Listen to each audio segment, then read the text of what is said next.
Hello everyone, welcome to What If Deku Was Son of Superman and Became the Hero of Tomorrow Part 5. Before we start, please go support YehosuaHernandez for writing that awesome fanfic. This is the translated version I made. There will be some mistaken characters' gender, but of course Deku is a male. After the internship begins, I'll come for you, Stain. Yes, Izuku's internship had finally begun. The boy now watched with a slight smile as the elderly and former retired pro-hero, Gran Torino, was clinging to the wall above the doorframe. Gran Torino.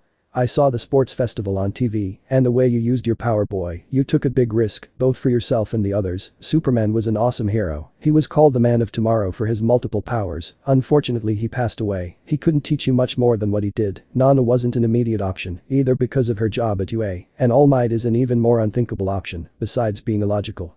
He's so obsessed with justice that he's worse than a rookie when it comes to teaching. Izuku. Thinking. No, I was wrong to think that because of his age he would no longer know how to help me with my power. I misjudged him. He used that senile attitude as a facade. Definitely Gran Torino is an amazing person. Gran Torino. Nana spoke to me when she saw my invitation. She told me about your promise. It's a valid promise, kid, but you phrased it wrong. That's why I can't just stand by and watch you misuse your power. So, I'll train you. Now, put on your suit. Izuku. Smiling, it will be a pleasure to work with you, Gran Torino. The green-haired man quickly went for his briefcase. His suit was simple, so he didn't have or need extra material other than some compartments on his belt, but even so, Izuku could notice some changes in the suit, so he took out the user manual that was included in the briefcase. Izuku. I don't know why they added a user manual. My suit is quite simple. I even think a simple brochure would have been enough. The green-haired boy took the small book, seeing the title of it. Student Izuku Midoriya's B-Suit Manual. Specifications and User Manual. For Izuku Midoriya. When we were making repairs to his suit, we noticed the presence of another company, so we contacted them to request the respective authorization and advice. Since we made some changes in terms of the material and slightly in the design, we appreciate your understanding. Plus, we're sure it'll look even cooler that way. Izuku. They changed the materials and part of the design without asking anyone but the manufacturers. I wonder if everyone who works in the support course is like Hatsune putting on the suit. Well, I guess that doesn't matter now. What's done is done. Now, this will be my first battle with the B version of the suit my mom made. I should be ready. The new suit for the most part didn't seem to have any changes. Izuku didn't notice the difference in the material, and the changes in the design were minor. Now he had some kind of silver wristbands obviously in the wrist area, which had a slight peak pointing to his knuckles. It could also be seen that he had some small diamond shields with the S marked on them, which were the same silver color, located on the shoulders. The belt had also changed a little in terms of shape but still retained the red color. Likewise, and to the boy's delight, this red tone had not been changed in the area of the chest shield, nor in the boots and of course the cape, although in the latter it did have a slight change in color, and it is that before it had the shield which was yellow, but now it was black, leaving only the red background, although for Izuku, this was not a serious problem, it even looked a little better. Izuku smiled at his new suit, and at that moment the old man appeared in front of the green-haired man, keeping that smile on his face. Gran Torino. Well, if you're ready, then do it. Izuku. Seriously? Don't you think it's a little risky? We're in a confined space, and besides, it's dangerous if I use my strength against you, considering your age. Gran Torino. Well, you're such a talker, boy, I suppose. At that moment the old man took another breath and using his quirk disappeared, moving with great speed, surprising Izuku. Gran Torino. I have to start. I'm losing my patience, brat. Gran Torino was fighting seriously, so without hesitation, the old man stood behind Izuku and pushed himself to kick the green-haired man in the back. Izuku. Surprised seriously. A real fight. But the old man didn't say anything. Instead, a mocking laugh was what Izuku received in response. The green-haired man put himself on guard, trying to analyze the older man's movement pattern. For his part, Gran Torino landed on his microwave, destroying it with ease. Gran Torino. What's wrong, dwarf? Didn't you see my true strength with that punch? I can't believe Superman's son is a mere wet blanket. Looking up, smiling, even though you trained with your parents and Nana, boy, are you bad? Izuku got slightly annoyed at this, making a serious face, but Gran Torino was faster. The old man began to move quickly, distracting the boy. Izuku. Thinking. He's very fast. I've seen his quirk before in the videos, but that's very different from seeing it firsthand. Despite his age, his jet is still quite fast, and he's still too strong. The boy was still thinking when his teacher kicked him in the back again, causing Izuku to fall to the floor due to his distraction. Izuku. Thinking. No, I have to stop thinking about that now. The boy managed to stand up, following the old man with his eyes. Izuku.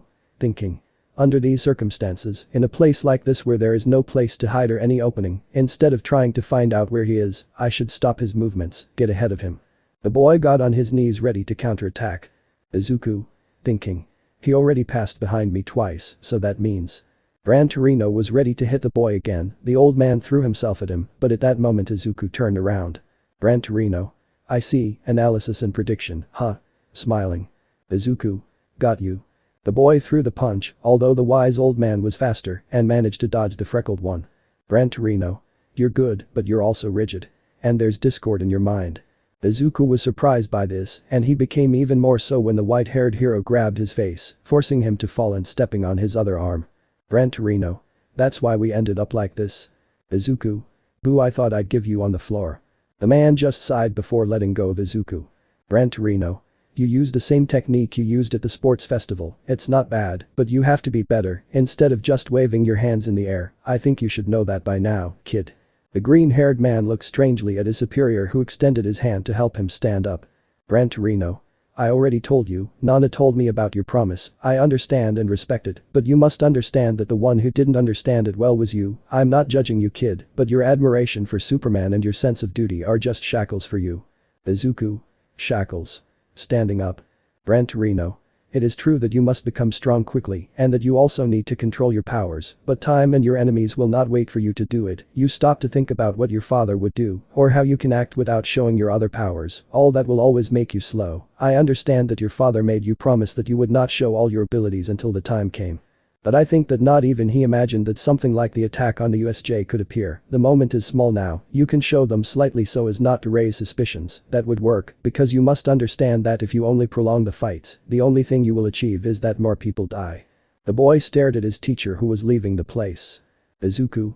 But then what should I do? Gran Torino.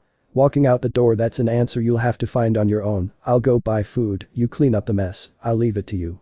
And saying this, Sorahiko Torino left her home, leaving Izuku with more questions than answers. Izuku.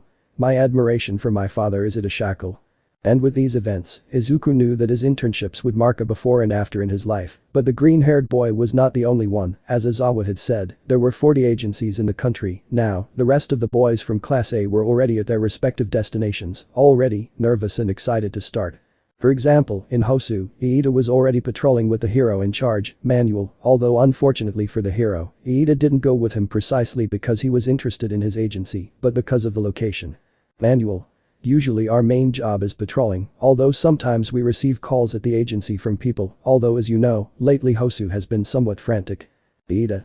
In that case, I assume the street patrols are to help them suppress the violence. Manuel. Haha, yes, that's right. Although you know what?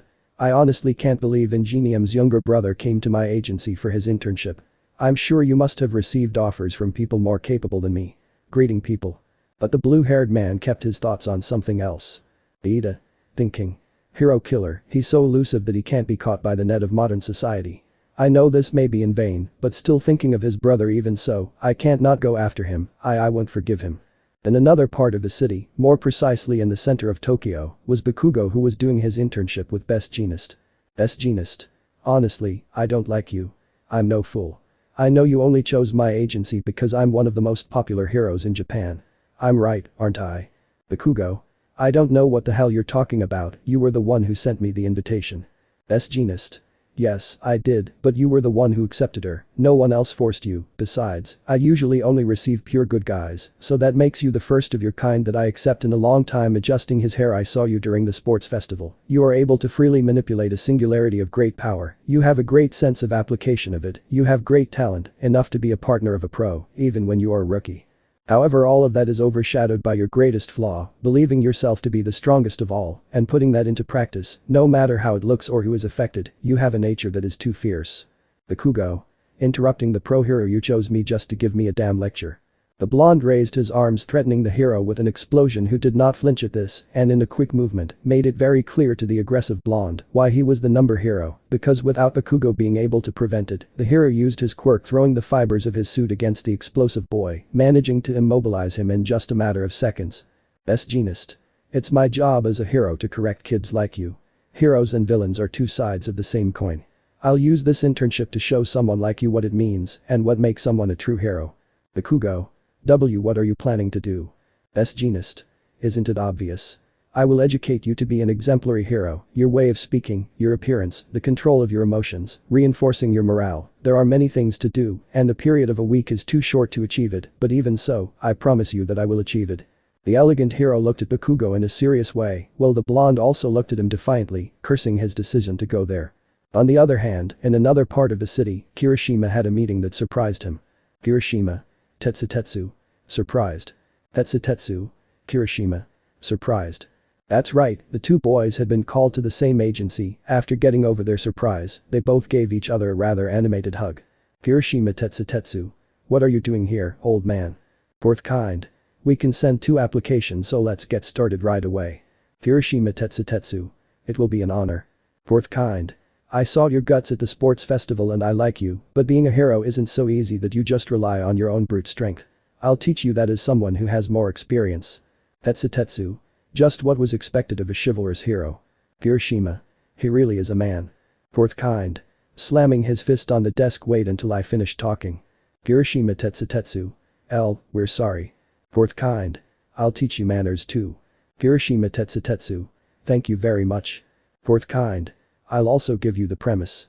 Pro heroes receive salaries from the government, so that makes us civil servants, but because of how this happened, civil servants and pro heroes are entirely different people, in accordance with the basic duties of a hero. In another part of the city and also patrolling was Uraraka with the battle hero. Gunhead.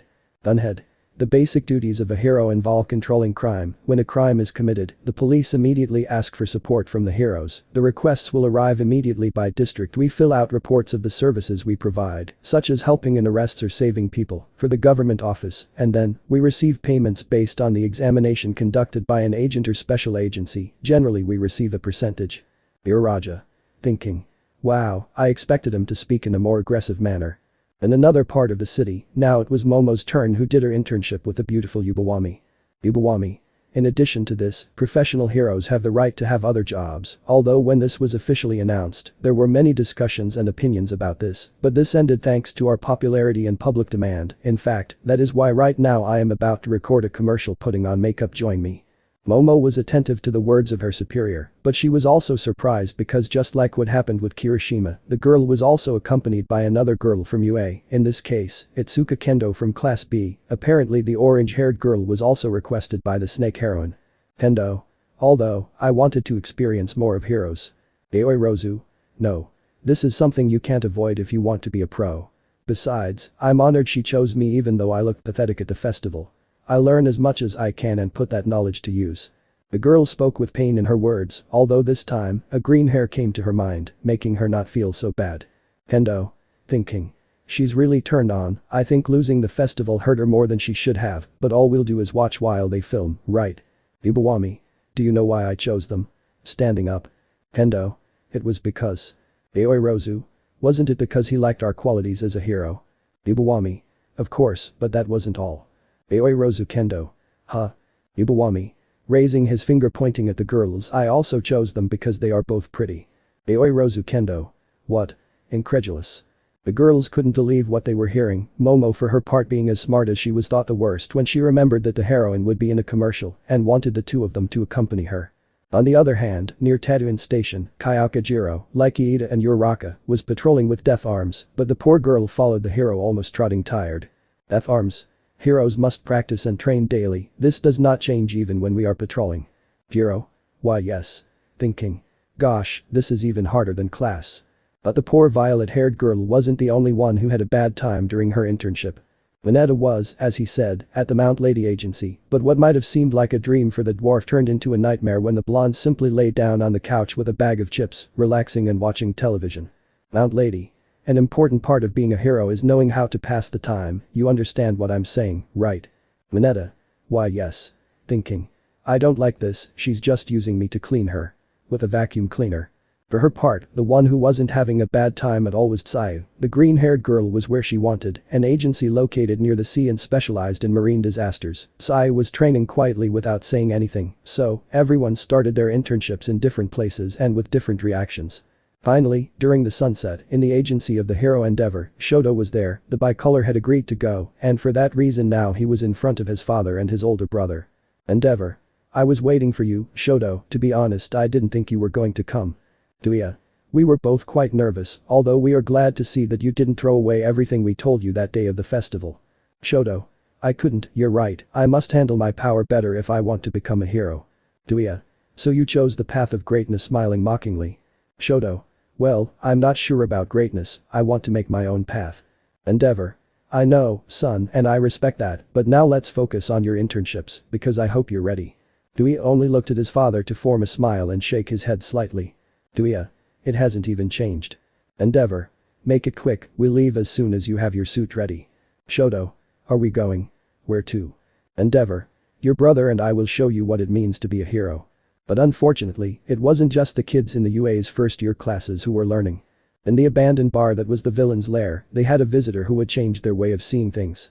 None other than the hero killer, Stain. Apparently the killer was brought to the lair thanks to Kurogiri, and now, Shigaraki and Kurogiri were in front of him. Stain. Now I see, you were the ones who attacked the UA, and from what you tell me, you want me to join your team, right? Shigaraki. Yes, after all, you are my superior. Stain. What are you looking for? Shigaraki. For now, I want to destroy, kill Almight, I want to finish off everything I don't like, that includes this damn brat showing a picture of Izuku during the festival, finish him off completely. At that moment and with this simple action, it was enough for Stain to get upset. Stain. Sigh, I was stupid to feel interested, you guys are the kind of people I hate the most. Shigaraki. Huh. Confused. Stain. Drawing his swords, all you want is for me to be part of your stupid tantrum, what's the point of killing without conviction? Kurogiri. Slightly nervous hero killer, Stain, I brought you with one purpose, to be a part of and stimulate Tamura Shigaraki's growth, but this is too excessive, sensei, is it safe for this to continue? The purple cloud in a bartender's suit turned to look at the old television behind them, which was on a call. Sensei. It's more than excellent. It wouldn't make sense if we always gave him all the answers. He should think about what he needs, stimulate his growth, that's the meaning of education. Back at Gran Torino's home, Izuku could see how the elderly hero was already fast asleep. Izuku? Is he sleeping? Well, I guess his age does affect him in some cases, well, in any case I can't complain, at the end of the day he ended up advising me and testing me, in a way that made up for the fact that we didn't do hero work, he came back with food, we had dinner and he fell asleep. The green-haired boy covered his teacher as he headed for the exit. Izuku. Gran Torino was a great hero in his youth, there is little information about him on the internet, but it is known that he was a professor at UA for a year, for people, he is a mysterious person. The boy walked carefully out into the street. Izuku. I must be able to control my powers perfectly and avoid collateral damage. Shoto and YehosuaHernandez can use their quirks in such a natural way that it's like breathing. On the other hand, in the words of Gran Torino, I move in a rigid way that slows me down. When I trained with Nana before entering the academy, I slightly learned the basics of my flight so as not to get lost in the air at the least appropriate moment, but I don't really know how to move to attack or how my father did. If I can control my power, there will be many things I could do. I have to practice more if I want to improve even more. The green-haired man headed towards an alley which could serve him to practice comfortably due to the discretion it could provide. Izuku. It's a pretty wide street, I know how to fight, but I must learn to apply that when I'm in the air, to be able to move freely. The boy breathed, gathered his strength, bent his legs a little and rose. Izuku. Well, this way of rising is slow, but at least it prevents me from leaving damage on the ground, in addition to being less noisy. The green-haired man was slightly on guard, although he moved a little to the side, feeling as if he were falling. Izuku.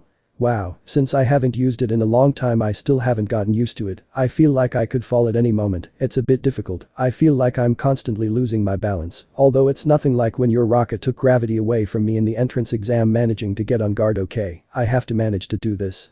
The boy gave a light kick, although he slightly lost his balance and fell a little sideways. Izuku managed to get back on top to throw a punch, although when he did this his body was completely propelled, falling against the ground suddenly. Izuku.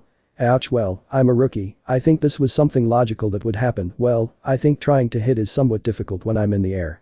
The boy imagined himself throwing some punches and the way he should do it, but it was easier said than done. The poor guy spent the whole night training, always trying and failing, making a lot of noise, even scaring some passers-by who were quietly walking down the street.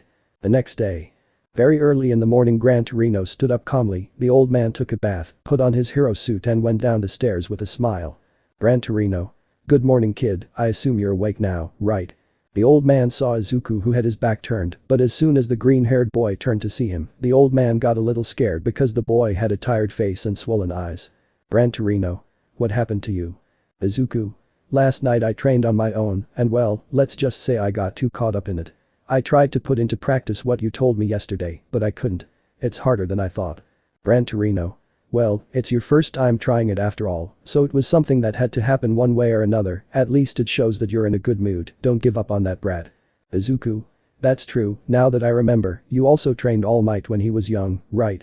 My Aunt Nana told me something like that. Gran Torino. Yes, that's how it was. Izuku. If it's not too bold to ask, how was it? Gran Torino. Well, it's hard to remember after so many years, although what I can say is that it was totally different, his quirk was something powerful, but he was also irresponsible like you, although I taught him in a different way, because of the times, I couldn't teach him halfway. Izuku. I see. The green-haired man saw the old man, but at that moment someone rang the doorbell. Your package arrived. Izuku. A delivery. Well, I'll pick it up. The green-haired man went to the door to receive the package and leave it on the floor. Izuku. Thank you very much for your services. The green-haired man said goodbye to the guy and watched as his teacher opened the package, revealing that it was a new microwave. Izuku. A new microwave? Gran Torino. Yes. Mine mysteriously broke down yesterday, so I had to use express delivery for this one, smiling. Izuku. Huh. Thinking. Sometimes I don't know if he's joking or if he's really serious. Gran Torino. Okay kid, it's time for breakfast, let's eat those frozen tiyakis I brought yesterday. Izuku. Are we going to have tiyakis for breakfast? Gran Torino. I like sweets. Going to sit down. The green-haired man only saw the old man and then took the device and put it in its place. The green-haired man took the sweets out of the freezer and put them in the oven to heat them up. Izuku. Thinking. My power isn't supposed to be like Quirk's, but then why is it so hard for me to move? I know my father awakened his abilities when he was younger than me, so he had more time to master them. He was a hero when he was an adult in that way, and thinking about it objectively, I have a lot of ground to cover to be able to make up for lost years so I can move freely, time waits for no one, and he also said that I misunderstood my promise, but what was wrong? Yes, I prolonged the fight too much, but it was because the Noma was quite strong, although. The green-haired boy was taken out of his thoughts when he heard the bell coming from the appliance which had already finished its work. To Gran Torino's joy, Izuku took the fish-shaped sweets out of the oven and put them in front of his teacher. Gran Torino. Oh, this is it. Come on, eat while it's hot, boy. Izuku. I have to find a way to be better, time is limited. Gran Torino. Come on kid, what's up? Why the long face? Smiling, we'll train in a moment, for now eat a taiyaki. The old man took one and took a bite, although as he did this his face changed expression. Gran Torino. It's cold. Izuku. What? But it can't be, the microwave was on the defrost setting. Gran Torino. Annoyed, are you an idiot, kid? You put it on a big plate, right? Standing up and pointing at the device, if you force a plate like that, it obviously won't spin.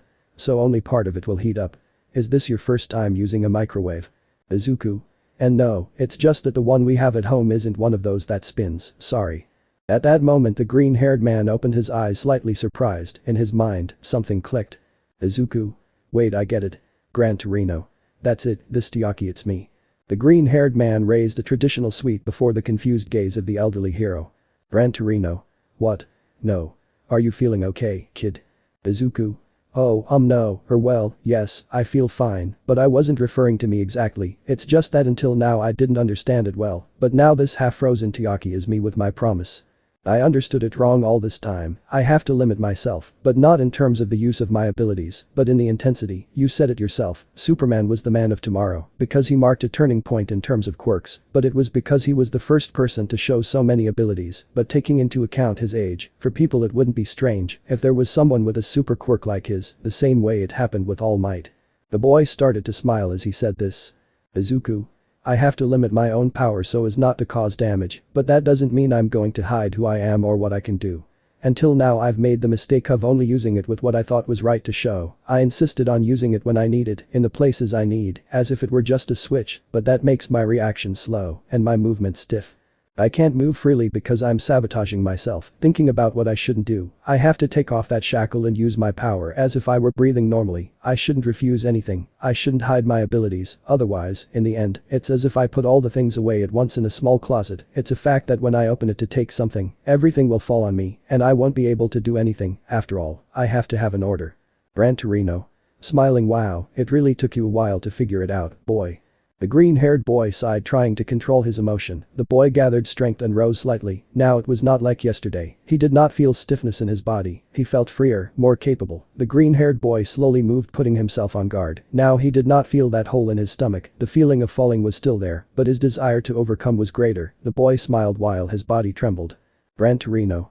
Wow, well, imagining yourself as a Todoroki in the microwave must be pretty boring. Are you okay with that? Izuku. My internship has already started. I must learn to be better if I want to be a great hero. Gran Torino.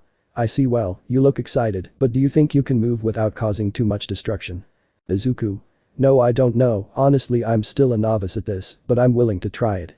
Gran Torino, let's start my training. Gran Torino. Good, widening his smile. If you can move freely using your flight and hitting with your strength at the same time without missing, then you won't be the same as at the sports festival, so let's do this. What do you think? 3 minutes, this way you won't cause so much destruction. Izuku. 3 minutes. Gran Torino. Yeah, try hitting me in that time frame, kid. At that moment the old man did a few stretches and without saying anything, began to use his jet again before the gaze of Izuku, who could not prevent the former retired hero from kicking him in the cheek, forcing Izuku to land. Izuku. Thinking.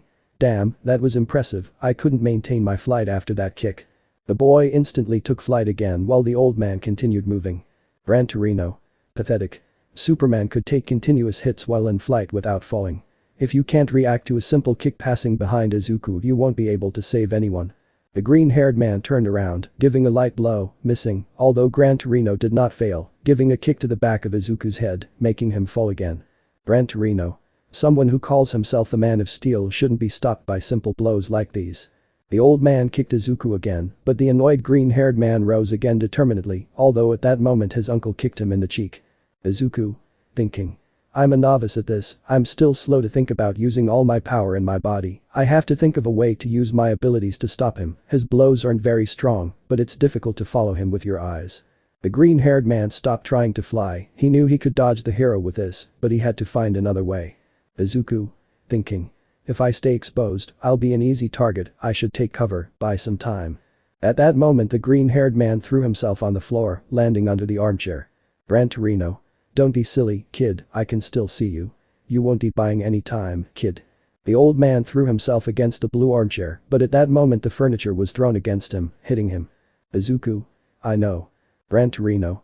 He wanted to stop me. Brat, you really tricked me.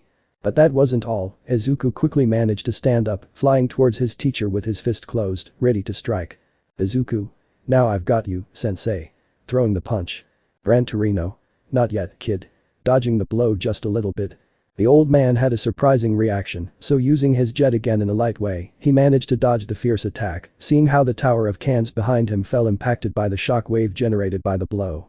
Izuku landed as his teacher stood on the wall behind him and then pushed himself onto Izuku's back.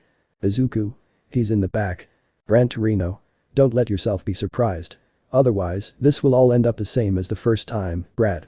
But the old man didn't count on Izuku learning quickly. Using his flight, Izuku managed to rise quickly and then launch himself with his strength.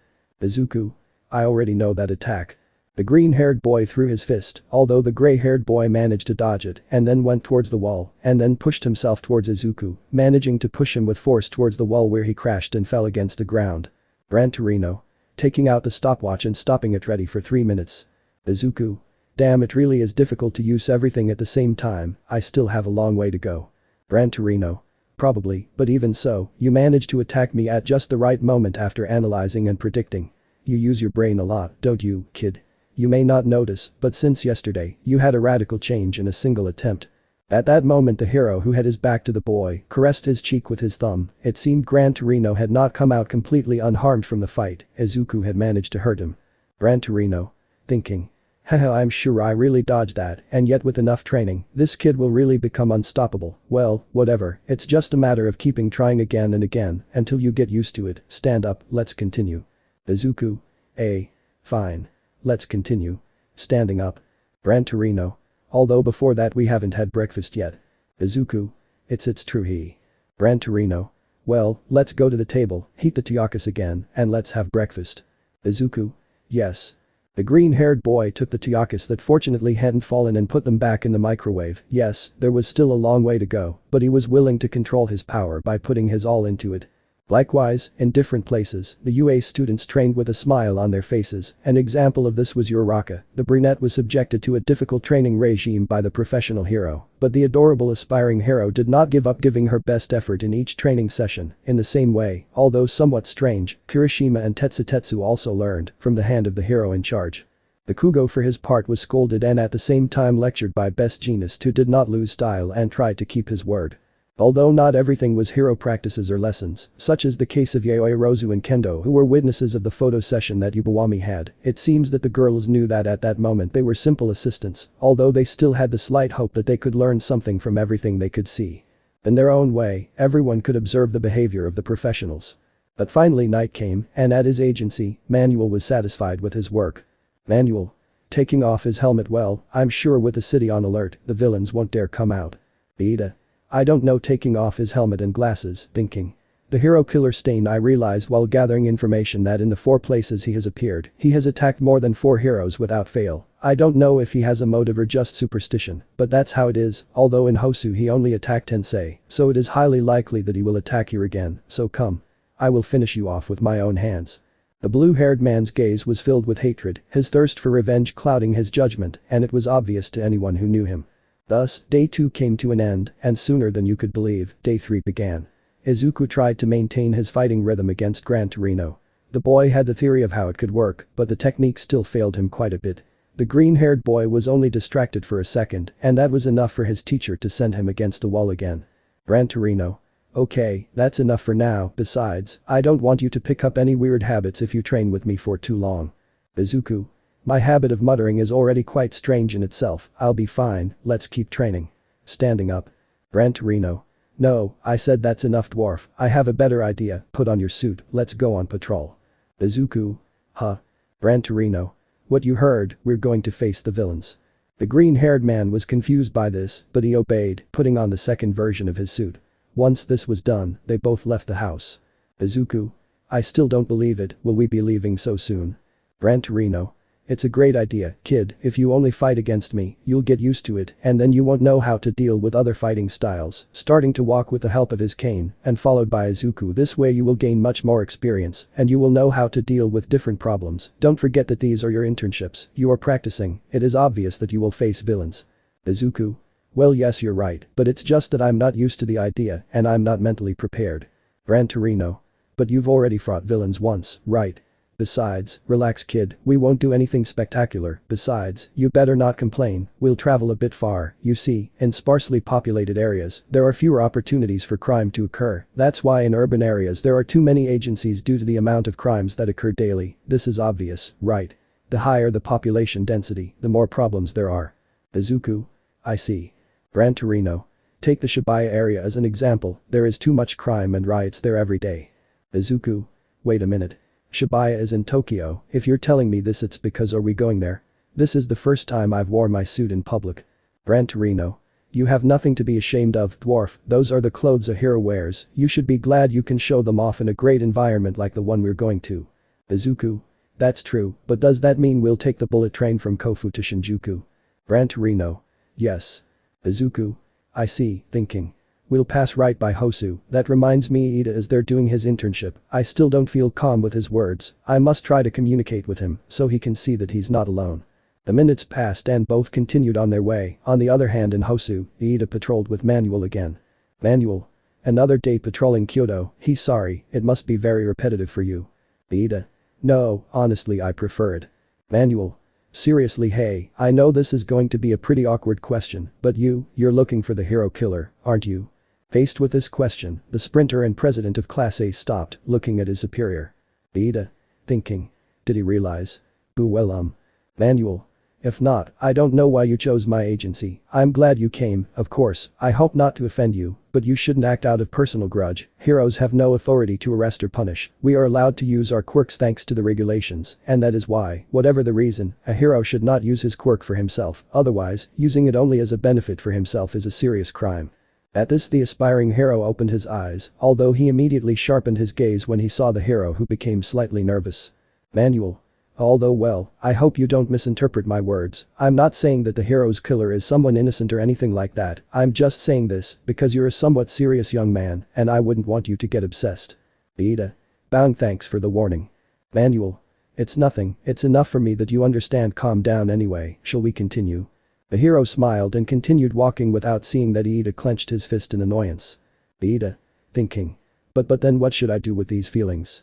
Following the professional hero without saying anything at all. Both advanced and in a short time, the sunset was already covering everyone with its mantle. It would only be a matter of a few minutes before the night would reign over the entire area. But what no one could imagine is that at the top of a building, in a water tank and stalking the population, was Stain, who apparently had already finished his meeting with the League. The assassin had an annoyed face because he remembered how in the meeting it ended in problems, and although he was able to demonstrate his power, he also witnessed Shigaraki's quirk and convictions, which enraged him because he remained clinging to his word. He was the type of person he hated the most. In addition to the fact that it bothered him how someone with a childish attitude like him had great power.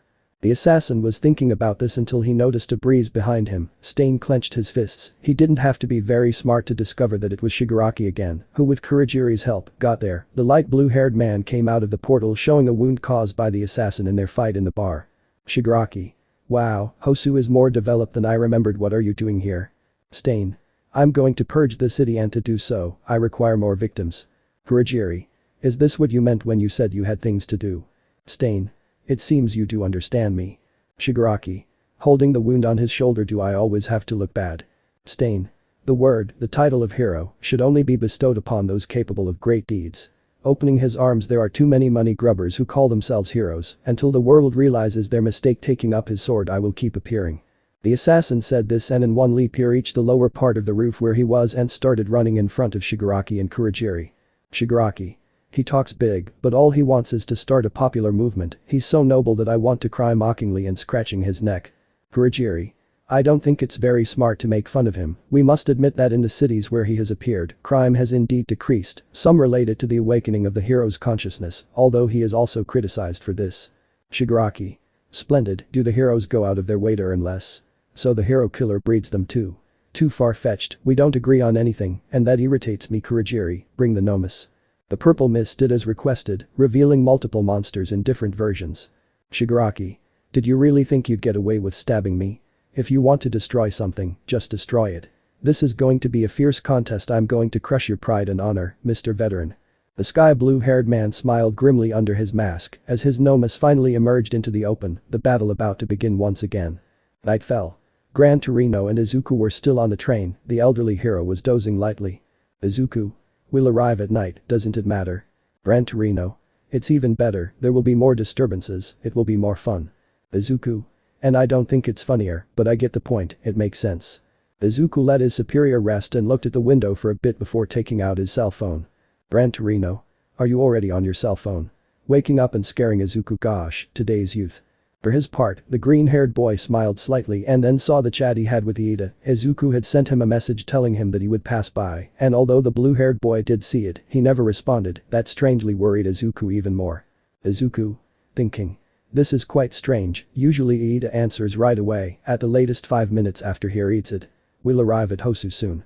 The green-haired boy concentrated on this, but at that moment someone who was in the car alerted his surprised companion. Hey, look at that. That building exploded. Where? There's enough smoke already. The green-haired man and his superior turned their gaze trying to see what was happening. Gran Torino. What's going on? Izuku. Will it be a fire? At that moment a woman's voice was heard over the bullet train's horns, calling everyone's attention. Dear passengers, please hold on to your seats. At that moment the train stopped suddenly, although it didn't last long as it continued on its way. Immediately after, something entered the train violently. Izuku could see that it was a professional hero who got up with problems. He was quite injured. Hero? What the hell? A hero? But soon, everyone saw that he was not alone because a claw was placed on his head, slamming him against the ground. People were scared when they saw a humanoid creature enter, with light blue skin, its brain was exposed, 4 eyes, and although it was thin, it showed slight muscles. Izuku was alarmed when he saw this. He could change the design, but the monster was the same. Izuku. Enomu. Gran Torino. Sit down, boy. Izuku. Gran Torino. The hero did not hesitate. Izuku and the passengers witnessed the strength of the veteran hero, who using his quirk, moved quickly and kicked the monster, forcing it to release the hero. But it did not stop there, because the professional hero propelled himself again and using his jet tackled the Nomu, pushing it off the train, but leaving with it before Izuku's eyes. Izuku. Gran Torino. Izuku approached the hole that the monster had left, seeing that not only there, in different parts of the city there was chaos, explosions, fire. Izuku could hear the cries for help from the people. Izuku? What? What the hell is going on? In the streets, amidst the flames and contributing to the destruction, the Nomus walked among the people to the unhinged laughter of Shigaraki, who enjoyed the spectacle. Shigaraki. Laughing, hahaha, yes. That's right, this is great. Let's do this big. For his part, Manuel, who was in Iida's company, received the message. Manuel? What? I appreciate a villain. Understood, I'm going over there. Go Iida. The blue-haired boy nodded and they both started running. Iida. Thinking. Could it be him? No, he wouldn't do something so conspicuous. The blue-haired boy, for his part, continued running after his superior until he stopped. The boy turned his gaze towards an alley, opening his eyes in surprise and then turning to annoyance. Immediately afterwards, Iida separated from the hero and entered the alley. Needless to say, the boy had already seen his target. Stain was looking at the sky in annoyance. Stain. What a scandal, his stupidity is really evident. I don't care, I'll finish him off later now. I'll finish what I was about to do, taking out a sword. The villain looked back in front where it could be seen that he had trapped a hero who had a suit that simulated a native. The murderer had him held by the face against the wall. The hero was quite badly injured. The blood stains were obvious on his suit. Native. No, I can't move. Die, you bastard, trembling. Stain. If you're going to proclaim yourself a hero, choose your last words carefully, raising his sword. But the assassin could not complete his task because at that moment he turned his gaze and raised his sword to cover himself from an attack by Iida and at the same time deliver an attack that managed to take off the boy's helmet and glasses, making the villain look at him intrigued. Stain. A kid in a suit. Who is it? Go away. This is no place for a kid. Iida. Standing up, thinking. A blood-red scarf and blades all over his body, no doubt, the hero killer. Stain, it's you, right? I was looking for you, how lucky to find you so soon. Stain quickly analyzed the boy before quickly pointing his sword at his face. Stain. From your look, I'd say you're looking for revenge. Be careful what you say, even if you're a child, you could become my next target. Iida. Clenching his fists annoyed, are you saying that you don't even consider me a target? Well listen well criminal, remembering Tensei, I am the brother of the hero you tried to kill. I am proud of my brother, I came to stop you in his place. Would you take my name, for me? Iida. Don't forget my name. Ingenium, that's the name of the hero who's going to defeat you. The blue-haired sen stood guard as he looked at the murderer with quite noticeable hatred. Stain. I see, in that case die. In another part of the city. The train had finally stopped, some police officers arrived there trying to calm the civilians. Police. Please. Everyone stay calm and return to your places. The villain is gone, wait for the heroes. Izuku for his part approached the hole to go out and help his superior. Izuku. Excuse me, but I'm going out. Police. Wait, it's dangerous. But the green-haired man did not listen to the man, and using his power, he began to run with great speed until he was lost from sight. Izuku. Thinking. It may look different, but there are no other monsters that have their brains so exposed. I don't know if they are related, but definitely, this one is also a Nomu. I don't know what it's doing here, but I don't have time to waste rambling. I'll try what I learned. The boy stopped, stood on the edge of the rail and threw himself into the void, but before falling to the ground he began to return slowly. It had worked, he had better control of the speed of his flight. Izuku. Please wait for me, Uncle Torino, I'm right there. On the other hand, not far from where Izuku was, the Nomu that had attacked the train broke through a wall, giving a slight frightened cry to the people. The villain. Apparently the guy who said this was not alone, because his companion who was following him tripped and fell not far from the Nomu who was already approaching. The boy went back helping his partner to stand up watching as the monster was getting closer and closer. Where are the heroes? The monster raised his arm ready to attack, but at that moment Gran Torino reappeared hitting the villain hard. Gran Torino. TCH damn, how long has it been since I fought seriously? Now I got into something absurd, but that doesn't matter anymore, seeing the Nomu I won't let you do whatever you want. The old man shouted this, and in response the Nomu launched an attack towards the old man who proved to be faster, managing to jump and dodge the attack. Gran Torino. Thinking.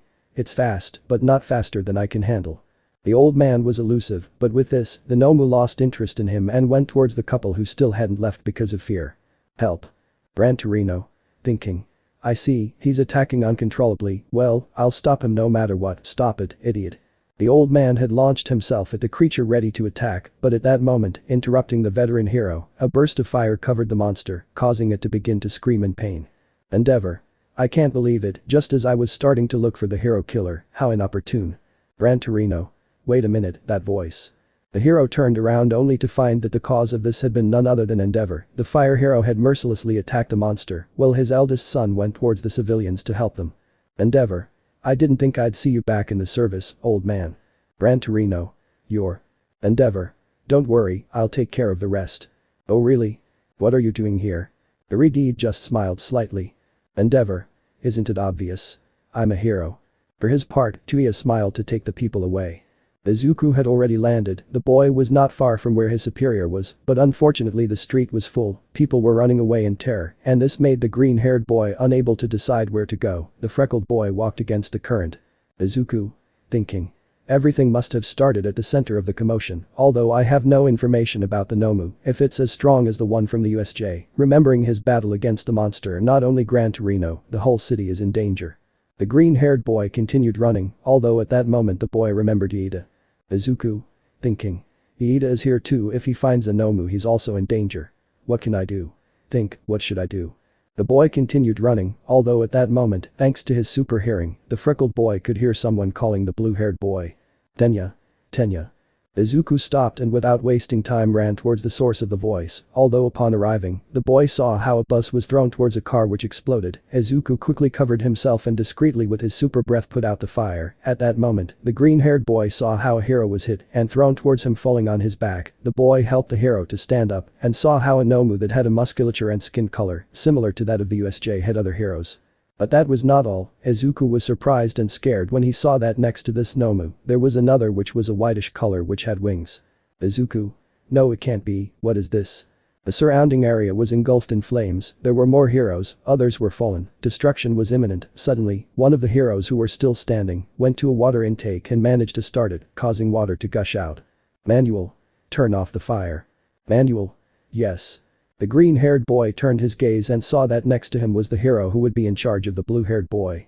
He was annoyed, took the stream of water and threw it towards the flames. Izuku. Thinking. Wait a minute. This hero, wasn't he the one Iida and turned with? Manual. Damn, right after what we talked about, why did you choose this moment to leave, Tenya? Izuku. Thinking. What? He left. Just now.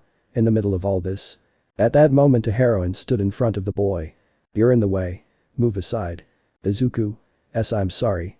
We will stop him here, you follow the police instructions. Izuku. Thinking. Where are you, Iida? It's strange that you left when there's such a serious incident. At that moment the green-haired boy paled slightly, the boy opened his eyes. Izuku. Thinking. Wait Hosu, guys like Nomu, Iida, the hero killer, it can't be damn. What's all this? The green-haired man left, leaving the heroes alone, who experienced firsthand the immense strength of the monsters. It's very strong. What's going on? What do these monsters want? For his part, far away, the leader of the League of Villains, Tamura Shigaraki, looked on in wonder at all the destruction his Nomus were doing. Shigaraki. Nomus are really cool. Gurujiri. Tamura Shigaraki, won't you participate in the fight? Shigaraki. Don't be an idiot, I'm hurt holding his injured shoulder, that's why I brought them. The light blue-haired boy only sharpened his gaze remembering a conversation he had with his sensei. Flashback. At the villain bar, the villain had a call alone with his sensei. Shigaraki was glued to the television. Shigaraki. Sensei, how many Nomus have you finished? Sensei. They are not as strong as the one that attacked the USJ, but I have verified 6. Shigaraki. Give them to me. Sensei. Why? Shigaraki. I hate the hero killer, besides, I'm supposed to be able to destroy everything I don't like, right, Sensei? Sensei. Very well, but you'll only have 3, take them and think of this as a lesson. Flashback end. At that moment the light blue-haired boy started laughing completely like a madman. Shigaraki. Opening his arms when the night is over, no one will remember you, everyone will forget you, hero killer. Meanwhile, back in the alley, the hero killer was standing in front of Iida. Stain. I see, in that case die. But the speedster was furious, and without thinking twice he started his engines launching a kick towards the hero killer. Iida. Who will die? The kick was with the full intention of hurting, but the blue-haired man did not expect the assassin's reaction to be immediate, because with a single jump, he managed to dodge the attack. Stain. Ingenium. So they're brothers, you see. I let him live so people would know about me. Stain was faster and stronger than Iida, so without thinking he launched a kick towards the blue-haired boy. These had spurs, so they dug strongly into the boy's flesh, drawing drops of blood, and immediately after the assassin put his foot on Iida's head, slamming him against the ground. Stain. You're weak. The assassin had no mercy and quickly took out a katana which he stuck into the boy's arm, causing the blue-haired man to cry out in pain. Ida. You and your brother are weak because you are both fake. Ida. Enduring the pain. Shut up, villain, you know nothing. The damage to his spinal cord left him paralyzed, he can no longer be a hero. Tensei was an excellent hero who had saved many people, you had no reason to defeat him. Tensei, I'm proud of you, you managed to be independent at a young age, and you have many followers. It's not an easy thing, in fact it's not like they follow me, Dad, I consider it to be the other way around, I can't do anything alone, so they support me. Smiling, I must work hard to return the favor, I'm not that talented, but I must be worthy of being called a hero. I'm glad that what I do helps people. Ida. Remembering his brother through tears, he was my hero, a dream told me, he was an excellent hero. I won't forgive you, I'll kill you. Stain. Save that guy first, pointing at Native. The blue-haired man, for his part, saw the hero who was sitting on the ground, his body was shaking, Ida could see that the pro was quite hurt. Stain. Think things through and save others, don't use your powers for yourself. Giving in to hatred and trying to fulfill your desires is the furthest thing from what a hero should be. Drawing his sword, and that's why you'll die. At that moment the noseless assassin licked the blood on his back and immediately, Ida felt his body completely paralyzed. Ida. I can't move. At that moment the assassin raised his sword and Ida could feel an impressive and quite frightening thirst for blood. Stain. Goodbye. You will be the offering for a better world. Ida. Shut up, shut up. If you admire me, I could be an amazing hero, haha. Insert the song Save Me by Remy Zero and continue reading. Ida. I don't care what you say, you're the criminal who hurt my brother. The villain smiled, but at that moment he turned his gaze distracted, seeing how someone was approaching him at full speed. The villain could not react in time, and as a result of this, he received a blow to the cheek with force that moved him away a few meters. The individual fell in front of Ida, who saw the red cape flutter. With just this, and seeing the green hair, Ida knew who it was immediately. Ida. Incredulous Midoriya. The green-haired boy only turned slightly, looking at his friend, and then returned his gaze to the front. Izuku. I came to save you, Ida. Tapped her. If you want us to stop, stand up. Moments before Izuku hit Stain. The green-haired boy ran without stopping through the dark and lonely alleys of Japan, thinking about his friend and the hero killer. Izuku knew that something was definitely wrong. Izuku. Thinking.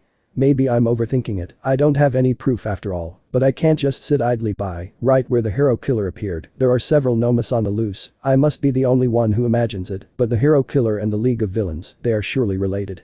But does that mean the hero killer is still in the city? Ida wasn't in the fight, which means he should have found him sooner. The boy was running without stopping when he turned around in an alley and managed to see the scene. His friend was about to be murdered. The boy did not stop, and taking flight he threw himself at the murderer, managing to land the punch and landing in front of the blue-haired man. Current time. The hero killer was dragged away and then quickly stood up and saw the boy, immediately remembering Shigaraki. Stain. Thinking. That kid, he's the one in Shigaraki's photo, though, that shield and suit. Ida, for his part, was still surprised to see the green-haired man. Ida. Midoriya. Why? Izuku. They talked about this on TV. Percent of the hero killer's victims were found in desolate places, so I searched away from the commotion, in the alleys and around agencies, looking one by one. Ida, can you move? We have to go to a busy place, this is beyond what we can handle, we need help from professionals. Ida.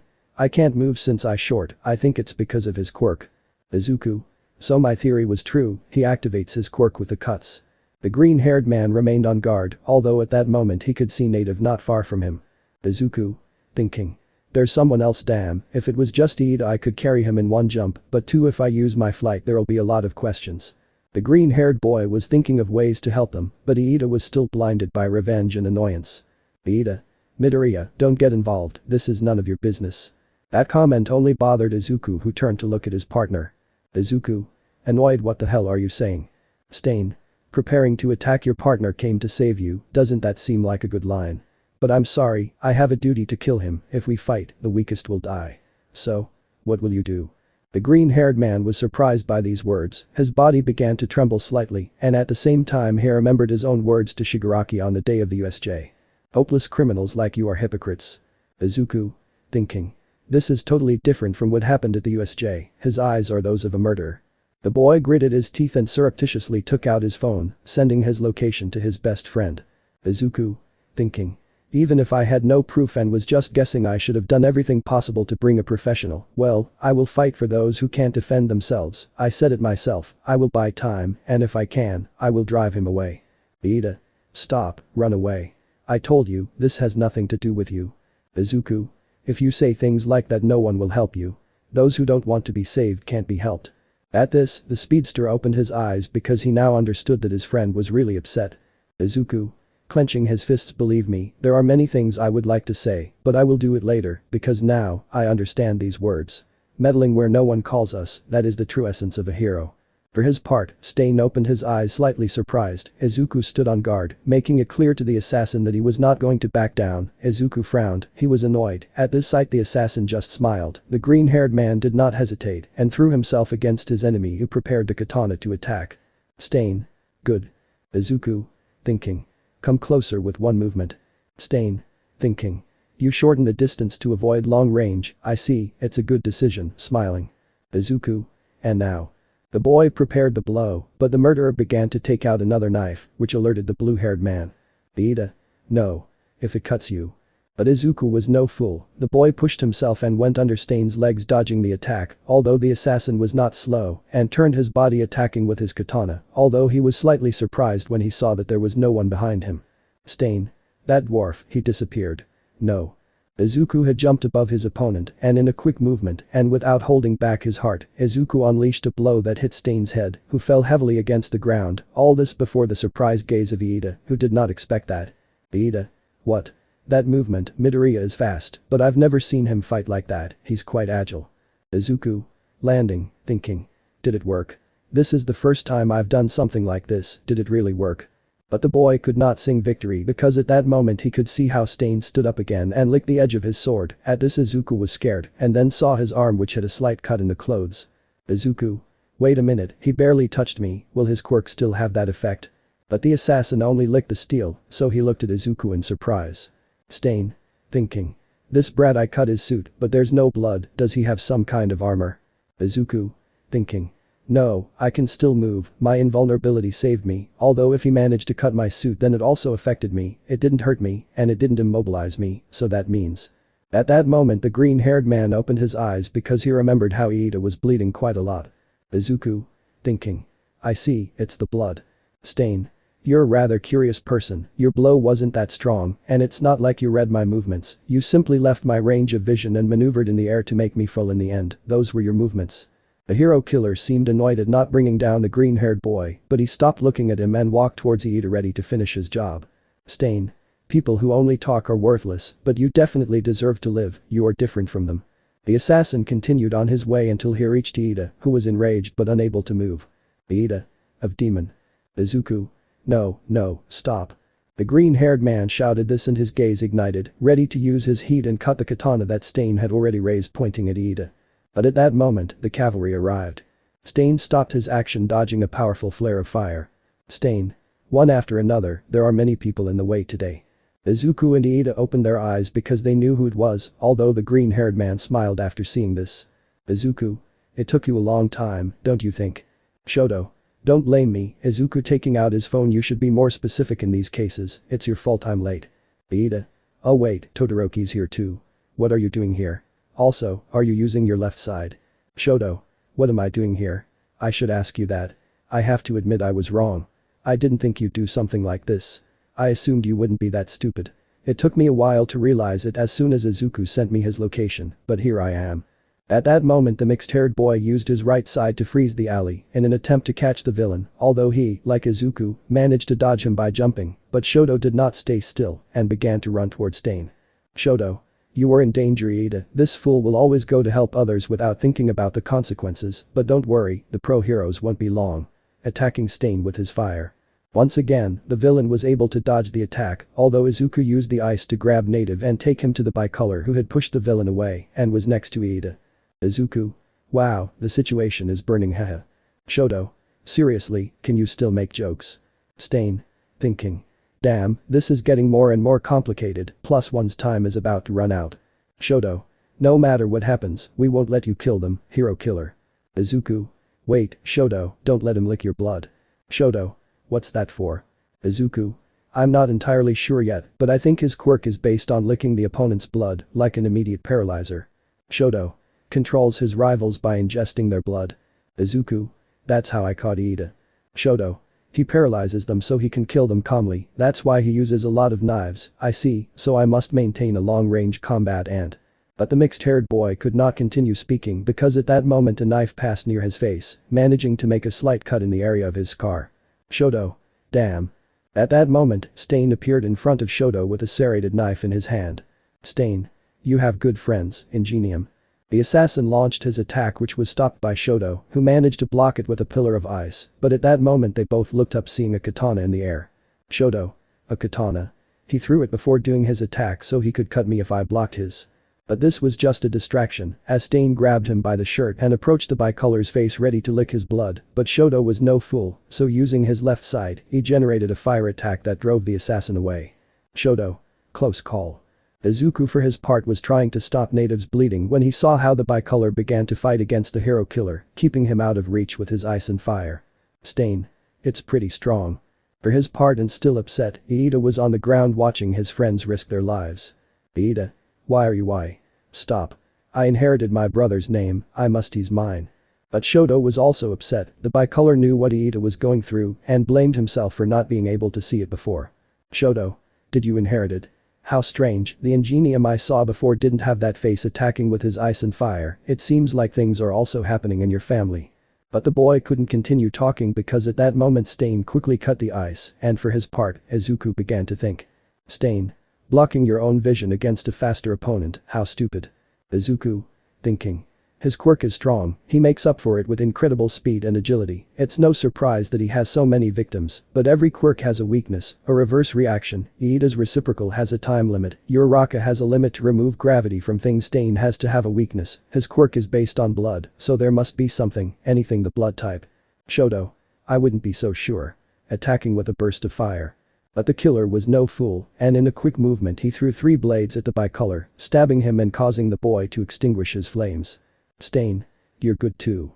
Stain had jumped above Shoto and drew his sword ready to attack and finish killing native, but Izuku had had enough, because of him now Shoto was also hurt, the green-haired man did not hesitate and using his flight, managed to overcome Stain's reaction time, managing to grab him by the scarf and take him meters back, dragging him along the wall and then throwing him to the ground. Shoto. Izuku. Izuku. His quirk, he must have a weakness, something that has to do with blood too. Shoto. His quirk is based on the opponent's blood, so it must have a time limit. Native. And I don't think so, I was the first one who attacked before the armor boy and I still can't move. For his part, Stain elbowed Izuku, which, although it hurt, managed to get the boy to let go. Izuku. Landing yes. I assume. Shoto. Move aside, Izuku. The green-haired man moved quickly so that Shoto could attack Stain with his ice, the green-haired man met up with his best friend with speed. Izuku.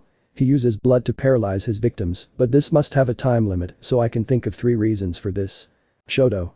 Which ones? On guard. Izuku. It may be due to the number of people, the more there are, the less the effect lasts. Shoto. There are 2 here, but neither seems to be able to move yet, another option. Izuku. It could be due to the amount he ingests. Stain. Like Himiko's quirk. At that moment the assassin opened his eyes slightly in surprise upon hearing the name that the bicolor mentioned. Izuku. Yeah, or well it's less effective depending on the blood type looking at Stain seriously. Native. Blood type. Mine is B. Iida. Mine is A. Stain. Smiling indeed, that's right, it's because of the blood type. Izuku. So I was right but we can't do anything just by knowing their quirk, my goal was to get them out as fast as I could. Shoto. A difficult task, he's too fast, he can dodge ice and fire without problems, although are you using that? Izuku. I'll explain later, for now. Shoto. Yes, the best thing we can do for now is defend ourselves and maintain a long-range combat until the professionals arrive. Izuku. You're losing a lot of blood, I'll distract him, you attack from a distance. Shoto. Yes, I think it might work in your current state, it's a big risk, but understood, I'll support you. We'll both protect him. Iida, for his part, looked at the boys in disbelief. He couldn't understand why they were there. Stain. 2 against 1. It won't be easy. Shoto. Thinking. Iida, I was worried about you since your brother was attacked, it may seem otherwise, but I know the face of someone who acts out of resentment, I know how much acting that way can cloud your judgment. For his part, the green-haired man took flight, hiding her with jumps between the walls, managing to confuse the assassin, giving Shoto the opportunity to use his ice, trying to catch his rival. Shoto. Thinking. Once the festival happened and when I was at home, I talked to my mother, I told her everything that was happening, what was going on in my mind, and the type of hero I wanted to become from now on. My mother cried although she smiled, she supported me, she apologized for not knowing what was happening to me, but she told me to move at my own pace, that she would always be proud of me. Things with my father are not easy, you can't forget everything that happened, but I decided to go to his agency, because I wanted to learn how to use my power, because I am aware of how dangerous it can be, and also because after so much time I wanted to spend time with him and my older brother, learn from the judgment and instinct of the hero. No. The green-haired boy, for his part, continued attacking, supported by the two-colored boy, while Leyenda looked on. Shoto. Thinking. Leida's words during the festival, those words before, he always insisted that I should use my power fully, but it was only that time that I really. The boy just gritted his teeth as he attacked the hero killer, while Leyenda watched the bicolor's back. It's your power, isn't it? First, save that guy. I came to save you, Leyenda. We will both protect them. I'll kill you. Leyenda just watched the fight remembering these words. For his part, the green-haired man continued fighting against Stain, although the assassin was fast, his movements had changed, and now he had even managed to cut off part of Izuku's leg, although without managing to hurt him due to his invulnerability. Izuku. Thinking. He doesn't fight like before. Shoto. Izuku. Attacking Stain. Leyenda. Between some tears stop, I already. Shoto. TCH if you want us to stop, stand up. Annoyed all I can say is, figure out what kind of hero you want to be. At these words, the boy opened his eyes and through tears he remembered his own words. Ingenium is the name of the hero who will defeat you. The boy gritted his teeth, although at that moment he noticed how his hand seemed to slowly regain its mobility. I want to be a hero, because I want to be like my brother. Leyenda. Thinking. What kind of hero am I? My friends protect me, they bleed for me, hero killer, Stain. I used my brother's name to teach him a lesson, but I only saw what was in front of me, I saw nothing but myself. But you want to be a hero too. Yeah, you're great. Moving his arms like a robot. Stop that, are you a robot? Can you give me some advice? Why do you keep working as a hero? Well, our father and grandfather were heroes putting away their armor, so everyone expected me to become one too. It's very simple, if you see a lost child, you take him to the Lost Children's Center, I think they are the coolest smiling. But then, why don't you work with them? Hey, think about what you're saying, seriously you're not a robot. Putting his hand on Leida's head, ruffling his hair you take everything too literally, you're smarter and more athletic than me despite your age, so wait, does that mean that if you admire me, then maybe I'm an incredible hero hahaha. Leyenda. Thinking. Yeah it's exactly like you said, hero killer, I'm different from them, I'm immature, I can't compare to them, but still slowly moving his hand. Stain. Dodging Shoto's fire attack ice and fire. Shoto. Try to dodge this. Using his ice. Stain. Dodging the attack nobody told you. You focus so much on your quirk that you become reckless. At that moment the assassin took out his sword and moving with speed, managed to break Shoto's guard, his sword was too close to the bicolor's neck, Izuku before this threw himself against the assassin with his flight and used his heat vision. For his part, even though he was shedding blood, Leyenda slowly stood up. Leyenda. Thinking. If I don't get up now, I'll never be able to catch up with them, or Tensei. The heat ray was fast and managed to cut the sharp katana, meanwhile Leyenda's engines had awakened, reacting to the wishes of its wielder. Leyenda. Recipro burst. The blue-haired man was quick, Stain didn't react in time, Leyenda threw a strong kick that hit the man's hand, forcing him to drop his weapon, and turning quickly, he kicked Stain, who managed to cover himself with his arm, but was still dragged away from the bicolor. Stain. Thinking. Damn, the effect is over, it's fast. Thanks to Shoto's fire, Leyenda couldn't see Izuku's heat ray, so the boy landed next to his friends. Izuku. Leyenda. Shoto. You were able to free yourself, in that case, his quirk isn't as impressive as I thought. Leyenda. Todoroki, Midoriya, this is none of your business, sorry. Izuku. Really? Are you going to say that again? Leyenda. I can't let them bleed anymore for me. Stain. It's useless for you to try to pretend, the essence of a person doesn't change so easily, you'll never be more than an impostor who prioritizes his selfish desires. You're a cancer that distorts the idea of heroes, someone must correct you angry. Shoto. He's an anachronistic fundamentalist, Leyenda, don't listen to the logic of a murderer. Leyenda. No, you're right, after what I did, I don't have the right to call myself a hero, but still clenching his fist I can't give up if I give up, Ingenium will die. Stain. Idiot. The assassin was furious, but before he could do anything, Shoto pushed his friend away to launch a powerful fire attack. Native. Idiot. The hero killer is only after me and the guy in the armor. You two should run away. Shoto. It doesn't look like I'm getting the chance for this. Besides, it's obvious something's changed, he's upset. The assassin had managed to dodge the attack by taking a big leap and sticking his katana into the wall, managing to hold on, although after a few seconds he jumped trying to get closer to Shoto, who used his ice to try to push him away. Shoto. Thinking. The blood type affects him, and he must get close to be able to use it. This does not last long, and besides that, considering his quirk, it makes him not so powerful. Facing several opponents is too much for him. Now he is desperate to kill Iida and the other before more heroes arrive. He is quite tenacious. For his part, Iida wanted to attack, but realized that there was an impediment to this. Iida. Thinking. Damn, my recipro isn't working. Did the radiator break when I kicked it? Looking at his calf. The boy was in a hurry, but when he saw his friend he had an idea. Iida. Todoroki. Can you regulate the temperature? Shoto. I'm still not used to using my left hand much, but what do you need? Iida. Freeze me, cover my knees, but don't cover the exhausts. Stain. You are in the way throwing a knife. Izuku quickly moved in front of his best friend receiving the impact. Iida was scared by this, but only saw how the knife broke when it hit Izuku's shield, who kept his face serious. Stain. You too. The killer threw a knife again which was going straight to the face, but Izuku caught it when it was inches away from reaching him. Iida. Midoriya. Izuku. Shoto, do it quickly. For his part, the bicolor touched Iida's calf and quickly did as requested. For his part, Stain jumped away from the boys hoping to attack Native who was alone. Iida. Thanks Todoroki, with this, I'll fight. The blue-haired boy stood up and prepared himself. Iida. Recipro extend. The engines roared and Iida without thinking headed toward Stain, who managed to dodge him with difficulty. Although the boy did not stop, Iida was willing to finish off the assassin. Shoto. Izuku. Izuku. I know. The green-haired man took flight, moving a good distance away. For his part, Stain had jumped trying to avoid Iida, but the villain did not count on this ability. Iida was capable of rising at an incredible speed. Iida. Thinking. I don't care if I sacrifice my legs, I don't care if I only have that, that's all I need. For his part, the green-haired boy had seen Stain in the air, and without thinking he launched himself towards him, with his fist closed and raised, ready to strike. Izuku. Thinking. I know I should have been more insistent with my words that time, but now, I won't hesitate, Iida, I'll help you, no matter what, that's what a hero does. Stain was high up, the assassin had already seen Iida approaching at full speed. The assassin was about to draw his sword when something forced him to turn his gaze. It was Izuku who was flying and was about to come towards him with his fist raised. Shoto. Let's go.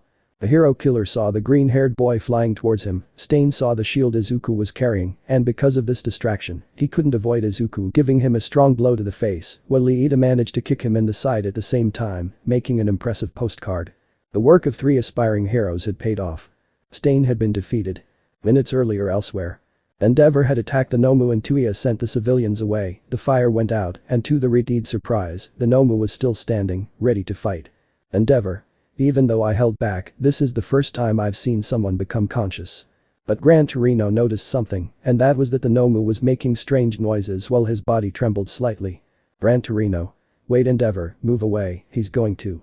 Then, without saying anything, the Nomu released a large amount of fire. The old man moved away and stood next to the fire hero who covered Gran Torino and in a single movement, moved away the flames. Endeavor. So absorption and release it would be something incredible, but as I see, the damage persists. It is an insignificant quirk in a monster like him. Gran Torino. I see wait, it's not like that, watch out, Todoroki. At that moment the Nomu began to tremble again, his body inflated completely, and he gave an incredible leap. Endeavor. I see, that's what it was about. Gran Torino. Your son took the civilians, didn't he? Endeavor. Yes. Gran Torino. In that case. In the air, the Nomu opened its snout and began to take out a network of grotesque flesh-colored tentacles. Endeavor raised his hand preparing an attack, but at that moment and surprising even Genji, Gran Torino jumped managing to break this net of the Nomu. But the old man did not stay there, he stopped and again using his jet, he launched himself again against the creature hitting him in the back and slamming him against the ground with enough force to break the pavement and obviously defeat the monster. Gran Torino. TCH I broke the pavement, my control is really atrophied already. Endeavor. Hahaha, that wasn't bad at all, old man. Tuya. Father, I've already evacuated the civilians, but. The Redeed raised his arm pointing to another area of the city where everything was seen to be on fire. Endeavor. I don't understand, there should be heroes there. Gran Torino. It's been 2 or 3 minutes, although everyone is there, let's stop this guy and hand him over to the police to go help. Endeavor. Yes. The Redeed sharpened his gaze as he remembered something that had happened with Shoto before arriving. Flashback. Endeavor. Guys, come on, there's trouble. Starting to run. Duya. Run Shoto, it's time for you to see how heroes act. Haha smiling. The three of them started running, but at that moment the mixed-haired boy's phone started ringing. Shoto took it out and stopped when he saw that it was a message from Izuku. Duya. Shoto. Shoto, it's a message from Izuku, it's just his position. Wait, he and Iida are here, that means. The alerted mixed-haired boy turned around and ran in the opposite direction. Duya. Shoto, where are you going? Shoto. To an alley off Eku Street. If you guys finish off or find another pro hero, send them that way. I leave the problem to you, I know you two will fix it soon. Endeavor. What's going on? Shoto. Izuku might be in trouble. Both pro heroes just watched a boy walk away without saying anything, worried about the green-haired boy. Flashback end. Endeavor. Leave the villain to my companions, I'll go help, you and Tuya go to the address I'm going to give you, I'm enough support for the rest. Back with Izuku, Iida and Shoto. The mixed-haired boy could see how the villain fell unconscious. Shoto. They stopped him, well, it's my chance. The two-tone prepared himself, but the three boys forgot that the assassin was quite persistent. Stain opened his eyes and with his katana launched a slash at Iida, who managed to dodge it by a hair. But in the same way, Iida would not give up either. Iida. I'll beat you. This time, you as a criminal. Shoto. Don't stop. Attacking with a burst of fire. Iida. And I as a hero. The boy threw a kick with his recipro still on, the attack hit the assassin's stomach, making him spit blood. Immediately Shoto's fire achieved its purpose, burning him without him doing anything. Izuku finished the attack by punching Stain in the back that made him land on the ground with a slam. Iida's recipro turned off, Izuku grabbed his friend, and Shoto made an ice path so the two could land, and also trapping Stain, preventing him from escaping in case he was still awake. Shoto. Iida. Get up, this isn't over yet. The blue-haired man stood up, but the three only saw how the murderer was unconscious on the ice. Izuku. He must have been unconscious. Shoto. Yes, we have to tie him up and go out to the street, do we have something to tie him with? Izuku. Look, just in case you have to take away his weapons too. Shoto. That's true, well, who's going? Izuku. Don't be afraid, soba face, we also have to help native. Both boys smiled as they were looked at by Iida, who was slightly surprised. On the other hand, where the remaining Nomus were, one of them, the strongest, launched a blow against a couple of heroes who managed to get away in time, and without time to lose, they began to throw ninja stars against the Nomu. It's very strong. Damn. Another hero approached the Nomu, apparently he had horns that gave him an appearance similar to that of Tsunotori Pony of Class B. Stop wasting time, let's all attack at once. All? Yes. And with this shout they all launched themselves against the Nomu, who raised his fists and let them fall against the ground, making a shock wave that pushed away all the heroes who tried to attack him, and that caused more destruction, raising a curtain of dust that prevented vision. Yes, the Nomu was too strong, so much so that what at first were just a few flames, now became large flames in different places, which rose dangerously, the pavement was destroyed, and several buildings had holes from the blows of the monster. Damn, I can't see anything. Where is it? Manuel, who was still there, managed to see how a huge shadow was approaching behind a heroine. You didn't have to be very smart, you knew who it was. Manuel. Run away. The woman, hearing this, looked back, seeing the Nomu standing behind her with his fist raised. Insert Just Another Hero by Yuki Hayashi and Radon, I love this theme. But before he could attack the woman, Endeavor arrived first, giving a strong blow to the Nomu, burning part of his arm and moving him away from the heroine. This surprised everyone, because no one expected that the fire hero would be there. Manuel. Endeavor. Surprised. The Redeed, who had a furrowed brow, saw how the Nomu managed to get back up and instantly his arm regenerated. Endeavor. So he can regenerate. Okay, then. The fire hero ran towards the Nomu, as did the monster, both finally came face to face. The Nomu was going with all the intention of attacking Genji, but the Redeed was smarter and grabbed him by the head with force. Endeavor. How about this? And after saying this, the Redeed lit his flames at full power, burning the Nomu's brain. Soon, these flames turned blue, and the Nomu let out a cry of pain. After a few seconds, the attack stopped, the Nomu had his skull wrapped in smoke and simply fell to the ground defeated. Endeavor. Charred cells cannot regenerate. The fire hero smiled, but this lasted little because at that moment the winged Nomu took one of the heroes who was unconscious and took him away. Manuel. Caution. Endeavor. Heroes without quirks can serve against him, take care of the wounded and go to Eku Street, in District. Is there a villain there? Endeavor.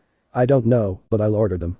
After saying this, the fire hero ran after the Nomu. Genji generated a sphere of fire and threw it at the Nomu, who dodged it by flying to the other side. Endeavor. Thinking. It's fast, then. The fire hero increased his speed and jumped and grabbed onto a wall. Genji began to walk on the wall, leaving burning marks of his footsteps. As soon as he had the opportunity, he jumped, staying close to the Nomu, and immediately afterward generated a spear of fire that he threw at his enemy, piercing him through the brain. Although he did not manage to knock him down, the attack did make him release his hostage, whom Endeavor managed to catch in the air and land safely. Endeavor. You won't escape. Back with the boys, they had already managed to disarm the killer and tie his arms, managing to immobilize him. Izuku.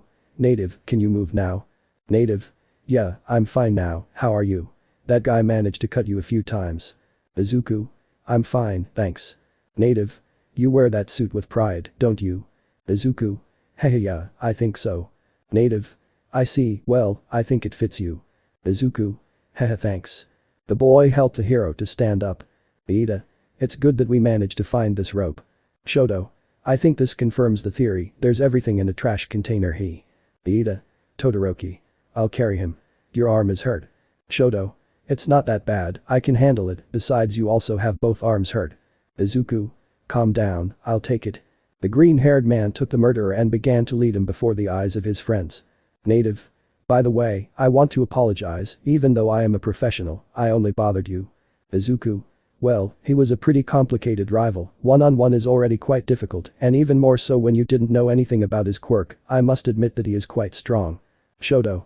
We barely managed to win the three of us, even though both sides made mistakes, he must have gotten upset for not meeting his objective and forgot Iida's recovery time, and he also couldn't counter his reciprocal and Izuku's movements. Finally everyone managed to get out onto the street. Native. Let's take him to the police quickly.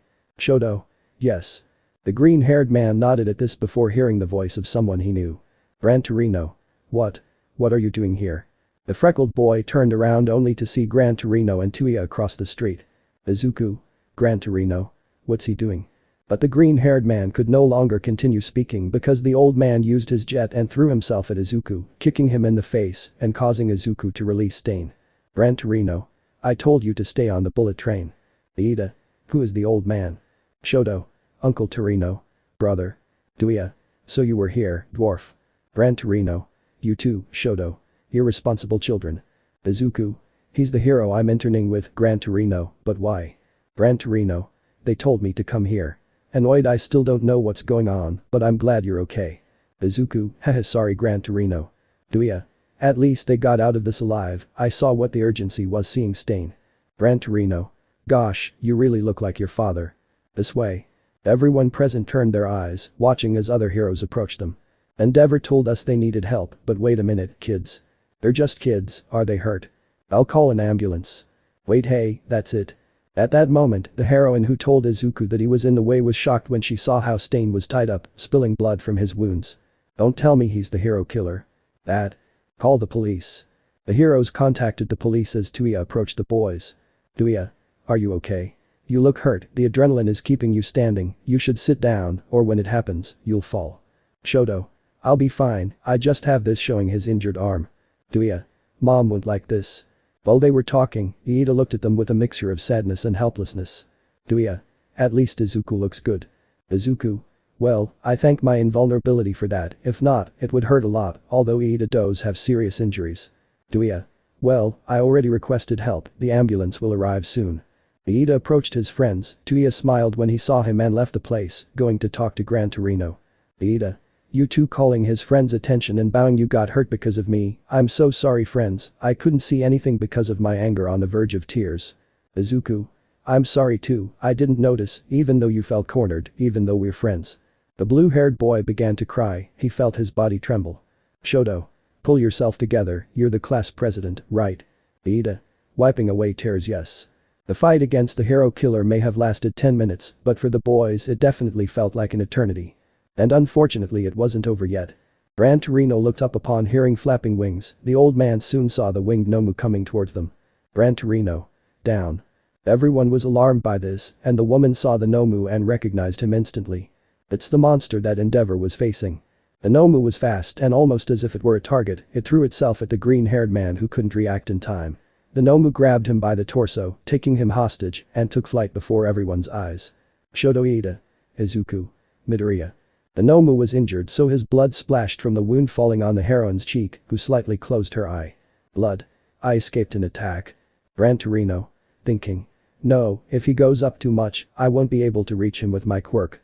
The monster rose quickly, soon it would be lost from everyone's sight, but at that moment Stain woke up. Apparently the murderer had more hidden weapons, so taking out a cutter he managed to free himself. Seconds later the murderer licked the blood that was on the heroine's cheek, who did not expect this, but instantly, everyone saw how the Nomu paralyzed and began to fall. Stain. Running towards the Nomu. This society is filled with false heroes and criminals who use their power unchecked. The villain jumped and landed on the Nomu. Stain took out a large knife and stabbed it into the Nomu's brain, knocking it down and saving Izuku. Stain. They must be eliminated. Izuku was surprised by this, and Native instantly remembered the word Stain said before Ida and the others arrived. What a scandal, the idiots came out, huh? I'll take care of them later. Native was terrified. Stain for his part was smiling, satisfied with his work. Stain. This is taking the razor out of the Nomu's brain to create a more just society. Although, what no one knew is that from afar, in his safe place, Shigaraki saw this quite annoyed and irritated. Shigaraki. Hey, what the hell? Why is that Nomu dying? What was that brat doing there? This is too much for me. Opening his arms, it's a mess. Scratching his neck furiously. Why doesn't what I want happen? Back at the scene of the fight, all the heroes stared in disbelief at this. Except the boy. Don't be an idiot, I'm just taking a hostage. I kill someone without hesitation. Anyway, get ready to fight. Putting on guard. At that moment Tuya stood on guard, lighting his flames, ready to attack. Endeavor. What are you doing standing there in a group? Everyone turned around to find Endeavor coming running. Endeavor. The villain must have escaped through here. Tuya. What happened there, Dad? Endeavor. Things were a bit complicated. The fire hero arrived with the others seeing the murderer. Endeavor. But is that man? But Genji opened his eyes when he saw Izuku's hero suit, surprised. For his part, the green-haired man managed to quickly get out of shock and gathering strength, he began to get up despite Stain's strong effort. Izuku. Sue, let me go. Stain. Turning to see the fire hero Endeavor. The assassin released Izuku and turned around, his mask fell off. Izuku saw this, surprised by Stain's appearance. For his part, seeing that Stain released Izuku, Genji prepared an attack being stopped by Gran Torino. Gran Torino. Wait, Todoroki. Stain. Impostor, I must set things right, someone will be covered in blood. I will get back what it means to be a hero. Come on. Come after me, imposters. Only 2 heroes could hunt me down, but Superman died, so the only one I will let kill me is the true hero, Almight. The man took a step and then everyone's blood froze, everyone was petrified, even the heroine fell down. Gran Torino, Endeavor and Tuya felt the murderer's bloodlust, everyone swore they could see how Stain's evil aura trapped them without letting them escape. But the murderer didn't take another step. His blade slipped from his hands, the frightening aura faded, and then everyone reacted. Tuya. Wait a minute, is he? Endeavor. Yes, he's unconscious. Hearing this, Ida and Shoto fell suddenly, coming out of fear. For his part, Izuku, who was closest to Stain, used his X-ray vision when he heard his uncle Endeavor speak. Izuku. Thinking. He has several broken ribs, probably from Ida's kick, one of them pierced his lung. I see, this is why he fainted.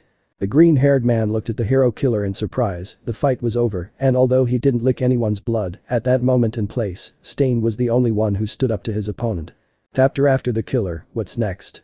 The fight was finally over, the kids were safe and the police had arrived. Unfortunately, the damage in the city was more than evident, the flames had reached a considerable size. Now, covering the story was the same rookie journalist. The woman was in a helicopter giving her report live.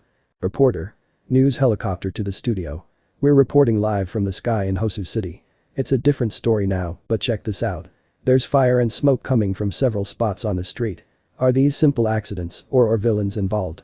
Unfortunately, we haven't received any information on this, but looking at the camera we'll report as soon as we know more. Hammerman. Okay, cut. The woman nodded and just as the man said, he pressed a button on the camera cutting its transmission, but it didn't take long before the woman caught her partner's attention. Reporter. Wait, keep filming. Hammerman. What's up? Turning on his camera. Reporter. What could that be? Hammerman. Huh? Where? Reporter. There, on top of the water tank on the high roof, do you see it? The man moved his camera pointing in the direction he was given and focused as best he could, unknowingly discovering that it was Shigaraki and Kurogiri on top of the tank. Hammerman. There are 2 subjects. Reporter. Will they be voyeurs? Hammerman. In that place. The helicopter continued its route, moving away soon from there. For his part, Shigaraki watched with binoculars as his nomus were arrested or their corpses were lifted. At this, the light-haired man scratched his neck furiously and took his binoculars with all his fingers, destroying them instantly. Shigaraki. Let's go home. Kurogiri. Tamura Shigaraki, are you satisfied with the results? Creating a portal. Shigaraki. Idiot, it all depends on what happens tomorrow. The villain entered the portal and they both disappeared. The next day. Early in the morning, Izuku woke up in Hosu General Hospital. The boy had no injuries, but even so, the doctors did not allow him to leave, putting him in the same room as Iida and Shoto. Shoto. Were you able to sleep, Izuku? Izuku. No, I think it was because of the bed, I'm not someone who spends a lot of time in hospitals. Shoto. Yeah, I imagined it, me neither. Izuku. You know, despite the circumstances, I think we did a good job. Shoto. For mere rookies, I think so. Izuku. Sigh, although it scares me to think of another scenario, it is a miracle that we are alive. Shoto. Yes, we were quite injured, he could have killed us whenever he wanted, he probably even let us go on purpose. Seeing his arm, it's incredible that you'll face him when he attacked you directly, Iida. Iida, for his part, sat on the bed, disappointment and sadness could be seen on his face. Iida. No, it's not that, actually. At that moment and interrupting the blue-haired man, the doors of the room opened allowing Gran Torino to enter, who was accompanied by Manuel. Gran Torino. I see you're awake, kids. Izuku. Gran Torino. Iida. Manuel. Gran Torino. Seeing Izuku. Gosh, kid, I have a lot to complain about. Izuku. Haha, I know, and I'm sorry. Gran Torino. But before that they have visitors. The old man looked towards the door, as did Izuku and his friends. At that moment they saw a tall man enter. He was even taller than Manuel. He was wearing an elegant suit. He had a clear aura of command. Without a doubt everything would seem normal if it weren't for the fact that his head was that of a dog, but even so, Izuku was surprised because he recognized him instantly. Izuku. He is the chief of the Hosu police, Kenji Tsugarami. Instantly, Izuku and Shoto stood up. Iida tried to do the same, but the police chief stopped him. Kenji Tsugarami. Easy, kid, you can stay seated. Wow. The three boys. Thinking. Wow. Did he really say wow? Kenji Tsugarami. So you are the three students who defeated and stopped the hero killer. Shoto. Yes, thinking. The police chief came. Why? Kenji Tsugarami.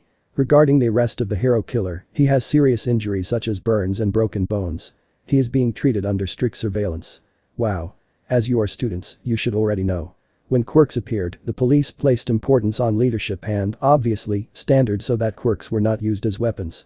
Some time later, the hero profession emerged to cover this up. Wow. Thanks to the heroes who followed the ethics and rules of the profession, they can now use powers that can kill others, and their actions are accepted, rather than properly reported. Wow. But what you did last night, even though it was against a hero killer, was a violation of the rules. For unapproved individuals to use their quirks without the supervision of their superiors. The three of you, along with the professionals, Endeavor, Gran Torino, and Manuel, will be severely punished. The man said this and Izuku opened his eyes in surprise, although he instantly thought of the right words to be able to reply without affecting his superiors. Iida, for his part, felt even more guilty because his selfishness affected Manuel. Shoto, for his part, was slightly annoyed being impulsive for the first time in all the time Izuku had known him. Shoto. Wait a minute, if Iida hadn't done anything, Native would have died, and if Izuku didn't go, they would both die. Iida. Todoroki. Shoto. No one noticed that the hero killer had appeared. Should we have followed the rules, even if it meant them dying? Moving on. Izuku, for his part, upon hearing this, turned around quickly, grabbing his best friend by the chest, stopping him. Izuku. Wait, Shoto. Kenji Tsugarami. You're saying rules don't matter as long as it ends well. Shoto. Isn't a hero's job to save people? Annoyed. Kenji Tsugarami. Sigh, yeah, it's obvious they're just rookies. What do they teach them at UA? Or in your specific case, Endeavor? Wow. Shoto. Dog annoyed. The boy managed to push Izuku aside, who took him by the shoulder. Iida, for his part, stood in front of the bicolored boy, but he dodged him. Iida. Stop, Todoroki, it's okay, he's right. Gran Torino. Better calm down and listen to him until the end, managing to stop the boy. Kenji Tsugarami. Well, that's just my opinion as the police chief, but punishment would only happen if everything that happened were made public. While scratching his nose, if it were public, people would recognize them, but they would still be punished. On the other hand, if it wasn't public, it would be easier. The burns could be attributed to Endeavor, and thus, he would be pointed out as the savior, and it would all end there. Wow, fortunately, there were few witnesses. This file will end like this. Wow, but that means no one will know about your accomplishments and good decisions. What do you prefer?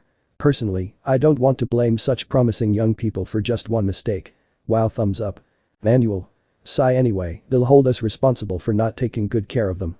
The blue-haired boy looked at his superior. The boy felt quite guilty, so without saying anything he approached him and bowed. Iida. I'm so sorry. Manual. Tapping Iida on the head. Good, because you've already caused a lot of trouble. If you understand, then stop doing it. Iida. Yes. Izuku. I understand, sorry. Bowing. Shoto. Thank you for taking care of it. Bowing. Tenji Tsugarami. Because of the adults, you will not receive the praise you deserve, but as a protector of peace. Bowing. I thank you. Shoto. TCH next time, I might start there. Izuku. Hehe. Shoto smiling. Iida also smiled slightly, infected by his friend's good humor. On the other hand, yes, maybe the fight ended well for the boys, and although no one knew about it, it didn't mean things would be peaceful, because without anyone knowing it, the repercussions were yet to be revealed.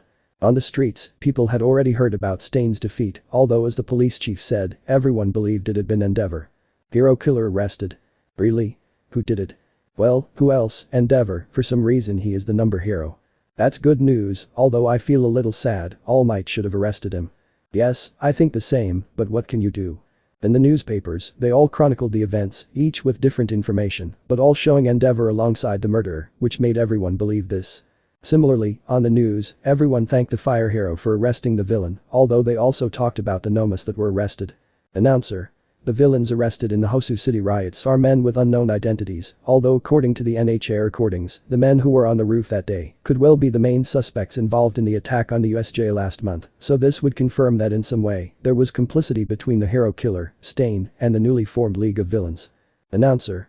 The hero killer, Stain, killed more people than any other criminal since the appearance of Superman and All Might, so with his arrest, many people in Japan will feel safer. Presenter.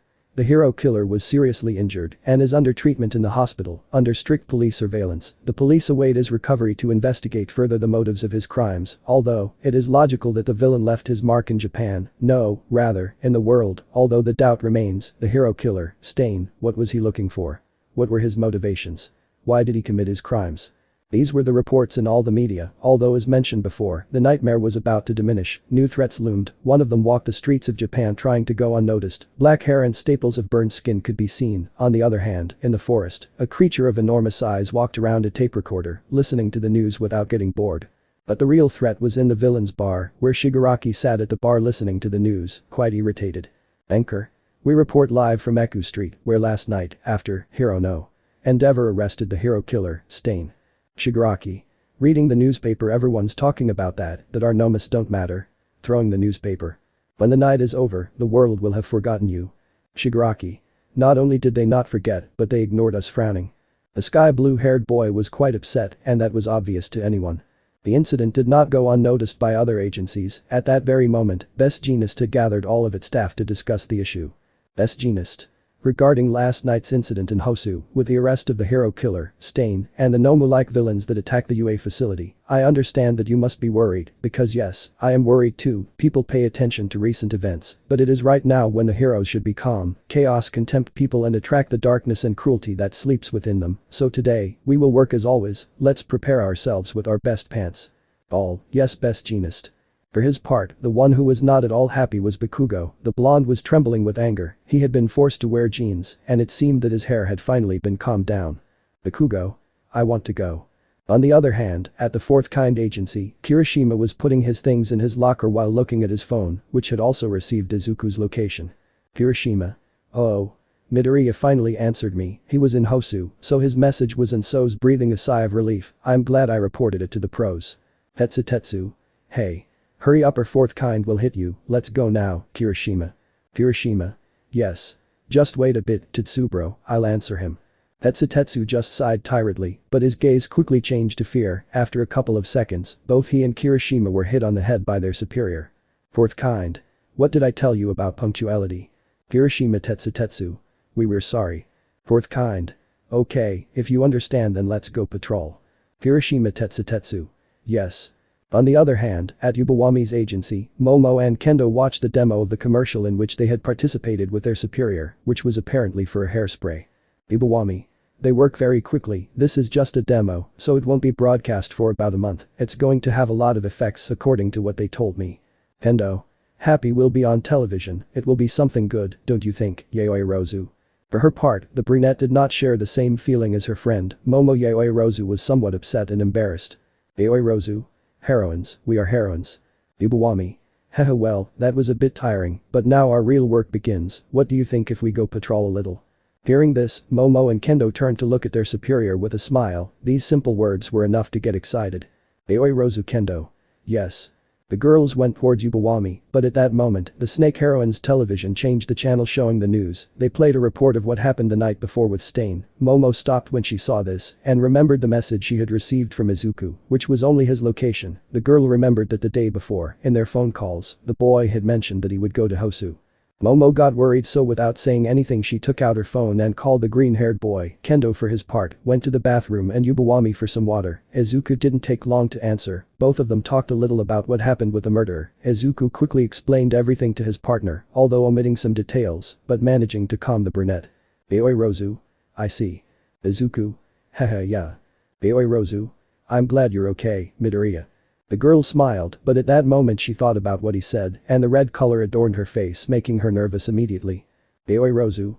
I mean, I'm glad you, Ida and Todoroki are okay. Nervous W, since you only sent me your address, I was very nervous. Izuku. Sorry, Aoirozu, I didn't want to worry you. According to me, I only sent it to Shoto because he was the closest, but apparently since I didn't see it, I sent it to several of my contacts, then too many things happened and I couldn't call you. Aoirozu. Breathing a sigh of relief. It's okay, Midoriya, I know there were problems, for now rest, at the academy you can tell me everything, okay? Izuku. Hehe yes, I think so, thanks Aoirozu. Aoirozu. It's nothing, we're friends, right? Besides, we help each other as heroes. The girl smiled, as did the green-haired man. Izuku. Haha, I think I needed to hear your voice. The green-haired boy smiled again, but before he could say anything, her words echoed in his mind. The green-haired boy felt his face quickly turn red. The last thing he said could be misinterpreted. Him or listening to the brunette on the other end only made him more nervous, but Izuku didn't know that on the other side of the line, far from feeling angry, the brunette was completely red. Izuku. I meant I needed to hear someone say that or something like that. Haha. Aoirozu. Why yes. I understand, it's this, I have to. Yubawami. Entering again with the waters for the girl's battle fist. Creati, I brought some water for the two of you. I also hope you are ready. We are going to patrol. We will make your practices begin and have a great experience away from the cameras and the showbiz. Haha. Aoirozu was startled when she saw the beautiful woman enter. Kendo had also appeared, scaring the girl even more. She grabbed her phone tightly, covering it in the hope that her friend and her superior would not see the boy's name and get the wrong ideas. Aoirozu. Huh. This one yes. Now I'm coming.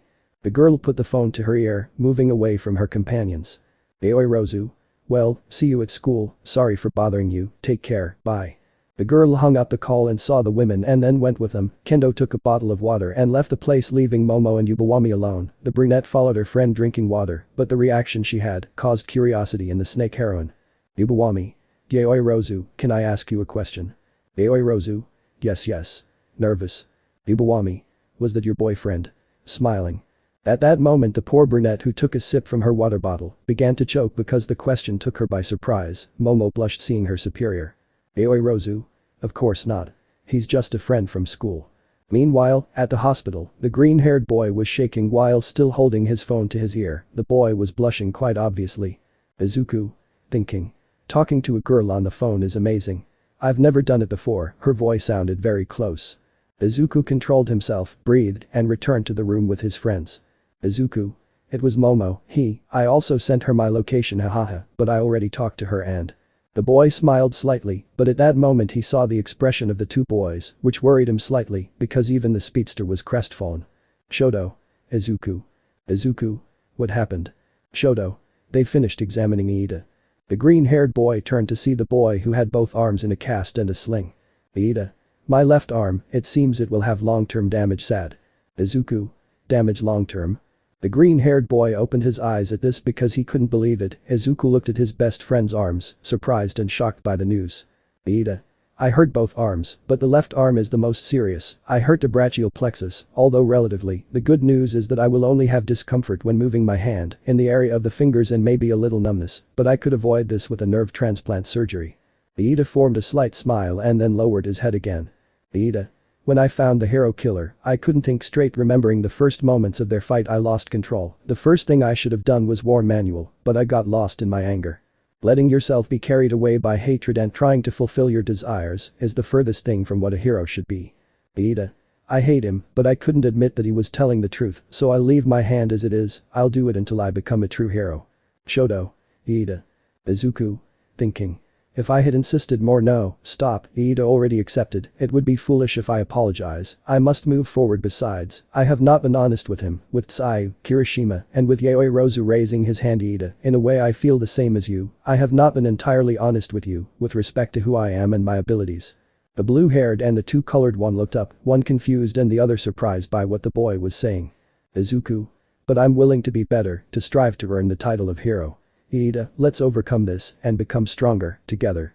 The green-haired man closed his fist looking at Iida who smiled slightly and nodded accepting this, for his part, Shoto saw this and then extended his left arm. Shoto.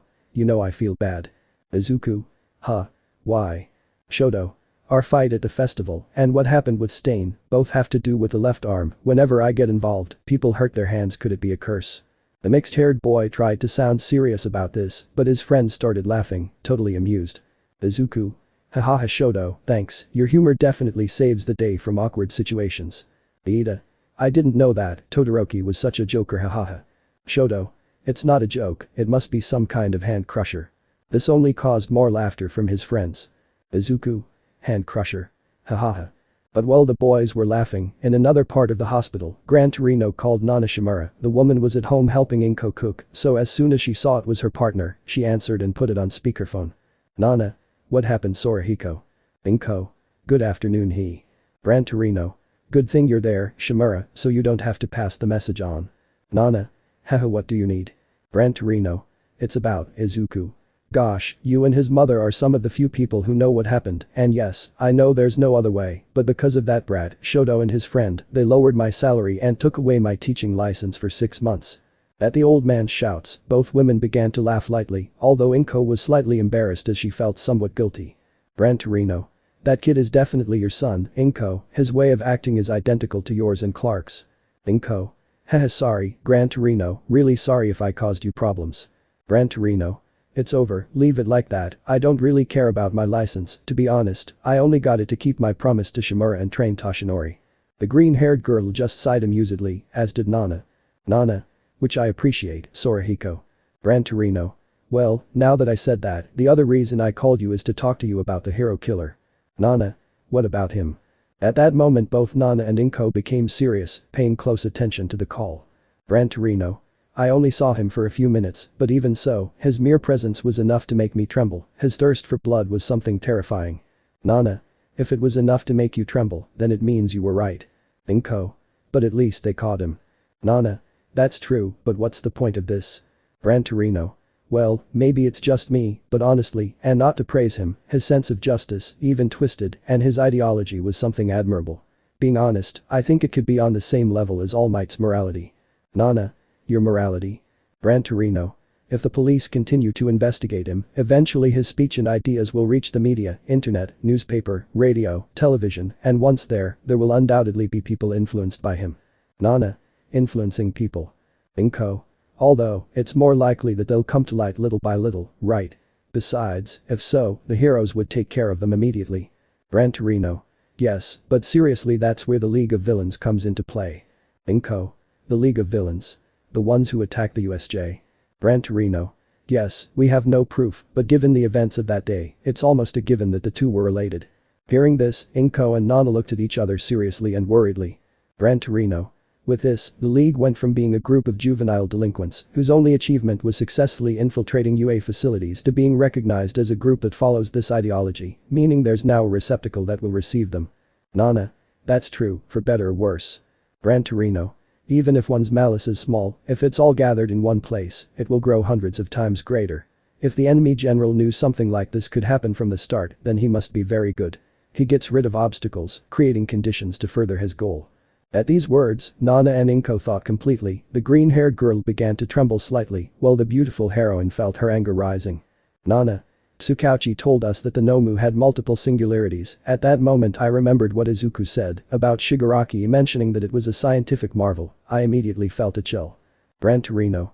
This is more than obvious Shimura, the man who killed Superman and who made that hole in Toshinori's side, all for one, is behind all this. Nana. Clenching her fists I really didn't expect him to survive after that blow. Gran Torino.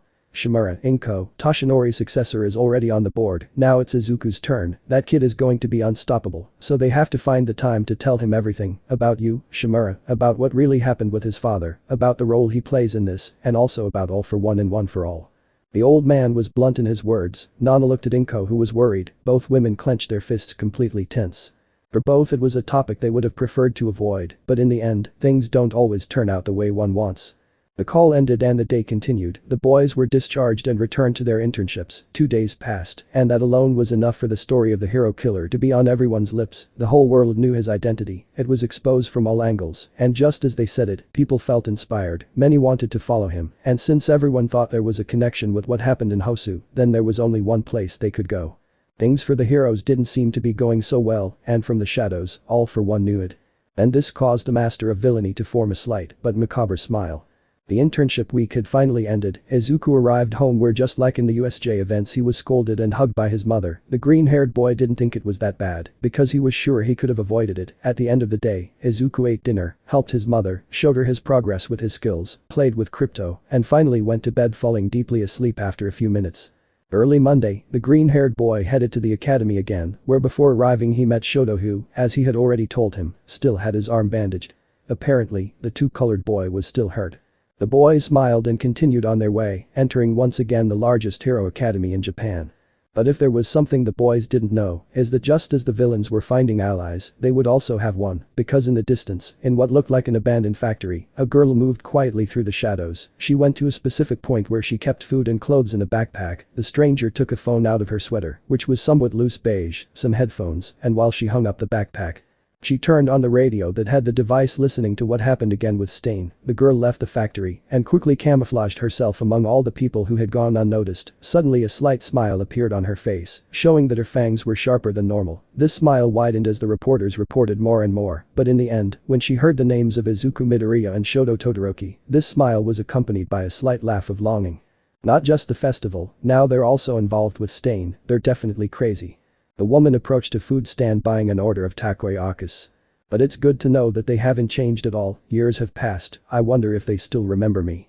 The girl sheltered herself from the sun and saw a large screen where a quick report from the UA was shown. The teenager continued walking and bought a drink. Well, I guess nothing will happen if I pay them a little visit, haha, smiling. Tapped her back to UA. Who are you really? Izuku Midoriya. Last day of internship. The green-haired boy was outside Gran Torino's house, his internship was over, now he had to return home, and then to the academy. Izuku was wearing his school uniform, well he said goodbye to the veteran hero. Izuku. It was a short time, but thank you for taking care of me. Gran Torino. Yawning. I don't think you should thank me too much, kid, I couldn't show him the big thing. Izuku. Haha, don't say that, thanks to your instructions and constant fights against me, I was able to do something against a hero killer. The old man, somewhat annoyed, hit Izuku with his cane, which made even the green-haired man's glasses become a little unbalanced. Gran Torino. Against a hero killer who wasn't serious. Although, well, at least you were able to do something with the power you wield now, although you're still an impulsive fool. You're still too impatient and it's easy for you to lose control without concentration. You must always stay calm and alert. The green-haired boy just listened nervously to the complaints of his teacher, who didn't seem to have any intention of stopping. Gran Torino.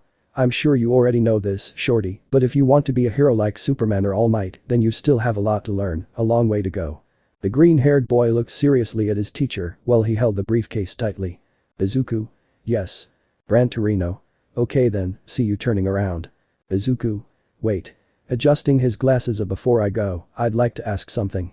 I've never found the time, and even less so with what happened with the hero killer, but… Gran Torino. Talk fast, brat. I want to eat takoyaki. Izuku. I know you are very strong, you trained All Might, and you were my Aunt Nana's and my father's companion for a long time, but even so, for the new generations, the name, Gran Torino, is practically unknown. Why? Gran Torino. That's easy to answer, I was never really interested in working as a hero. Izuku. What? Surprised. Gran Torino. I had a goal that required me to use my quirk freely, that's why I got it. Izuku. A target. Gran Torino. Yes, although Shimura should be the one to explain that to you better, you know, kid, I really expect a lot from you. Izuku. My Aunt Nana. Gran Torino. Well, that's all, goodbye, have a good one. The old man was about to enter his home, Izuku had already left, but for no reason he stopped. Sorahiko turned around seeing Izuku. Gran Torino. Thinking.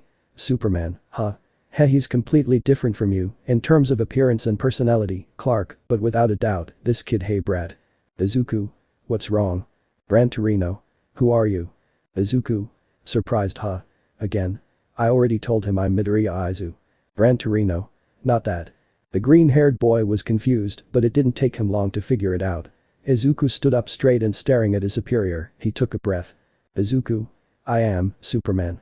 The old man just smiled satisfied with the answer and waved goodbye to go into his house. Izuku also left and started walking towards the train. Gran Torino. Smiling, thinking. Well, let's watch it together, Nana, Inko, Clark, we'll pass on the story and this boy will form his own legend.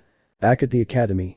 The green-haired boy had entered the room accompanied by his best friend. Everything would seem normal, but at that moment, Kaminari and Shiro burst out laughing. The best friends turned around seeing that it was Bakugo who had his hair flattened, combed in the style of best jeanist. Kaminari. Hahaha, but what happened to you, Bakugo? Bakugo. Shut up, damn it.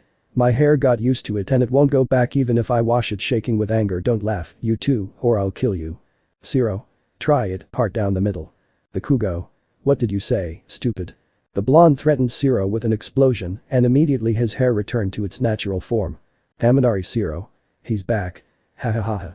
Mina. Excited huh? You were able to fight villains. I'm so jealous. Jiro. Haha, I don't think it's that bad, I only helped with the evacuation of civilians and gave support, so I didn't really fight. Mina. Well, still, it's great. I only trained and patrolled a little, although we once managed to capture some smugglers. Kiro. Mina. Jiro. That's great, I'm jealous. But I feel like the one we should ask is her, pointing at Uraraka. How did your practices go, Achako? The girls turned to see the brunette who was in her place, although now she gave off a somewhat intimidating aura. Uraraka. It was quite satisfying and beneficial. Haha. It seems her fighting spirit has finally awakened. Kiro. Jiro. Was it really with that battle hero? Kaminari. It was a big change in just 1 week. Mineta. Change. It's not that, Kaminari. Women are demons who only hide their true selves. Scared. Kaminari. Scared? What the hell did you see with Mount Lady?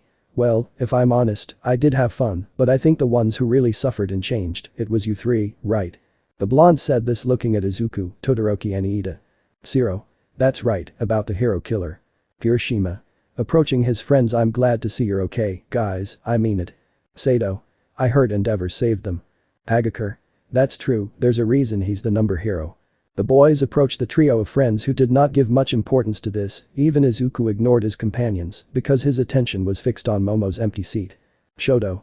Yes, he saved us. Ajiro. I saw it on the news. They also talked about the hero killer being involved with a league of villains because of the nomus that could be seen in Hosu. Just thinking that someone like him could have come the day they attacked the USJ scares me. Haha, nervous. Kaminari. Smiling. Is it scary? You're a coward, Ajiro. Did you see his video? Ajiro. Video? The one about the hero killer? Kaminari. Yes, it may be scary, but you can't deny that it was clear that he was too tenacious and determined. Everything that happened, doesn't it make him seem great? The blonde smiled as he said this, and without being able to help it, Izuku stood up. Izuku. Kaminari. Serious. Kaminari. What? The blonde turned around, annoyed to hear Izuku's voice, but at that moment he saw Iida and remembered what happened to his brother, so he felt a slight remorse. Kaminari. I'm sorry, Iida. Iida. No, that's fine, I think I should also admit that he was quite tenacious. I understand why you thought it was cool, but we can't deny that he chose to kill as a result of his beliefs, and no matter what he believes, that part is wrong. At these comments, Kaminari lowered his head slightly, somewhat regretful. Izuku looked at his friend next to Shoto, both of whom had serious faces. Iida. To prevent anyone else from ending up like me, raising his arm vigorously, I will walk the path to becoming a hero again. Izuku. Haha, that's good to hear, Iida. Iida. Come on. It's time to start class. Everyone, go to your seats right away. Okoyami. How noisy. Jiro. All because of Kaminari and his stupidity. Kaminari. Sorry. Izuku, for his part, smiled at his friend. He was glad to know that despite his injuries, he was in a good mood. I'll leave my left arm like this until I'm a real hero. Izuku. Thinking. Hey, you really are cool, Iida. The green-haired boy went to his place like all his friends. Izuku felt a little better, although at that moment, and without being able to avoid it, Uraraka hit him on the head. Izuku. Ouch, good morning to you too, Uraraka. Uraraka. Gosh, Izuku, couldn't you have stopped being a little less reckless? You just sent me your location, and later I see what happened to Stain. Are you really hopeless? Do you always have to go save everyone? Izuku. Haha, sorry for worrying you, but there was no other way. I won't let my friends fall. As long as I have enough strength to help them, rest assured that I will. The girl looked at the green-haired man for a few seconds until she simply gave a tired sigh. Uraraka. I really think you're crazy sometimes. Izuku. Haha, we got out in one piece. I think that's the important thing. The boy smiled, but then made a serious face and turned surreptitiously to see Momo's seat, which was still empty. The brunette had not arrived. Shoto. Don't worry, she'll come back, she just went out with her parents, right? Izuku. Yes, but he said he wouldn't be long, it alerts me a little. Shoto. With Stain off the streets and the league not making any moves, I think it's hard for anything to happen to him. Izuku took out his phone and unlocked it, seeing the chat he had with the brunette. Apparently, the girl had to finish her internship a day earlier than planned because apparently there was an issue that involved the entire Yaoirozu family. Yaoirozu? Hey yeah, by the way, on Monday I think I'll be a little late to the academy. Izuku. Late? Why? Yaoirozu. My parents will come for me, I think I'll even finish my internship today, they only told me it was something related to some matters with foreign investors. Izuku. Foreign investors? Yaoirozu. Yes, in a few days there will be the Expo, you know, on Island, my parents I think finance the experiments of some scientists there. Izuku. I see. Yaoirozu. Yes, usually they go every year, so this time should not be an exception. Izuku. Do you think? Yaoirozu. I want to believe it, although my father has said that because of my dream of being a professional hero, I should be more aware of family matters. I understand the relationship, but there are times when I don't know what they are thinking. Haha. Izuku. Haha, well, you are an only child, I assume that you have more pressure because of that. Yaoirozu. Well, that's true. Izuku. So, you won't be coming to the academy on Monday? Yaoirozu. Yes, I will arrive, but later. I think my father notified the director, but anyway, I'm notifying you. You know, you're the vice president's advisor. Izuku. I'm sure they made that position up but okay, good luck Yaoirozu. Yaoirozu. Thank you, Midoriya, good luck to you too. The green-haired boy looked at this chat carefully, the brunette's last connection had been in the morning, but she didn't send him a message. Izuku couldn't help it, without knowing why, he was worried about the girl, and he still didn't know why, but she seemed very familiar to him. But the boy couldn't think much about this, because from one moment to another, Almight and Nanashimura entered the classroom with a smile, they had to do hero practice, everyone smiled excitedly for this, the order was given, they had to put on their hero suits and go out to the patio. Everyone hurried, it didn't take long at all, they were excited to train with the symbol of peace. Once everyone was gathered, they were taken to a new training area, it simulated an industrial zone, the boys were already used to seeing that the academy's training fields were huge, so now they were only impressed by the way it was built. Almight. Okay, everyone's here. Nana. Let's start with basic training, hey guys, I feel like it's been too long since I saw you last. Haha. Almight. That's true, and that's why, since you've just returned from your internships, for this basic training, we'll have a hero race. Ida.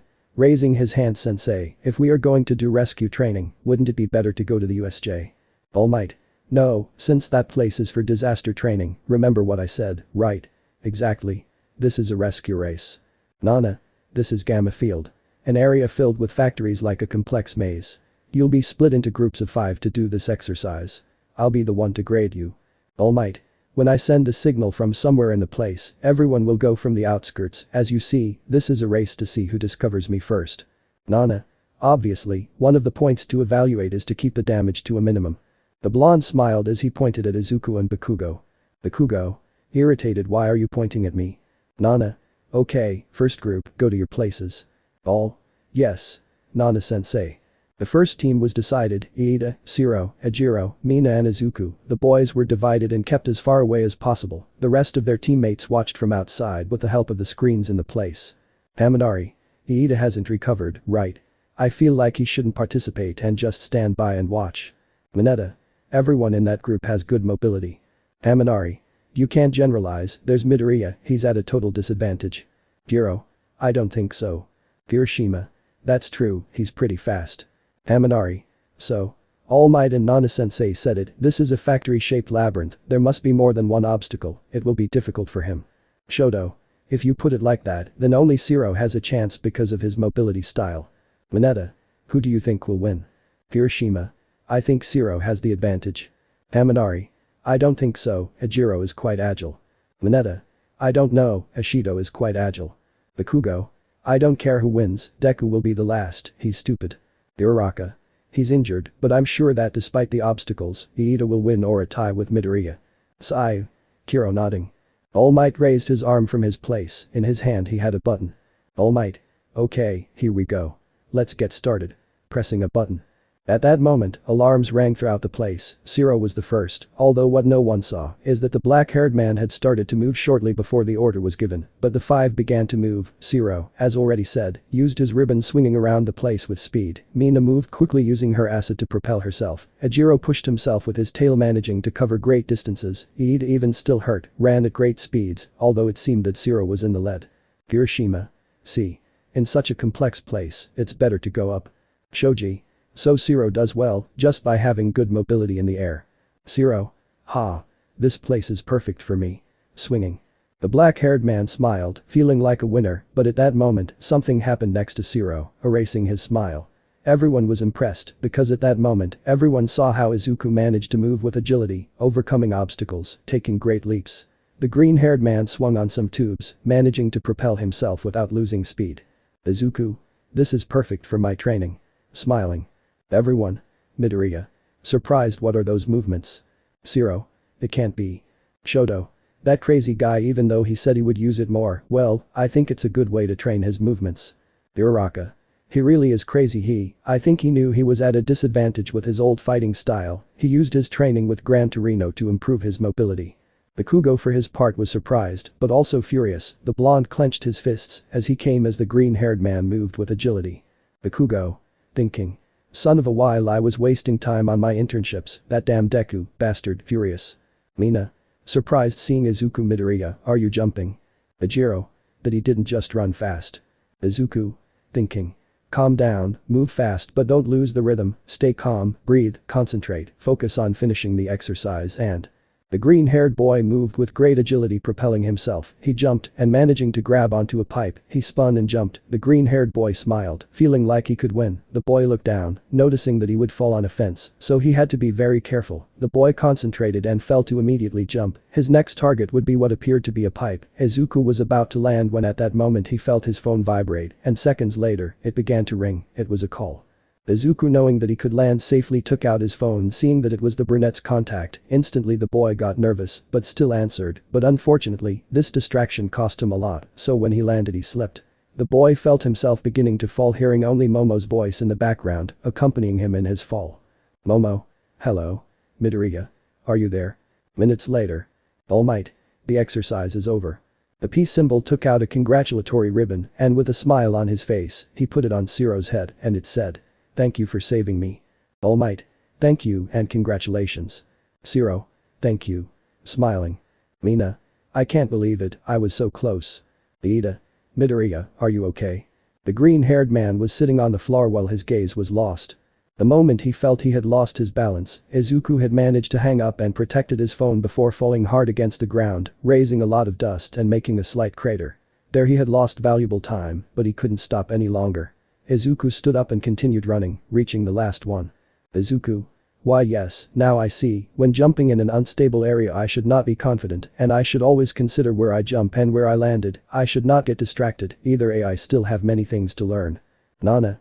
Hehe, yes, that's true, but don't forget that you are students, aspiring heroes, failing is part of life, and yes, your partner, the young Zero, may have arrived first, but compared to their versions of the early days, everyone has improved in the use of their quirks.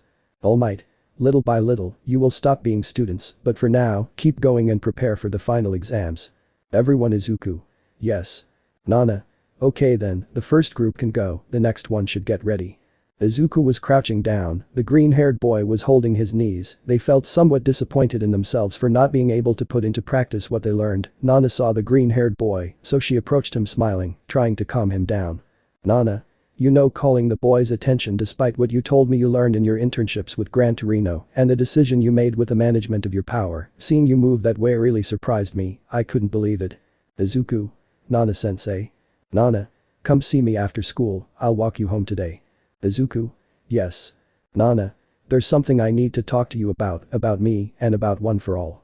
The green-haired boy, for his part, looked up intrigued because he did not understand the reason for this, although at that moment, the boy remembered those words he heard the last time he saw his father. All for one and one for all. Izuku was intrigued, but not knowing what to say, he simply left with his companions. This is how the other team training sessions went by until once everyone finished, and after getting their grades, they went to change. In the boys' locker room.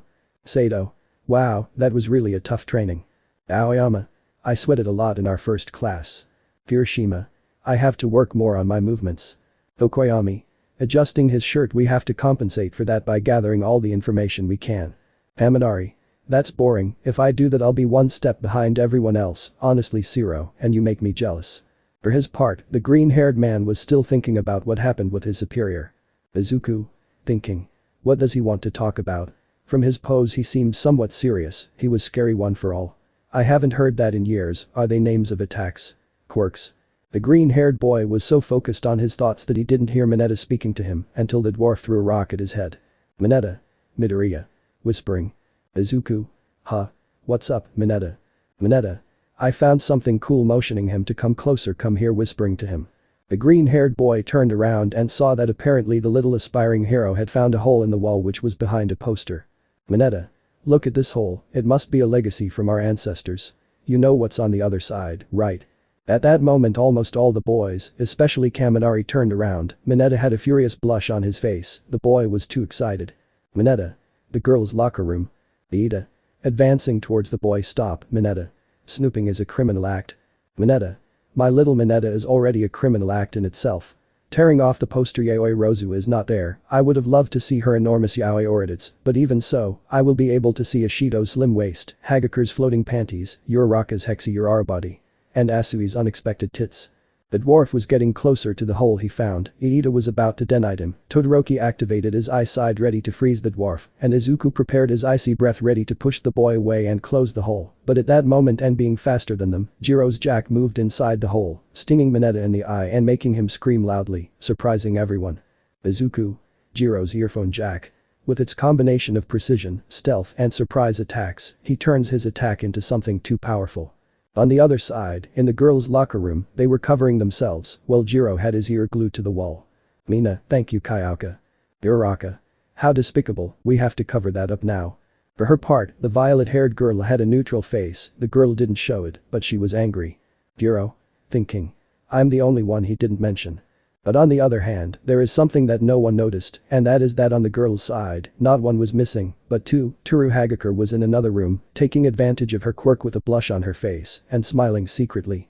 Back in the men's locker room, everyone managed to get Kayaka to release Mineta. Kaminari, Kirishima and Zero hurried to get ready and quickly took him to Recovery Girl to get medical attention. Meanwhile Izuku was the last to leave, and once he made sure that no one was seeing him, he blew towards the hole, managing to freeze it, filling it with ice. It wouldn't be permanent, but it would do the trick. Well, they gave notice to Aizawa and had it fixed. Izuku. Well, I think this will do for now. Shoto. Have you covered it up yet? Entering the locker room. Izuku. Yes, for now it will be fine, it is not forever, so we have to tell Aizawa. Shoto. Yeah, let's go now before we go eat, okay? Izuku. Okay. Shoto. Mineta is a good person, but sometimes he gets really stupid, I wouldn't be surprised if the girls hit him. Izuku. Yes, haha, although in one way or another we would have to help him. Shoto. The girls had a quick reaction. Izuku. I guess the time we've known Mineta has made them have an alert attitude. Shoto. It's a good thing Momo wasn't there, right? I honestly feel like you would have hit him instantly, Izuku. Hahaha, I'm not that violent. Shoto. Well, you're someone who always defends your friends, and you were the closest, so for a second I thought you'd use your heat vision to burn his ass. Izuku. Haha, let's just say it was close, at least Jiro was faster. The boys started walking, the bell had already rung, it was time to go eat. The boys carried the briefcase with their hero costume, it didn't bother them because they knew that once they returned to the classroom, they would put it back in its place. Izuku and Shoto arrived at the kitchen and asked for their food, sitting next to Uraraka and Sai. Uraraka. They were already late. Izuku. I covered the hole in the locker room. Uraraka. With. Izuku. I put paper and Shoto helped me with his ice, it won't be permanent, but later we'll tell Aizawa to cover it up. Sai. Thanks guys. Kiro. Shoto. The others haven't arrived. Uraraka. No, Iida went to a class president meeting with Kendo. Shoto. I see. Uraraka. Yes, I think YehosuaHernandez was saved, don't you think so, Midoriya? Izuku? Hehe yeah, I think so. At that moment, surprising the boys, Hagakure arrived and sat next to them with a tray of food. Hagakure? Hey guys, can I eat with you? Izuku? Of course, what do we owe the visit to? Hagakure? Haha, nothing really, thanks for the hole in the locker room by the way. Uraraka? And Mina and Jiro? Hagakure? They went to the toilet The green-haired man, for his part, was smiling when he remembered the call from the brunette. The green-haired man took out his phone, seeing that he had some messages from the girl, so he opened the last one. YehosuaHernandez? Sorry Midoriya, I think you were in practice, I didn't mean to interrupt, I called you to tell you that I'm on my way back to the academy, I think I'll be back to eat haha, buy me something, I'll send you a message when I'm at the academy. YehosuaHernandez? Haha by the way, don't laugh when I get to the academy, my parents made it so I would get there quickly, it will be really embarrassing, so you better not make fun of it, understand? The green-haired man just smiled as he read the message. Shoto. Good news. Izuku. Nervous and no, haha it was just a message from YehosuaHernandez, she said she would arrive around this time. Shoto. Do you want to buy him something to eat? Izuku. Haha maybe a snack or something, he missed today's training, and from what he says, it will be something embarrassing. Ida. I'm back, what did I miss? The boy had a tray of food while he sat with his friends. Izuku. Not much, by the way Ida, we already covered the hole in the locker room wall. Ida. Thank you very much guys. Shoto. Although it is logical that it will not be something permanent, so please tell Aizawa to close it as quickly as possible. Ida. Haha understood, I'll take care of it. The boys began to eat while talking quietly. A few minutes passed until they heard a helicopter flying over the school area. Everyone covered their ears because the noise was quite loud. It seemed as if the aircraft was right above the building. Ida. What's going on? Izuku. I have no idea. Uraraka. It's the media again. Ida. I don't think so, they are not allowed to fly around the academy unless there are extraordinary events like the sports festival, flying over is unthinkable. Shoto. What kind of hero needs helicopter to get to the academy? At that moment the green-haired man remembered the brunette's message, so he quickly looked up. By the way, don't laugh when I get to the academy, my parents made it so I would get there quickly, it will be really embarrassing, so you better not make fun of it, understand? Izuku. I saw why he found it really embarrassing. Everyone kept covering their ears because the noise didn't stop. And unfortunately, noise would be the least of their worries. Moments before in the helicopter. The brunette, just as she had told the green-haired boy, was in her family's helicopter, her parents had sent her in it to avoid traffic. Momo appreciated that they were concerned, but they felt it was too much, the girl was also somewhat worried, because in her first phone call to Izuku they didn't speak, and she only heard a lot of background noise before they hung up on her, in addition to not receiving any response to her messages. YehosuaHernandez? How long until we arrive? Pilot. We'll be at UA in 3 minutes, Miss YehosuaHernandez. YehosuaHernandez? Thank you. The girl was traveling a little uncomfortably because she was afraid of heights, the helicopter was also moving somewhat abruptly from time to time, but it wasn't long before the girl could see her precious academy in the distance, so she smiled while quickly thinking about the color green. Pilot. This is Pilot. In the helicopter from the YehosuaHernandez family. Requesting permission to land. Over. Permission cleared, please land carefully Pilot. Change and go.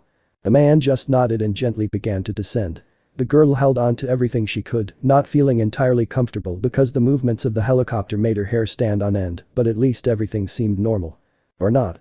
The helicopter lowered slowly, the pilot put all his knowledge so that nothing would go wrong, but unfortunately the propellers seemed to have a defect because they would not stop, the pilot began to get nervous because he could not land, the poor man moved and pressed all the buttons with which he could stop the movement of the wings, but none worked, the girl for her part turned to see the man who was sweating which made Momo get nervous. YehosuaHernandez? Is everything okay? Pilot. Miss YehosuaHernandez, I'm not going to lie to you, the helicopter has a malfunction, I can't land, the propellers won't stop, I can't control it, I lost control of the engine. The man tried to stop the ship with all possible means, but nothing happened, Momo began to get more and more nervous. Insert John Williams the big rescue theme and continue reading. Pilot. Pilot at UA Academy I can't control the helicopter, I need emergency assistance.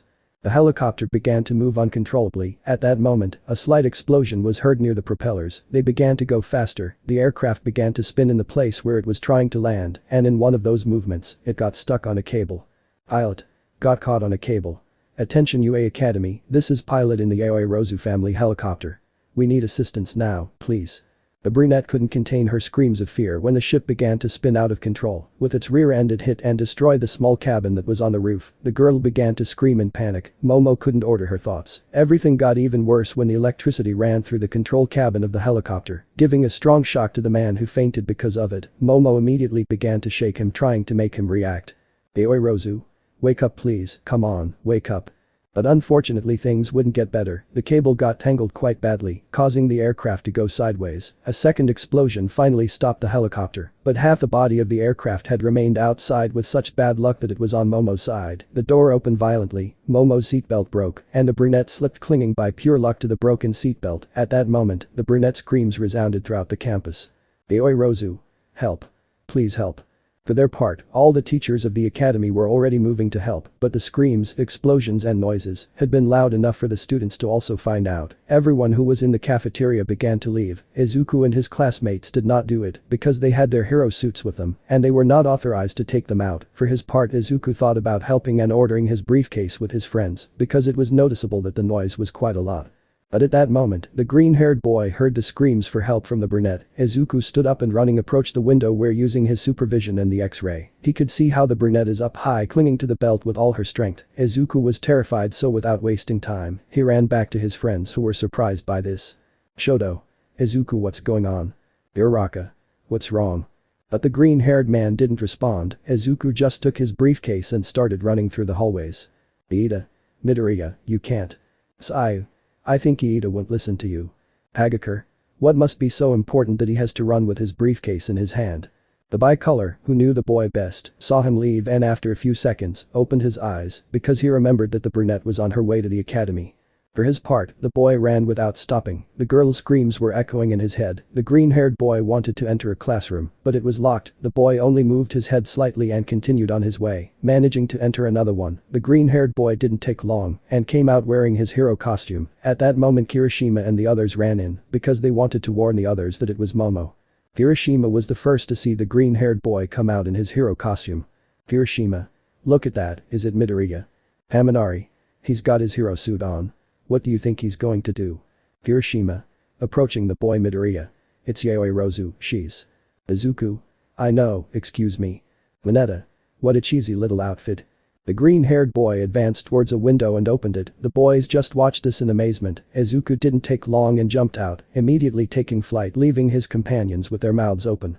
Back with the brunette, she was totally terrified. The girl couldn't think clearly, so using her quirk was impossible. The female couldn't decide. A rope, an inflatable bed, a jetpack-like maze. Momo tried to put her ideas in mind, but it was useless. If something went wrong, she would die. The poor girl was crying in fear, but to her misfortune, nothing is forever. The roof was on fire. The heroes couldn't get in. Mount Lady could help, but because of her quirk she couldn't move freely. Kamui Woods was helping elsewhere. She couldn't help. Momo couldn't stand it anymore. The helicopter was close to breaking down and falling. The structure was about to break down, and without them being able to, and in a bad move, the girl fell. The belt had been broken. Momo slipped and was now in free fall. Momo screamed with all her might. All the students and teachers gasped at this. Nana and Almight didn't think twice. Both were about to use their one for all to fall and hold the girl. They knew the risks this entailed, but the brunette was in trouble. The girl simply closed her eyes, waiting for the blow that would take her life. Although this one never arrived. Instead, the brunette only felt a slight blow, but it wasn't fatal. It felt warm. The girl opened her eyes, seeing that it was Izuku who was now holding her firmly. Fear was shared with surprise. Momo YehosuaHernandez saw the green-haired boy's face, incredulous at what she was seeing. Izuku, for his part smiling, tried to calm the girl and began to rise. Izuku. Calm down, YehosuaHernandez. I've got you now, raising his other arm and starting to rise. As soon as she felt them rise, the girl clung more to the green-haired boy because she couldn't believe this. YehosuaHernandez. Midoriya, why you have me, but who has you? The green-haired boy just smiled while down below everyone was speechless. No one could believe this. The green-haired boy's companions were close to fainting. Todoroki and the others came out, and seeing this, their expression was of total astonishment. They all had different emotions, feelings inside them. For their part, Shoto and Nana saw this with a slight smile. The black-haired heroine looked proudly at her nephew, while Shoto looked at him, shaking his head slightly. Shoto. Conceited. But on the other hand, within all this, there was a totally negative feeling. This was from none other than Bakugo Katsuki. The blonde looked at the green-haired boy in total disbelief. The boy couldn't believe it. Izuku Midoriya, the boy who always considered less, whom I feel insulted and pushed away, was now flying. The blonde looked angrily at the red cape waving in the air, who also shared this feeling was All Might. The blonde clenched his fists. Now he understood the reason for the green-haired boy's suit, the symbol of peace, simply withdrew from the place boiling with rage. YehosuaHernandez was totally amazed. The boy reached the roof, took a breath and blew with incredible force, extinguishing the flames. The boy landed and left Momo on the ground to immediately take the helicopter, and using his incredible strength returned it to the roof. Izuku opened the door and loading, took out the pilot to put it on the ground.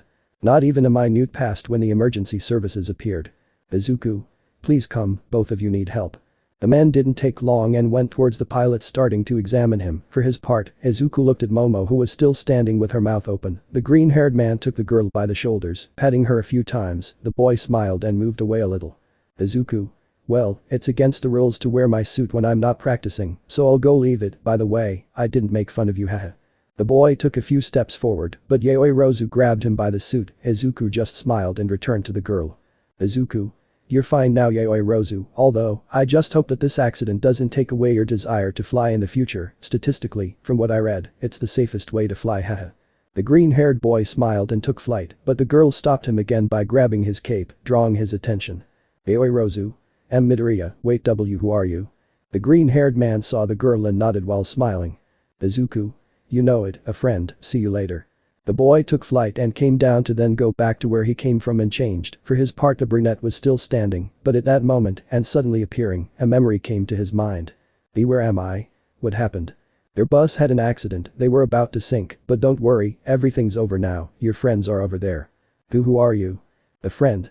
Now she remembered, suddenly, the accident replayed in her mind, the crash, the fall, her blow. Momo remembered how someone pulled her out of the water. That image that was blurry before was now as clear as water. The girl remembered it perfectly, the hair, the freckles, and those green eyes. Momo had blocked that memory because of everything that happened, but now she couldn't forget it. That's why he seemed so familiar the first time she saw him at the academy. Now she knew, it was him. The one who saved her that time, it was Izuku. The girl, for her part, continued thinking about this, but from one moment to the next, everything that happened had an effect on her, and the girl, with no other choice, fainted. On the part of Class A, now everyone knew it, that's why he chose that name, that's why Izuku proudly carried the Superman shield. After that's why you carry that symbol. The green-haired boy quickly headed back to the place where he had put on his suit, managing to change quickly. Izuku had now reconsidered, because in a way, flying away like that was too risky, even if it was the best option to save his partner. Now everyone knew, or at least had an idea of his power. Izuku was aware that he would have to give too many explanations. His father was right, once everyone discovered the truth about him, the questions would be too many.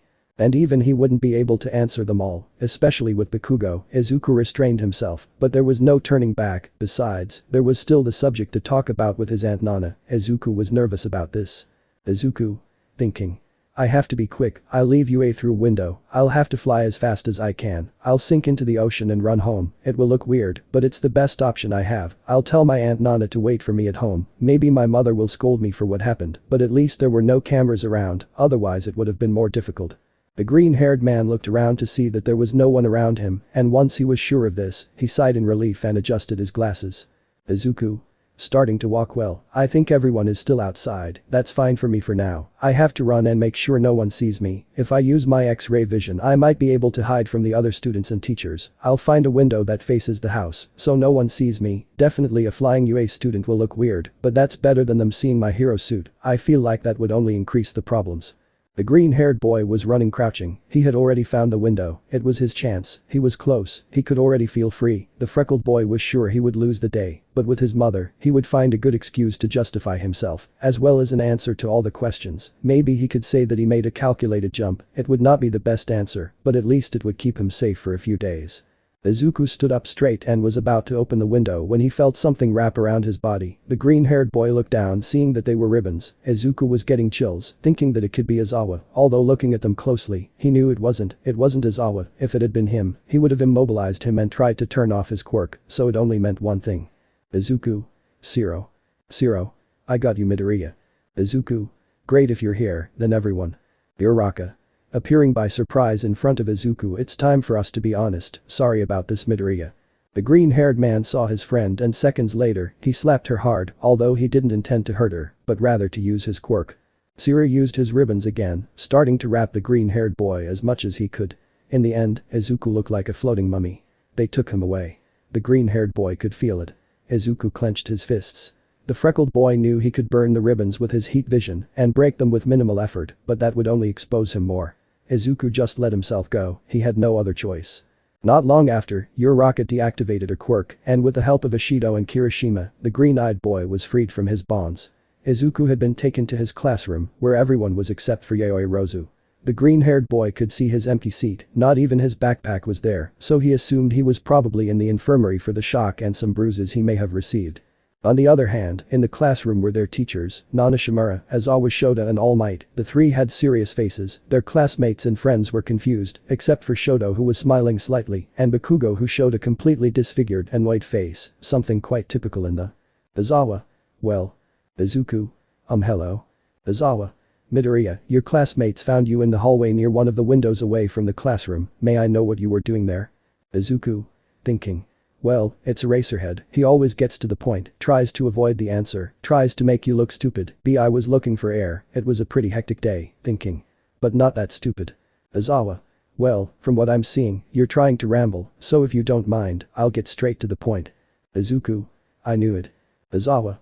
May I know what you were thinking of doing when you threw yourself at your partner? Izuku. To be honest, I was helping him not get hit badly haha. The green-haired man seemed confident in saying this, but the truth was that inside, his whole body was trembling, the green-eyed man was too nervous. Aizawa. Yes, I understand that, but what I'm getting at is that according to this, what you did shouldn't be normal. At that moment the black-haired man raised a sheet of papers that made the freckled man even more nervous. Izuku. Normal is a relative term, considering the standards of the society we now live in. Aizawa.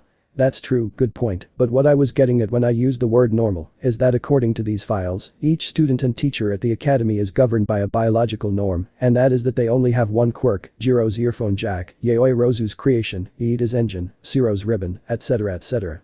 You get the point of all this, right? One quirk per person. The gaze of his homeroom teacher became sharper, the green-haired man gulped, Aizawa flipped through the pages until he found the desired one which he took out to see it better. Aizawa. Okay, let's see, Midoriya Izuku, blood type. Oh, date of birth. July quirk. Super strength. Izuku. This is going to get ugly. Aizawa. I'll rephrase my question, why were you, Midoriya Izuku, who reportedly only has a super strength quirk, flying less than an hour ago? At this question, everyone's eyes fell on Izuku who could no longer hide his nerves, his legs began to tremble slightly, the green-haired boy knew it, he had messed up big time, this was the exact reason why he didn't show his other abilities, his father was right, he didn't have the answer to that, Izuku sought advice from his aunt Nana, but the black-haired girl just lowered her head and looked away, she couldn't always give him the answers, Izuku understood this, and turned to look at Shoto.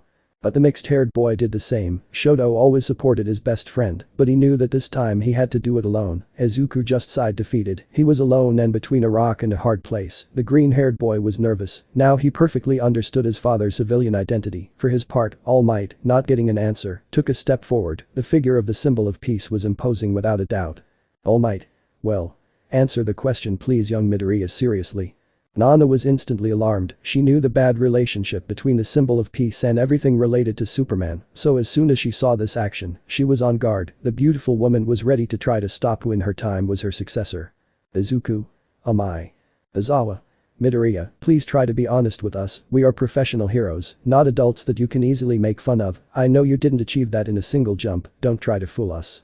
He knew it, the green-haired man knew it, he couldn't fool his teacher, and even less so being the hero that he is, Izuku just sighed, he was defeated, he had done this alone. Who are you? Again? I already told you I'm Midoriya Aizu. Not that. I am, Superman. Or maybe not. The green-haired boy remembered his father, his mother, his aunt Nana, Gran Torino, Shoto, Toga and even Yaoi. Little time had passed, and yet the boy had found a great friend in the brunette, the green-haired boy just sighed, he had no choice, he was aware of his actions, he had to take responsibility if he wanted everything to go well. Izuku just sighed, it was time for his teammates to know a little more about him. Izuku. Well, the truth is that I was planning to say that I used my jump to rescue my partner in my defense, I must say that in my mind it did sound quite convincing. Nana. Midoriya. Izuku. But the truth is that you're right, sensei, I can't fool them yes, I'm not going to deny it, I was indeed flying, I know it's not relevant, but I thought it was a good way to start clearing this up. Aizawa. Okay, continue. Izuku. Okay yes, I have super strength and I can also fly but in addition, I also have ice breath, I have heat vision, super hearing, X-ray vision, among other abilities. At that moment, the green-haired boy slowly stood up, taking off a few centimeters from the ground. His classmates looked at this in astonishment, but it did not stop there because he also turned on his vision, showing that he was not lying. All his classmates were amazed by this, they could not believe it, although Bakugo for his part was furious. The blonde always believed that he was the best, that no one could surpass him, much less beat him, but seeing Izuku do that. After all the insults and mockery he made him as a child infuriated him, perhaps the green-haired boy always considered Bakugo as someone so inferior to him that it was not worth using his quirk on him. Izuku took a breath and breathed towards his companions who felt an icy breeze. Hagakure, who had a bottle of water, saw how it froze almost immediately, surprising her. Once she did this, the green-haired boy looked down at his friends. Izuku. Actually, you could say that my quirk is not super strength itself, but a super quirk. Confused faces rained on everyone except two people, even Almight. No one knew what the boy was talking about. Mina. A super quirk. Uraraka. Is there such a thing as that? Izuku. Well, actually the first one to manifest something like what I have is Superman, but it is something perfectly known that the quirks are not the same, the theory of the singularity explains. Aizawa. That as generations pass, quirks will be amplified. Izuku. Exactly, for example, you can't compare Endeavor's Hellflame with Shoto's half cold, half hot, both in potency and power. They are two totally different things. There may be similar quirks, but not the same. Aizawa. Okay, that's pretty good, kid, but that doesn't explain why your record only has super strength marked. Izuku. That's easier to explain, it's because there's no way to call my quirk. Apparently the doctors classified it as a totally new quirk, and yes, I know there's the precedent of Superman, but he was an American hero. The way they register quirks there is totally different, so there was nothing to hold on to. The doctors had no choice but to take one of my main abilities, and that was the name of my quirk. We agree that super strength sounds better than heat vision, haha. Aizawa. But why didn't you show any before? What were you trying to prove? Almight. Do you think you're better than your other classmates? That's why you decided it was better to look weak. Izuku. What? No. Not at all. I respect my classmates, both from class A and B, they all have excellent and powerful quirks. I know what they are capable of, I do not underestimate them, or think I am better than them. After all, I am also a student. What I am going to say may sound presumptuous, but I hope you understand that it is the truth. The boy took a breath as he looked at his superiors and his companions. Izuku. If I hid my other abilities, it was because I can't control them, at least not completely. I have the example of how Superman used them, but one thing is to see how he did it in videos, and another is to have them help you personally. Aizawa. But that doesn't explain your flight. Izuku. If he does, I already said it, I don't fully control them, I can fly, but I still don't fully know several things, accelerate, decelerate, turn, move in the air. The same happens with my heat vision, I can increase the intensity of the beam, but if I go too far, I get affected. Nana. You said it yourself, you are a student. Aizawa. But it still doesn't make sense, quirks appear at age 4, somehow you had more than to learn to master them. Izuku. Yes and no, when I was that age I still hadn't awakened my quirk. My parents took me to the doctor, and there, after doing various tests, they diagnosed that it was something complicated. It was supposed that I could develop a quirk, but the time I had gone without doing it only determined two things, either it was a fairly simple one that wouldn't lead to any change, or I simply wouldn't develop it. Aizawa. What kind of doctor says that? Izuku. In a way he was right, my father was quirkless, and my mother has a quirk that could be considered weak by the standards of superhero society. Aizawa. I see. The man looked at Nana surreptitiously because he knew the relationship the heroine had with the boy's family. Izuku. But it seems my quirk was there, it was just a matter of waiting, I don't know how, they never explained it to me, but my abilities appeared one by one, there was no order, one day I could be normal, and the next day I could shoot lightning from my eyes. Aizawa. And did they explain to you the reason for this? Izuku.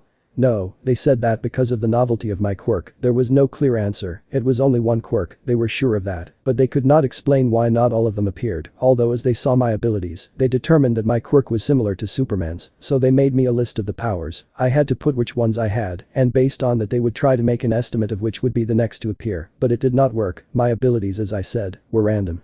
Aizawa. When did they stop? Izuku. In the entrance exam, there appeared what I consider the flight, so you will understand that I do not master it completely. Almight. And why didn't you tell us? Why did you hide something like that from your teachers? Izuku. I didn't want to hide it, but I know what my abilities are capable of, and if I don't have control of them I know I could hurt my classmates, and I don't want that. Like everyone else, I'm also a student, I'm not above anyone, my parents taught me to defend justice, and that's what I want to do, defend truth and justice. I won't give up, I will learn to control my powers, and as long as there is a will, I will get ahead. The green-haired boy looked at his superiors, Aizawa looked at the boy carefully, trying to discover any hint of lies, but in the end, the professional hero gave up. He knew this would be useless. Somehow, he knew the boy was someone incapable of lying about what he said. Aizawa. This kid, you should have told me that from the start, problem boy. Something like that always comes to light sooner or later. You could have saved yourself all this. The black-haired man advanced until he reached Izuku and hit him on the head. Aizawa. Trust your superiors more, brat. Izuku. Why yes. Aizawa. Okay, so now that we're all informed, we'll make some changes to the program. It's the first time we've seen a quirk like yours. Having Superman's help would have been great, but we can't complain anymore. The black-haired man advanced towards the blackboard, writing down all of Superman's abilities, showing Izuku that his teacher had a great knowledge of his father's powers. Aizawa.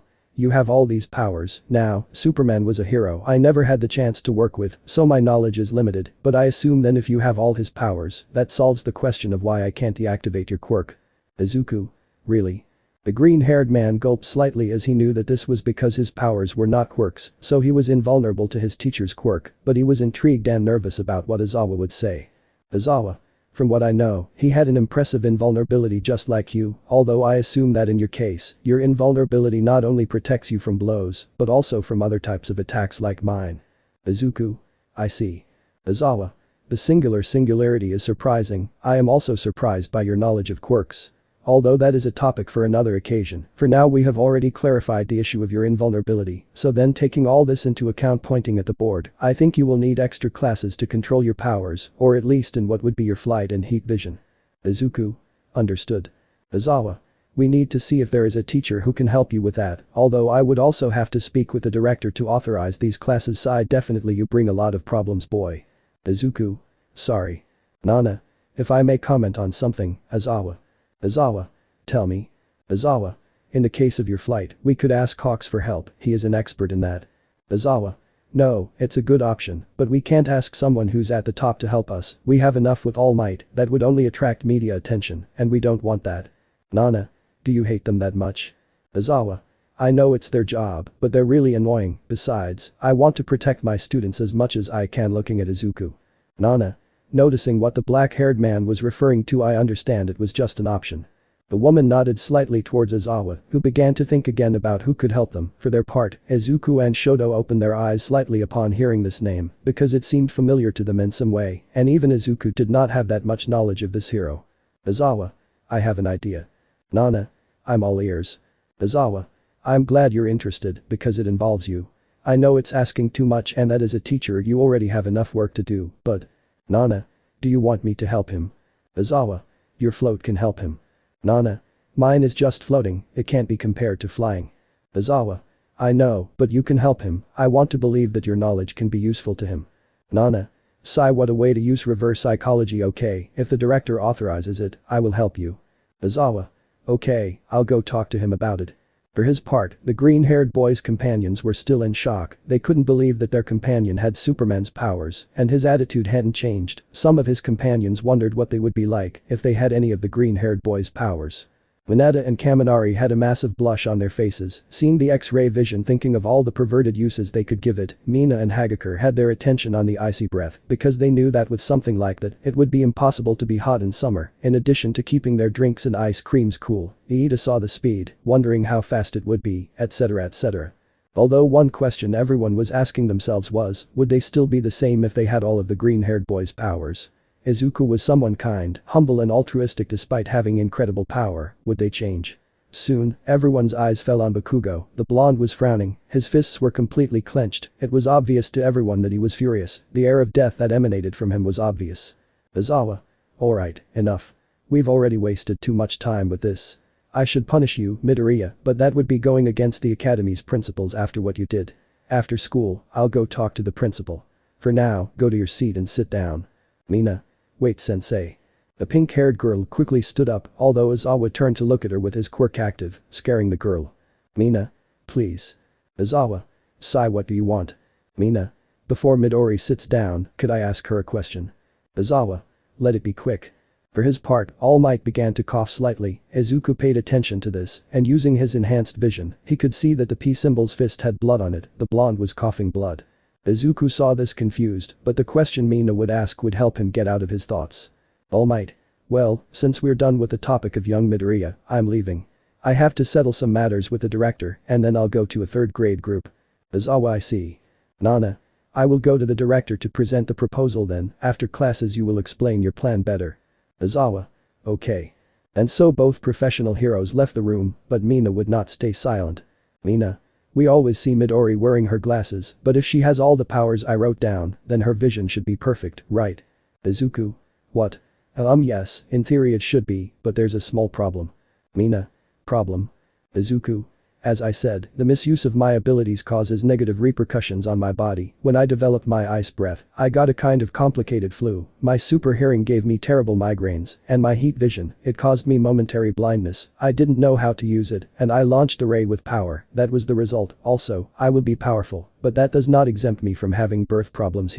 My father had a rather weak sense of sight, and apparently that is hereditary. These are his glasses. When he passed away, it was the only thing that did not go with him. I changed the mica and used them instead of buying new ones. That would also be my way of honoring him. The green-haired boy smiled as he said these words. On the other hand, Momo was already returning to the classroom. Apparently as soon as she woke up, she ran to her classroom without stopping. Momo had opened the door without making a noise, so without Izuku knowing, the brunette had managed to hear these words. The female was amazed by everything she had seen in such a short time. The girl looked at Izuku strangely. She found it hard to believe that it was him.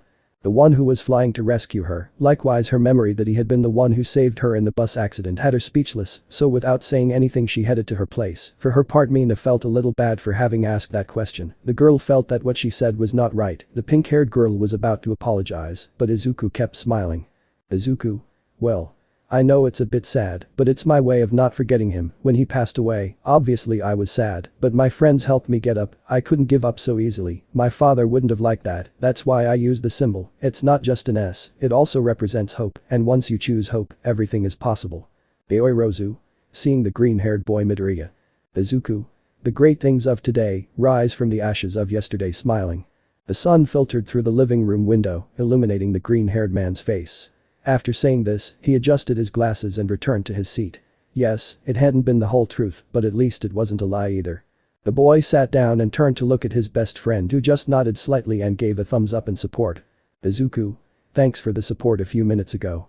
Shoto. I knew you'd do well, don't be a crybaby. The green-haired man smiled and shook his head negatively. Shoto. Nice speech by the way, were you practicing it or did it just occur to you? Izuku. A little of both. Now shut up, I don't want him to scold us. The bicolor only nodded slightly and turned his gaze to the front. For his part, Momo took a paper from his notebook, wrote something, and threw it to the green-haired boy, who unfolded it, surprised by what the note said. We need to talk. The green-haired boy turned around, looking strangely at the brunette, but the girl was focused on her class. Izuku didn't say anything. He decided that he would wait. So, all the other classes passed, time had come to an end, and once the bell rang, the boys were free. Everyone was smiling with a few exceptions, and so, they left the classroom in the direction of their homes. Shoto talked a little with Izuku. The green-haired boy told him not to wait for him this time, that apparently he had something to talk about with his aunt at home. Shoto understood this and went alone. Izuku for his part was at the exit of the building. The boy waited patiently until someone came from behind him, scaring him. Rozu. Boo. Haha. Izuku. You're quite stealthy, don't you think? Rozu. A little bit. Izuku. Glad to see you're okay, Rozu. Rozu. Thank you. Izuku. What did you want to talk about?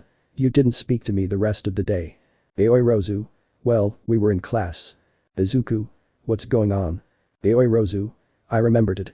Izuku. That doesn't give me any answers. Rozu. Midoriya, this isn't the first time we've met. Izuku. No, it's been a few weeks since we entered the academy. Aoiru. That's not what I meant, Midoriya, I'd seen you before, that's why you look so familiar to me. Izuku. Okay. But while I admit that I did say the same thing the day I met you, I don't know exactly what you mean. Rozu. Have you forgotten? Midoriya, you saved me before. The confusion on the green-haired man's face was quite evident. The brunette just smiled and took him by the shoulders. Rozu. The bus accident, the day you met Uraraka, you were out there, you jumped into the water and then. Izuku opened his eyes at this, remembering it now. The boy remembered that day, the accident, how he threw himself and sent his faithful pet home. Izuku remembered how he moved the truck and how he thought everyone was inside. Momo? Where's Momo? Who's Momo? She's my friend and companion, she was by my side, and when the bus was about to fall, she tried to use her quirk to help us. I don't know what happened to her and… The green-haired boy now remembered, returning to the water for the lost girl, and when he found her he swam with her to the shore, where he used first aid to save her life. The green-eyed boy now remembered the features of the girl he saved, jet black hair tied in a ponytail, she had a lock falling on the left side, which was stuck to her forehead because of the humidity, light skin and beautiful elongated black eyes. Where am I? What happened? Their bus had an accident, they were about to sink, but don't worry, everything's over now, your friends are over there. Who are you? A friend. Now it was Izuku's turn to open his eyes in surprise. The green-haired boy looked at the girl who with a smile, could see the surprise and confusion on her friend's face. Rozu? Yes, I had the same reaction haha. Izuku? It was you were on the bus. Rozu? Yes, and you were the one who jumped into the water without thinking. Izuku? That's why you look so familiar to me Rozu, it was you. Both boys started to smile as they tried to take it all in. Rozu? You know I feel like we should stop seeing each other in those situations haha. Izuku? Hehe yeah, I think the same. Rozu? Who would have thought after all this time? Izuku? Haha the most incredible things happen when you least expect it, right? Rozu? Yes, I guess so. Izuku? Haha boo but tell me, how are you? How do you feel? It was a bad accident, are you okay? Are you hurt? The green-haired boy was worried about the brunette but she smiled, trying to calm the boy down. Rozu? I'm fine, don't worry, recovery girl checked me over and healed me, it was just a few bruises, now I think I'm a little hungry I couldn't eat anything, and I doubt that with everything that happened, you bought me something or not. Izuku? Hey, that's true. Sorry, I completely forgot, it was my fault. Rozu? Haha well, I can't blame you, after everything that happened, thanks for helping me again by the way. Izuku? It's nothing, you're my friend, I couldn't let anything happen to you. The brunette blushed at this, turning her gaze so that he wouldn't see her, although without knowing that Izuku had also turned his gaze, embarrassed by what she said. Rozu? And so you fly too? Nervous and blushing. Izuku? Why yes, it's not a big deal, I already explained to everyone in the classroom, my quirk is quite strange and difficult to control, but I hope I can handle it well nervous. Rozu? Well, I think if you could do it, you're someone quite tenacious. The boys slightly looked back to see each other, but at that moment the girl's phone began to ring, making the poor brunette jump slightly. The girl took out the device and put it to her ear. Rozu?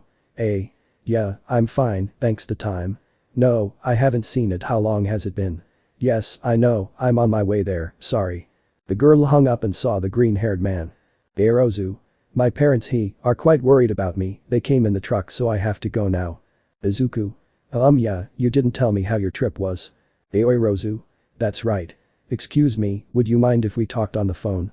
I have to run, haha starting to walk away. Izuku? Yeah, good luck with them be careful. Rozu? Yes, you take care of yourself too. Izuku? See you tomorrow Rozu. The girl was already somewhat removed from the green-haired man, raising her hand in farewell, when she stopped abruptly. The girl stood for a few seconds until, with the sunset over her head, she looked at the green-haired man with a smile. Rozu? You can call me Momo. Izuku? Huh? Rozu? We are friends, you can call me Momo with confidence. The girl smiled and walked away until she left the academy grounds. Izuku for his part just stood there confused by the girl's request. The green-haired boy looked around and after a few seconds he too went home. The day had been somewhat strange. The green-haired boy didn't take long to get home, at least the journey was quiet. Izuku was listening to music without anything that alarmed him. Once at home, the boy saw that his aunt had arrived earlier. Apparently the black-haired girl had gotten rid of all her affairs to be able to get to the Midoriya home. The green-haired boy spoke with his mother who was already aware of what had happened, but in the end, when she heard Izuku's version and his justification, she downplayed it. For it was better that he did it in the first year, because at least that way nobody would think he was a liar. The Midoriya family ate peacefully, Izuku did his chores quickly, but he could no longer play with crypto, as it seemed the time had come for the long-awaited talk. Izuku was in his room putting away his things when he heard his mother calling him. The green-haired boy didn't take long, and went downstairs to find the two beautiful women sitting in the living room, both with a serious face and slightly worried. Izuku gulped because he knew that whatever it was, the talk would change his life. Izuku? Excuse me. Nana? Sit down. Izuku? Thinking. He looks totally different. Nana? You've been through a lot, Izuku. Sorry to say it until now, but I'm sorry I couldn't help you at that time. Izuku? No, it's okay, I understand that you're busy, you are a professional hero after all, and it was also my fault for leaving without telling any pro, but my question is, what did you want to talk to me about? What is this one for all thing? Nana? It's a secret izuku, one that has been kept that way for several years, more than any of the three gathered here have lived. One for all is derived from another quirk. Izuku. A derivative of a past quirk. Is it all for one? Nana. Yes, a quirk that allows you to steal other people's quirks to make them your own, and also give quirks to other people. Izuku. I understand all for one person. Inko. Yes, from what I know, this goes back to the time when quirks barely appeared. Nana. You can imagine how old it is, society barely knew how to deal with these changes. As the quirks appeared, what made people normal back then fell apart, everything lost meaning and the laws fell apart and all progress stopped. It was total chaos. Izuku. If quirks had never appeared, humans would have a huge vacation, someone important said that. Nana. I know, but what I was getting at is that in all that period of chaos, there were those who tried to take advantage of the chaos that existed, and unfortunately, one succeeded, a subject who was able to unify the people, stole the singularities of the people, and with his great power influenced the people, controlled them at will, committed evil acts at will, and in just a blink of an eye, became the leader of a great army. Izuku. I had seen something like that on the internet, rumors, some news, but it was always thought to be fake, impossible for it to happen. After all, something like that should appear in the history books, right? Inko. Maybe, Izuku, but we agree that history books can't have secret deals, can we? Izuku. Huh. Inko. Think about it, son, if people get power, they will look for places to use it. The green-haired man stepped back slightly, perfectly understanding what both women were referring to, but at the same time he was confused. Izuku. But what does that have to do with one for all, or rather, how are they related? Nana. You see, like I told you, all for one stole the quirks to give them to others. Izuku. Yes. Nana. Well, he made others trust him or surrender, giving them quirks, but not everything could be like that. There were some who couldn't handle the burden of so much power and became puppets without will that only followed orders. At that moment the green-haired boy opened his eyes scared because the description of those subjects reminded him of something recent and obviously Nana knew it. Nana. Yes, I know, they are the same as the Nomus, also, there were quirks that changed or mixed over time. Izuku. Like Shoto's quirk, it is the mixture of his parents' quirks. Inko. Yes, exactly. Nana.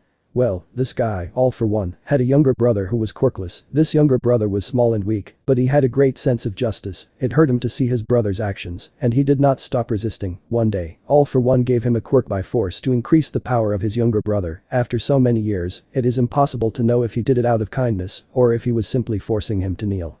Izuku. I mean. Nana. Well, there is something that is not entirely true. He thought his brother was quirkless, but it was not true. There was something inside him, something that neither he nor anyone else noticed. He had the useless quirk of passing quirks. Izuku. Pass power. Nana. All for one gave his brother the quirk to accumulate power, and it mixed with the quirk to pass quirk son. That's the origin of one for all. Izuku. The origin of one for all. Nana. It's ironic that justice always comes from evil. Izuku. But then one for all is a quirk as old as all for one. Nana. Yes. Izuku. The quirk of passing quirks, taking into account that the brother was weak, then one for all is a quirk that has passed through many people. Nana. Yes, with the passage of time, his brother fell and all for one continued to acquire more power. Izuku. But if he's so old, shouldn't he have died too? Inko. Not quite. Think about it this way, son, if he can steal quirks, don't you think that in so many years, he could find one to not age?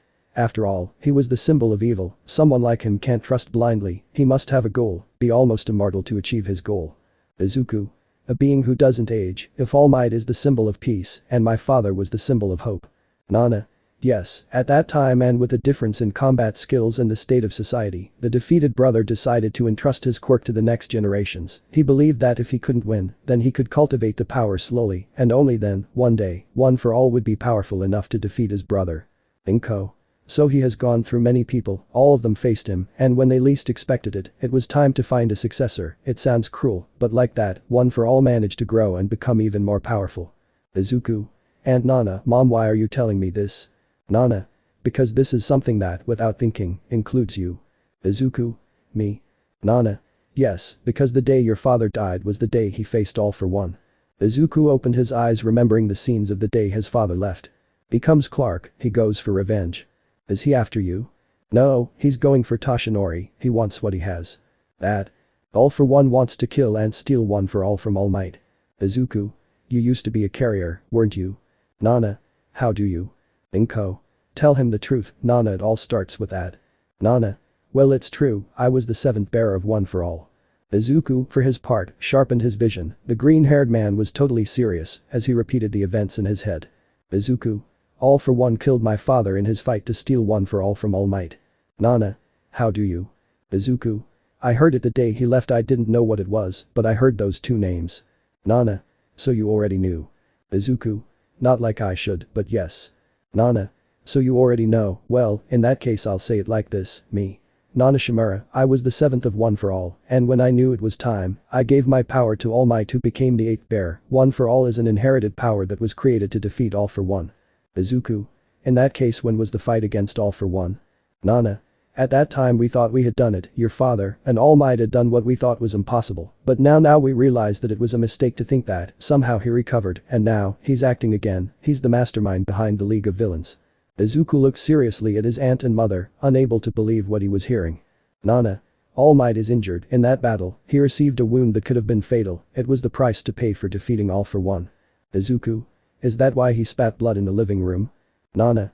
Did you see it? Izuku. Yes, taking off his glasses. Nana. I see, but it's true, he could no longer endure a fight against All for One or not like the one he had that day, his activity time is limited, the same thing happens to me, I'm using the embers of flame of the power that was given to me, Gran Torino can't fight either, Izuku, I know what I'm about to say is a bit strong, but it's the truth, All Might already found his successor, he told him about One for All, and is training him to be able to fight, but when the day comes. Even he may not be enough and once again, if the situation requires it, One for All and the power that Superman represents will have to unite once more. Izuku. Nana. Nana. The day will come, Izuku, when you will have to face that great evil. The black-haired girl looked at her nephew carefully, she knew the boy was surprised, his face showed it completely. Inko.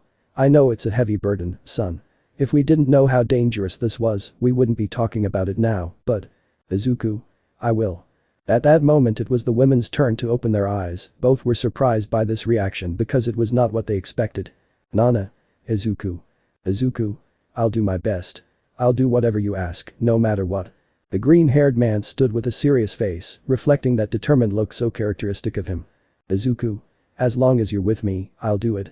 I'll fight with all my power, I'll train and control my abilities to be of help in the fight, it's a promise. The women definitely didn't expect this, but they couldn't help but smile, both completely proud of the green-haired man. Nana. Hey yeah, I know you will, Izuku, I'm sure. Inko. I'm proud of you son and don't worry, I know you'll make it. Izuku. He thanks. Inko. Okay, but enough of being serious, come on, let's eat, I'll heat up the food, please clean the table. Nana. He okay, come on, let's go Izuku, your mom made katsudon, and I bet you don't want to miss it. Izuku. Yes, let's go. Inko. Oh by the way, now that I remember, Izuku, you got a letter. Izuku. A letter? Inko. Yes, I didn't open it, it's in the living room, it mentions you as the champion of the UA Sports Festival, I think it will be a prize. Nana. Another one. Lucky broccoli he.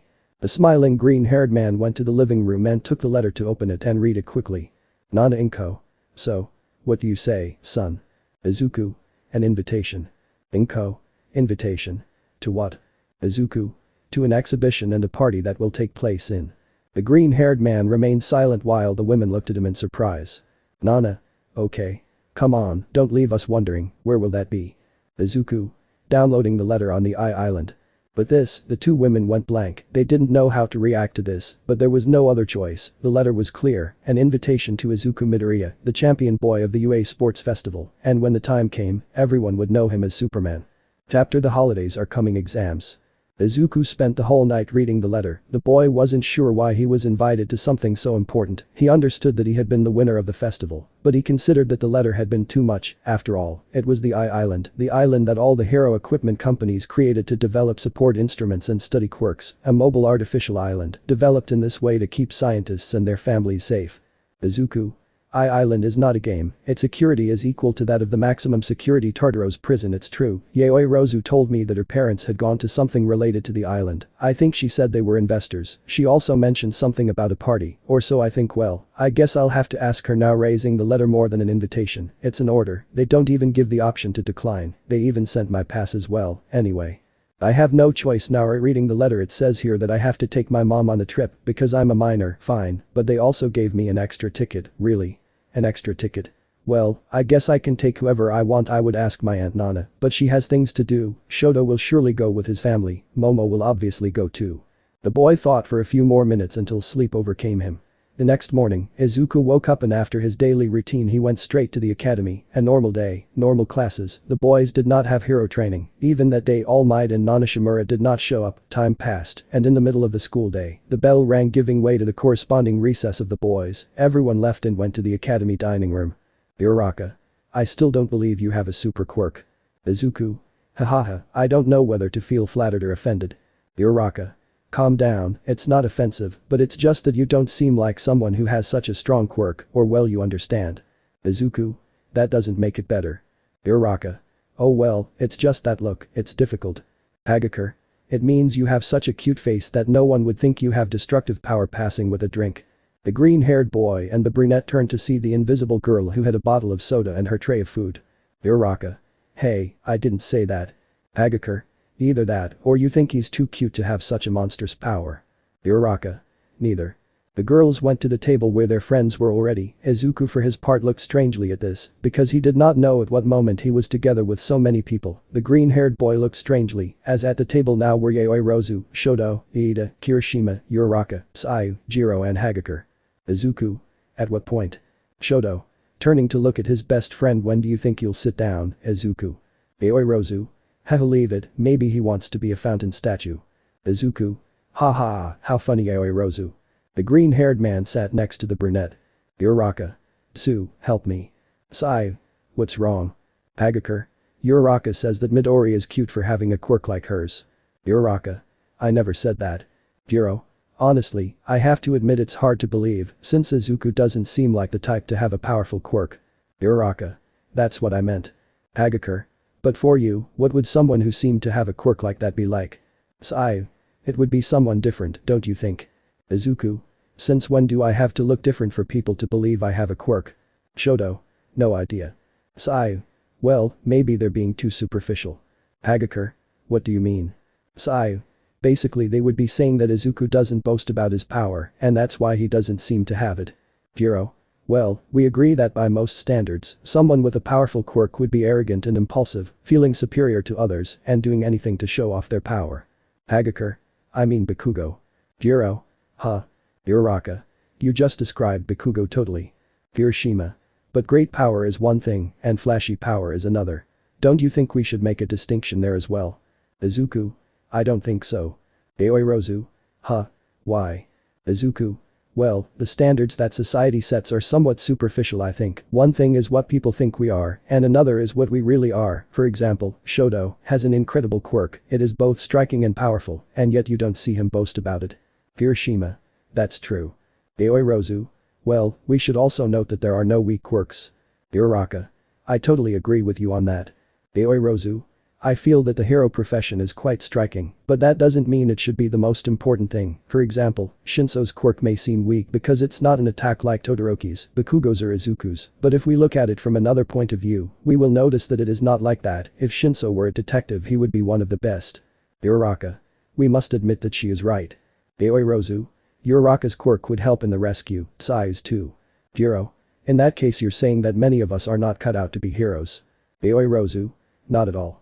Everyone here has excellent hero material, I'm just saying that we shouldn't get carried away by something that society standardizes. Kirishima. Like that line in the movie Rocky. Yaoirozu. For some reason I'm not surprised that you know Rocky Balboa haha. Kirishima.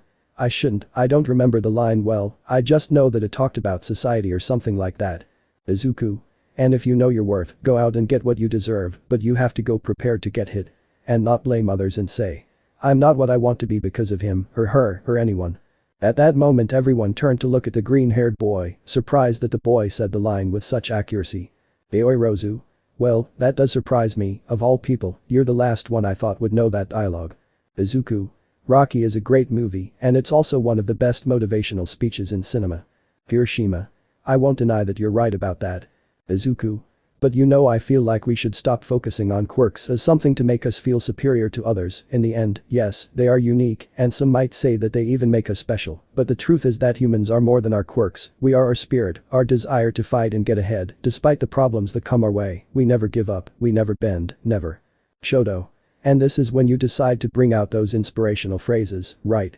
Izuku. Haha, well, being honest, I consider my powers a gift, but not only mine, but of all those who need them. The green-haired man smiled as he said this and immediately began to eat his katsudon, which was already almost cold, so with his heat vision, at the lowest power, he managed to warm it up a little more. Uraraka. Well, I guess that settles it, right? Hagakure. Yes, I think so. Hiroshima. That was pretty manly, bro. Shoto. That's him, he seems like a bundle of nerves, but he can come up with good lines from time to time. Izuku. Thanks for the support, haha. Aoirozu. Well, can we at least eat now? By the way, since when are there so many of us at the dining table? Hagakure. I don't know, I've been eating with you for a few weeks now. Izuku. Weeks. Aoirozu. How come we didn't notice? Hagakure in response just raised her hand, the boys watched as the floating sleeve moved from side to side. Hagakure. Invisibility, remember? Shoto. Sorry. Hagakure. Don't worry, I'm used to it. Aoirozu. But how is it that you've been eating with us for weeks without us noticing? You shouldn't have spoken to us or made any noise. Izuku. Or your clothes must have given you away unless hey. Hagakure. What? No. What are you thinking? Jiro. I think the shy Midoriya turned out to be a pervert. Izuku. What, me? No. I'm just trying to figure out how we didn't see her. Hagakure. Haha, believe me, I'm used to people not seeing me even when I'm next to them, that's why I'm hyperactive, I have to stand out. He's somehow discouraged. Aoirozu. Hey, cheer up, you won't need that now, you can be yourself, we're your friends. Izuku. Exactly, besides the fact that you wouldn't necessarily have to be naked, what if your hero suit helps with your quirk? Sai. An invisible suit. Wouldn't that be complicated? Izuku. Not necessarily, taking into account that our quirks are in our DNA, a sample can be taken and synthesized to create a suit tailored to our needs. Jiro. Something like Shoto's that serves to level his temperature. Izuku. That's different, one thing is a suit suitable to help him, and another is a suit that fits his quirk. Hiroshima. True. Sai. Seriously, we went from talking about quirks to suits. Shoto. I guess that's what people call getting lost in conversation, hey Izuku. Izuku. What's wrong? Shoto. You think you could? The bicolor raised his drink as he looked at Izuku, who made a face of annoyance. Izuku. You know you could do it yourself, right? Shoto. I would freeze it, I just want it cold. Izuku. Yes, that's what you and Himiko have been telling me since I met you. Aoirozu. Himiko. Shoto. Yes, she's our best friend. Izuku. We haven't seen her for a while, but one day we'll find her, that's partly why we're in the academy, we want to be heroes, that includes helping people. The green-haired boy took the water bottle from the boy and blew on it lightly, everyone could see how the bottle slowly frosted over, then the green-haired boy passed the bottle to Shoto, who began to drink calmly. Uraraka. And where is it? Izuku. We don't know, one day he just disappeared. Shoto. He just left us a note. Hiroshima. So it's not that much of a mystery, he just left and didn't tell them properly, maybe he lost their numbers or something like that. Izuku.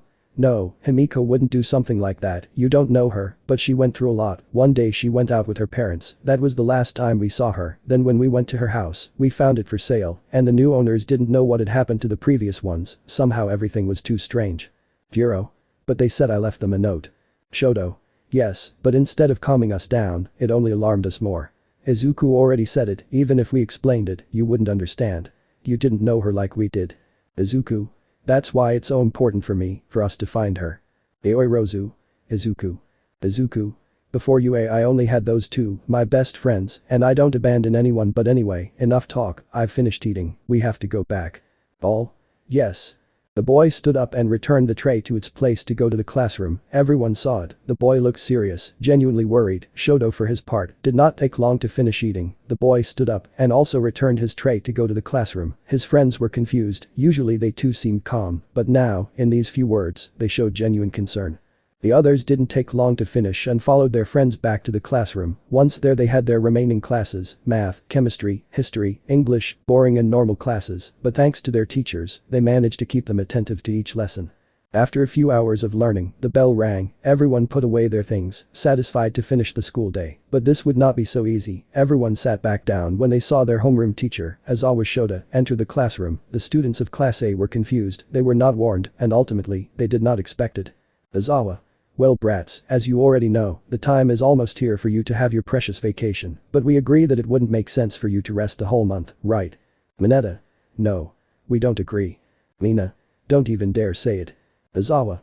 Don't be ridiculous, they knew something like this would happen, I said it myself, UA is a strict academy when it comes to education. Haminari. Scared it won't be. Aizawa. During the holidays, we will have a training camp. The teacher said the last thing with all possible seriousness, but his students, on the other hand, raised their hands completely excited. Haminari. Yes. I knew it. Iida. A school camp. Mina. We will test our courage. Mineta. Bathrooms. Sai. Fireworks. Mineta. Foreign affairs. Iida. Food, curry. Mineta. Hot springs. Aoirozu. Calling Izuku's attention, everyone looks quite excited, but they forget that, as Aizawa-sensei said, it would be a training camp, it will not be like in the academy, in nature, we will have to work in much very different conditions. Izuku. That's true, but we are aspiring heroes, no matter the environment, we must choose carefully, it will be something interesting. Hagakure. We'll all eat and sleep together. Happy and excited, it'll be so exciting. Aizawa. But. Annoyed by the interruption, using his quirk, those who don't pass the final exam before then will go through school hell.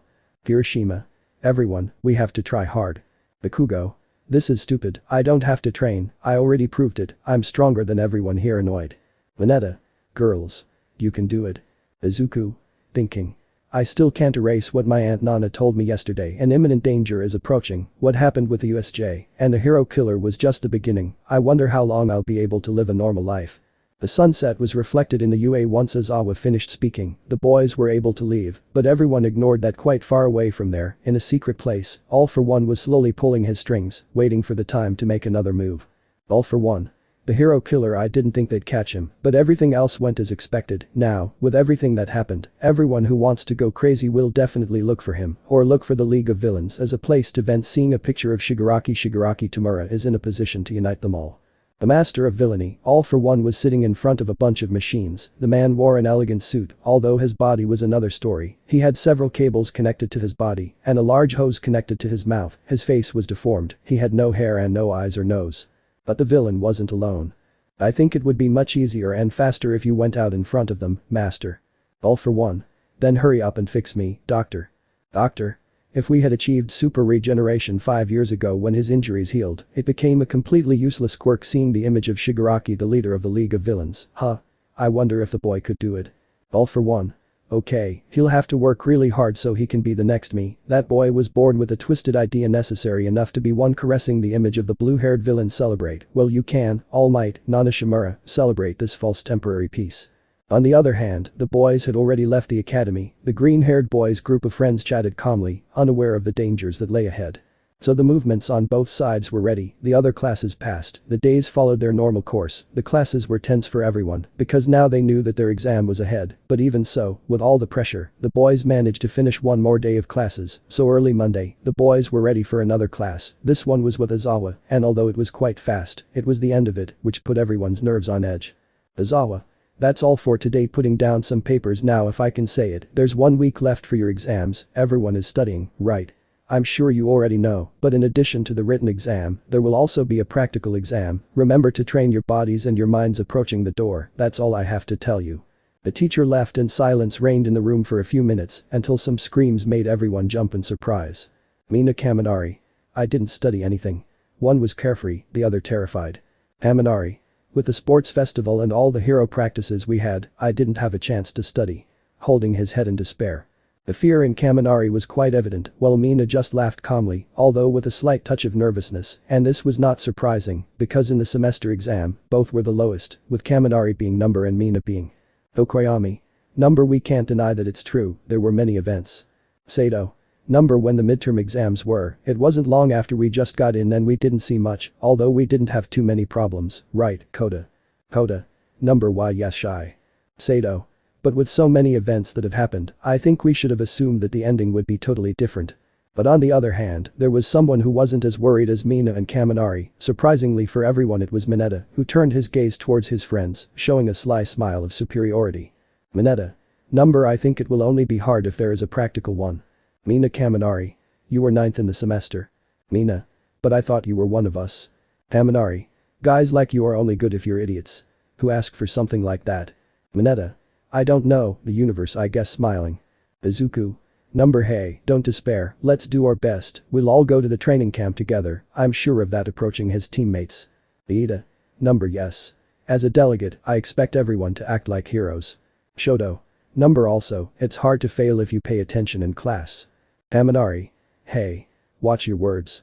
Aoi Rozu. Number hey, if you don't have a problem, I could help you with the classes with a smile. Mina Minari. Yeah Momo. Happy. Aoi Rozu.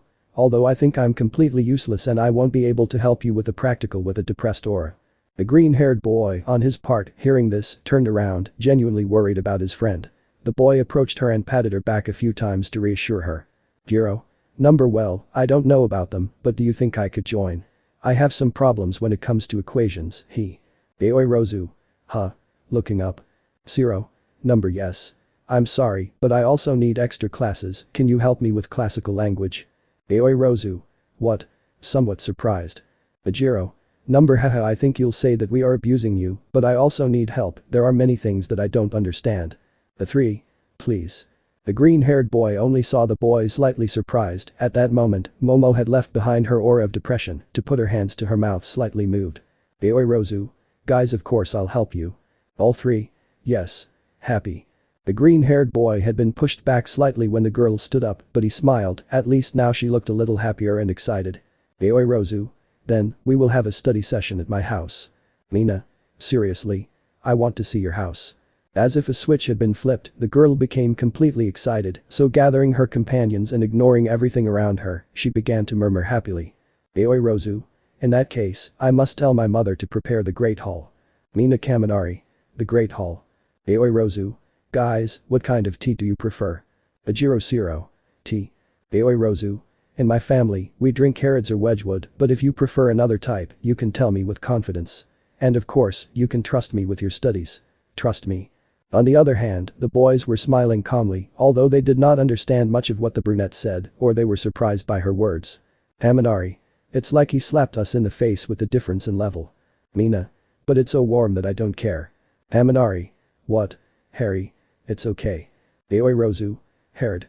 On the other hand, Kirishima approached Shoto and Izuku with a smile as he watched the scene in front of him. Kirishima. Number what a difference in level, don't you think? Shoto. Hey yeah, I think so. Kirishima. He's sorry, I was asking Midoriya this time, bro, don't bother, but you and Yaoi Rozu got in by recommendation, besides, you're Endeavor's son, the difference shouldn't be much. Shoto. That's true. Izuku.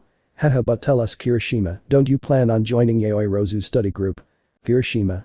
I would like to, but I think he has his hands full, I'd better study on my own, I assume it's like being your own lawyer. Shoto. They usually say that if you advocate for yourself, you have a fool for a client.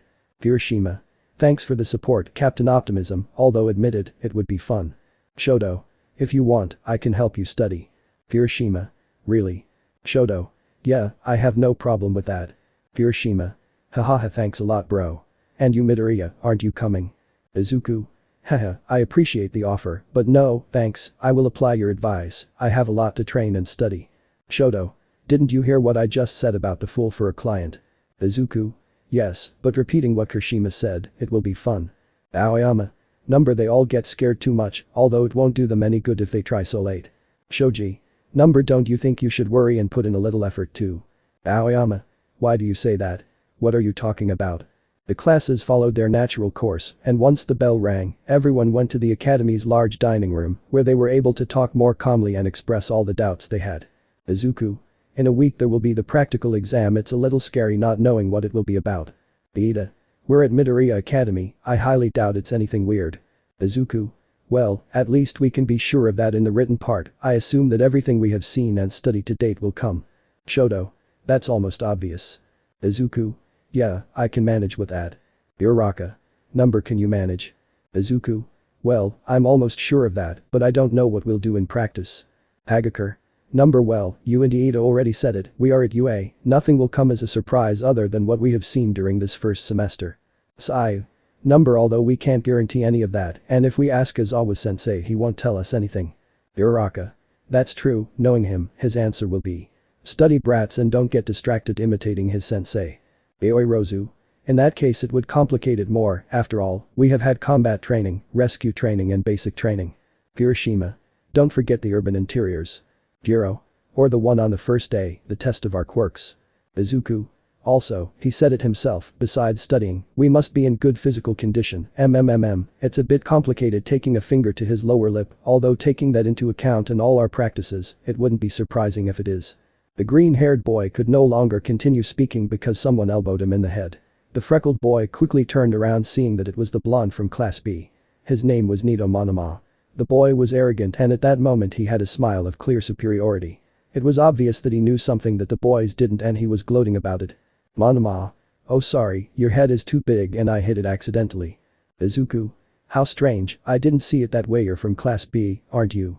You're Monoma. Monoma. I heard you guys ran into the hero killer. Just like at the festival, Class A always tries to get attention, right? But that's not because people expect too much from you, it's because you only attract trouble, right?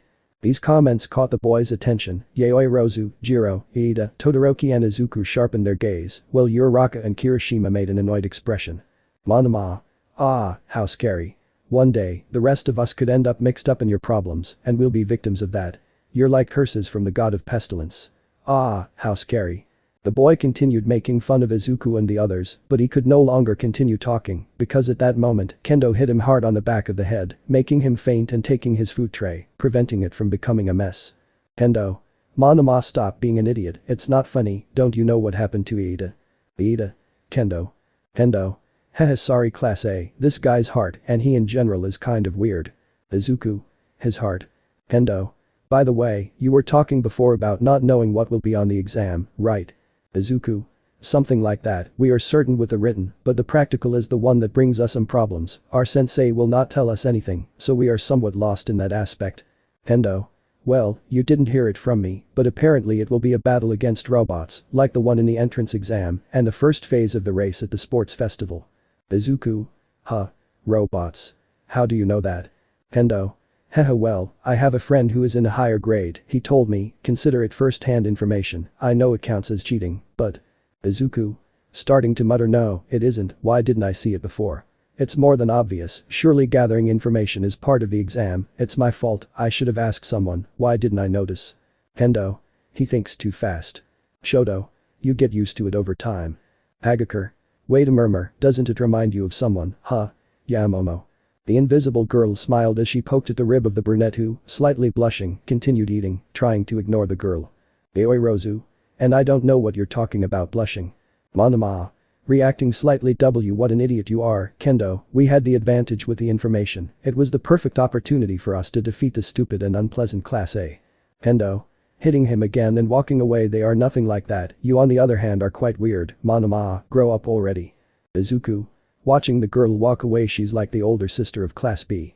The boys from the next class left, Izuku saw them at his table, but what surprised him slightly was seeing how Abarashizaki, the girl who defeated Kaminari in seconds, saw him back. The nervous green-haired boy turned his gaze with his friends continuing with their food, thus, after lunch, the boys returned to the classroom where they had their other classes, and at the end, they took advantage of being alone and shared the information with their classmates. Immediately relieving Kaminari and Mina. Mina. Kaminari. Yes. Kaminari. If they are robots we will easily defeat them. Mina. Yes. Carefree. Shoji. Hey, but you guys have trouble controlling your quirks when there are people. Kaminari. Yeah, but so what? If they're just robots, it'll be easy. Mina. Exactly, I can melt them without any problem. Zero. They just need Yaoirozu to help them with their studies, and we'll all pass. Mina. Kaminari. We'll go to the training camp. For his part, the green-haired man became serious, remembering his aunt's words that even weeks after they had happened, he felt he would never forget. The day will come, Izuku, when you will have to face that great evil. Izuku. Thinking. I can't take it back, I won't, I must take advantage of everything I have now, the academy, my practices, the exam, everything, to be able to face him, clenching his fist. The green-haired boy was still thinking about this, but again, a scream from Bakugo brought him out of his thoughts. Bakugo. Number, you just have to defeat them, it doesn't matter if they are people or robots, but you are the least qualified to say that it will be easy, you pair of idiots. Kaminari. Who are you calling an idiot? Bakugo. Shut up. If you just have to control your quirks then do it, you pair of idiots. The electric blonde immediately paled, scared and intimidated by the blonde's screams, so he didn't say anything. Bakugo for his part clenched his fist and turned to look at Izuku. Bakugo. Hey Deku. I don't give a shit about your quirk, I don't care since when you had it or if you already mastered it, but I'm telling you now, you really bother me, I hate you. Uraraka. Irritated, are you seriously still complaining about something that happened days ago? Hagakure. I don't think he can overcome it. Jiro. That's true. Bakugo. Annoyed, there won't be another result like the one at the festival. In the exam there will be individual grades, and that way we'll know who is better, pointing at him. This will be easy for me. I'll crush you like when we were kids. I'll beat you. I'll definitely kill you. Turning to look at Shoto, the same goes for you, Todoroki, damn half and half bastard. The blonde shouted this and left, slamming the door. Hiroshima. Wow, I really hate them. It's been a while since I yelled. I was even starting to feel calm. Okoyami. He's just an impatient brute. Shoji. Although he does not hesitate to show his hatred. But what the boys didn't know is that their homeroom teacher was outside the classroom, hidden so no one could see him. The black-haired professional hero had heard everything Bakugo said. Aizawa just sighed tiredly and put a hand to his head. Aizawa. Bakugo is worse than I thought. But the school day had come to an end. From there, the intensive study session for everyone began. The boys tried their best. Jiro, Ejiro, Shiro, Mina and Kaminari went to Momo's house, although they were surprised, because when they arrived, they realized that it was huge. The Yaoirozu family lands were fenced. The boys approached the main gate, hesitating for a few seconds to enter, totally embarrassed by the difference in level. Kaminari. I knew she was rich, but I didn't think she was that rich. Mina. This is too much. Jiro just shook her head negatively and was the first to dare to press the bell, although the voice of a rather excited Momo rang out immediately. Yaoirozu. Guys. I was waiting for you, please come in. The girl said this and the gates opened. The group of UA students entered timidly, and once they were able to reach the grounds of the Yaoirozu mansion, they were taken to the great hall where they sat down, waiting for the black-haired girl. Ejiro. Haha, I feel totally out of place here, nervous. Shiro. Me too, turning to see the place. At that moment, the large doors opened, letting Momo in, who was carrying a cart in which she carried a teapot and several cups with tea. Yaoirozu. What's up? Pretty happy. All. No, nothing, smiling. And yes, everyone was studying, giving their best. Iida studied and trained. Uraraka met with Tsuyu and Hagakure to study. Bakugo only trained. Kurisuhime studied with Shoto, Tokoyami, Shoji, and Kota also met to study. Mineta, he only watched hero programs, confident in his knowledge like Aoyama. Izuku, like Iida, studied and trained with the help of his mother and aunt. The females strove daily to help their son and nephew to control his strength, having favorable results in some of his abilities. So, sooner than they expected, the preparation week came to an end, and the evaluation week began. 3 days for the written exam, 3 days where all the kids were tested. Their eyes were focused on their exams, trying to remember everything they studied in order to pass. Day. End of exams. Aizawa. Time's up. Let the last person in line pick up the tests and bring them. The brunette stood up and went to pick up Izuku's exam, who was about to hand her his exam. Mina, suddenly appearing with Kaminari, surprising the two. Thanks, Momo. Happy. Kaminari. At least I answered everything. Happy. Izuku. Seeing the brunette, haha, congratulations Yaoyo-sensei. Yaoirozu. Blushing, haha, shut up, lightly hitting the green-haired boy. Thus, the 3 days of exams ended, and on the 4th day, the practical part began. As soon as the boys arrived at the academy, they were ordered to put on their hero suits and headed towards a truly enormous area that made everyone's eyes widen in surprise. Practical exam area. Central Plaza. The kids approached, seeing that not only Eraserhead was there, but also the rest of their teachers. Aizawa. The practical exam starts now. Looking at his students, I don't have to remind you that this exam can be failed, so if you really want to go to camp, then I suggest you don't make any mistakes. Jiro. Looking around, there are many teachers. Aizawa. I hope you gathered enough information ahead of time and imagine what we're going to do. Kaminari. Interrupting Aizawa, we'll fight robots, right? Excited. Mina. Fireworks, food, test of courage, here we go. Raising her fist in excitement. Nezu. No. Everyone fell silent and watched as the bandages around Aizawa's neck moved, and from one moment to the next, the figure of the kind and tender director came out with a smile. Nezu. For several reasons, the exam will be different this time. Ejiro Shiro. The director. Yaoirozu. Different. Shoto. Whispering to Izuku, you think that? Izuku. I think so. Nezu. From now on, we'll focus on combat, hero work going down with the help of No. And on the stress more similar to a real fight, pointing at the boys, so you'll form teams of 2 opening your arms, and together you'll fight against a teacher. This last thing took everyone by surprise, surprising them, and in the case of Kaminari and Mina, scaring them. Uraraka. Against the teachers. Mina. But Po, we can choose our partners, right? Aizawa. Don't count on it, because the pairings and who they will fight against have already been decided, and I chose them myself based on various factors, including fighting style, grades, and relationships, so let's just say the teams. The boys just nodded slightly as they looked at their teachers who for some reason looked threatening. Aizawa. First, Todoroki and YehosuaHernandez will team up, they will go against me smiling.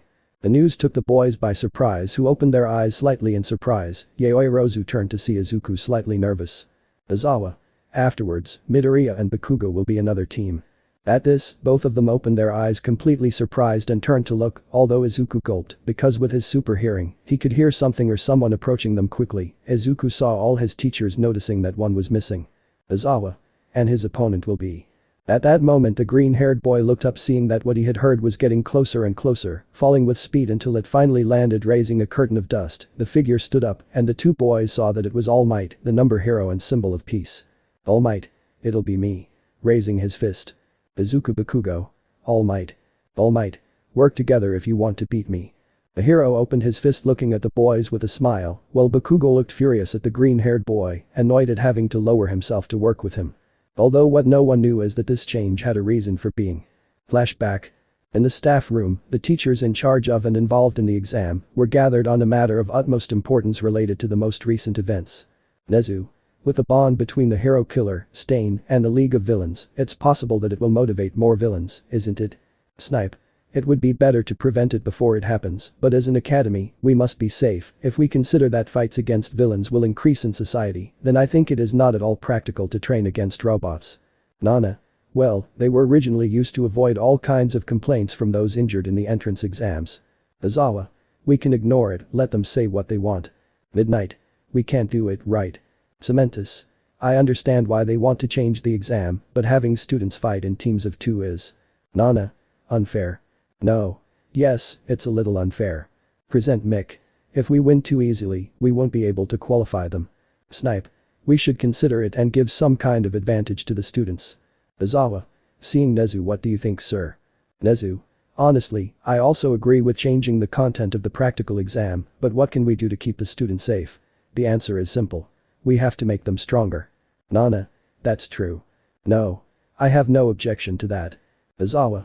Okay then, to decide the teams reading his students' files first, we have Todoroki. He does pretty well overall, although he has tendencies to use brute force, remembering the events of the sports festival, and YehosuaHernandez for her part is pretty well balanced. She's intelligent, but she can't decide quickly and apply that intelligence well, remembering her fight against Tokoyami, so with that in mind, I'll fight them.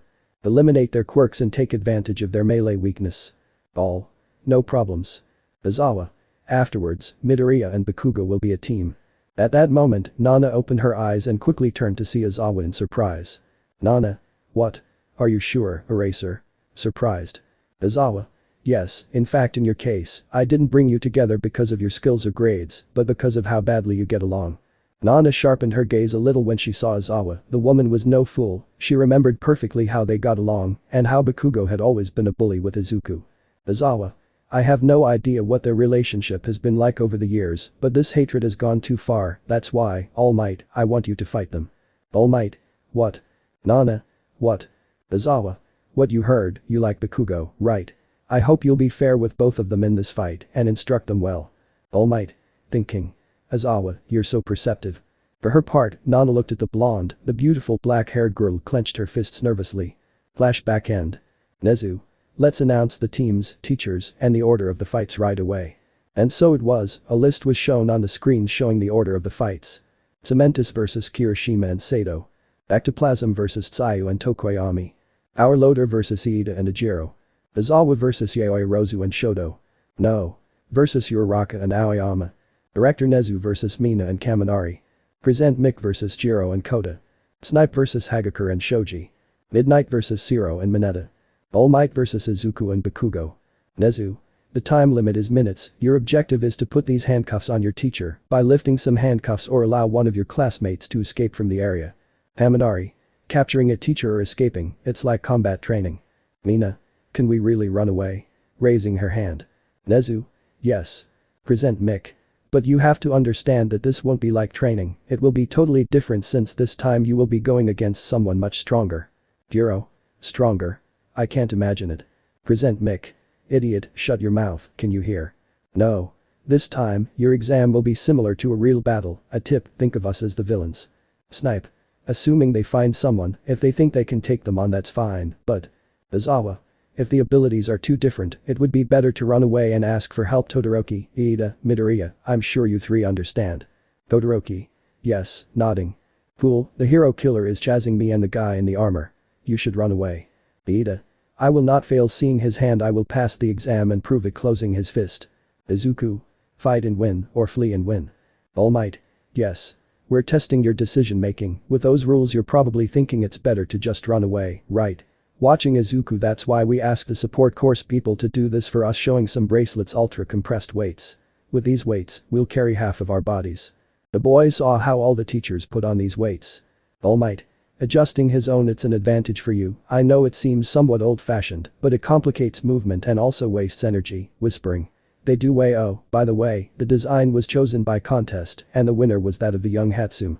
The green-haired boy remembered the pink-haired inventor while smiling somewhat nervously. The Kugo. They use them just to make us consider facing them, they are underestimating us. Almight. Haha, sure. Aizawa. Okay, each team will take the exam on the prepared stage. Kirishima, Sato, get ready. Kirishima, Sato. Yes. Aizawa. Those waiting for their turn can watch or think of strategies as a team, however they want, that's all. The teachers left, leaving the children alone. Iida. Ejiro, I'd like to see what we can do with our quirks. Ejiro. Of course. Sai. Tokoyami, let's think of a plan. Tokoyami. Yes. Mineta. The real problem is going to be how we can undress Midnight Sensei. Zero. No, you're disgusting. For his part, Izuku just saw how Bakugo left without him. The blonde was furious. It was obvious to everyone. Izuku, for his part, just went to the surveillance room where Nana and Recovery Girl were. Recovery Girl. Wow, I think I'll have a lot of work today. Nana. Haha, don't be like that, Recovery Girl, have a little faith in them. Izuku. Haha, that's true, we will all try hard. By the way, what are you doing here? And Nana. Nana. All the fighting spots were full, plus they needed someone to evaluate some points, so I'll be here with Recovery. Izuku. I see. The green-haired boy nodded slightly, looking at the cameras. A few seconds passed when the doors opened. Izuku turned around, seeing that it was Momo who had entered the room. Izuku. Huh. Hi Yaoirozu. Yaoirozu. Midoriya. Haha, for some reason, no wonder you're here. Izuku. Haha, what can I say, there aren't many opportunities to see students and teachers fight. Yaoirozu.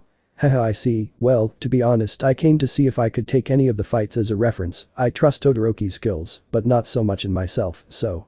Izuku turned to look at the brunette, but before he could say anything, Uraraka also entered the room. Uraraka. Huh. You guys are here too. Yaoirozu. Oh this, yes, I came to watch the fights, haha, to see if I could learn something. Izuku. Well, even if I wanted to make a strategy. Uraraka. Haha, yes, I understand, it's not something simple. Deku. And what about you? Uraraka.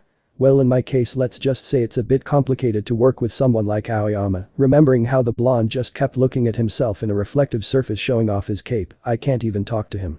The girl just smiled nervously, as did Momo and Izuku, who understood what their partner meant. Izuku. Haha, I see, thinking.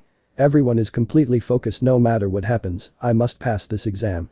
The green-haired boy looked at the screen with a serious face. At that moment, the cameras in the place where Sato and Kirishima were located turned on. The wave of exams to be able to go to the training camp was about to begin. Speakers. Team Sato and Kirishima, practice exam prepared, ready, begin. After the exam begins, that's why I voted for you. The order was given, and at that moment, Kirishima and Sato ran out talking to each other. Kirishima. We'll get a better grade if we capture instead of running away, right? Sato. Yes, I think so. The team continued running at speed when suddenly, a concrete wall rose up in front of them, pushing them hard. Izuku. A frontal attack. Nana. Cementus is usually someone who attacks this way, considering that his quirk is quite strong outdoors, it is quite predictable that he ends his fights in a short time. Uraraka. Come on guys. At that moment, Kirishima and Sato activated their quirks and began to attack the cement walls. Kirishima. Cementus-sensei is moving slowly, good, that's better for us, the weights do work, come on Sato. Let's go for that higher note. Sato. Yes. Cementus. So they'll come head on, good, better for me. Back in the surveillance room, Uraraka and Momo watched the fight smiling, supporting their friends, although on the other hand, Izuku watched this with a serious face. Nana turned to see her nephew. Nana. You already realized, right? Izuku. Yes. Uraraka. What's wrong? Izuku. Seriously, they won't win like that. Yaoirozu. What? What do you mean? Izuku. Their quirks are incredible and strong, I'm not discrediting them at all, but they have a limit and I don't think that's the case with Samantha-sensei, the more time passes watching the fight. Rozu. They will have more disadvantage. Izuku just nodded slightly at this. Izuku. The practical exam pit students against teachers they'd have trouble with in a real fight, the key to victory will be how to deal with their own weaknesses. Recovery girl. Clever boy, that's right, before it's your turn you should think carefully about your compatibility with the teacher you're going to face. The three turned to look at the fight again now with serious faces, watching as their friends stood up, emerging from a pile of rubble. Hiroshima. There's no end to this. No matter how many I break, they keep coming back. Throwing several punches. Sato. Sleepy, I'm tired. Hiroshima. Wait, you have to hold on, Sato. Iridid looked at his partner trying to make him react because the teacher was making a dome around them. Sato. Dream. Iridid gritted his teeth and threw another punch at the wall, but even though he did some minor damage, he was also hurt. The boy had reached his limit. Hiroshima. I'm running out of breath. The boy finished saying this, and then the ground under his feet began to move trapping the boys, the dome was enclosed, and both began to move from one side to another moved by the cement. Cementus. They are strong, but they are very weak in a war of attrition, in a fight, they must see how much they can push what they are good at. The fight didn't last long because the professor deactivated his quirk, opening the dome and revealing how both boys were on the ground, defeated. At that moment, the bell rang. Speakers. Team Sato and Kirishima withdraw due to being out of action. All the teams were alerted upon hearing this, worried and surprised by the defeat of their friends. Haminari. Really? Ida. That was. Sai. Kirishima. Back in the surveillance room, Recovery Girl stood up and advanced towards the combat zone. Recovery Girl. Gosh, it's only the first fight and I already have work to do. Nana. Accompanying the old lady. Haha, calm down Recovery, I'll accompany you. Rozu. I can't believe it. Uraraka. They couldn't do anything. Izuku. His quirks are strong, but his strategy wasn't adequate to fight against something like that, thinking. The exam will be harder than I thought, also Bakugo, and I will face him remembering Almight. The boys just watched the screens with serious faces. Nana helped the robots transport the boys to another room, the fight was over. Sayu and Tokoyami's team moved toward the area where their exam would be held. The boys were worried about their friends, but they knew they also had to focus on their own battle. Practical exam, position. Tokoyami. We're starting center stage, huh? Sayu. In order to escape, we should go through the designated door, right? Which means the teacher will be waiting and fighting nearby. The bird boy just nodded slightly, and at that moment the speakers turned on again. Speakers. Team Asui and Tokoyami. Practical exam. Ready go. The fight had started and a surprise attack was what the boys received, multiple clones of Ectoplasm Sensei received them, all threatening. Ectoplasm. That's right, there's one thing we forgot to tell you. The teachers will also try to defeat you. The clones kept appearing, surrounding the boys who stepped back slightly. Ectoplasm. Prepare your determination and courage. The teacher said this and without noticing anything, the clones threw themselves against the boys, but they were not fools, the gloomy boy released his powerful shadow. Tokoyami. Come on, Dark Shadow. The shadow didn't object and went towards Sayu, grabbing her and throwing her into the air. Tokoyami. Asui, I'll throw you. But the girl did not stay behind and helped her partner. Sayu. Tokoyami. The frog girl's tongue was launched entangling Tokoyami. Asui managed to stick to the wall of the first floor of the place where he was and immediately attracted Tokoyami to stand next to him. Sayu. It's a good thing we thought of it first Kiro. Tokoyami. Yes. In the surveillance room, Izuku, Momo and Uraraka smiled at this applauding the strategy. Uraraka. Yes. Izuku. Great plan, that's a way out only they could do. Recovery girl. That's an example of good communication skills. Nana. That's true, it might seem like a simple skill, and maybe it is, but it's very useful in this society watching the fight more than making a good team with a specific partner, it's better to maintain a certain level with anyone. Izuku. Even though it's an exam, everyone has to deal with their weaknesses, right? Nana. Yes. Rozu. So what should Sayu and Tokoyami work on? I don't imagine Ectoplasm Sensei's quirk would be bad against them. Nana. No, it is only for Fumikage Tokoyami. Uraraka. For Tokoyami. Because. Nana. Seriously, you'll see.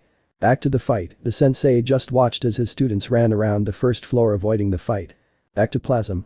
I see, so they'll avoid fighting, good technique, but. The sensei stopped talking and simply opened his mouth. Tokoyami and Sayu were forced to stop their path because in front of them there were more clones of the professional hero. Tokoyami. They're here, well, in that case, let's go, Dark Shadow. Dark shadow. Yes.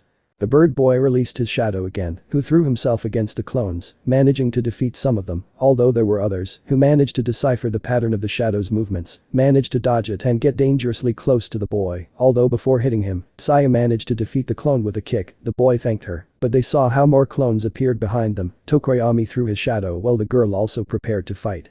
Although the disadvantage was that Tokoyami did not move, leaving him exposed, an easy target for blows. A few minutes passed, and the boys were surrounded by what quickly with Sayu's help, they managed to go to the second floor, although the result was the same.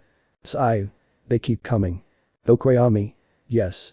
In the surveillance room, the boys watched the fight, while Nana remained serious. Nana. Her partner Fumikage Tokoyami's strength is his fast and powerful attack, but seen from another perspective, he won't last long in a close attack. Uraraka. I had no idea Tokoyami had that weakness. Eirozu. That's why they fight against ectoplasm who can use clones. Nana.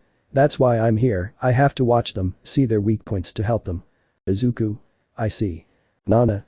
On the other hand, Sayu Asui she is an excellent student with no clear weaknesses, that's why she can provide support to an ally who, as you can see, is powerful even with his clear weaknesses. Also her way of staying calm gives emotional support in crises. Eirozu. Emotional support. Izuku. Yeah, now that I think about it, the fact that he was with me in the USJ helped a lot, remembering what happened in the battle. Come on, you have to do it, Asui, Tokoyami. Back in the fight, the boys had managed to clear their way safely across. Tokoyami. Watching a clone fall defeated that makes. Sayu. Tokoyami, I can see the goal now but also the one who should be the real ectoplasm sensei. Ectoplasm. Good job passing them, but what will they do against this? At that moment the hero took a breath and opened his mouth to generate an attack that made the boys and their companions who were watching the fight get slightly scared because in front of their friends appeared a huge clone which opened its mouth letting out a powerful scream. Ectoplasm. Giant bite punishment. Sayu. Kiro scared. Ectoplasm. I can't create more clones, but as long as I can see them, this one will do. At that moment, the giant clone opened his mouth and launched himself at the boys. Tokoyami. Asui, dodge it. The black-haired man launched himself against his companion, but it was too late, the clone fell against them. His companions in the surveillance room opened their eyes surprised and scared by this technique. The dust dissipated, revealing that the clone had somehow melted trapping the boys. Ectoplasm. I form my clones, therefore only I can undo them, what will they do now? Tokoyami. What a powerful singularity. But at that moment, Dark Shadow appeared, apparently, the shadow could move freely. Dark Shadow. I can still move. Tokoyami. Dark Shadow, at least go through the door. The shadow nodded and threw itself against a professional who managed to stop Dark Shadow starting a fight against him. Tokoyami. Can't beat a pro hero. Sayu. But if he reaches it then there will be a chance. The bird boy turned slightly to see his companion. Tokoyami. What are you? Sayu. Have Dark Shadow take this. Tokoyami. What thing? Sayu. Don't look please, Ectoplasm Sensei will find out, besides it's kind of disgusting. At that moment, the girl began to make some strange movements, trying to regurgitate something. Ectoplasm. Fighting Dark Shadow, do you think you can keep fighting until time runs out? I want to see the glow of the heroes who can overcome adversity. The fight continued at a very intense pace, but Tokoyami put his plan into action. Tokoyami. Dark Shadow. The shadow headed back towards its bear, but discreetly took something from Sayu's hands, but as soon as it did this, it launched itself again against Ectoplasm. Sayu. Calm down, everything's okay. Seeing Tokoyami's gaze, both you, Tokoyami and Dark Shadow, are very strong. The shadow launched itself with force against its rival, Dark Shadow, even let out a loud battle cry. Ectoplasm responded to this and gave a powerful jump, and then threw a kick against the shadow, managing to move it away. Sayu. If we couldn't move, this was the only option, that's why I swallowed them immediately. Tired I can put things in and out of my stomach. The bird boy watched in astonishment as his partner had saliva as a result of what he did. Sayu looked quite tired, but in the end, her plan worked. Ectoplasm had his peg leg raised, seeing how he had the handcuffs that the boys had to catch them. Ectoplasm. I see. In the surveillance room, Uraraka smiled happily for her friend. Uraraka. They handcuffed him. Excited. Eirozu. They passed. Happy. Izuku.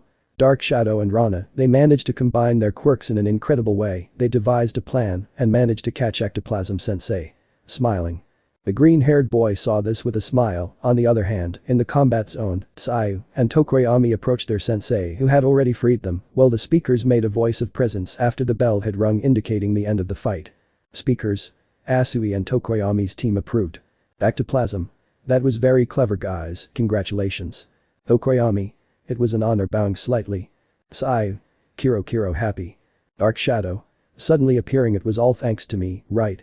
Sai smiled happily having achieved her goal. On the other hand, in the surveillance area, the boys were completely happy for their friend and her partner, but at that moment, Momo put on a serious face and put her hand to her chest. The girl looked at the clock, she knew that soon the time of her fight would come, and although she did not want to admit it, the girl was nervous, scared, she felt weak. The girl remembered her fight against the boy's shadow, clenching her fists, somewhat frustrated and sad. Aoirozu. Sad, thinking. Sayu and Tokoyami won. I think it was logical, remembering the way she lost during the sports festival. The girl lowered her gaze, but after a few minutes, she was forced to suddenly lift it up. The third fight had already begun, and from what she could see, it started with everything. Third match. Team Ida and Ajiro vs Power Loader. The boys were in a hurry, not only was their rival strong, but the battlefield was perfect for the use of Power Loader's Quirk, who spent his time digging in the place that looked like it was under construction with loose earth. Ida. We're running out of space. Ajiro. Power Loader Sensei was able to do this. What will we do, President? Ida. The topography gives him an advantage. To minimize damage and defeat him, finding a hero with a unique advantage against the opponent would be best. Ajiro. So we have to run away, right? But. The boy raised his tail and threw a rock towards the field in front of them. As soon as this rock fell to the ground, multiple holes began to appear. Ajiro. There are potholes all along the way and we don't know where Power Loader Sensei will attack us. Ida. I know, but still, we can do it if we work together. Ajiro. Good. Ida Ajiro.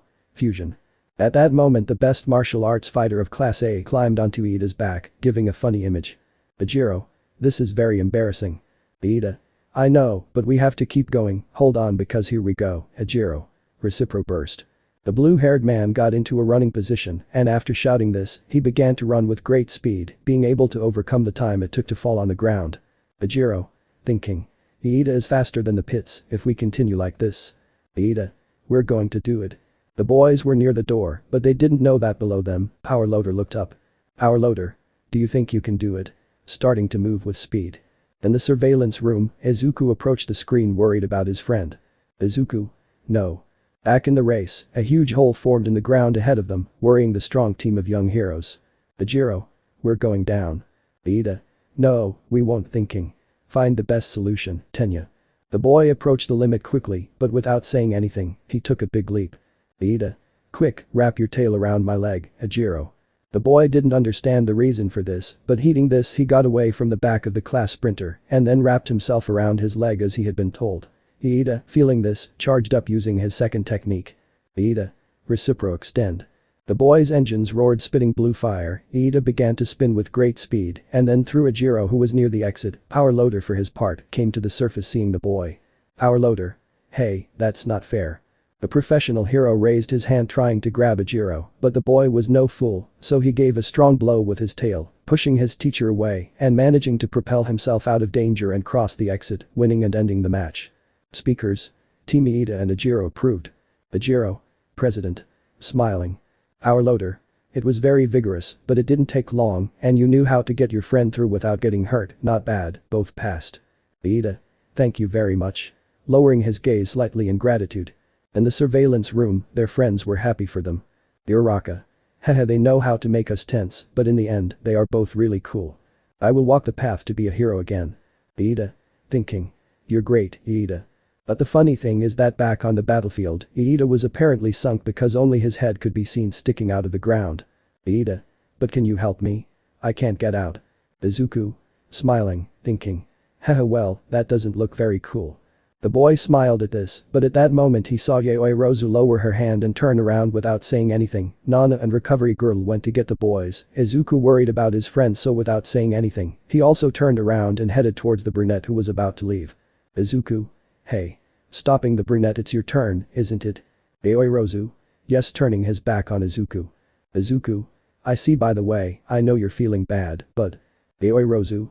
I have to go now, Midoriya, they don't give us much time to wait. I hope to find Todoroki outside, so I don't get lost on the way. The girl was about to leave, she didn't want to turn around because she knew the green-haired boy would see her face, and it would be worse, but Izuku wouldn't leave his friend alone. Izuku.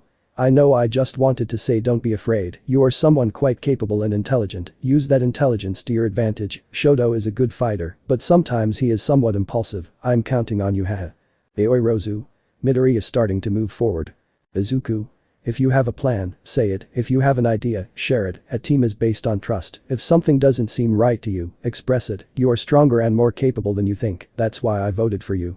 The girl was still with her back turned, Momo reached the door and was about to open it when she heard the last thing, the girl stopped, completely surprised.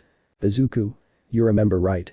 The votes you had that day, one was mine, I did it because I thought you were good for the position, I didn't want you to be vice president, I wanted you to be the president. Because I'm sure you're the person I can trust when we're in a fight, so please Yaoi Rozu don't lose. The boy approached the brunette a little, Momo for her part did not turn around and simply left, Nana and Recovery had returned, the beautiful woman saw her nephew intrigued. Nana? What happened to him? It's not his time to fight yet. Uraraka? Maybe not his. Recovery girl. And Miss Yaoi Rozu? Nana? It's your turn seeing Izuku. Uraraka? Yes looking at the screen. The green-haired man returned with the women watching the fight, it wasn't long before they saw how the two had arrived at the place of their fight. Fourth combat, practical exam area. Shoto. It's our turn, let's go. The boy said this looking at his surroundings, it was a replica of the city, a perfect urban environment for someone like Aizawa, for her part, Momo was silent, the girl had an internal conflict. Shoto. Yaoi Rozu. Calling the attention of the brunette are you nervous? Yaoi Rozu. Huh? This no. Shoto. Well, considering the opponent it would be normal, but I have an idea. The girl saw the mixed-haired boy surprised, the exam hadn't even started yet and he was already prepared, Momo felt a little insignificant, at that moment, the alarm sounded, and the speakers sounded. Speakers. Team Todoroki and Yaoi Rozu. Practice exam. Ready let's begin. The boys heard this and started running, preventing their teacher's skill, the two went into an alley taking cover and moving forward quickly. Shoto. No matter what it is, create several small objects. Yaoi Rozu. Huh? Shoto. When you can no longer do them it will mean that sensei is near, the exam consists of who finds the other first, when we see him, I will attract him to me, at that moment you take advantage and flee towards the exit, until then, stay by my side.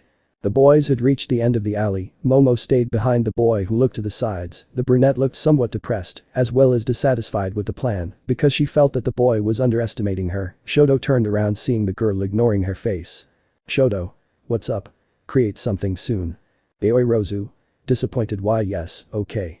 The boys went out into the open field and started running, Momo began to create various objects that caused interest in the bicolor. Shoto. I know I said you'll create anything, but what are those things? Yaoi Rozu. Matryoshka dolls keeping some in her belt. Shoto. I see, but also tell me if you notice anything strange with your Quirk raising his hand slightly covered in frost. The boy started running and Momo went after him, the poor brunette felt a little sad, disappointed in herself. Yaoi Rozu. You're a good person, Todoroki. Shoto. Why? Yaoi Rozu. You quickly thought of a plan to use against Aizawa-sensei and quickly determined what our best option was. Shoto. It's nothing strange. At this, the brunette stopped, that response, even if it was not malicious on the boy's part, made her feel even worse. Yaoi Rozu. Isn't it weird at all? Stopping. The bicolor stopped looking at the girl and noticing now of her sad countenance. Yaoi Rozu. Since we both got in by recommendation, we started in the same place, but as for practical skills, I feel like I have nothing special, at the sports festival I couldn't do anything, I fell for a joke from Mineta and Kaminari like an idiot, and even though I made it to the next round, I lost my own fight, I lost in the first fight I had remembering his fight against Tokoyami, I couldn't do anything, practically nothing, I looked ridiculous and… The boy looked at the brunette, not knowing why she was telling him this, but at that moment he noticed something that made him tense up completely. Shoto. Yaoi Rozu, what happened to your matryoshkas? The girl reacted, it was true, she couldn't get them out anymore, Shoto at that moment stood on guard, shouting into the air. Shoto. It's here. Yaoi Rozu. Sorry. At that moment, their sensei appeared, the black-haired man was hanging from his bandages, appearing in the middle of the two. Aizawa. If you notice it, act immediately. Shoto immediately turned around throwing a punch, but Aizawa managed to dodge it, landing on the ground easily. Aizawa. In this case, you should have avoided me, since I went ahead. Shoto. Throwing a kick Yaoi Rozu, go away. The girl felt worse at this scream, but without saying anything, she started running away from the fight. For his part, in the surveillance room Izuku saw this slightly annoyed with his best friend. Izuku. Shoto you're a great one. Nana. Hey, small talk. The green-haired boy watched the confrontation, slightly clenching his fists. Back in the fight, Aizawa had managed to dodge Shoto's kick and then threw himself towards the Aizawa. Was that your plan? The man managed to entangle Shoto, and in a single movement, he managed to catch the bicolor and lift him with the help of his bandages. Aizawa. Then that's perfect, I thought I'd catch you first because I knew you'd be the offensive one. Shoto. Do you really think you've got me? I can burn or freeze these bonds. Aizawa. Tying his bandages to a post, do whatever you want. But be careful when you fall. Shoto just saw how his sensei took something out of one of his pockets and threw them to the floor. The bicolor looked down, seeing what appeared to be ninja stars. Shoto. Caltrips. What a ninja. What a disgusting method. Aizawa. It's completely different from the hero killers. I do know the quirks and the number of the heroes I'm facing. That's why I'm prepared to intercept them using the drops for his eyes. Your plan depends a lot on yourself. I have nothing against you being considerate with the girl, but maybe you should have talked about it a little more. The bicolor looked at his sensei confused because he didn't know how he had discovered his plan so quickly. Aizawa didn't say anything else and simply left there, leaving the boy alone realizing his mistake. Shoto. Thinking. Talk to her. On the other hand, the brunette ran without knowing where the exit was. Aoi. Thinking. How much longer until we reach the exit? Is there a shorter route? Will Todoroki be okay? Was it the right thing to leave him? Should I do something to go faster even if it costs me time? Is this okay? Can I leave like this? Where do I run to? No, why? Is this plan okay? The brunette ran without stopping, not knowing that her sensei was behind her, stealthily chasing her. Aizawa. Thinking. He lost a lot of confidence since the sports festival. Momo felt someone's presence behind her, so she turned around, discovering her sensei. Aoi. Thinking. Aizawa sensei. So, Todoroki. Aizawa without thinking threw one of his bandages, wrapping it around the girl's wrist. Aoi. No. Aizawa. I'll hit you where it hurts, let's see who can fight harder. Landing on the roof of a house. Aoi. Struggling with her sensei, thinking. I can't win against a teacher. You are someone quite capable and intelligent, use that intelligence to your advantage. Aoi opened her eyes as she realized a small detail. Aoi. Thinking. Wait, didn't it erase my quirk? At that moment the girl used her creation on her trapped wrist, creating a kind of pad which she used to free herself from the bonds of her head teacher, and immediately ran in the opposite direction. Aoi. Thinking. Sorry Todoroki. Aizawa. Thinking. Is she going to the other side?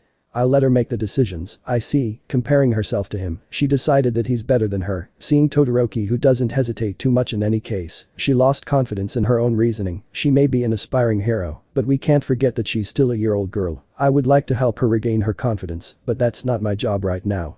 The hero thought this and immediately moved again. Shoto was still tangled up. He knew that if he got free it would be a painful fall, so he could only wait. The boy looked at the ground, remembering his sensei's words. Maybe they should have talked about it more. Shoto. Thinking. Now that I think back, at that time, it seemed like she wanted to say something. The boy was deep in his thoughts, blaming himself for not letting the girl have her say. He felt very sure of himself that he didn't count on the brunette. Aoi. Todoroki. A scream brought the boy out of his thoughts and he turned around, seeing that Aoi had returned. Aoi. Todoroki. Sorry, I couldn't. Shoto. Hey. That doesn't matter anymore, concentrate, Aizawa-sensei is already coming here. The girl turned around, seeing Aizawa approaching them running along the cables. Aoi. Thinking. Should I save Todoroki? Should I run away? What do I do? What do I do? Shoto. Aoi. The mixed-haired boy called the girl without success. The two-colored boy wanted to tell her to run away, but she didn't listen. Momo began to have a nervous breakdown, and her sensei was getting closer and closer. The girl's body was trembling completely. The girl was crying. On the other side, in the surveillance room, Izuku watched this with a serious face. The green-haired man clenched his fists, worried about the brunette. Momo was at zero. She didn't know how to act. Her grief was so great that even the girl thought about giving up. Aoi. Thinking. What do I do? What do I do? Don't be afraid.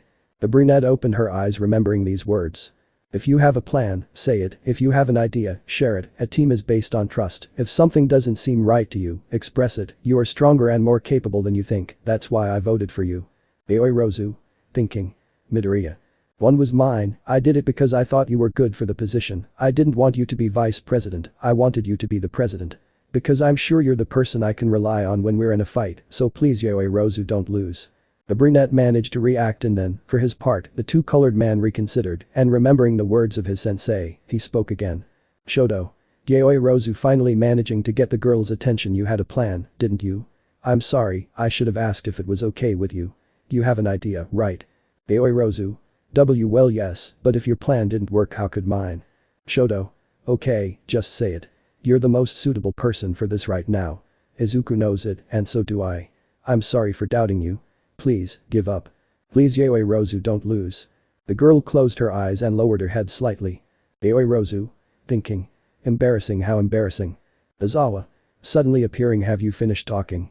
Yoirozu. Thinking. But. The girl took the matryoshkas she had on her belt, the brunette opened her eyes, showing a serious and determined look. Yoirozu. Todoroki, close your eyes. The girl at that moment threw all the matryoshkas she had towards her teacher, who, while still in the air, kicked some of them in confusion. Aizawa. What is this? But what the man did not know is that these, like the originals, contained something inside which was exposed. It was a grenade, these exploded showing a powerful blinding light. Aizawa. Flash grenades. Yoirozu ran to the post where the bandage was tied and began to lower the boy. Yoirozu. I have an idea, a plan to win, a special operation to defeat Aizawa-sensei putting on guard. Shoto began to carefully untie himself as they watched their homeroom teacher look back at them with a smile. Shoto. A special operation. Putting himself on guard. Yoirozu. Yes, I was thinking about that from the beginning. Shoto. Then say it already. The boys watched as their teacher jumped onto a roof. Aizawa. Thinking. The result of the USJ, I can use my quirk for less time and in wider intervals, remembering his fight against the Nomu, it's good if it attacks because I notice it. The man said this and threw his bandages back at the boys, but now, Shoto managed to cover the girl. Shoto. Yoirozu. Protecting the brunette, I'll use my fire. The boy said this and raised his left hand, although no flame came out of it, the boy noticed the burning gaze of his teacher and understood it immediately. Shoto. Deleted my quirk, huh? Yoirozu. Todoroki, let's go. We have to hide together. Shoto. But if you can blind him again and we use my quirk. Yoirozu. Izuku was right, you're too impulsive sometimes, we have to run. The girl didn't say anything, she turned around and started running. For his part, Shoto looked at the girl for a few seconds, slightly confused, but then he started running after her. Shoto. Thinking. Did I call Izuku by his name? Yoirozu. The teacher's eyes are not good. Shoto. Turning to see how his sensei was chasing them for the USJ's injuries, will we take advantage of that? Yoirozu. No, for now we must leave their field of vision, it's a matter of time, we can win. Shoto. Time get out of his field of vision. Can that be done? I'll erase our quirks. Yoirozu. Trust me, it's your turn now, do as I say. Check if you can use your ice. Aizawa. I'll catch up. Chasing them and throwing his blindfold at the boys. Yoirozu. Thinking. It's wrong to think that we can't use our quirks, there must definitely be a moment, the interval in which she blinks and looks at us again. The blindfold was getting closer and closer to Shoto, but just as the brunette said, that moment arrived and Shoto felt like he could create his ice again. Todoroki. There it is. Yoirozu. You can do it right now, right? Shoto quickly understood, so without objecting, he launched his enormous ice attack that everyone recognized perfectly. Yoirozu. The ice wall of the sports festival, your best move. Aizawa was forced to stop for safety reasons. Aizawa. Thinking. They were waiting for this moment. Yes, you must hit the opponent where it hurts. On the other side of the massive attack, the boys had finally stopped. Shoto. I blocked it with a wall as soon as I felt my quirk return, now we can use them freely using their fire to level their temperature, now tell me the rest of your mysterious plan while. The boy turned around only to see how the girl was somewhat far from him, while creating some bandages, Shoto instantly returned his gaze to the ice wall, until the girl finished. Shoto. Are those the bandages Aizawa-sensei uses? Yoirozu. Yes, well, not so much, I don't know the material they are made of so they won't be the same, but I made my own version using another material, as it is a residential area we must avoid damage, also we must take into account that with its own bandages, it moves quickly being difficult to catch. Shoto. Yes, I see. Yoirozu. This is my plan. In the surveillance room, the two boys gathered there, Izuku and Uraraka, watched the fight attentively. Uraraka. Why doesn't Aizawa-sensei chase them? Do you think he's used his eyes for too long? Izuku. Aizawa-sensei is someone intelligent, in his heroic role he is dangerous, he is finding a way to pass and take him by surprise, although that gives him a time advantage to them. Back in the fight, the boys continued with their plan, now they even had a catapult which was where they put the bandages. Yoirozu. What do you say, Todoroki? I think this has a higher chance of working than just running away breathing calmly, although that will be decided in an instant, okay? Shoto. Haha well after everything that happened, I think so, I won't complain. Aizawa. From his place the exit route is right behind me, taking into account what they just did, I think the best thing I can do is watch them approach carefully, instead of chasing them. The plan, a special operation. Aizawa. Damn smiling. The black-haired man decided to wait, but at that moment he could see how behind the ice, in the uncovered part, a couple of figures covered in black cloth were moving. The professional hero thought they were his students. Aizawa. Wow, huh? I see. If I don't see them, I can't use my quirk to erase theirs, but… The man threw himself towards the covered figures and, managing to reach them quickly, entangled them with his bandages. Aizawa. But this also has its disadvantages. The black-haired man landed and lifted his bandages to see that although they were his students, they were crouching, and the upper part were only dolls that the girl had created. Aizawa. Huh. Dolls. I was tricked. Yoirozu. Thinking. There's only one thing to do. The girl discovered her catapult and tried to activate it, although due to a slight error, the girl failed in her action. Aizawa. A catapult. The man jumped preparing to use the advantage he was given, although Yoirozu quickly corrected her mistake and activated her catapult, which launched the bandages at her teacher who was confused by this. Aizawa. A distraction. Aizawa. Todoroki, now. Use your flames. At that moment the other cloth was opened by the flames that made their way with speed, although they passed without touching his sensei who was still confused by the strategy. Aizawa. Wasn't he aiming at me? Yoirozu. I don't know if we can beat him in a quirk battle, that's why. The bicolor removed a cloth while he saw how the bandages they had thrown hardened, trapping his teacher. Yoirozu. Aizawa-sensei, do you know Nidinal alloy? Seeing how her teacher was caught in the bandages when heated, it returns to its original form in an instant. It's a memory fabric alteration. The bandages completely tangled Aizawa, who fell to the ground completely motionless. Aizawa. Impressive. The fight was over, the boys took out the handcuffs and put them on their teacher, ending the fight and winning the match. Shoto. It was just as you planned, but wasn't it too good? Yoirozu. Well, I can't explain that, when I was going to fire the catapult, I made a mistake, sensei noticed it, but he still jumped, even though he could have stopped me at that moment, it seemed like he got caught up in my plan. Aizawa. To be honest, I was just looking out for Todoroki. I could see you, but Todoroki was still covered. I thought he would freeze me. I only retreated because I thought it would be best, and yet I fell into his hands. Shoto.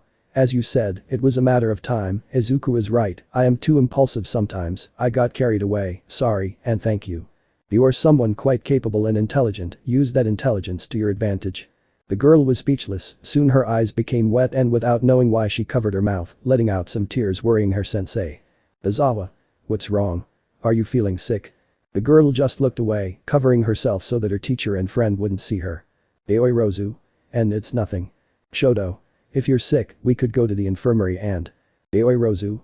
I said it's nothing. The black-haired man saw this and lowered his head, while the brunette looked away thinking about a certain green-haired man. Yoirozu. Thinking. Izuku, thank you. Meanwhile, in the surveillance room, Nana and Recovery watched this with a smile. Recovery girl. Wow. Nana. Who would have thought, despite everything, that man is quite sentimental. At that moment, the alarm sounded and the speakers turned on again. Speakers. Team Todoroki and Yoirozu approved. For her part, Uraraka was happy for her friends, but Izuku just looked at Yoirozu with a smile. Izuku. Thinking.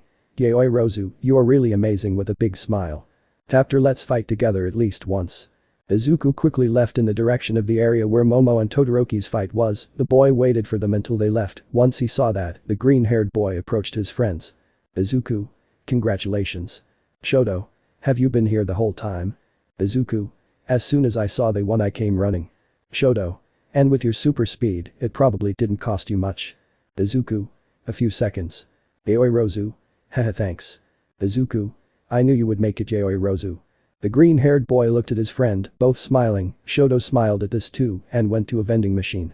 Shoto. I'll go get something to drink, do you want something? Izuku. I'm fine, better get her something, they're exhausted, they deserve it. The boy just nodded and left, leaving the brunette and the green-haired man alone, who went to the surveillance room. Yoirozu. That was really difficult, I didn't imagine we would win. Aizawa-sensei is very strong. Izuku for his part looked at the girl, the brunette was somewhat excited. Izuku. I never doubted that you could win, I think you just needed a boost of confidence. Yoirozu. Yes, I think so, thanks for that. Izuku. I had nothing to do with it, it's your achievement, well, yours and Shoto's, but the plan for victory was yours, so give yourself a little more credit. The boys headed to the surveillance room, followed by Shoto, who handed the brunette a drink. Upon approaching, they found Uraraka walking in the opposite direction, accompanied by Aoyama. Uraraka. Well, at least I see them, it's my time to fight. Izuku. You're up against. Uraraka. Yeah, I guess it's time to put into practice what I learned during my internship with Gunhead.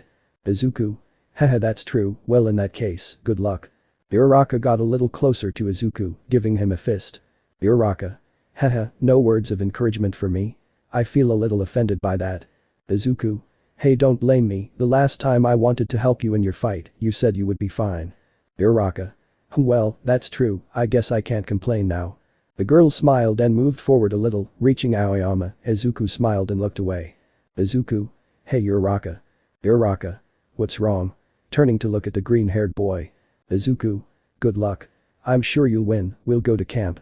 Uraraka smiled and looked at her friend to give her a thumbs up confidently. Uraraka. Thank you, I'm sure we can all go.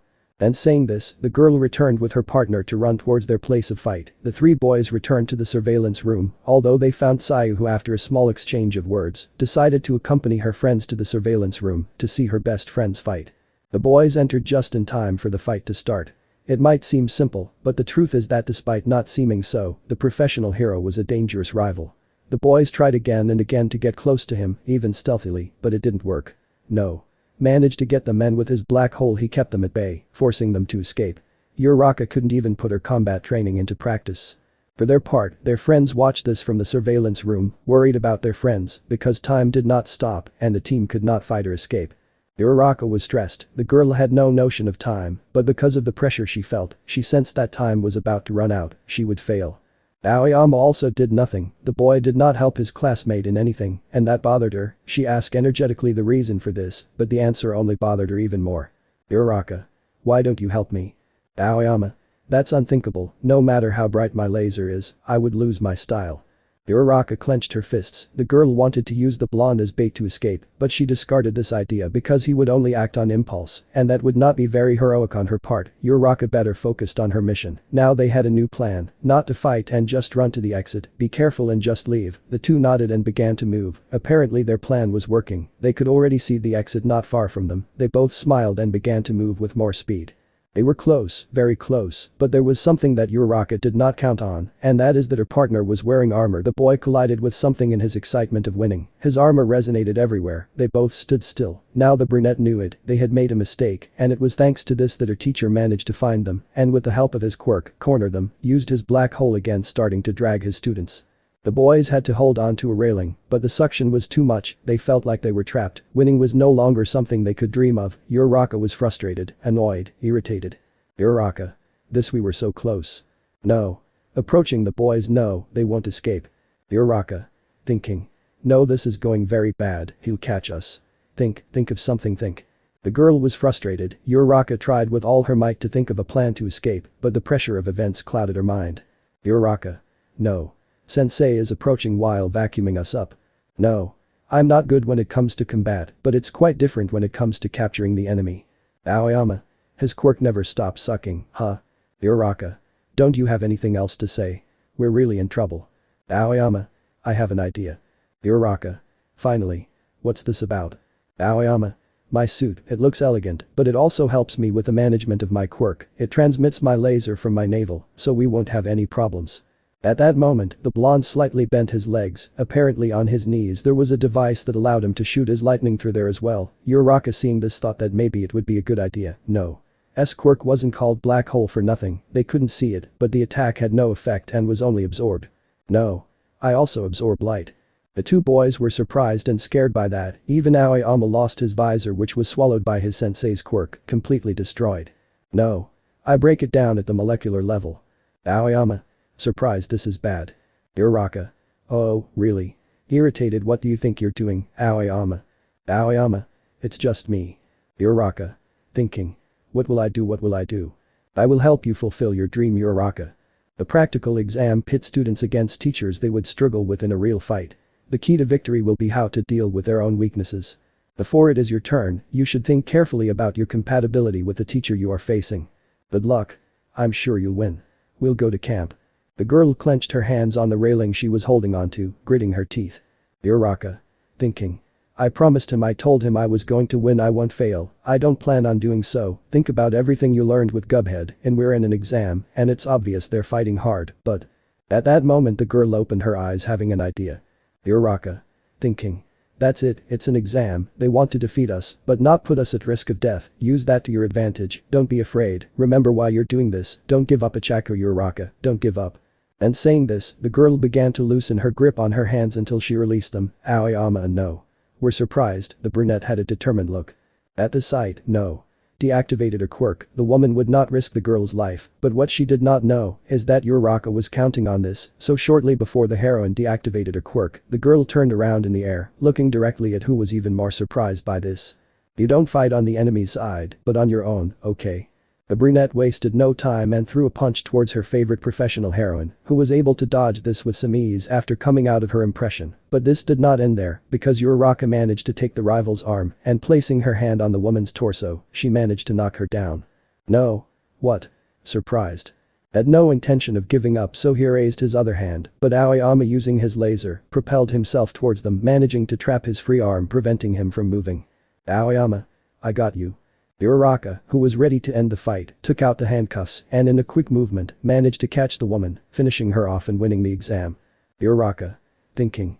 Everything I learned with Gunhead is very useful now. The alarm sounded and the speakers blared again. Speakers. The Uraraka and Aoyama team won the match. In the surveillance room, their excited friends raised their arms happily for them. Izuku. Good thinking, Uraraka.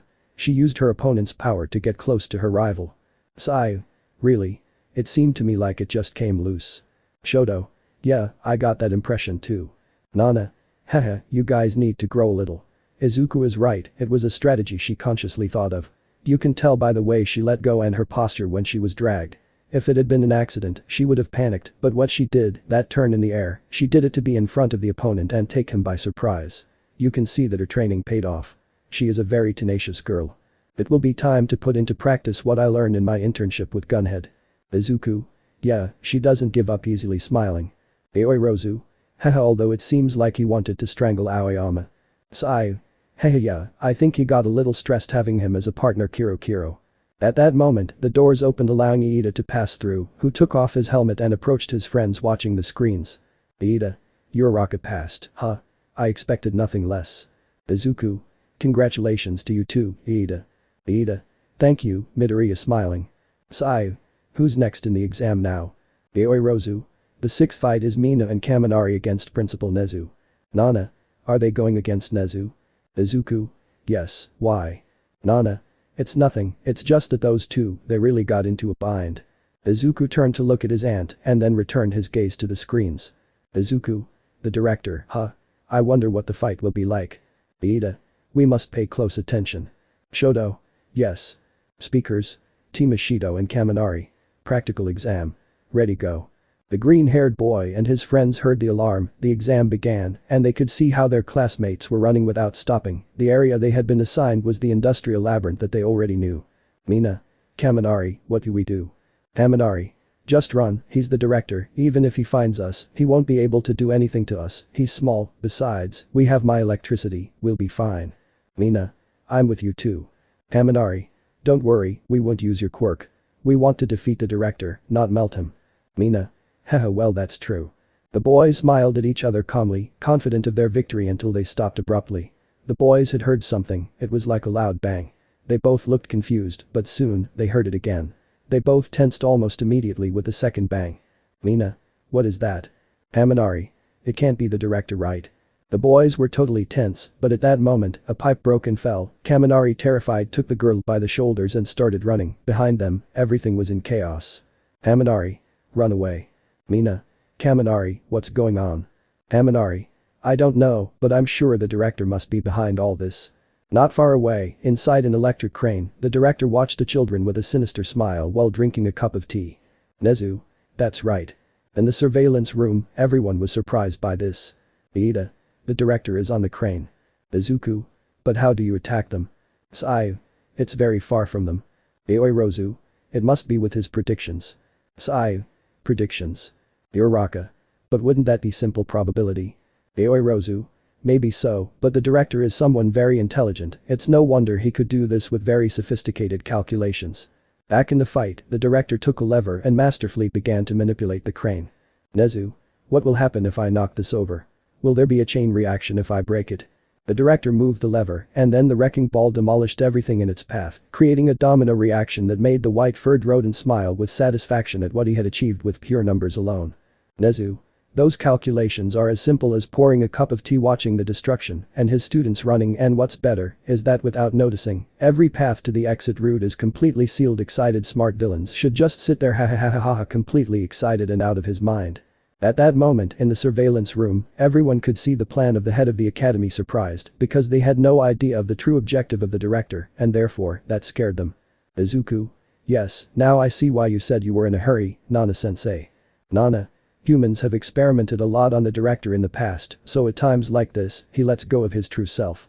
The woman turned to see her students who had a look of fear because of this. Back in the fight zone, the kids were scared because they also didn't know where to go or where the director would attack. Mina. Kaminari, can't you use your electricity? Kaminari. I don't know where he is. I can't waste my time. Do you want me to be a dead weight? All we can do is run away. Mina. Where is the exit door? Kaminari. I don't know, but I have a feeling it should be around here, pointing in a direction. The boys ran, but their surprise was that when they arrived, the exit was blocked. Kaminari. It can't be. The boys were scared, but they had to move because more debris was falling. Kaminari managed to protect his partner by pushing her a little further away. Kaminari. Does he want to bury us alive? For his part, the director continued on the crane drinking his tea, keeping his smile. Nezu. There's still a way out, guys. Don't you see it? Come on, use your heads, think, use those brains. Moving the levers non-stop. The boys were trapped, but Mina, in a quick thought, used her quirk and managed to melt a wall, creating an improvised door. Mina. Kaminari, this way. The blonde didn't waste any time and following his friend he entered the place, breathing a sigh of relief. Kaminari. Haha, in the end we ended up taking a shortcut. Mina. Yes, but if we manage to get through the door, we'll reach the exit and… The electric blonde couldn't say anything else because a noise forced them to raise their heads. Seeing how the roof was cracking, the boys ran because the whole structure began to collapse. For his part, Izuku was totally surprised by the director's analytical ability. Izuku. This is one step ahead of everything they do, seriously. Sigh. And they can't attack him without knowing where he is. Yoirozu. Your plan is perfect. Shoto. It's not even worth mentioning, at this rate, I don't think they'll make it. The minutes passed in the fight and just as the bicolor boy said, time was not enough for the team who got lost without being able to get to the door on time. The alarm sounded and they knew it. They felt frustrated because both had failed. Speakers. Ashido and Kaminari's team withdraws due to lack of time. Kaminari. Coming out of the rubble, it can't be. Mina. Coming out of the rubble, curse falling back. Nezu. And that he left them an exit route, it's really a shame, hahaha, excited beyond belief. Izuku. Watching the screen. Ashido, Kaminari. Iida. They must be very frustrated. Shoto. They did nothing. Uraraka. Mina lost. Too bad.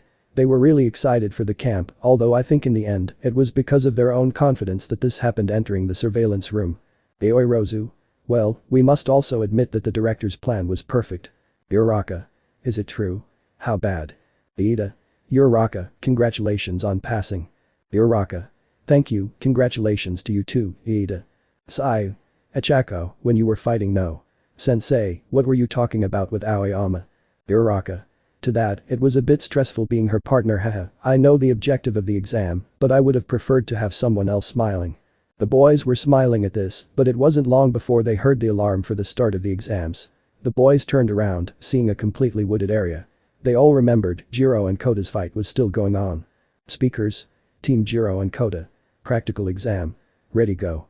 In the forest area, Jiro and Kota were covered. The boys knew that a direct confrontation against a professional hero was crazy. Jiro. Let's avoid fighting present Mick at all costs if possible and go through the door, okay? Kota just nodded slightly, completely nervous. Jiro. Well, that case, let's go now. Back in the surveillance area, the boys just watched as their companions moved quickly and stealthily. Iida. The practical exam pit students against teachers. Shoto. The teams were formed by Aizawa-sensei, and from what we have seen and what happened in our own fight against him, the intention was to do it knowing that we would have problems. Yoirozu. Yes. Izuku. Yes, just think about it and it's easy to discover why Jiro and Kota teamed up. Sai. Kiro nodding, plus they're going against present Mick sensei. Izuku. They both have sound-based quirks. Seriously, Jiro can expel it, but what will they do against one that can drown them? Back in the fight, present Mick, like ectoplasm, was located at the exit, impatiently waiting for the boys. Aizawa. Come on, hurry up, impatient, I don't like working with heat and boiling.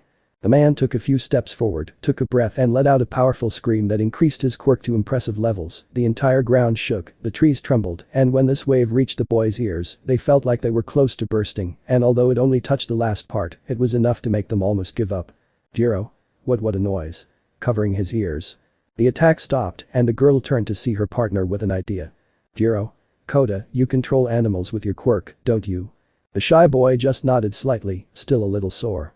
Jiro. Can't you make the birds attack him? Koda didn't speak again, but with signs, he managed to get the girl to understand his message. Koda.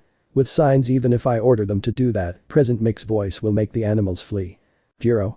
TCH, even if I cover my ears, I feel like my eardrums will burst. Not only is it better remembering his sensei, it's like an improved version. I can't even get close, and even if we did it to escape or flee, it must be in front of the door to prevent us from being able to flee and avoid it. Present Mick for his part was whistling in his place, waiting patiently. Present Mick. Hurry up and come, saying the last thing with the help of his quirk. Jiro. My ears. In pain. Present Mick. Using quirk, not yet. Jiro. I can't take it anymore, I can't. Present Mick. Hurry up. Using his quirk. Jiro. If he continues like this, he will leave us deaf. What do we do? At that moment the girl lowered her gaze slightly, finding a small insect. Jiro. An ant. The girl had a flash of brilliance and excitedly turned to look at the boy. Jiro. Koda, you can control insects too, can't you? Look, here's one, it's an ant. The girl raised it with her fist and showed it to Koda. The girl smiled slightly, but what she didn't expect was that the poor boy would scream and run away, slightly surprising and scaring the violet-haired girl. Jiro. I think he has problems with insects, nervous. But to his misfortune, Koda's scream betrayed his position, so without warning, the blonde took a breath and screamed again. Present Mick. There they are. Using his quirk. Jiro. Covering her ears in pain, this is really bad, but for now connecting her jacks to the speakers on her boots and using her quirk, I have to cancel it. At that moment, the violet-haired girl used her quirk, creating shock waves that miraculously managed to counteract with her teacher's quirk, who only sighed bored. Present Mick. Oh, that's it. What a boring sound. Back with Jiro, the poor rocker held her ears in pain as she watched Koda, who had returned. Jiro. Do you have a plan? Koda just shook his head negatively, making the girl sigh because she knew that her teacher would not be patient and time even less. Jiro. What do I do? Present Mick. Not yet. Using his quirk. Jiro. I'm in pain. We have to escape. At this rate, we won't be able to get any closer. Present Mick. Don't buck with me. Using his quirk. Jiro, for his part, turned to see his partner who was holding his ears. Jiro. Koda. Calling his attention, please, just tell me if you can control the insects. Koda. With signs, why yes you can. Jiro. Then. The girl connected her other jack to the rock she was covering herself with and destroyed it, letting Koda see multiple insects, worms, ants, centipedes, woodlice, snails, spiders, etc. But again, the poor boy could only give a high-pitched scream, completely terrified. Jiro. I know it's scary, but. Present Mick. Hey. Using his quirk. Jiro. He's too strong, even when he's holding back. I can't think of anything else. For his part, poor Koda was crying out of fear and pain. The poor boy had his eyes closed. Jiro. If you did, we could win. Managing to get the boy's attention, who opened his eyes. You want to be a hero, right? Smiling slightly, then let's approve. The boy watched his partner until he noticed a detail, and that was that the girl was bleeding from her ears. The girl didn't show it, but she was really hurt because of her quirk. Her hearing was better than average, that now was playing against her. Koda. Thinking. Jiro's ears as I was just running away, Jiroshi. The boy slightly lowered his head, seeing the amount of insects there were. Koda was terrified and fell to the ground with tears in his eyes, totally ashamed. Did you get into UA? Your mom is so happy. Koji, you're awesome. Koda. Thinking. Yes, I managed to get into my dream school. I am a student at UA, the best academy in Japan, where everyone advances. The boy was totally afraid, but remembering this, he gathered his courage and slowly lowered his hands. Koda. Thinking. Yes, my heart must always be plus ultra. The boy, full of courage, managed to overcome his fear and fell to the ground suddenly. Koda. Shaking. Okay, come on kids, it's time to finish off whoever is responsible for all this noise. Listen up. Jiro. If you talk. For his part, present Mick was whistling boredly in his place. Present Mick. TCH, what? He's not coming. Are you waiting for time to run out? Sigh, how boring. The bored man stood up thinking about continuing to shout, but at that moment, a noise caught his attention. The man looked down, and suddenly the ground opened up giving way to multiple insects, which stuck to the leg of the noisy hero, who saw how in seconds, these bugs had already covered a lot of ground, making him more and more nervous. Present Mick. Nervous AA. They come from underground, where there is almost no sound. That's why I hate insects, scared and dizzy. The tough man was trembling. Yes, there was only one thing that could scare the hero, and that was precisely the insects. It didn't take long when the man gave a scream of terror, falling defeated and fainted. Meanwhile, Jiro and Koda's companions were in the surveillance room. All of them had a darkened face. Even Nana seemed somewhat nervous at this image, feeling a rather uncomfortable tingling in her body. Ida. That's difficult even for a professional, feeling a nervousness in his back. Izuku. Koda, that's great. For her part, Recovery Girl was the only one upset and didn't seem affected. Recovery Girl. Gosh, losing to bugs, how pathetic. The boys didn't dare agree with the old lady because they were a little nervous about the sensation the professional must have felt. Even because of this, Izuku didn't even notice the moment when a nervous YehosuArhanaez had stood next to him. Both were slightly blushed, but even so, their nerves because of the image of the insects were more evident to their relief. Neither of them said anything and just watched as their companions managed to cross the door while Present Mick was fainted. The alarm sounded, the fight was over. Koda came out with Jiro in his arms, carrying her like a princess. Both were smiling, happy to have won. Speakers. Koda and Jiro team approved. Everyone sighed happily, and after receiving Jiro, who was taken by Koda to the surveillance room, which also worked as a temporary medical room for Recovery Girl, they saw the next fight, which was Hagakure and Shoji versus Snipe. As soon as the boys looked back at the screens, they were shocked because they couldn't believe how quickly the cowboy had managed to put the boys against the ropes. Hagakure. Shoji, if you continue like this we won't be able to move. Stressed. Shoji. Calm down, also, this is just a distraction, although yes, I must admit that escaping like this will be very difficult. At least we can count on the fact that thanks to the weights, his movements are slow. Shoji used his limbs to be able to see this without his sensei seeing them, so Snipe decided to try another technique. Snipe. Okay, let's see who can hide the best.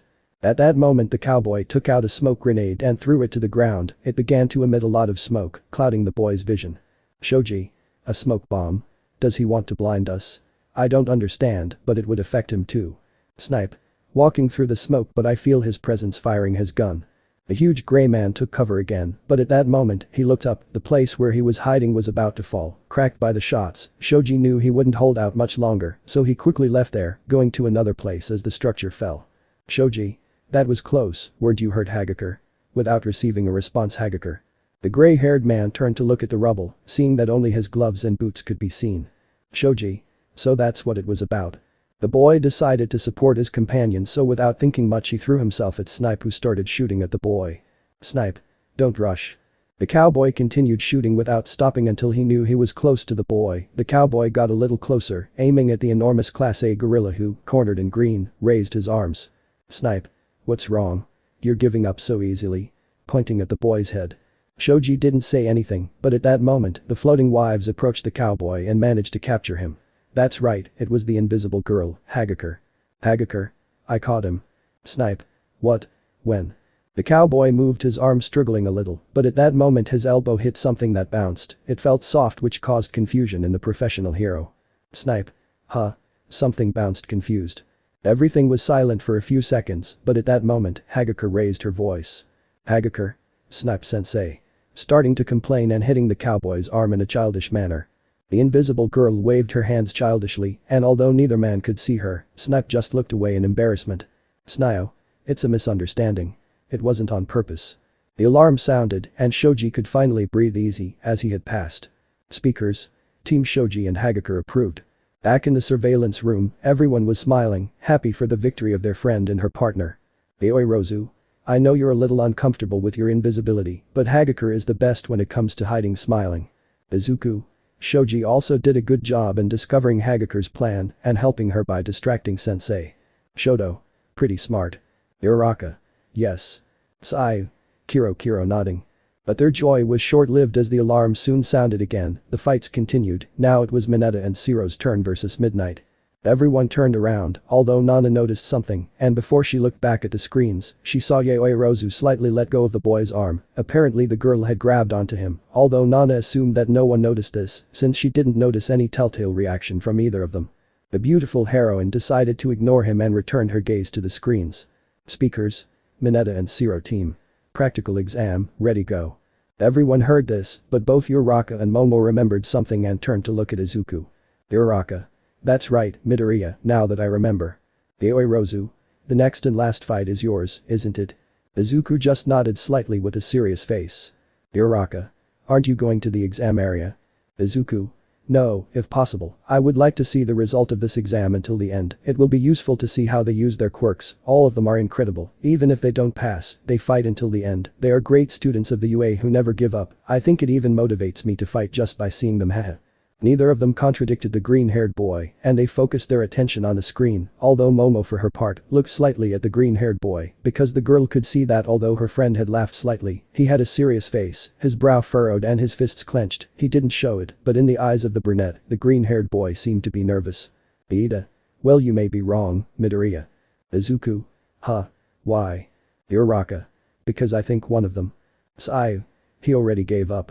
The boy paid attention to the fight, watching as Mineta ran without stopping. The dwarf fled in terror, shedding tears. Izuku. Seriously, Mineta. Mineta. Damn. How can I take the test? It's ridiculous, it's totally unfair. Mineta's companions only watched with a drop of sweat. Apparently the environment where he was a rocky area, without many places for Mineta to hide. Mineta. How could they force me to do this? Izuku. But he was very excited to go to camp. I don't understand why it's so hard for him. Nana. That's easy to answer, kid. Izuku. Huh. Why? Nana. Think about it, Midoriya. In this exam, Almight, Mick, Cementus and Midnight are very difficult rivals to overcome, depending on the person. It is not even difficult to imagine that they feel that way. The beautiful black-haired girl said this while the boys watched the screens. They all saw how Midnight smiled seductively while caressing Zero's hair. The black-haired girl was deeply asleep. He had fallen into Midnight's quirk and was now resting on the heroine's thighs. Izuku. They should have prevented this. Shoto. Let's get to the analysis. Izuku. Midnight, his quirk is called sleepwalking. His body generates a fragrance which can put people to sleep. Shoto. Hence the reason for his suit. Izuku. Yes, turning his gaze, let's leave it at percent. Shoto. Any curiosity you have? Izuku. Yes, it works better on men than on women. Shoto. I see now, I understand. YehosuaHernandez. It's true what he said, you are a walking encyclopedia of heroes. Izuku. Years of practice. The boys turned their attention back to the fight, watching Midnight smile predatorily, watching Mineta continue running. Midnight. Grape juice, the door is on the other side. Mineta turned around surprising everyone because the boy had a face that mixed envy and despair, but what made his classmates open their mouths in confusion was that Mineta was crying blood. Mineta. Zero. Damn you, I'll never forgive you for this. Uraraka. Why is she crying blood? Izuku. Is he jealous of Zero? Mineta. Zero, you damn bastard. Running and taking off the black-haired boy's headband. The boy continued running, remembering how the black-haired boy had saved him, although he was not as lucky, as Midnight managed to make him fall into his quirk. Mineta. Zero. If you hadn't saved me, I'd be in that position. Back in the surveillance room, everyone saw the boy doubting if he would make it through. Izuku. Mineta. Nana. Yes, from what I'm seeing, it will be really hard for him to survive in that place. YehosuaHernandez. What do you mean? Nana. The UA always prepares walls, hoping that its students can overcome them. To achieve this without getting discouraged, all of you must be very clear about your goals and objectives, but you must understand that it is not easy to walk that path just by wanting to be a hero. Shoto. That's a bit trivial. Nana. Even if they may be, people whose goal is only to be a hero, without having a reason, have no future in this case. Minoru Mineta, in the end, does he have a goal in his heart to aspire to? Izuku looked back, concentrating again on the fight, seeing how Mineta had stopped due to exhaustion. The boy was holding his knees while he struggled to regain his breath. He didn't know how far he was from his teacher. Mineta. I want to touch a woman, I want to be popular. Nana brought her hand to her face, holding her eyebrows. Apparently, the teachers had devices with which they could listen to what was happening on the battlefield. Nana. How direct. Mineta. Raw damn, why is it only my exam like this? If I smell even a hint of that fragrance, I'd fall asleep and they'd have to remove me. I'd fail Zero. I'd fail myself. Damn, clenching his fists in irritation. Mineta, do you really want to be a hero? Mineta. Shut up, what's wrong with wanting what I want? What? Really? Seriously, shall we go together next time? Hey yeah, come on, come on.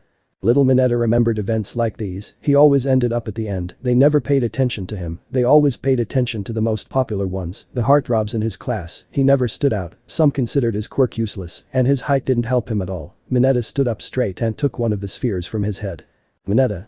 I want to be a hero to be popular with girls. I always thought that if I became a hero, I would finally be popular. Remembering the events at the USJ, I thought I would be popular. Mineta was so deep in his thoughts that it wasn't until very late that he saw that Midnight had thrown her whip towards him. It hit his hand, causing her to drop her sphere and pushed him a little. Mineta turned his gaze, his sensei was getting dangerously close to him, his fragrance surrounded him, if he didn't do something, he would be just like Zero. The boy took a breath and with no other option, he started to run. Midnight. You know, I was thinking of staying in front of the door until the end of the exam, but the truth is that if someone runs away from me licking her lips, I won't be able to stop my sadistic side. The woman made a face that made Mineta get a full body chill. Mineta. That look, that's it, that's the look of a predator cornering its prey, you really are one, Midnight Sensei. The boy took his cloak and managed to cover both his nose and mouth, although this only made Midnight smile more sadly. Midnight. It doesn't matter, you're aware of that, right? Whether it's through your nose or your mouth, just inhale a little and it'll be the end of you. Smiling and cracking her whip, what do you think you'll do in that state? Mineta said nothing and just kept running, much to the woman's satisfaction. Midnight. Yeah. You'll just run away, right? Mineta. Thinking. No, it's not that. After entering UA and seeing death so close, I understood they're not cool for being heroes. Thinking about Almight and Aizawa, they're heroes for being cool. Remembering Izuku, right, Midoriya. The boy ran and managed to hide behind a rock. Midnight. How much longer do you think you can hold your breath? Mineta. It's not that. Midnight stopped upon hearing this. For his part, behind the rock, Mineta was covering his mouth and nose with a plan in mind. Mineta. It may seem otherwise, but I'm not a fan of perverted heroes like you. I ran away from the door, cried, fed your sadistic side, and brought you here all to be cool. Midnight just smiled quite excitedly at this. Midnight.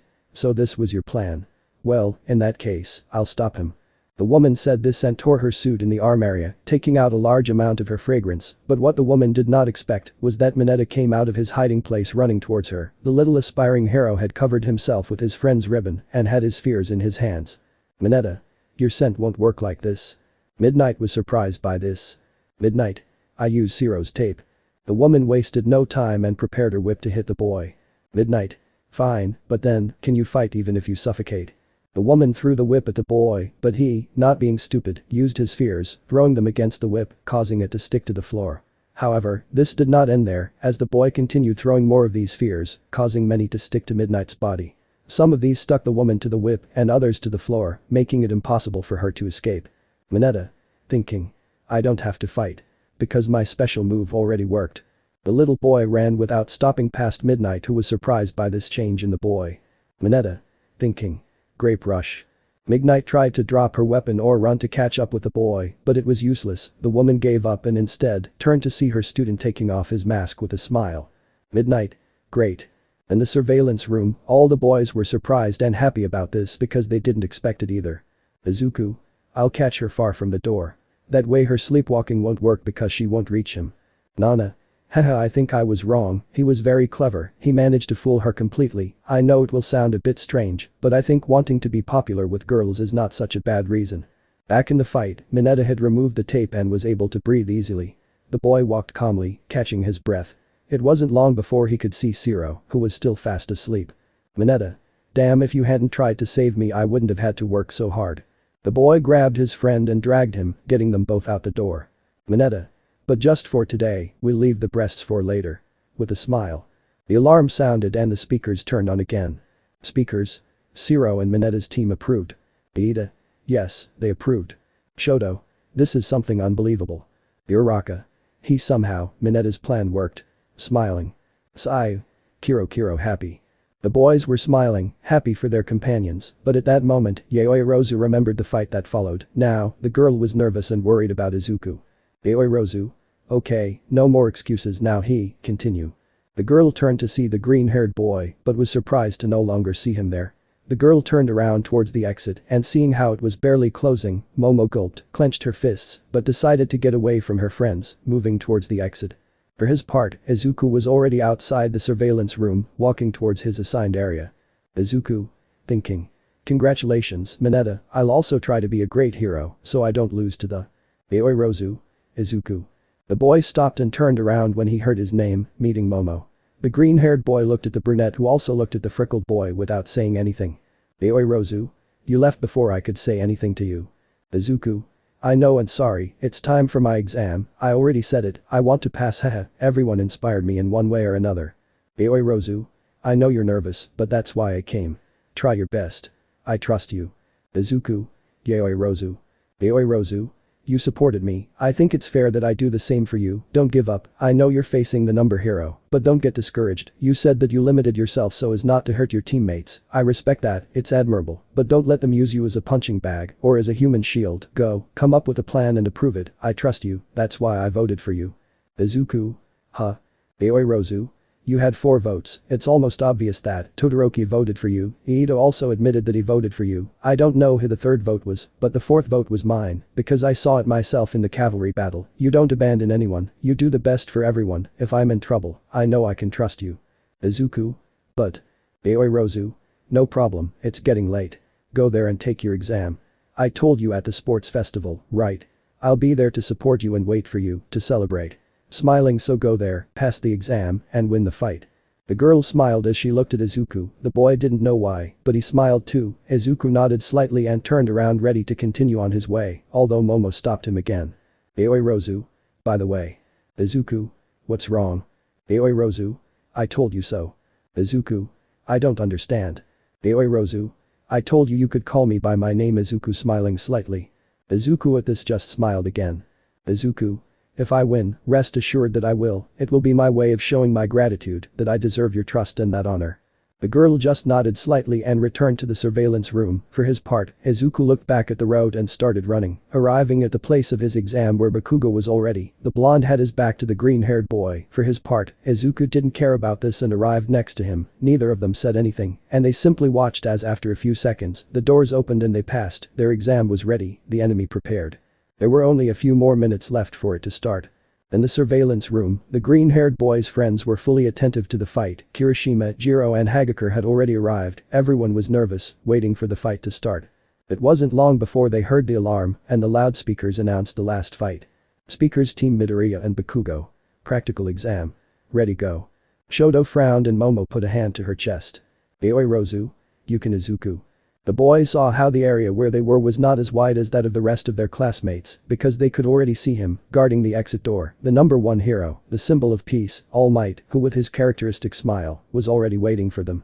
The doors behind them closed once they entered, Bakugo clenched his fists furiously, but it was not time for his tantrums, since his exam had already started.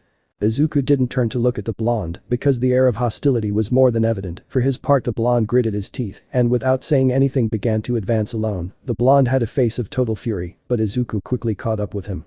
Izuku. Thinking. This can't go on like this, I have to talk to him somehow, we're a team, reaching the blonde Bakugo, wait. Remember, in the exam, the teachers are the villains and we are the heroes, we must remember their combat ability, and determine if it is better to flee or fight.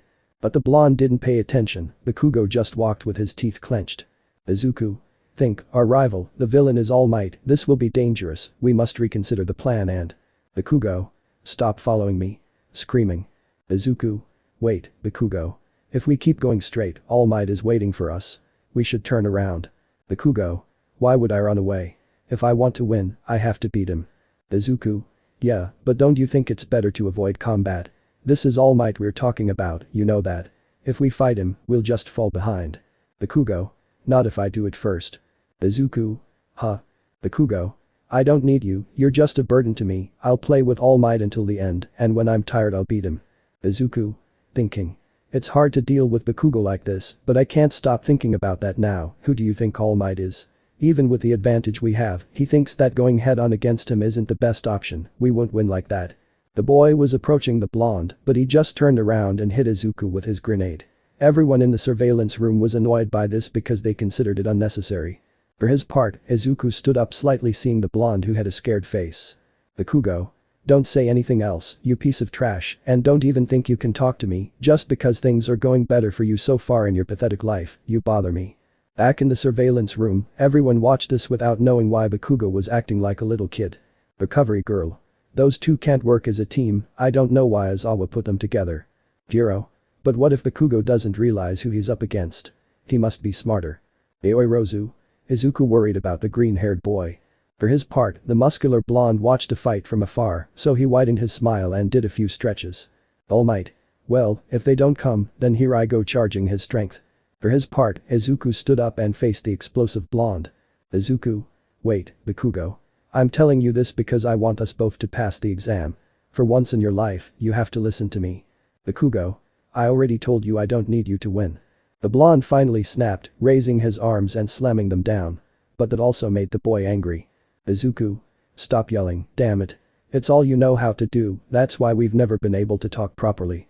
The boys were facing each other, but without anyone knowing, All Might prepared himself from his place, without saying anything, he raised his arm, charged and threw a punch whose shockwave was capable of destroying everything in its path. The boys turned around shortly before it reached them, Bakugo was thrown away, while Izuku put his arms in an X and ducked slightly. The green-haired boy was only dragged a few centimeters, his cape waved furiously, but at least he managed to withstand this.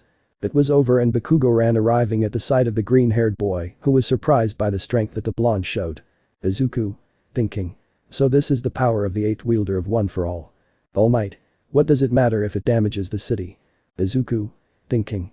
This is the first time I'll face someone with great power who has free will, remembering the Nomu. Even though he's a hero, I can't deny that he looks intimidating. Bakugo. Thinking. This is the strength of a pro, this is the strength of the symbol of peace, it's really intimidating. All Might, for his part, took a strong step that cleared all the dust. All Might. If you keep considering this as just another exam, you'll really regret it, because today, I'm a villain, heroes, come at me with all your might. The blonde approached the young heroes in a threatening manner, Bakugo had a mocking smile, while Izuku had a serious face. Izuku. If you want to fight that's fine, but we're very exposed, let's make a strategy and… Bakugo. Don't tell me what to do.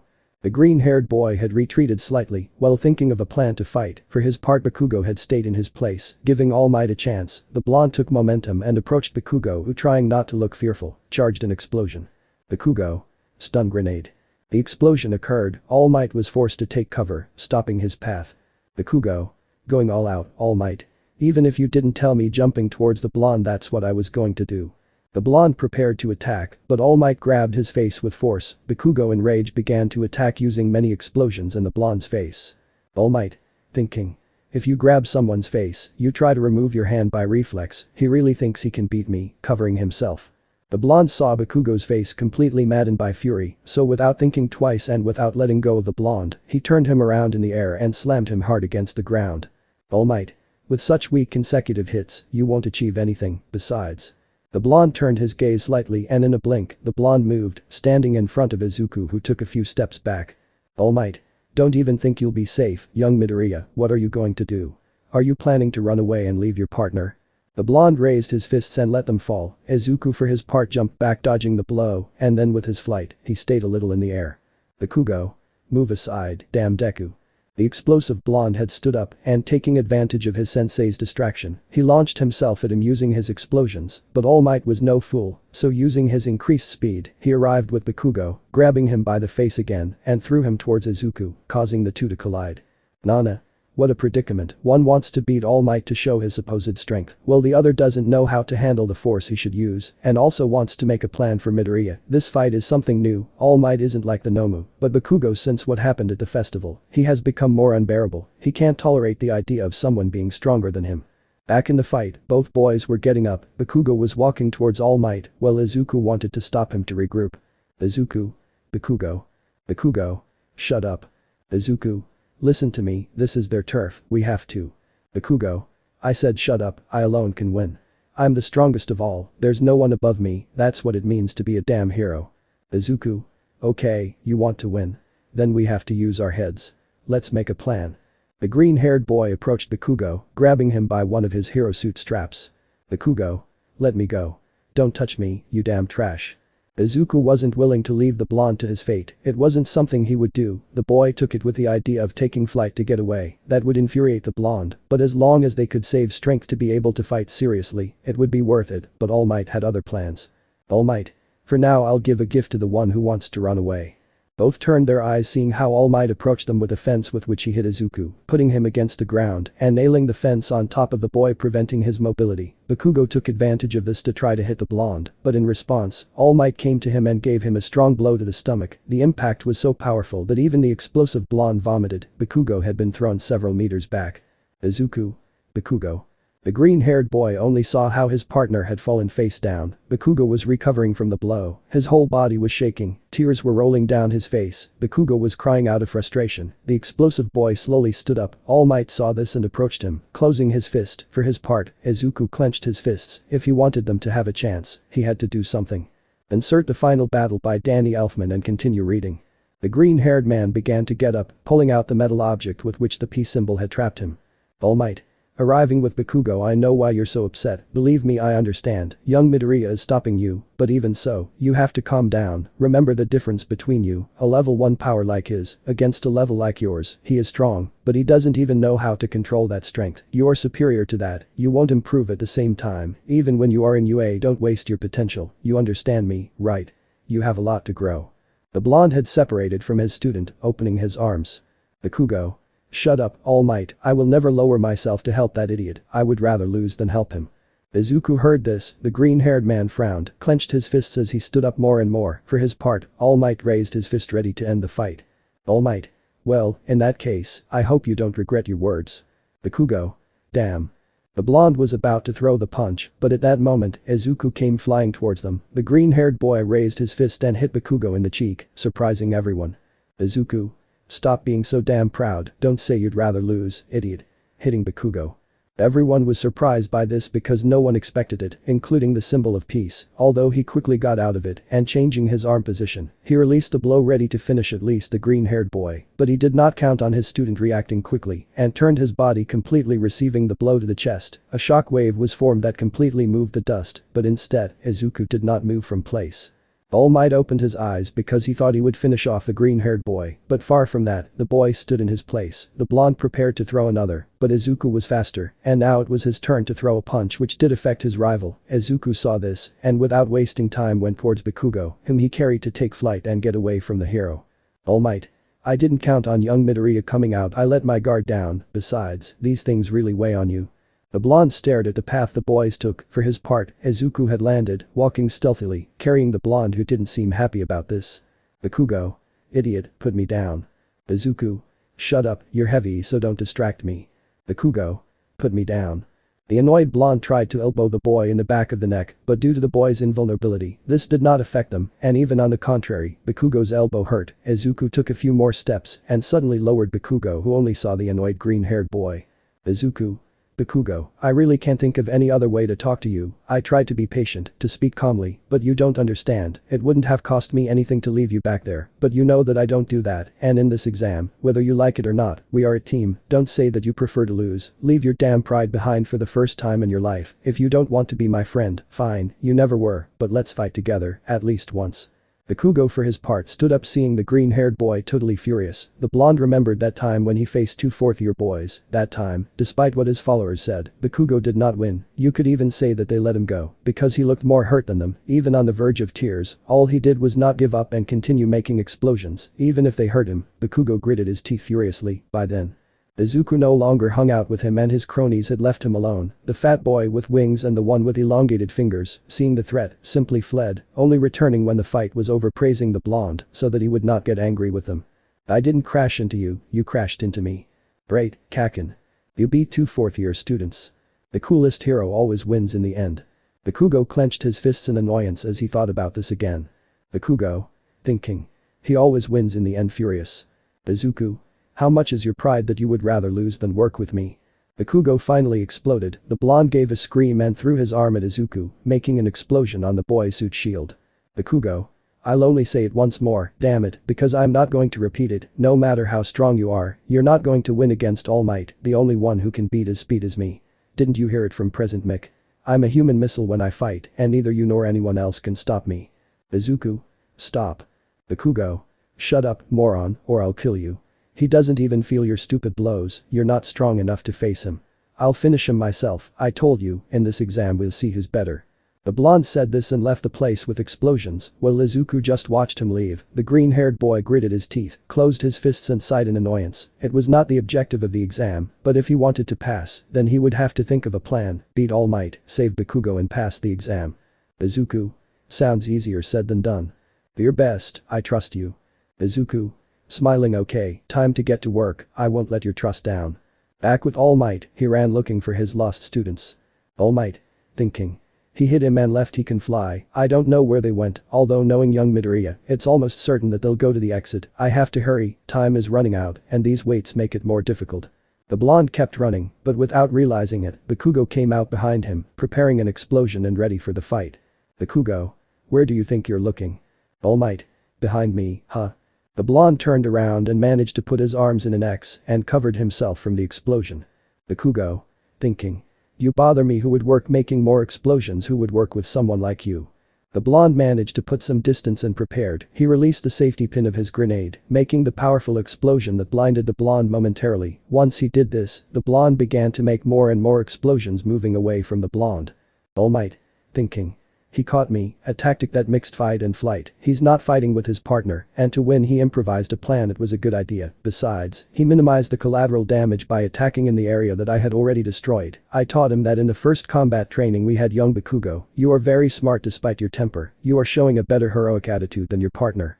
The blonde man's smile widened, but he also began to cough blood, his time was running out. All Might. Well, my time is running out, I can't get too excited, but thanks for motivating me, young Bakugo. Now, to make up for this, I promise you, charging all his strength, that your teacher will try his best.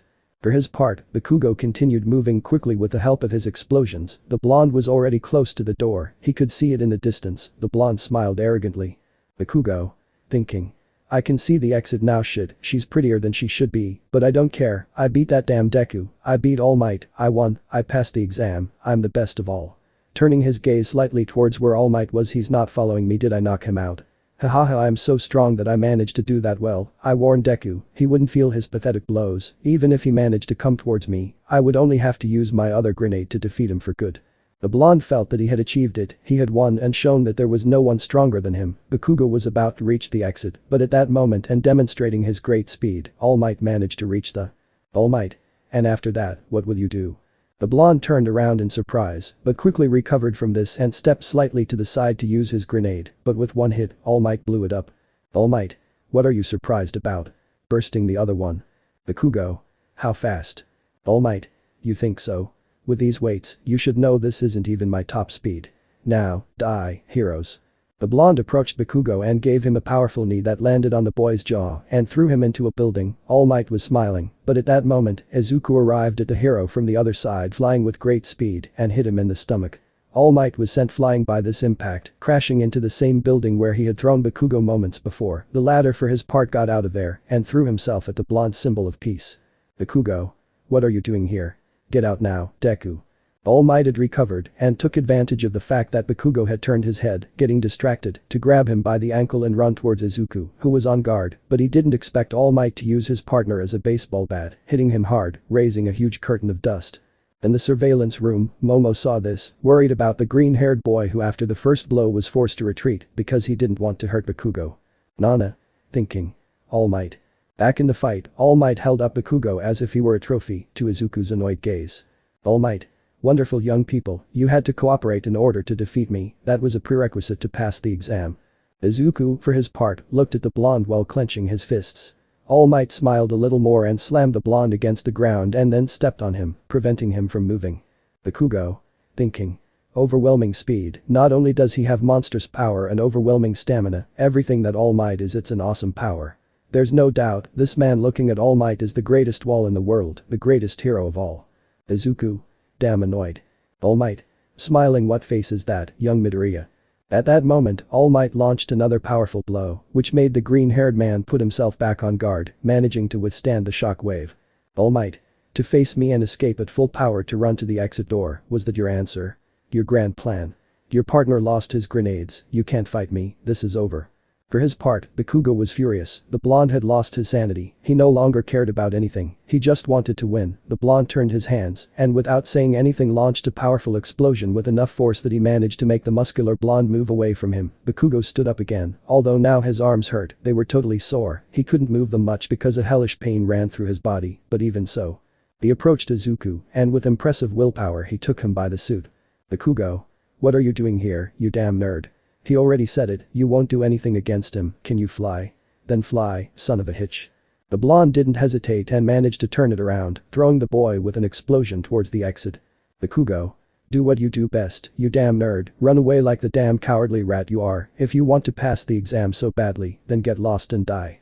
Izuku was in the air propelled by the explosion. For his part, the blonde had felt that the pain had increased because of this. He knew it, he could not fight anymore. Bakugo looked at the green-haired man with fury. We had no other choice. If he wanted to win, then he would use Izuku for his plans. He would pass the exam and let everyone think that Izuku was a coward who abandoned him while he was the hero who passed. But what neither of them counted on was that Almight wouldn't stay still for long. The blonde charged as one for all again. Almight. New Hampshire smash. The blonde shouted this and flew out, managing to reach Izuku. The blonde twisted his body slightly, raised his arm and shouted again with force. Almight. Detroit. In the surveillance room, moments before, when Almight gave the first scream, Nana looked scared at this, thinking about stopping the exam. Todoroki. What are you going to do? Ida. Almight, will he seriously hit Midoriya? Uraraka. I know they said they were serious, but that's it. Sai. It's too much. Kiro worried. Hiroshima. He managed to withstand the blows from that monster in the USJ, but this it's different. Jiro. Even though All Might is limited. Hagakure. Will Midoriya be able to stand up if he receives a blow like that in the air? Aoirozu. Izuku worried. But back in the fight, the blonde didn't hesitate. Everything went slowly for everyone who saw how the blonde brought his fist down hard. All Might. Detroit smash. The hero lowered his fist with the full intention of hitting. Izuku, for his part, managed to turn around in time, putting his arms in an X shape, receiving the impact directly. The boy suddenly fell to the ground. The impact generated a shock wave that even moved Bakugo on the ground. At the same time, a huge ascending air current was formed. The other Izuku's companions, who were outside watching the fight from the screens that were in the surroundings, looked up, seeing the huge air current rise into the sky. This impact had closed a huge curtain of dust that prevented the view, but from one moment to the next, thick clouds swirled, gathering in the sky. It didn't take long when it started to rain, surprising the others. Mina. Rain. It's raining. Okoyami. That's true. Shoji. Wait, don't tell me this was caused by that blow. Haminari. Is that even possible? Back in the surveillance room, Momo, amazed and worried, saw this. Aoirozu. With the air pressure, it created an updraft and made clouds. Todoroki. With a single right hook, the weather changes. Hagakure. Incredible. Hiroshima. This is the power of the number hero. Back in the fight, All Might raised his fist knowing his victory. All Might. Don't be naive, heroes.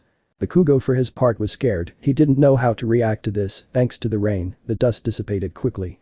For a few seconds, everyone was waiting to see what could happen in the surveillance room. Some were worried, while the rest of the class outside were surprised, although Kaminari was happy to see the green-haired boy finally defeated.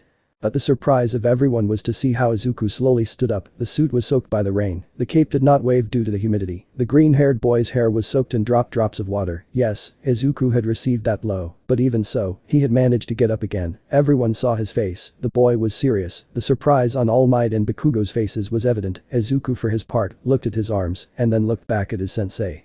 Izuku. Not a bit impressed. All Might took a step back at this, but at that moment the two turned around, as they could see how Bakugo, enduring the pain, was approaching them. Bakugo. Did you think I was finished? The gloves were just so I could use my maximum power without risks.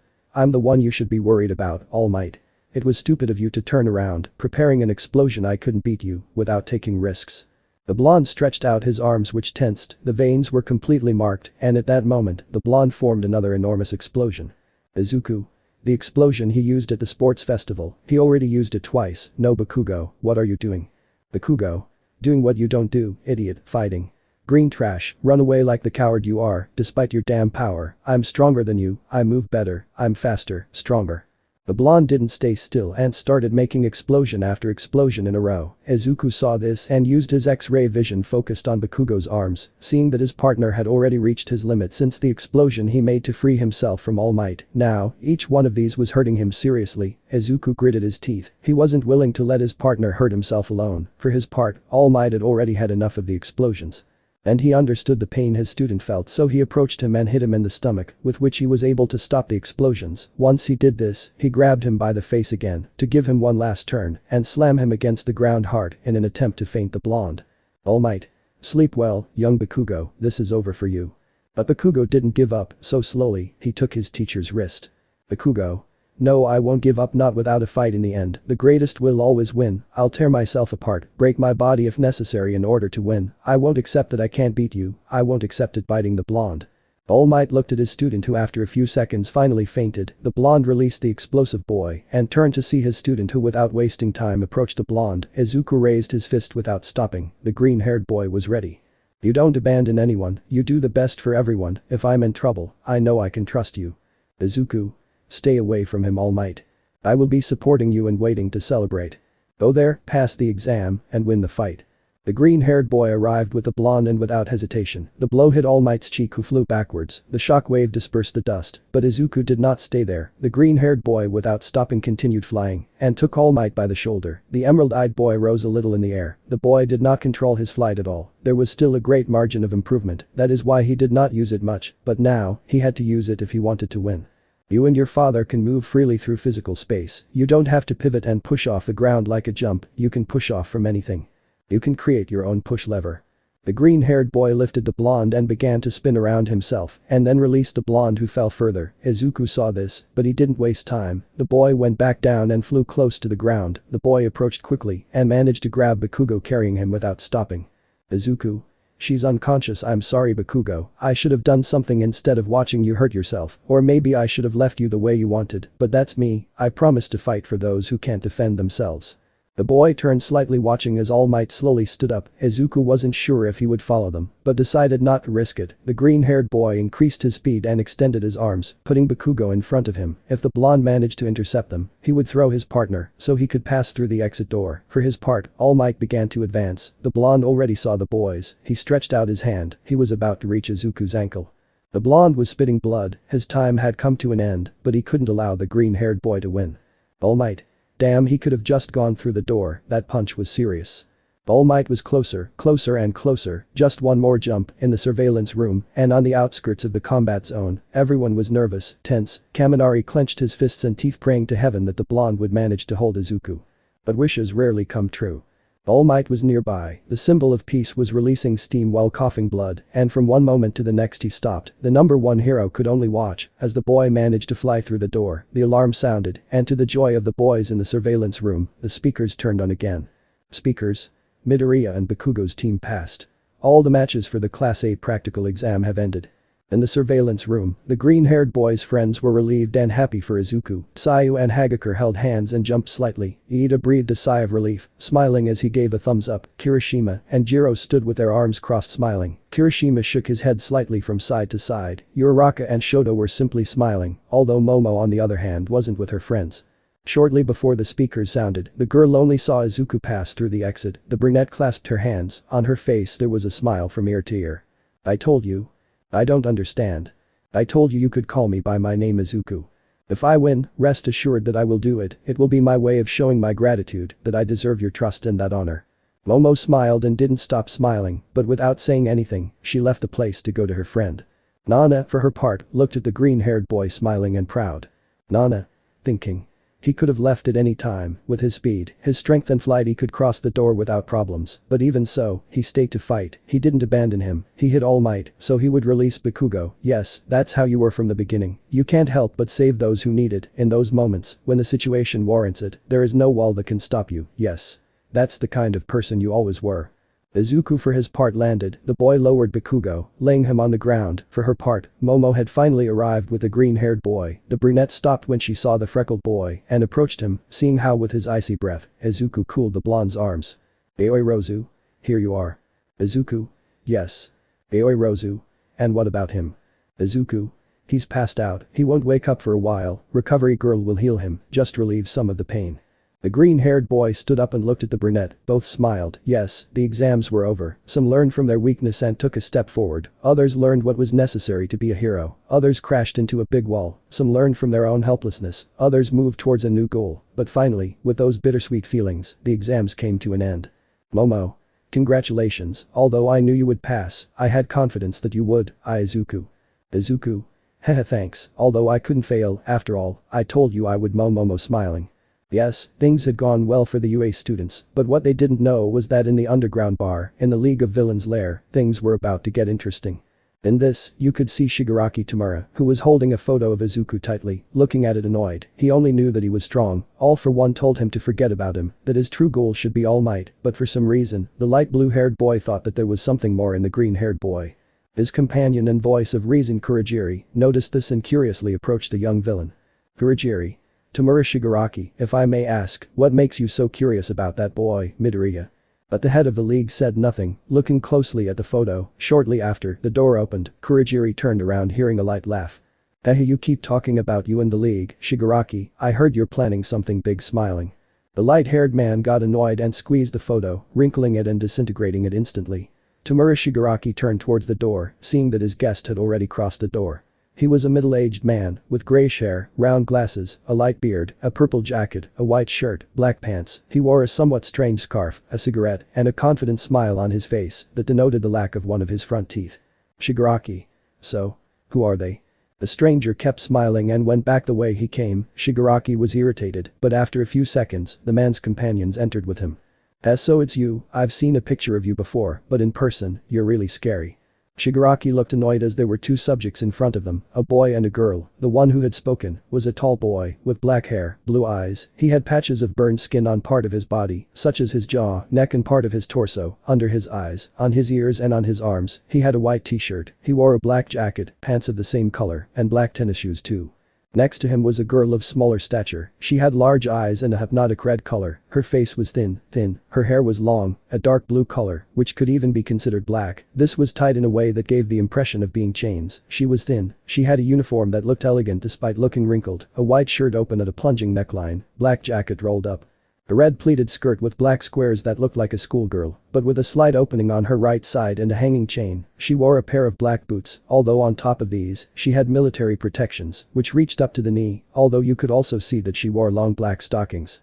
The girl looked at the villain amusedly as she raised her gaze slightly, opening her mouth slightly and licking her lips. So you're the guy you were supposed to be Stain's friend, weren't you? Way to abandon him to his fate. Sharpening his gaze, I came to join your League of Villains. Yes, the heroes were getting stronger, but that only meant that the villains also had to strengthen themselves in some way, because their next attack would be stronger than usual. After vacation, travel, and an unpleasant encounter. At the villains' bar, things were tense.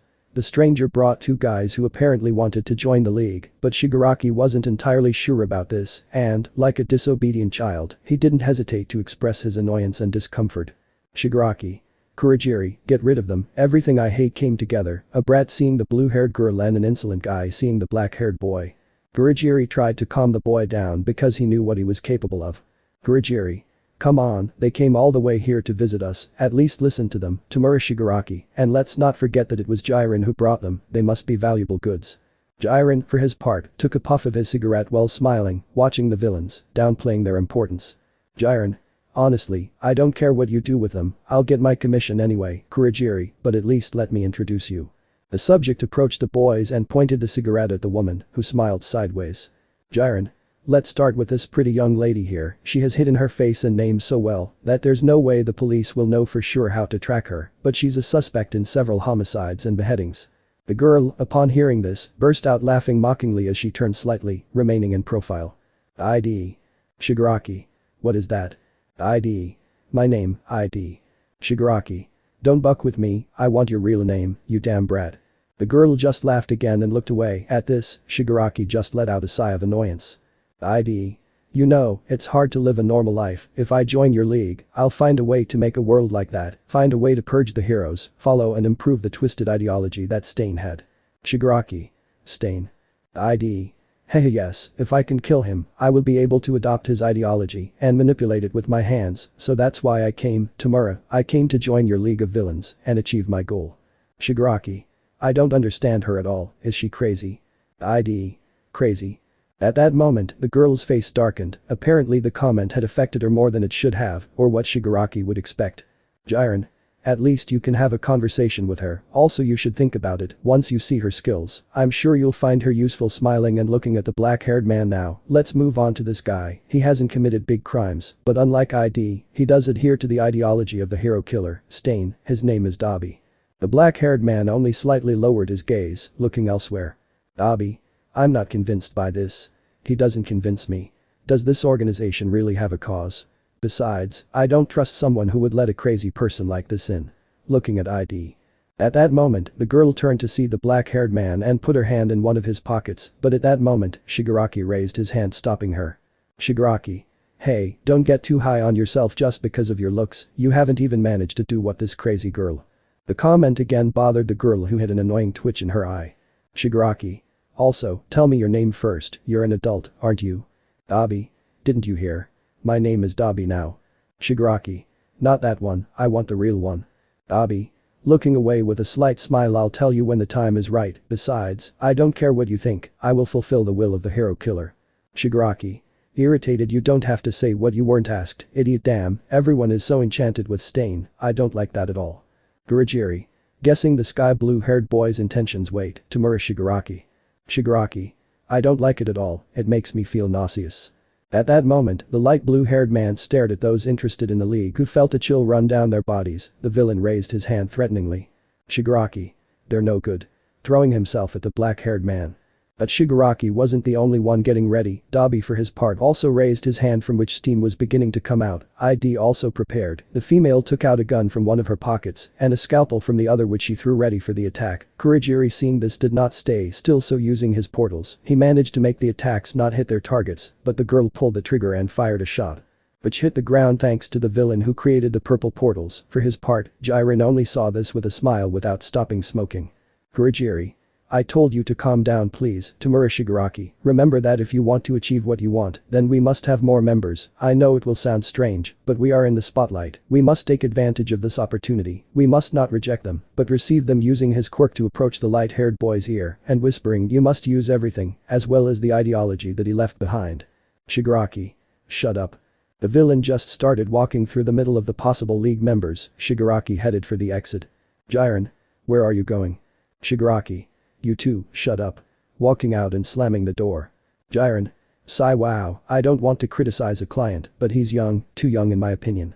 ID. For a second I thought he was actually going to try to kill us. Dabi. His attitude and appearance make me sick. Kurajiri. Is it okay if we answer them later? I think that even if it doesn't seem like it, he knows what to do. Dabi. You have a lot of respect for him, my friend. Kurajiri. You're wrong, it's because he knows that he left without saying anything. The UA teachers, Stain, the hero killer, have already arrested him twice, and that's why I'm sure he'll come up with an answer that you and he will be satisfied with. No one in the bar dared to say otherwise, and so the interviews to join the League of Villains were over. Back at the UA one day after the exams. The academic day was about to end that day, Friday, weekend. The afternoon advanced slowly, filtering through the windows of the academy. The boys had already put on their school uniforms again, since they had had a light training. Izuku adjusted his glasses while he watched Mina, Kaminari cry inconsolably, while Kirishima and Sato had a face of disappointment. Apparently, their mood had not improved after a day. Izuku. Approaching his companions. Oh hey, please calm down. Mina. Guys, please enjoy camp, I hope to hear your happy stories. Crying. Izuku. Oh hey, calm down, Mina, don't be like that, think that maybe there could be a last-minute surprise, like the day of the quirk evaluation test. Zero. Taking the boy by the shoulder. No, wait Midoriya, don't say it out loud or nothing will happen. Kaminari. If we failed the exams, we wouldn't be going to camp, and since we failed the practical exam, it's logical that we'd be doing this. If you don't understand, then you're dumber than a damn ape. The blonde was upset, so without warning, he turned around and with two fingers tried to hit the green-haired boy to hurt him, but the moment he did, his fingers collided with the green-haired boy's chest, which caused Kaminari to let out a cry of pain because he had forgotten his partner's invulnerability. Zero. Will you just calm down and shut up? That's too far-fetched. Besides, Midoriya has a point and you know it. Kaminari.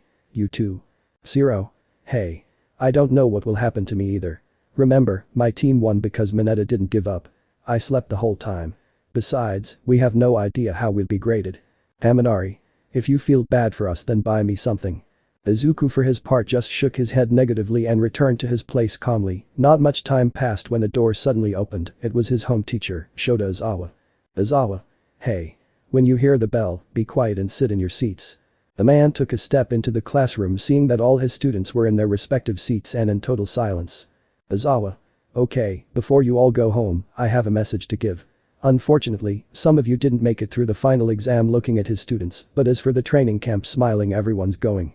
A few seconds passed, but after that short time, the 4 boys who had failed raised their faces while smiling completely excitedly. The 4. A last-minute surprise. Hiroshima. Can we go too? Mina. Really? Crying again. Aizawa. Yes, none of you failed the written exam, but in the practical, Kaminari, Mina, Kirishima, Sato and Shiro failed. Shiro. Huh.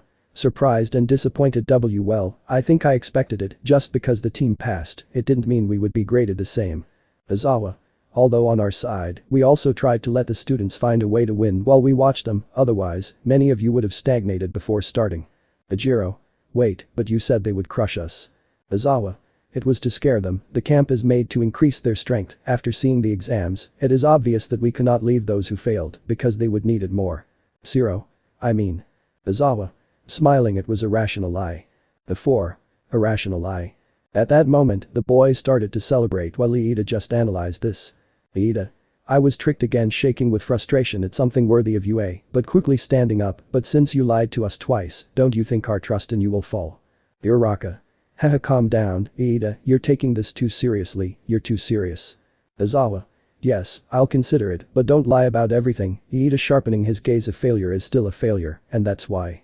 At that moment, the 5 boys who were celebrating stopped when they saw their teacher's look. Aizawa.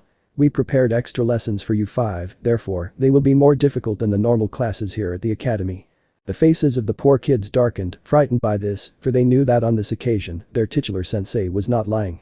The talk about this continued, they were even given a training camp guide, they studied it a little more, until once there was nothing more to report, Aizawa ended the class, the adult left, while the boys arranged their things ready to leave. Ajiro. Well, at least we can all go together like we said, putting the guide away. Leyenda. It'll be a week of training, huh? Izuku. I assume we'll have to carry a lot of things. Haminari. I don't have a swimsuit, there are many things I have to buy. Mineta. Night vision goggles. Hagakure. Hey guys, calling the attention of her friends, tomorrow is Saturday, a free day, exams are over and we can finally rest, why don't we all go shopping together? Izuku and Leyenda turned to see their invisible friend, the green-haired boy also turned to see the brunette who smiled in response, but at that moment and getting into the plan, Mina suddenly appeared in the circle that the boys had formed. Mina. That's an excellent idea. Haminari. Yes. It would be the first time we all went out together. Shiro. Hahaha, that's right, let's go everyone. Haminari. Hey, Bakugo, come too. Bakugo. As if I would lower myself to his level to do something so annoying and stupid. Izuku. I guess there's no other option. Hagakure. Haha, sorry. Izuku. It's nothing. Hey, Shoto, are you coming too? Shoto. Well yes, it wouldn't bother me too much, sometimes I get bored of being in the house, haha. Mineta. We all have to go, don't be boring. Understand the situation. Shoto. For some reason, I think he wants us to go borrow some. The green-haired boy just smiled, the boy looked back at Momo who just shrugged, it wasn't a bad idea after all, in the end everyone nodded. On Saturday, they would have an outing as a class. Classes ended, the boys each went home, Izuku notified his mother so she wouldn't worry, the Midoriya family spent quality time, the green-haired boy helped with the housework, they had dinner, Izuku did his homework, played a little with his faithful pet, and in the end, everyone went to sleep. Early Saturday, the group of boys was already gathered, and after a short walk, the boys managed to reach their destination. Mina. And here we are. With the largest number of stores, this is the newest, coolest, most advanced shopping mall, Kiyashi. Raising her fist in excitement. The boys entered excitedly while they saw all the stores that were around. Izuku walked with the brunette who again saw the analytical gift of the green-haired girl. Izuku. Not only do they cover all body types, but they also have designs for adults and youth. Okoyami. Hey, stop muttering, you'll scare the kids. Shoto. Relax, it seems you're the scared one.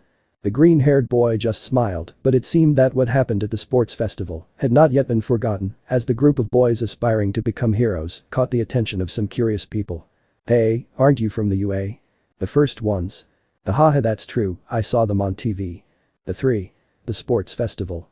Uraraka. Wow, there are still people who remember it. Ida. I thought I would quickly go over everything that happened, but I see that people really got into the festival. Mina. Okay, so what are we going to buy? Jiro. Well, I know it sounds ridiculous, but I'll need a backpack. Hiroshima. Mine is a bit worn, and considering that the camp will be for training, I highly doubt it will last, so I'll need one too. Jiro. Haha, really? Hiroshima. Yes, haha, scratching the back of his neck. Jiro. Well, in that case, why don't you come with me and we'll buy one? Hiroshima. Yeah, sounds like a good idea, let's go. Mineta. Where can I buy lockpicks and drills? Haminari. I don't have running shoes, I'm going to need some. Hagakure. Me too. Ida. Hey, but the guide said they should be worn out, although of course, maybe I should choose based on utility. Hiroshima. Well, from what we see, we're all looking for different things, should we decide on a time to meet? Mina. Okay. Hiroshima. Well, in that case, see you at 3. All? Yes. Everyone started walking separately, some went with company, others like Mineta and Tokoyami went alone. Yaoirozu had intentions of asking the green-haired boy to buy things together, but from one moment to another, Jiro, Uraraka and Hagakure took her by the shoulders to take her with them, an outing with friends. Shoto left with Kirishima and Iida, while they talked calmly thinking about some things about the camp. In the end, the only one left alone was Izuku. Izuku? Wow, they really are fast. Well, I guess I'll have to buy things alone. I need some new weights, this place is huge, don't you have a map of the stores? The green-haired boy was about to start walking when he felt someone hug his neck in a friendly manner. Cool, you're that guy from UA, give me your autograph. The green-haired boy instantly got nervous about this, part of it was because he didn't know how to respond to the attention, but another part it gave him a bad feeling. You're the champion, aren't you? The one who endured the blows and attacks of his rivals. Izuku. Adjusting his glasses, why yes, thinking. UA is amazing, people still remember what happened at the festival, but this guy, he's quite strange. But aren't you one of those who ran into the hero killer in Hosu? You really have bad luck. Izuku. Wow, you know a lot.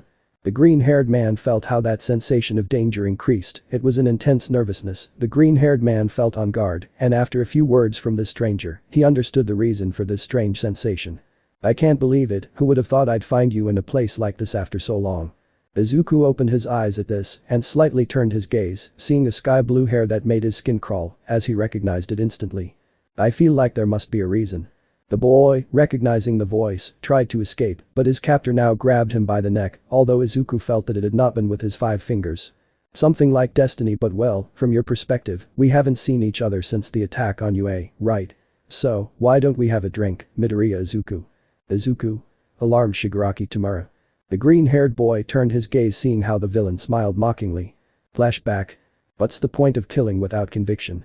The villain walked through the Mulkiashi, the young leader of the League of Villains, knowing that people knew his face was wearing a dark blue sweatshirt, he had the hood up and also lowered his head slightly. The boy did not attract attention, and while he liked it, he also hated it. Shigaraki. Thinking. Just watch, hero killer remembering his encounter with Stain, almost everyone thinks it doesn't affect them, no, they don't even think about it, no matter where someone tries to kill another for whatever reason, they will continue living and smiling without problems, seeing the people around him. The villain continued walking immersed in his thoughts, when something caught his attention, it was the voice of a boy, the villain stopped and turned in the direction of the voice, seeing that it was a group of friends who were in a store that sold Stain items. The hero killer. Is it okay to sell this? People buy them, it doesn't matter taking a band that replicated Stains. You'll get into trouble, seems like a bad idea. Looks great. Putting it on and posing for a photo. Shigaraki didn't dwell on this for long and continued walking. Shigaraki. Thinking. But on the other hand, you also have sympathizers, even when they are totally alien to your ideals, remembering Dabi and ID, what about that? Don't we do the same? Remembering the attack on the USJ and the Nomu vs Izuku fight in the end, you only destroyed what you didn't like, what happens? What's the difference? The villain continued walking calmly, when suddenly, upon looking up, something caught his attention immediately, because in front of him was the boy who in his first attempt frustrated his plans. His green hair made him totally unmistakable. Shigaraki made his decision and keeping calm, he approached the boy from behind. Flashback end. Shigaraki. Act normal, like a friend, don't make any noise, calm down and breathe easy, I want to talk to you, that's all, if you feel like doing something. The villain smiled and lowered his free finger, just touching the boy's throat.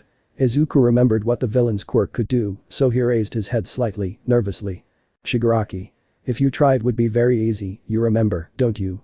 You know how my power works, as soon as my 5 fingers touch your neck, you'll crumble from your throat, you'll turn to dust in just a minute. The green-haired man was nervous, but at the same time, the feeling of annoyance and anger began to appear in him. Izuku. Annoying if you do that now, when there are so many people around, even if you succeed and kill me, a hero will come and catch you. Shigaraki. You're clever of course they'll come smiling, but pointing at the people but just look at them, any one of them could use their quirk at any moment, how do they all gather around and smile like that? Laws and rules assume people have morals, they're too convinced that no one would do something like that, so before they caught me, I could very well take out no, people. The green-haired boy was annoyed, this increased with the words that came from the villain, the boy clenched his fists, his teeth, Izuku was at a crossroads, the green-eyed boy looked at all the people, if he died, no one would help them, their friends would take a while to come, and even if they did, they would only put themselves in danger, Izuku just sighed and relaxed. Izuku. Okay, what do you want to talk about? Shigaraki. Haha perfect, as it doesn't usually happen, why don't we sit down? The green-haired man said nothing and just followed the villain who continued to squeeze him tightly, keeping the threat clear. Shigaraki. Anyway, I hate everything, but what bothers me the most is the hero killer. Izuku. The hero killer? Wasn't he one of you? Shigaraki. I didn't accept it, but I still ended up on the news, that's the problem. Izuku. You mean it's your problem trying not to look intimidated? Shigaraki. Anyway, everyone admires him, the hero killer, stained the attack on Yue, and my liberation of the Nomus and Hosu, he overshadowed it all, nobody looks at me now, why? No matter how much he bragged, in the end, he only destroyed what he didn't like, right? What's the difference between him and me, Midoriya? The green-haired man, for his part, had his teeth clenched, annoyed and confused about the reason for this conversation, and the reason for the strange question. On the other hand, Momo walked through the corridors of the first floor of the shopping area, the girl had finally freed herself from her friends, Jiro had met up with Kirishima to go get the backpacks, Uraraka had accompanied Shoto to buy some things, Hagakure went alone to buy her sneakers, now, the brunette went to a vending machine and bought a tea. Momo. Wow, girls really are fast, I couldn't even talk to him, I wanted him to accompany me to buy something to train, I wonder where he is. Looking at the place wow, this place really is huge, I wonder if they have a map to better locate the stores, I think I'll send him a message, I'll tell him I see him at the fountain. The girl smiled and started walking towards the fountain without knowing that the green-haired man was in the same place, but in a dangerous situation. Shigaraki. What's the difference? For his part, Izuku thought about his words, choosing them carefully, but taking courage, the boy did not stop speaking. Izuku. I don't understand, nor do I accept what you are, and don't confuse it, because I don't agree with the hero killer either, but somehow, I want to understand it, in the end, for the hero killer, it all started with Superman, and Almighty saved me from your Nomu, you're wrong, he didn't destroy everything he hated, even because he wanted it this way, although what he did was wrong, he was trying to live for his ideals. The green-haired boy looked up at Shigaraki, whose gaze was clouded. The freckled boy felt a shiver run through his entire body. The green-haired boy was no fool, so ever since he sat down, he had started to think of an escape plan that wouldn't risk anyone. The boy was getting more and more nervous, but at that moment, Shigaraki breathed a sigh of relief and, at least for a few seconds, loosened his grip on the green-haired boy's neck. Shigaraki. Wow, you're really good with words. Now I feel like a weight is lifted off my shoulders. I finally feel like I understand why I hate the hero killer so much, and why you irritate me so much I finally understand. Izuku turned around, his body tensed completely, the freckled boy felt that all the hairs on his body stood up completely, because now Shigaraki saw him with a smile from ear to ear, which was quite disturbing. Shigaraki. It's all their fault, Superman's and All Might's. Izuku. Opening his eyes slightly what? Shigaraki. Yes, after all, that's what it's all about hahaha why did I worry so much? They seen people they can smile for no reason, because they, especially All Might, smile for no reason tightening his grip on Izuku's neck, because that trash always smiles like he could save them all, you know, I didn't plan it, but I'm really glad we talked, how nice, I owe you one, thanks, Midoriya tightening his grip more and more I don't have to do anything different. For his part, Izuku carefully raised his hands, taking the one that held him, although this did not erase Shigaraki's smile. Shigaraki. Don't resist. Do you want to die? Do you think it's okay for people to die? Izuku raised his head slightly, but it was because of this, and thanks to a flash of light, that the boy had an idea. The green-haired boy let go of Shigaraki's hand, but he let this go and continued talking. Shigaraki. It's ironic, hero killer, I'm your opposite, but you let me live, and now your ideals and convictions are helping me move forward smiling. Izuku, for his part, desperately looked for something with his eyes, and it didn't take long to find it. At this, the boy smiled slightly and turned on his heat vision. The green-haired boy was about to use it when he heard a familiar voice. Momo. Izuku. The green-haired boy closed his eyes in surprise upon hearing and identifying the voice. He turned off his heat vision and looked down, seeing how his friend, Momo, was in front of them, with a worried face. Momo? Is he a friend? No. The villain turned slightly to see the girl with his evil smile. He put his free hand in the pockets of his sweatshirt. Momo took a step back worried about the green-haired man. Momo? Let go, let go. The green-haired man, for his part, saw the villain's action and quickly looked up at the girl. Izuku? It's nothing. I'm fine, don't worry. The boy said this but didn't waste any time. He turned on his heat vision, looked up, closed one eye and shot. At that moment, Shigaraki let go with a childish smile and raised his arms, although after a couple of seconds, he made an expression of slight pain. Shigaraki. Were you with a friend? Sorry, I'm leaving now. Whispering to the boy, but if you follow me, I'll get angry. The villain stood up, put his hands in the pockets of his sweatshirt and walked past the brunette who felt a chill, but she didn't waste any time and approached her friend worried about him. Momo. Izuku, are you okay? But the green-haired boy didn't answer. Instead, the boy looked up in Shigaraki's direction. Momo saw how the angry expression was clear on Izuku's face. Izuku? Wait, Shigaraki Tamura. Momo felt her breath hitch slightly upon hearing this, so she quickly turned to look at the villain who had his back to them.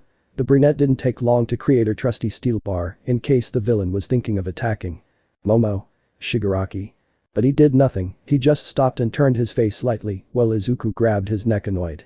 Izuku? What is he looking for? Tell me what is All For One looking for? The villain took a couple of seconds to respond, although he only shrugged, downplaying it. Shigaraki. I don't know, but you should be more careful, because the next time we see each other, it'll be when I finally decide to kill you. Upon hearing the threat, Momo stood up immediately, nervous, scared, but also angry. For her part, the fury on Izuku's face was obvious, but the villain said nothing more and just walked away, getting lost among the people, although Izuku noticed something, and that is that before Shigaraki was lost, Izuku saw him. On his back he had a slight blackened mark. It didn't take long for Shigaraki to leave the plaza unseen, repeating the murderer's words to himself. What's the point of killing without conviction? Shigaraki. Thinking. I did have convictions and ideals from the beginning, hero killer, nothing has changed, but what I do now will connect with that, smiling slightly, make a world without Almight and expose how weak and fragile justice is, and from today, that will be my conviction. Taking out a hand and putting it on his face. Yes, everything is, for Almight. The danger passed quickly. The brunette notified the authorities, and when they arrived, they closed the shopping plaza temporarily. The heroes also appeared and investigated the area, but without success. Shigaraki had disappeared. Yes, that's how the day ended for the young aspiring heroes who gathered early due to the commotion.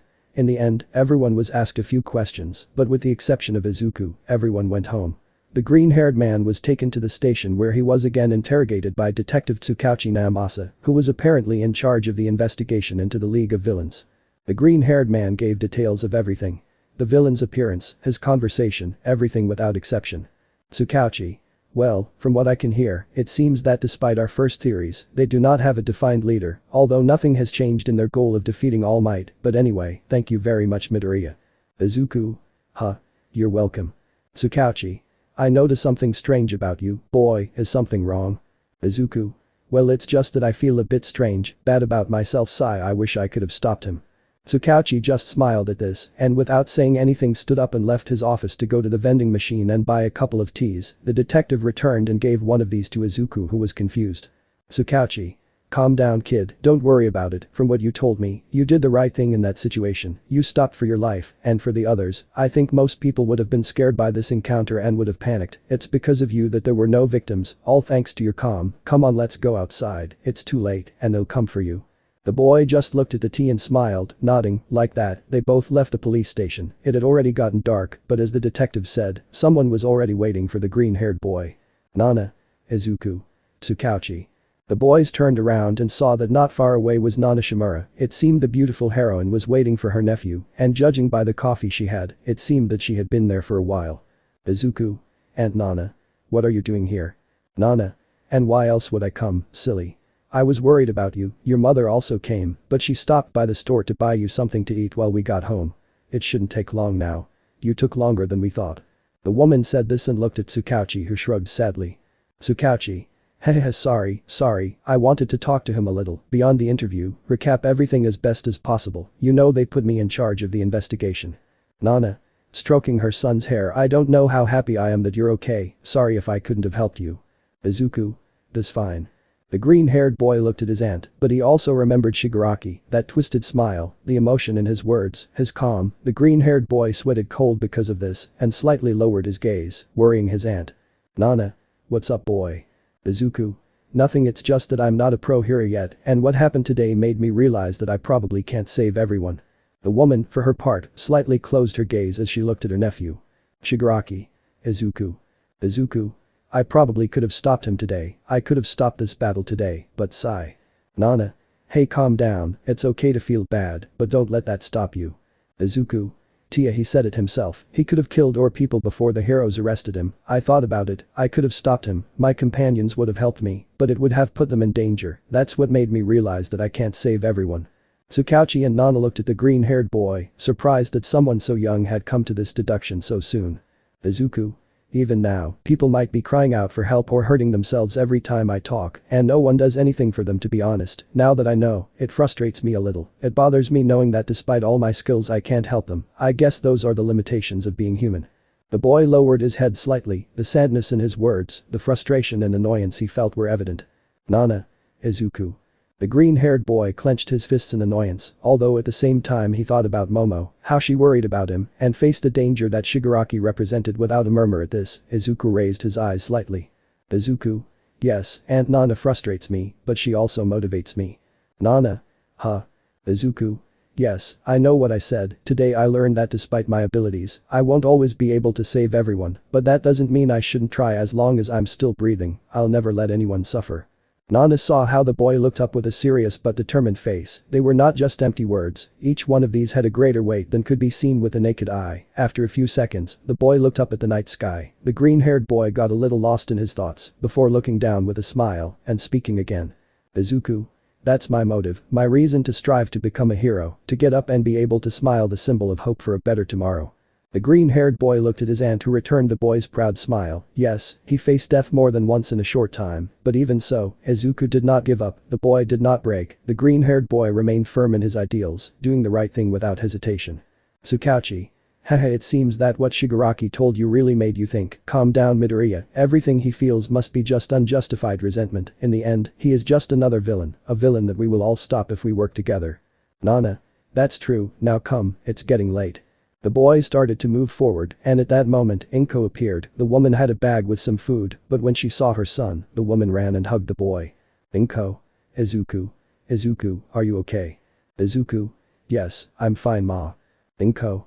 Izuku, please stop doing this, at this rate my heart won't hold out. I don't know what you were thinking when you decided to be a hero. With your abilities, you would be the best engineer or architect in the world. It's a little less dangerous. Nana. Not so much if in a villain attack the building falls on him. Inko, you're not much help, Nana. The black-haired girl just smiled and shrugged her shoulders. Inko. I'm a little glad you decided to show your powers at least to your companions. I think neither your father nor I thought something like that could happen. Izuku. I know. The boy hugged his mother, smiling, trying to calm her down. Izuku. But don't worry, I'm fine, don't cry, sorry for worrying you, the heroes and the police took care of me, haha. The woman hugged her son, although it didn't seem like it. Inko was terrified, she had already lost her husband, she didn't want the same thing to happen to her son. Tsukauchi. Sansa, see that they get home safely, seeing the cat-headed officer. Sansa. Yes. The policeman led Izuku and his mother to the patrol car. The green-haired boy was eating what his mother had given him. Inko. Nana, aren't you coming with us? Nana. I'll see you there, I have some things to talk to the detective about, go ahead so as not to delay them, I won't be long. They both nodded and went home. Once the two left, the smile on Nana's face slowly faded, turning into a serious face. Tsukauchi. You know, this time it seems like it was just a coincidence, but now that he's located them all, we can't rule out another attack on another student, or maybe it's towards the same person again. Nana. Yes, I understand. Tsukauchi. Don't push yourself though, I've already given the order, we'll all be alert to prevent anything from getting worse, although I also think that in your best opinion, you should talk to the principal, the school should also take the appropriate measures. Nana. I'll do it early Monday, before the closing ceremony starts, thanks for the advice. Tsukauchi. The stronger the light, the greater the darkness. You should talk to Almight, find a way to tell him to leave UA. Nana. You know how he is, he won't give up easily, besides, he's only been teaching for 3 months. Tsukauchi. I told him, he wasn't made for that, and he was also very dangerous. Nana. I know, but you know him, he's stubborn. Tsukauchi. Yes, I'm aware of that. Don't worry Nana, this time we're prepared, this time, we'll capture all for one properly. Nana. Yeah, I'm counting on that, I'm counting on you again, Tsukauchi looking at the sky. The adult stayed a little longer talking until the woman returned home with her family, thus, the weekend passed. On Monday, just as Nana had said, was the closing ceremony of the first semester of the UA Heroes Academy. This was presided over by Director Nezu, who with a smile, and helped by a stool, gave a beautiful and emotional speech. Everything was talked about, the entrance exam, the media invasion, the attack on USJ, the sports festival, the practices, the Hosu incident and the final exam, the boys of class A and all the other first years listened to this attentively. Other topics were mentioned, but after time had passed, the ceremony was over, the first semester had ended, and the holidays had begun. But the boys knew that just because they had a vacation didn't mean they could have fun, but quite the opposite. They now had an obligation to stay alert, train, and prepare to face the approaching evil, and to be true heroes, they couldn't stay still. The boys were notified of the start date of their camp, so they would not be taken by surprise. Fortunately for Izuku, the date of the camp would not hinder his trip to Island. The green-haired boy only had one problem, and that was that he still did not know who to take. The green-haired man along with his friends were leaving the forum where the closing ceremony was held. They were all smiling, talking about various topics. Shoto. And how do you feel? Izuku. Regarding. Shoto. To your close encounter with that villain. Izuku.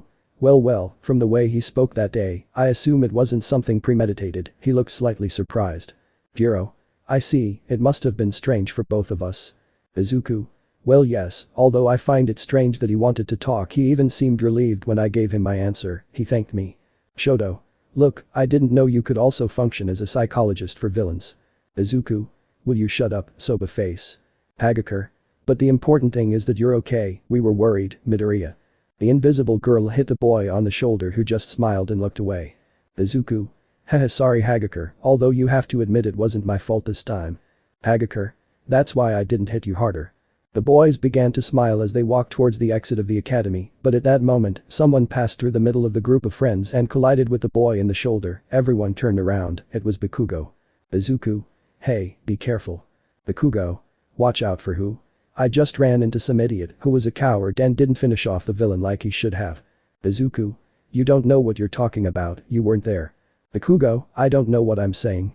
I'm just telling the truth, you let him get away again, all your supposed strength, and you couldn't finish him off. Izuku. With the plaza full, and my friends in it, I wouldn't do anything dangerous, I wouldn't play with their lives.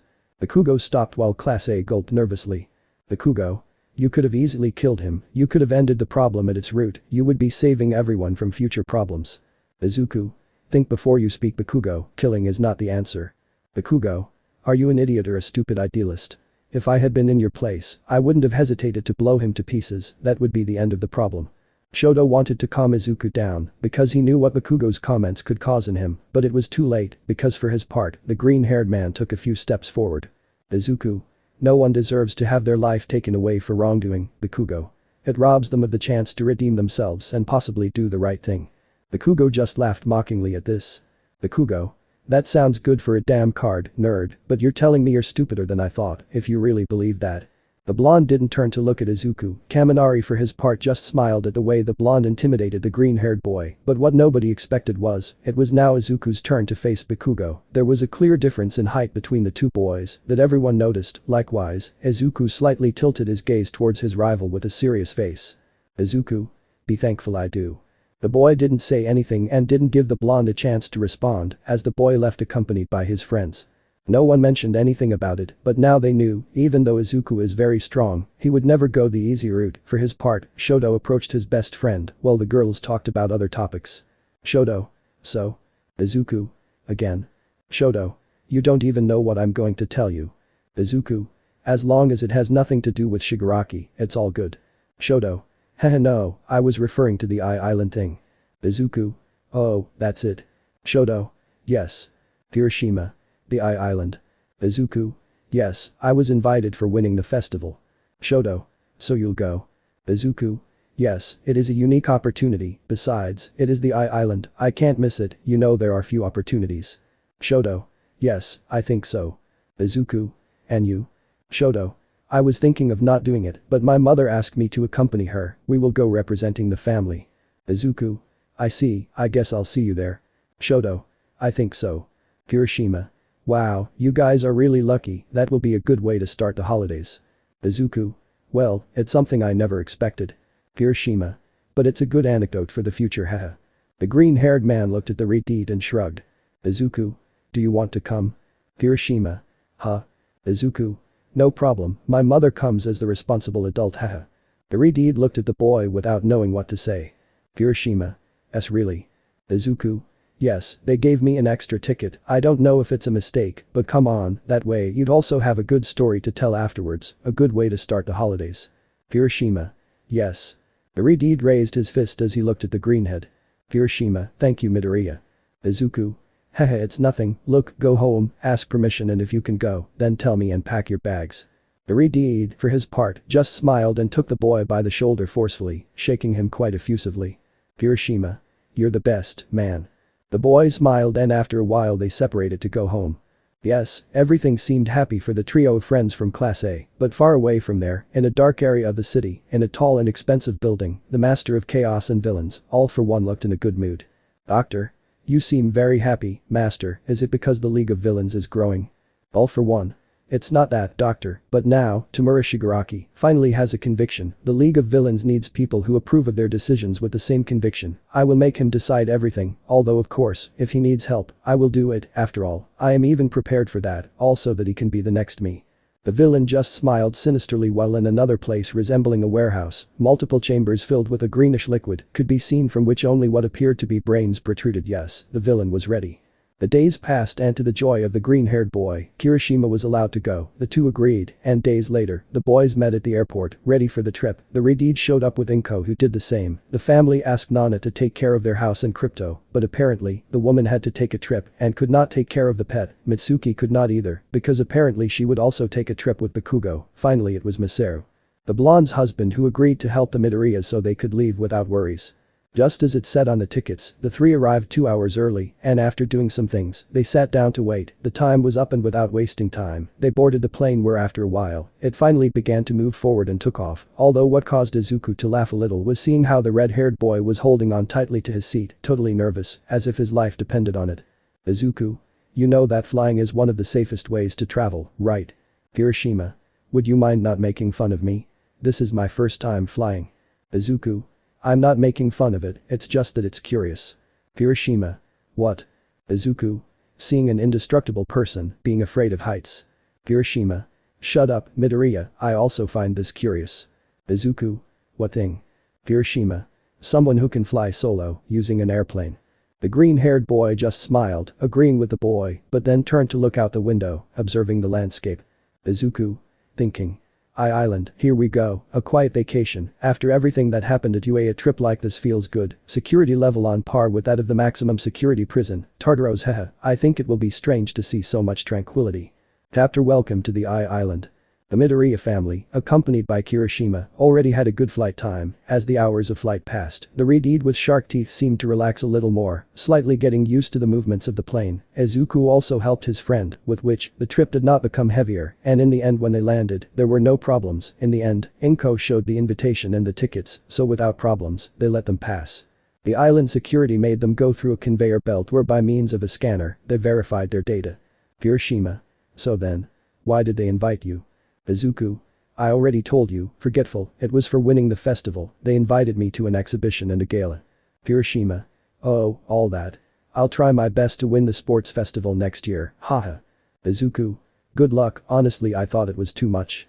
So after the routine paperwork, the three were finally able to go out into the open, Izuku and Kirishima opened their eyes completely surprised because the island was more impressive in person than what they had seen in photos.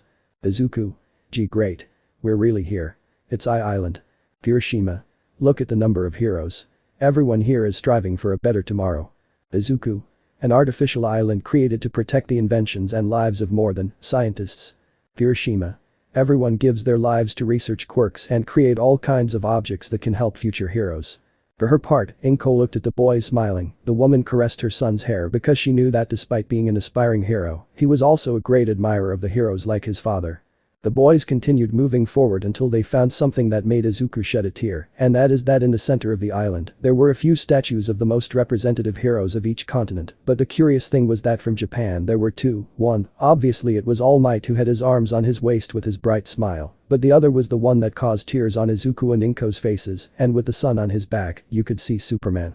The man of tomorrow who unlike All Might had only one arm on his waist while the other was raised and flexed, showing an eagle on his elbow which had its wings outstretched. The Kryptonian had a smile on his face. In short, it was an incredible monument. Inko just saw this and then the boys. Inko. Okay, let's get going. What do you think if we go to the hotel and you change? You asked permission to bring your hero costumes, right? Izuku and Kirishima. Yes. Inko. Okay, then let's go. From what I saw in the brochure, everyone here can use their quirks however they want, so you won't have any problems. The two boys nodded and went with a woman who was already looking at the map of the island and comparing it with the invitation they had received to know how to get there. The three of them advanced in the direction of the hotel, surprised by everything they saw at every moment, but unaware that in another part of the island, the media and guests who had arrived were totally excited, and all because of an arrival that ultimately no one expected. The three guests to the island advanced excitedly until they reached their destination. Once there, Inko showed the reservations they had, so without objection, a hotel employee took them to their destination, surprising them again because apparently each one had their own room. Each one entered their room and once there, they unpacked and in the case of Izuku and Kirishima, they put on their hero costumes. Once this was done they left, and the three of them left again, now causing curiosity to the hotel workers who saw the green-haired boy's shield, so the boys went out and bought some things to eat and as tourists spending time at ease. Izuku. This island is really cool. Kirishima. Yeah, by the way, what about the others? Todoroki and Yaoyorozu. Izuku. I guess both of them are here. I know that Shoto would come, but I don't know when. I'll send him a message later. Kirishima. Well, that's it. Inko. There are a lot of people. I'm surprised because tomorrow the exhibition is supposed to start according to the brochure. Kirishima. There was a flyer in my room saying that there would be a lot of activities for iExpo, so maybe that's why there are more people than usual. Izuku. That's true. By the way, what activities will there be? Kirishima. Almost all of them are for strength quirks, destroying villains, rescuing civilians, etc. etc. Izuku. I see, we could participate in some. Kirishima. Really? Excited. Iridid couldn't contain his excitement because he was hoping to participate in some, but he stopped when he knew that he was only a guest and didn't want to make anyone uncomfortable. Izuku. Yeah, it'll be fun haha smiling looking at some stands that were seen in the distance. Kirishima. But we're in a place we don't know, didn't you say you were hiding your powers? Izuku. Well yes, but I thought this would be a good opportunity. Kirishima. Really? Inko. Well, you shouldn't worry about that, guys. Izuku. Really? Now it was the green-haired boy's turn to show his excitement because he thought that his mother would probably prevent him from doing this, but hearing that he had permission, made a smile form on Izuku's face. Inko.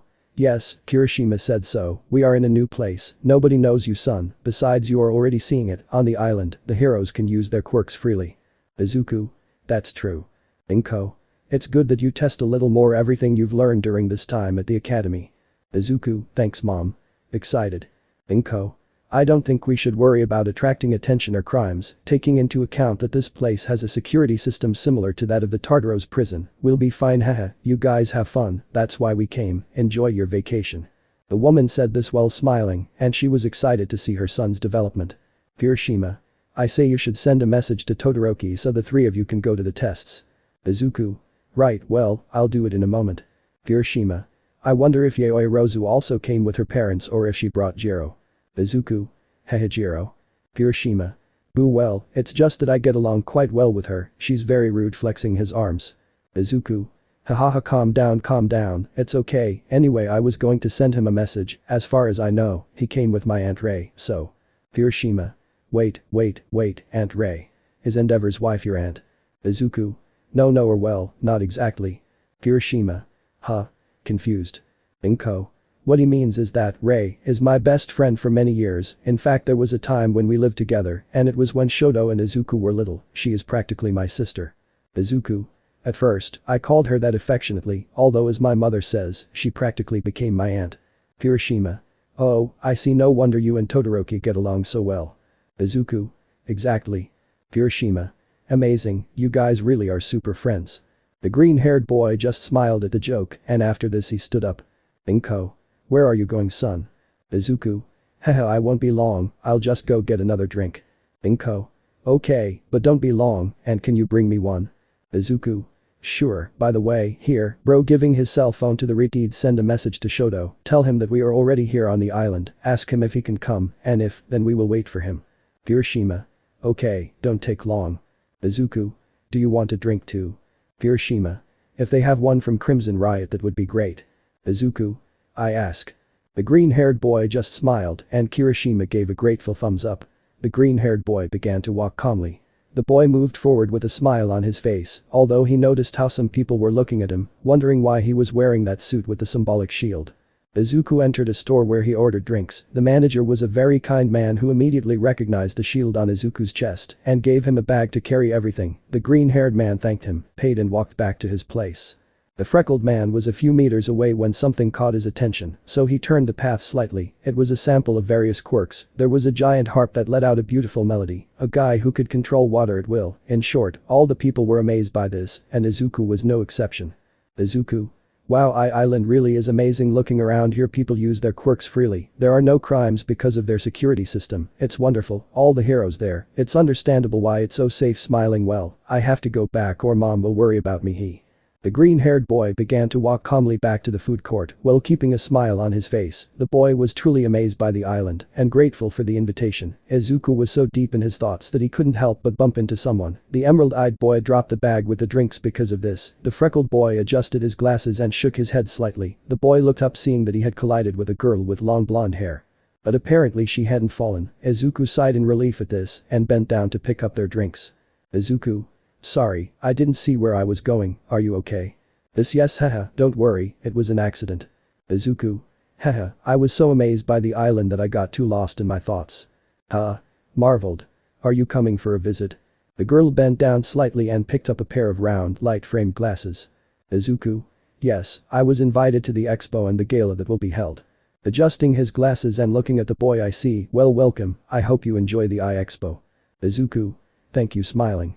The girl extended her hand to the green-haired man, who could now look at her closely. Her hair was long and, as mentioned before, a pretty blonde color. She wore beige pants, brown boots, a red and white blouse, and red and plaid ornaments on the sleeves. She also wore a bow in the same style as the sleeves. She had beautiful blue eyes. Sorry for my manners, my name is Melissa. Melissa Shield, extending her hand with a smile. Izuku. Nice to meet you, my name is Izuku Midoriya.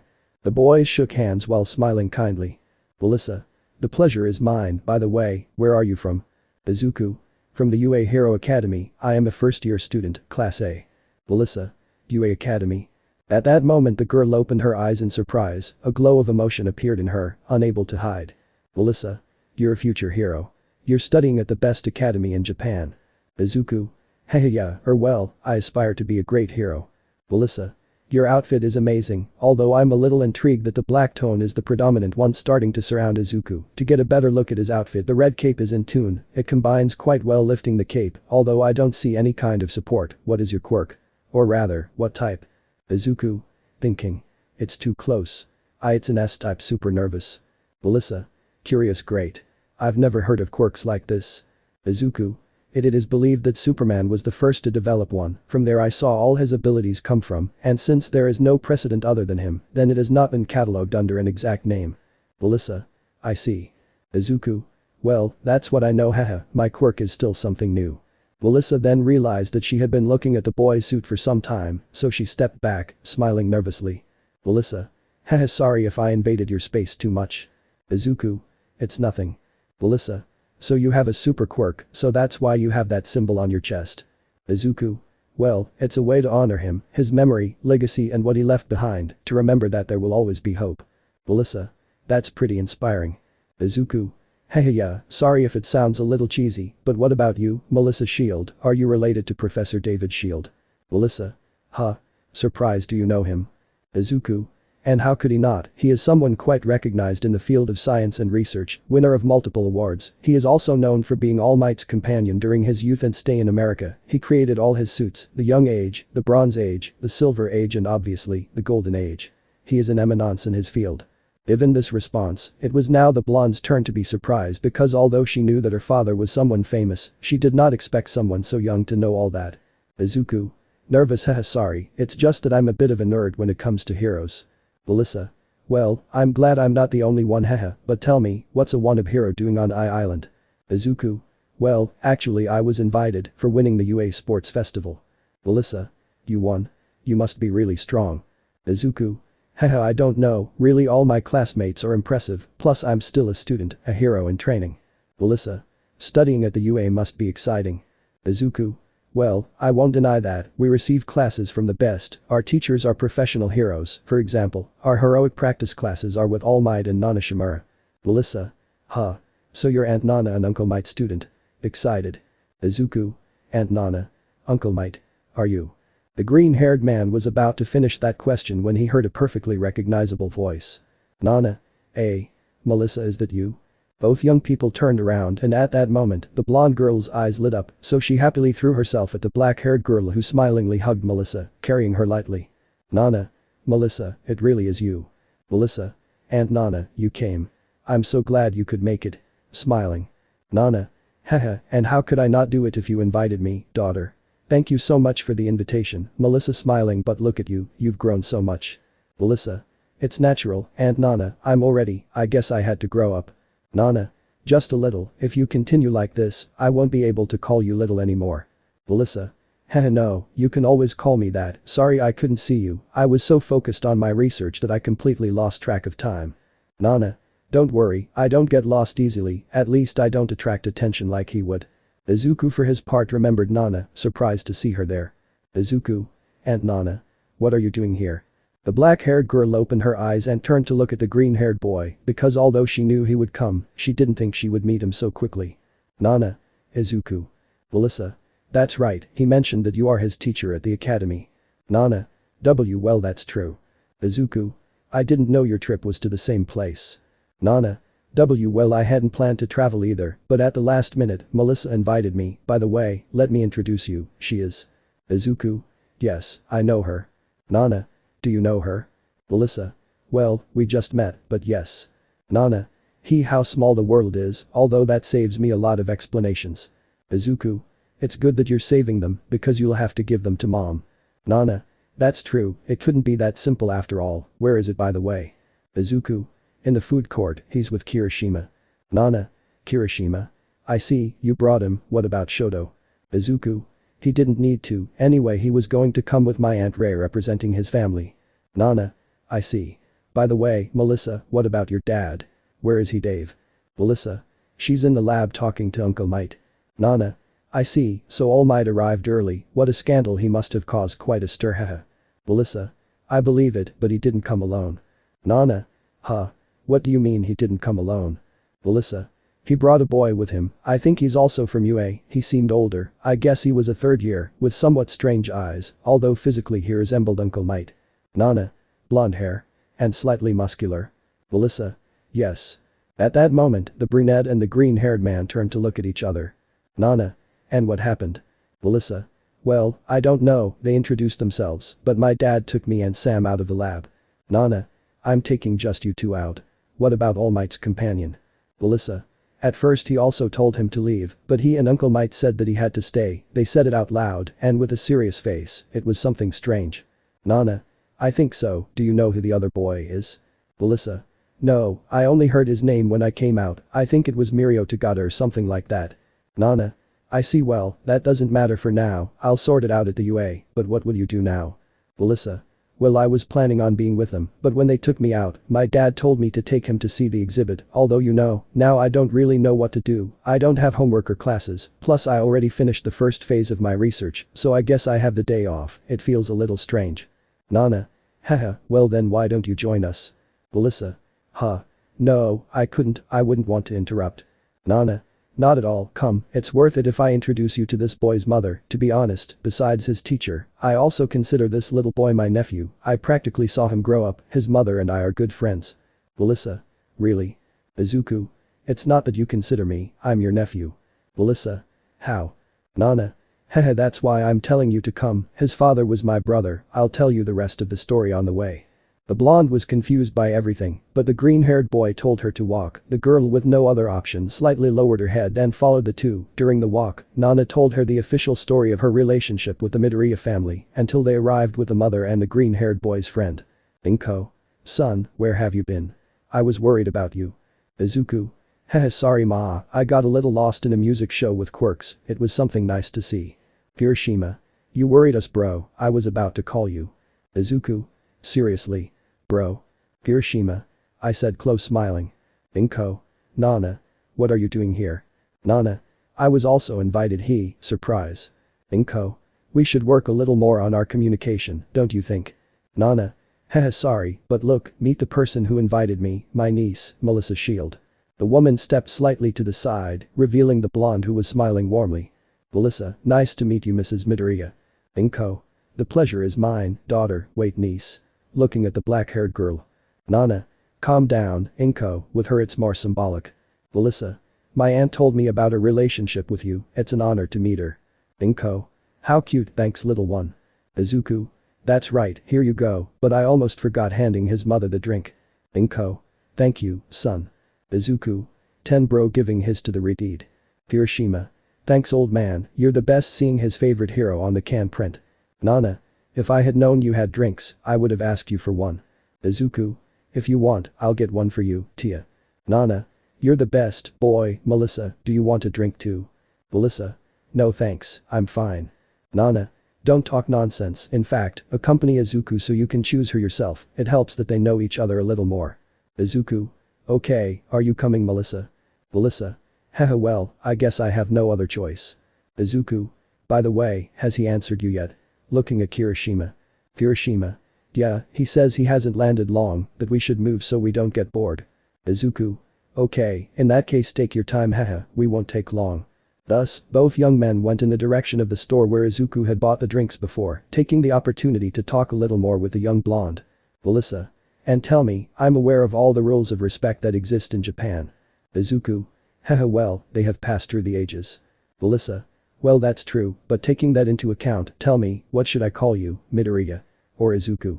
The green-haired boy looked at his new friend attentively, he knew that the girl was not Japanese, or maybe not entirely, the green-haired boy thought that in his case he could ignore the rule with her, it was not something obligatory in any way. Izuku? You can call me Izuku. Melissa? Really? Thanks. In that case, you can call me Melissa without any problem. Izuku? Thanks. The boys continued moving forward until they reached the green-haired boy's family. Once there, with his icy breath, the freckled boy cooled everyone's drinks, surprising the blonde again with this demonstration. Everyone stood up and began to walk to explore the island while they waited for the green-haired boy's best friend. Izuku. This place is amazing, sometimes I think it's hard to believe that this island was made by humans.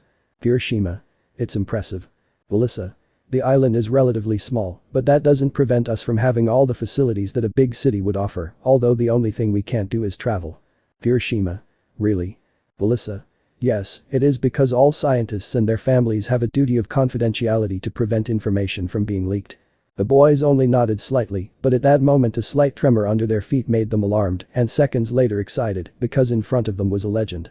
Izuku. I can't believe it, it's the great monster hero, Godzilla. Hiroshima. I can't believe I'm looking at him head on, his quirk is really amazing.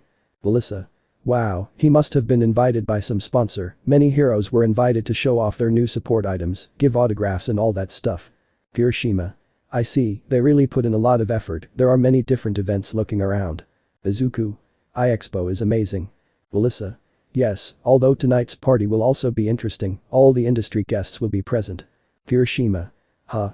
Tonight. Izuku. Wow, everything is really made to be fast. Melissa. Haha well, the pace of the island is hectic, can you keep up with it? Hiroshima. I'm ready fist bumping. Izuku.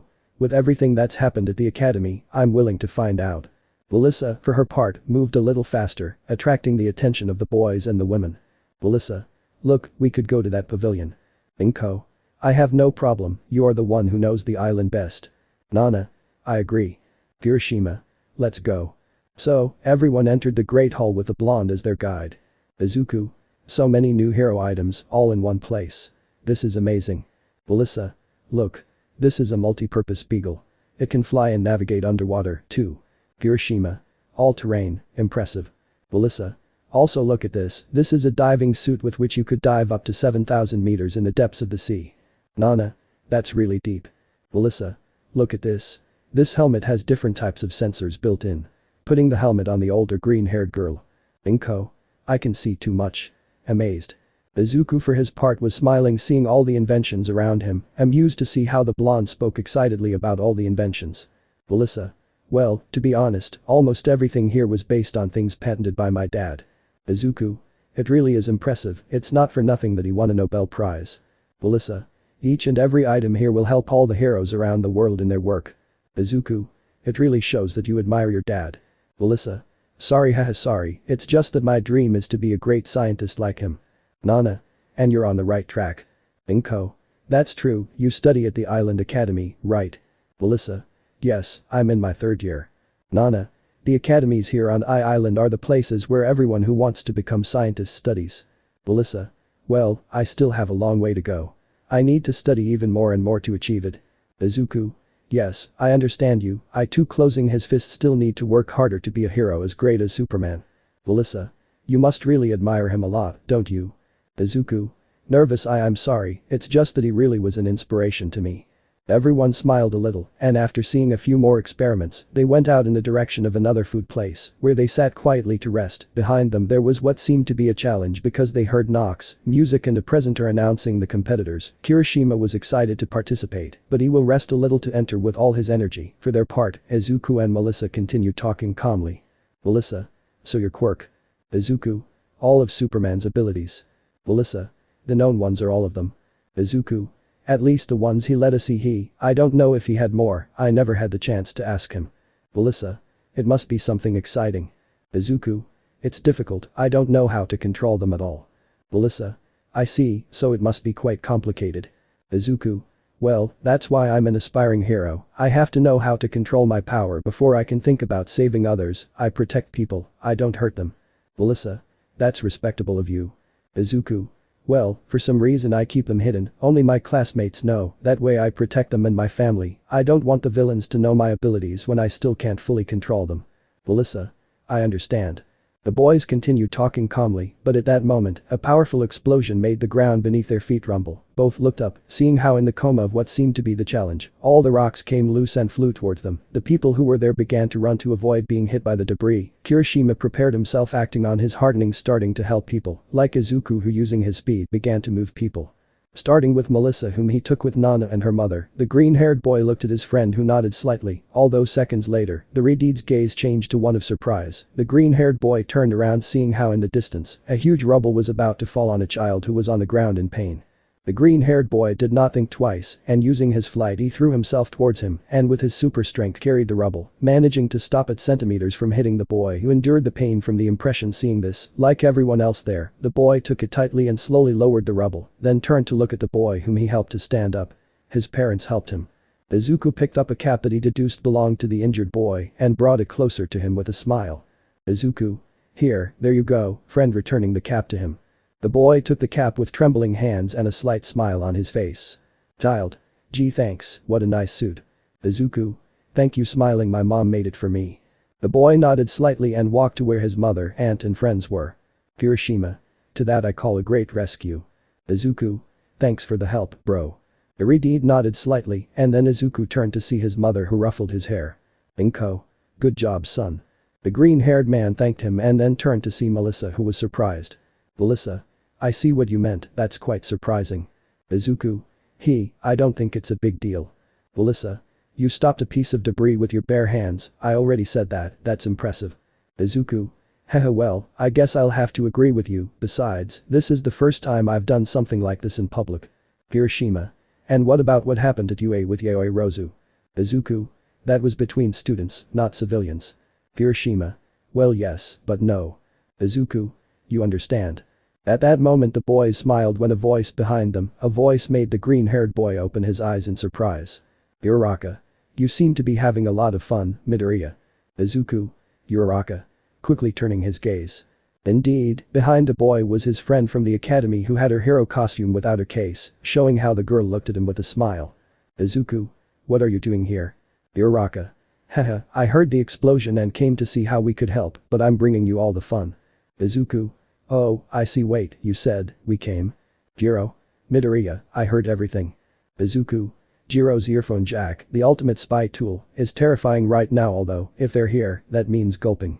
The green-haired boy thought of a girl in particular, and at that moment, a sound proved him right. Izuku turned around seeing how Momo had cleared her throat, getting his attention. The boy looked at his best friend who looked at him with a serious face.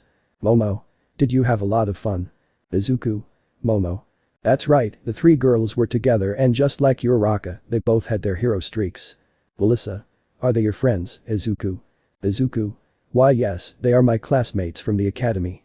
Jiro. Kirishima, I didn't know you'd be here. The purple-haired girl looked at the rude boy who gulped nervously. Kirishima. Jiro. Hey Jiro, how are you?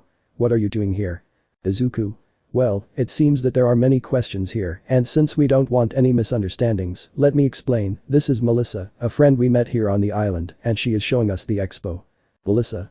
Nice to meet you, my name is Melissa Shield with her hand on her chest and a smile on her face my Aunt Nana is. At that moment the green-haired man lightly scratched his throat, drawing Melissa's attention, who, by Izuku's expression, knew that she should ignore that. Melissa. I am the daughter of David Shield and a student at the Island Academy. Izuku just sighed slightly in relief, seeing the blonde with gratitude. Yayoi Rozu. Nice to meet you, my name is Momo Yayoi Rozu. Melissa. Yayoi Rozu. Your father is one of the investors who works with my dad. Yayoi Rozu. That's right, nice to meet you with a smile. Jiro. I am Kayaka Jiro. Uraraka. My name is Ichako Uraraka. Melissa. Do you want something to drink? Yayoi Rozu. We were about to go to a store we saw. Inko. Son, who are they? Izuku. These are some of my classmates from the academy ma. Inko. Nice to meet you ladies, my name is Inko Midoriya. Yayoi Rozu. Nice to meet you Mrs. Midoriya, I'm Momo Yayoi Rozu. The brunette appeared before the green-haired boy's mother, just like the other two girls. Izuku. Whispering to Melissa, sorry if I interrupted you, it's just that Momo knows that Nana is my aunt, I don't want them to think that there is favoritism, everything I have achieved was through my own effort. Melissa. I understand, don't worry. The boys looked back at the front, seeing how the girls were talking with Nana and the green-haired boy's mother, but at that moment, Momo looked back at Izuku, walking beside him. Momo. Come with me to buy the drinks Izuku. Izuku. Haha of course, it won't take long. Momo. Well, it helps if you tell me why you are on Island. Izuku. Haha it's okay, although I remember that I did tell you. Kirishima. We'll see you in that rock challenge, I want to participate. Izuku. Hahaha okay. So, everyone went their own way and after a while, Momo and Izuku arrived with the green-haired boy's mother, who, along with Nana, Melissa, Jiro and Uraraka, watched as the Redeed was facing robots. Meanwhile, Melissa talked with the girls about her hero practices. Melissa. Excited I can't believe that at your age you already had experience working alongside professional heroes. Uraraka. Well, in my case it's a big deal, I was just training and patrolling nothing more. Jiro. I only helped with an evacuation, I got trapped, but I never had to fight he. Melissa. That's amazing, and you're Yayoi Rozu. Momo. I'm honestly sorry to say this, but somehow I ended up recording a commercial sorry. The girls went to sit down, while Kirishima emerged victorious, apparently having achieved seconds, a pretty good record considering the challenge. Melissa. Haha well, I know it embarrasses you, but you must agree that this is not something that happens every day, it's wonderful. Jiro. By the way, I know we haven't known each other for long, but tomorrow, we're planning to go to the pavilion where the academy's exhibition will be. Do you think you can guide us? Melissa. Haha but of course, for me it would be an honor, consider me your friend and guide in my territory. All three. Yes. For his part, Izuku was next to Kirishima, they both went to sit down, and once they were in their places they sighed in relief. Izuku. Thank goodness. Kirishima. Haha at least the misunderstanding was cleared up. The boys smiled and clinked their drinks calmly, but at that moment and with the help of the green-haired boy's super hearing, they both realized that their friends were not the only girls from Class A of UA. Izuku was the first to hear Mineta and Kaminari's voice, looking up. Kirishima, surprised, looked up too, seeing how in the distance Mineta and Kaminari were attending to a girl, but by the boy's look, Kirishima knew that not everything was okay. A few seconds passed and the girl left, and immediately they both knelt down screaming that now everyone heard. Izuku for his part clenched his fists and advanced towards them, followed by Kirishima who although he considered Kaminari a great friend, did not like his perverted attitude. Mineta and Kaminari stood up, but the electric blonde turned around seeing how both of them approached them. Kaminari. It can't be, because I had to be here. The blonde was annoyed to see the green-haired boy, but he quickly saw how at the table where they came from were his companions and the blonde. Mineta also saw her and totally ignoring the boys, both ran towards the women. Aoi Rozu. Did they have to be here? Melissa. Are they also going with you to the UA? Haminari. That's right, darling, arriving with her. Mineta. We are professional heroes. Izuku for his part used his super speed again, staying behind them who saw the shadow of the green-haired man. Kaminari annoyed slightly turned on his quirk while Mineta sighed ready to continue working, but at that moment and at full speed, they heard an energetic voice. Iida. What do they think you're doing stopping to chat? The faces of both boys darkened with fear and they stepped back. Iida. If you want to make money, then you have to work harder. Kaminari and Mineta stepped back, but Iida didn't stop and arrived with his friends. Izuku. Iida. Uraraka. You came too. The blue-haired boy took the boys who were wearing waiter uniforms. Iida took off his helmet and turned to look at his friends. Iida. Of course, I come from a family of heroes. We all received the invitation to the I-Expo, but since my whole family was busy, I had to come alone. Momo. So you also went through the same thing. My family received invitations for being shareholders, but I came alone representing the family. Jiro. We came because Momo had 2 extra invitations which we won after an impartial game of rock paper scissors with all the girls. Uraraka. The other girls will also arrive later in the afternoon. We plan to all go to the exhibition tomorrow when it opens to the public.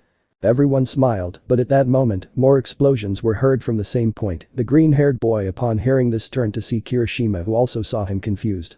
Kirishima. I wasn't. Izuku. Let's go. The green-haired boy and the red-haired boy began to run towards the villain's challenge, followed by their friends and the green-haired boy's aunt and mother. When they arrived, they only saw dust and dirt blocking their vision. Izuku. I don't see anything. Kirishima. I came in 8th place, but what kind of quirk does this? Nana. This is kind of annoying. Inko. I agree, Izuku, could you? The green-haired man only nodded slightly and began to blow, and after a few seconds the dust was completely dissipated, revealing that the cause of everything was the explosive blonde Bakugo Katsuki. Izuku. Bakugo. Kirishima. Huh. He's here too. Presenter. Incredible, he tried again and now in just seconds, this boy completed the entire challenge and took 1st place again. The blonde took the applause of the people and walked proudly towards the exit, although he was not alone. Mitsuki. Damn brat. You raised a lot of dust. Bakugo. Will you shut up, witch? The blonde was fighting with his mother when he looked up and saw Izuku was there. Bakugo clenched his fists and without thinking twice he threw himself at the freckled boy who took a few steps back. He didn't expect that. Bakugo. What are you doing here, damn nerd? Mitsuki. Hey. Inko, what are you doing here? Inko. Hi Mitsuki, well not long ago we came on vacation Izuku. Good afternoon to you too, Bakugo. I came because I was invited for winning the sports festival. I had to bring my mother and they gave me an extra invitation, so I invited Kirishima. Melissa. Is he one of your classmates? Momo. Yes, sorry. Iida. Stop it Bakugo, this is not the place for your tantrums. Bakugo. You forget that we are not in the damn academy, you can't raise your voice at me, damn it. Mitsuki. Stop shouting. Melissa. Why is he so angry? Jiro. That's how he always acts annoyed. Melissa. But he seems to be furious with Izuku. Uraraka. Jiro already said it, that's how he always acts, even though you found out, for some reason he always gets angrier with Izuku. Melissa. A battle between men. Aoi Rozu. A childish whim, I would say. For his part, the green-haired man had slightly withdrawn from the place, ignoring Bakugo. Kirishima. Seconds. It may be a bit rough, but we have to admit it was fast. Izuku. His explosions give him impressive power and strength, it would be strange if he had done it longer. Kirishima. Well, yes, it took me because I had to climb some walls, but what about you? Izuku. Me what? Kirishima. Are you going to try it? Izuku. It wouldn't be a bad idea, I have to see the whole terrain to see the easiest way to climb to win. Bakugo. Pulling Iida away from an explosion, how ridiculous, it will be totally useless, no matter what you do, you just saw it, on this damn island I don't have to hold back, and it's definitive, I'm better than you. Izuku just sighed tiredly and headed to the bottom of the challenge to start it. Momo. Izuku, good luck. Smiling. Izuku. Hehe thanks Momo. The green-haired man smiled back at the girl, and after a few minutes he was in the center of the stage before everyone's eyes. Bakugo. Hurry up, I want to see your pathetic results, damn nerd. Mitsuki. Kitsuki shut up. The green-haired man used his X-ray vision, quickly managing to make an analysis of the place, and with this he prepared himself. Host. Wow. We have a last-minute challenger who jumped in on the spur of the moment. What kind of result will they get? We're about to find out. The green-haired man stood on guard and the cape fluttered slightly in the air. Izuku. Thinking. Well, since I decided to do it, it's a good time to test my flying a little. Presenter. The stage is set, the villains are ready now. The green-haired boy didn't waste any time and once again showing his flight, he moved at high speed, hitting some robots, even passing through others without wasting any time. The last robot was up above, the boy rose with great speed and raising his fist hit the last robot, ending the challenge. Presenter. Incredible. With seconds, he's in first place. The excited people began to applaud the dangerous one who landed seeing his friends and his mother. Melissa. Thinking. She controls her strength to avoid causing damage, she showed explosive power, but when it came to moving. Izuku rose up arriving with his friends. Uraraka. Haha, that was impressive, Midoriya, you don't always show your powers. Iida. I've only seen your flight once, it seems you control it better, congratulations Midoriya. Izuku. It was a bit difficult to maneuver in the tight turns I crashed into a wall and lost a few seconds there. Jiro. But you did it, man, it was a good show. Nana. Well, at camp we'll see how to help you with that, so far it was a good demonstration, boy. The green-haired boy just smiled somewhat embarrassed, Bakugo for his part clenched his fists totally furious, Izuku was about to go talk to Momo when they felt a tremor, when they turned around they saw how a huge icy structure covered the villain's challenge. Presenter. Incredible, incredible, incredible. It only took him seconds, this guy got first place. The green-haired boy approached the fence of the place, seeing that it was Shoto who had done this, sighing a little steam. Izuku. Shoto. Hey, we were looking for you. Melissa. Is he your partner too? Uraraka. Yes, Midoriya's best friend. Melissa. I see, everyone is amazing, just as expected of future heroes. Aoirozu. Hehe, you are very kind. The girls were smiling, but at that moment an explosion made them alarmed because at that moment Bakugo threw himself at Shoto, apparently the blonde couldn't bear his anger any longer and went to take it out on the bicolor. Bakugo. What are you doing here, you damn idiot, half and half. Shoto. Bakugo sighing tired. Bakugo. Who do you think you are to show up and try to make everyone think you're better than me, bastard? Shoto. Izuku. The others are here too. Bakugo. Don't ignore me, bastard. Inko. Hello Shoto. Shoto. Good afternoon Tia Inko. Ray. Arriving with the older green-haired girl and the ash-blonde girl hello smiling. Inko. I was just wondering about you. Vitsuki. Hello Ray smiling. Melissa. Confused wait, there are 3 of them. Momo. Yes, they are friends, the 3 of them have known each other for years. Melissa. Wow. The blonde just watched as the 3 women talked calmly and friendly while downstairs, Bakugo was still complaining to Shoto, who was walking to the exit, Bakugo made powerful explosions, threatening the poor presenter to do the challenge again, before this Iida ran towards the blonde using his quirk. Iida. Guys. Stop him. UA's shameful secrets will be exposed to the world. Izuku and Kirishima nodded slightly and both jumped onto the stage, managing to stop the blonde and get him out of the place. Iida apologized to the poor presenter who was scared by the way Bakugo spoke to her. The 3 girls from Class A just closed their eyes in embarrassment while Melissa smiled innocently and amusedly. Melissa. Heh sorry, I'm not making fun of you girls, it's just that seeing this, I started thinking about how much fun you have with your classes at the UA. Uraraka.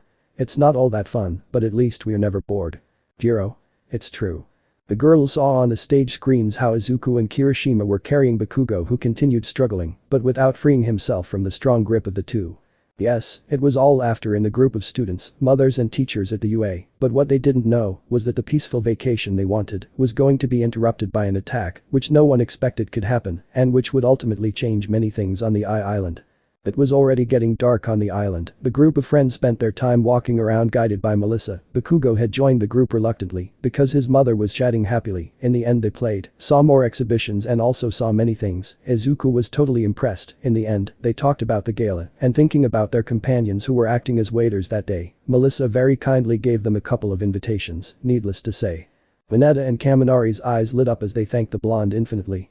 Izuku, it was a nice gesture on your part Melissa. Melissa. It was nothing, besides, they tried hard today, they are aspiring heroes, they should have some fun. Aoirozu. I hope you don't regret it haha. Inko. Well, it was fun, but we have to go to get ready. Izuku. That's right, the gala. Iida. Midoriya's mother is right, there will be many professional heroes at the gala, therefore, to avoid tarnishing the image of the UA, let's try to avoid scenes, go change, and we'll see you there. Uraraka.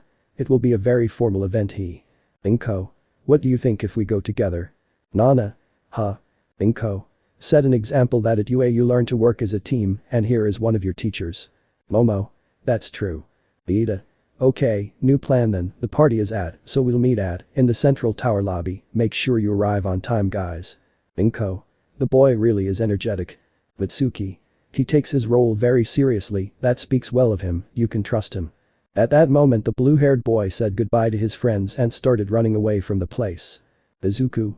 And off he goes, always running at full speed. And so, each of those present left the place, all going to their hotels with a smile. Everyone got ready, some quietly like the Midoriya and Yaoyorozu teams and others between screams and curses like Bakugo. In the end, the night had arrived, it covered the clear sky with its mantle. Some of the guests went out in the direction of the central tower ready for the party. Nana had said that she would see them at the party to introduce them and make them feel more comfortable, so she asked them not to wait for her. For their part, Inko, Izuku and Kirishima were already outside the hotel. The oldest green-haired girl wore a beautiful gala dress that enhanced her already present and natural beauty. It was a long and slightly tight black dress with a slight neckline and a light gray shirt with short sleeves, with black heels and gray stockings. Inko. Okay guys, let's go or we'll be late. The two nodded slightly. Kirishima wore a simple suit, his jacket was black that the red rolled up his sleeves, his shirt was white, the boy wore a black tie, his pants were also black with dress shoes. For his part, Izuku looked somewhat uncomfortable because the boy was not used to wearing elegant clothes. The green-haired boy wore a dark green shirt, he wore a tie of an equally dark red color. The freckled boy also wore a vest and black pants, although you could see that his belt was also red, and unlike always, now he wore black boots. Inko. You look good guys, let's see. Izuku come here adjusting the green-haired boy's tie. I still can't believe that after so many classes at UA, you still can't tie your tie properly. Izuku. I don't even have an answer to that, according to me I follow all the steps. Kirishima just smiled taking the boy by the shoulder, and after this, the three began to walk towards the tower. They were late by 5 minutes, but when they arrived they were surprised because only Ida, Kaminari and Mineta were there.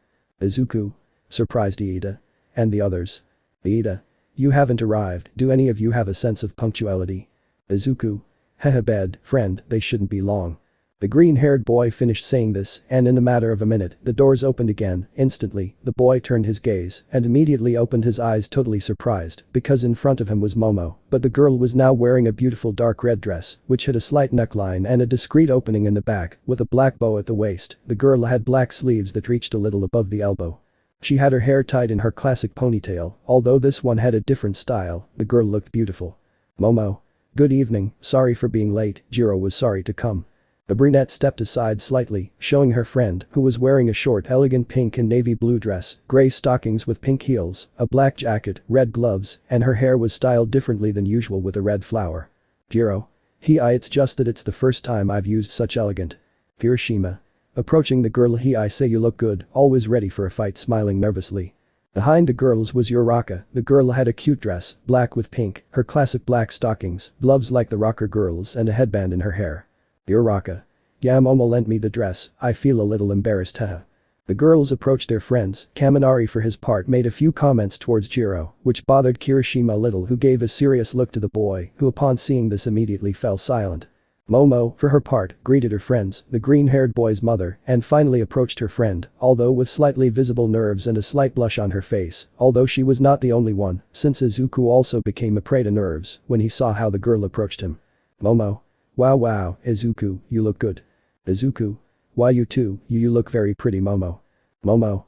Boo well, I didn't really know what to wear, but I like this dress Izuku. I didn't know what to wear either, in fact I don't really like wearing clothes like that I feel a bit suffocated The boy looked at the black-haired girl with a smile. It wasn't long when the doors opened again, now showing the Todoroki family. Rei wore a beautiful sky blue dress with a black belt, like Momo, she wore black sleeves. The woman had her hair combed in a different way, with an ornament on her head from which hung a snowflake symbol. Shoto for his part, wore a suit much more elegant and formal than his friends. The clothes had a style very similar to what would be worn by someone from the th century, a dark blue shirt with golden tones, and whose sleeves were white, his pants were also white, and he wore high boots of a blue color. Izuku looked confused at the two-tone, because he recognized that shade of blue wherever he went. My favorite color is dark blue. I would think red because of what's related to your quirk. You know that's offensive, right, you idiot. Mine is the green one hahaha. No wonder, considering your bush hair.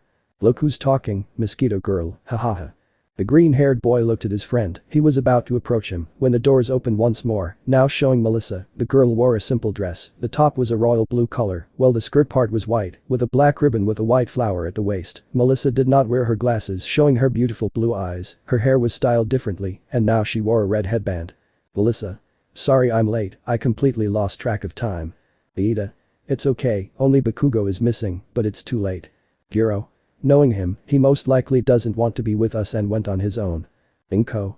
I don't think so, I spoke with Mitsuki and they said they would come. Izuku. Could they have gotten lost? We don't know where their hotel was, and knowing Bakugo's lack of patience. Aida. We'll wait a little longer, if he doesn't arrive by we'll leave and see him there, I hope you understand Mrs. Midoriya. Inko. It's okay, I totally agree. The boys started talking amongst themselves while they waited for the ash-blonde boy and his mother, not knowing that in just a few minutes, things would turn out quite badly for everyone. Not even a warm welcome would be given to these young heroes who, expecting a quiet holiday, would receive the complete opposite. The sign said so. Welcome to Island. We're all ready, the guards are asleep, we can start now. After welcome to Island, that's enough.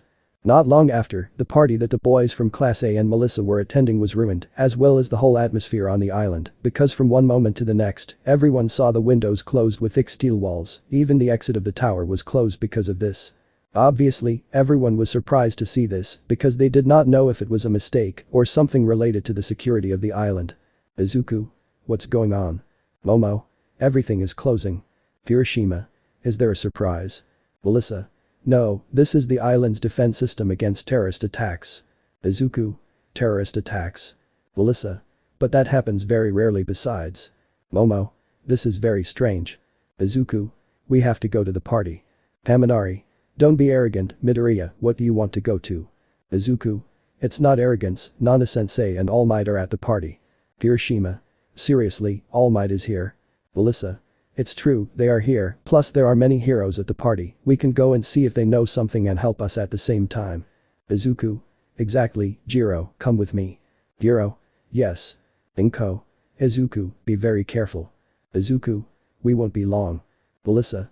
Okay, go up the stairs. With the elevators broken, going up would be impossible. Izuku. Stairs, I have it, in that case you go somewhere else to take cover, I don't know if the cameras work, but in case of emergency. Aida. Emergency? What do you suppose? Izuku. I don't want to seem extreme, but in case something else happens I don't want to give us away. Momo. But if we do, how will you find us? Izuku. I'll find a way, trust me. The brunette hesitated a little, Momo was going to say something, but she saw how Izuku nodded slightly with a serious face, Momo knew it, she had to trust the boy. Momo. Okay, go. Izuku. Shoto, make sure nothing happens to them while we come. Shoto. Understood. Izuku. Good. Melissa. There's a place we can use, it's on the first floor, it's a service room, we'll go there. Izuku. Okay, in that case let's go, Jiro. Jiro. Yes. The boys looked at each other, and after nodding slightly, they both went up the stairs, but as Izuku moved forward, with his super hearing he heard something that made him worry even more. Q. If anyone acts brave, I'll make sure the sentries think the civilians are the criminals, so if I were you, I'd stay put, because everyone on this island is my hostage. The green-haired man advanced a little further, his voice sounded harsh, truly threatening. If you take one more step, I'll kill you all. Izuku. Nervous, hurry up, Jiro. Jiro. Great hearing, right. What did you hear? Izuku. Trouble, real trouble. Jiro. What's happening on Midoriya Island? Meanwhile, in the hall where the party would be, things were really bad, an armed group of villains had entered threatening everyone, apparently they had managed to hijack the security system of the entire island and used it to threaten civilians and heroes because they used the security tapes to immobilize all those present who could be a nuisance to them and their plans, among them were All Might, his companion and Nana Shimura. Now the woman was totally angry, Nana clenched her fists and teeth, she couldn't believe what was happening, she was supposed to be a heroine, and these villains had managed to catch her in a way that was too simple. Nana. Thinking.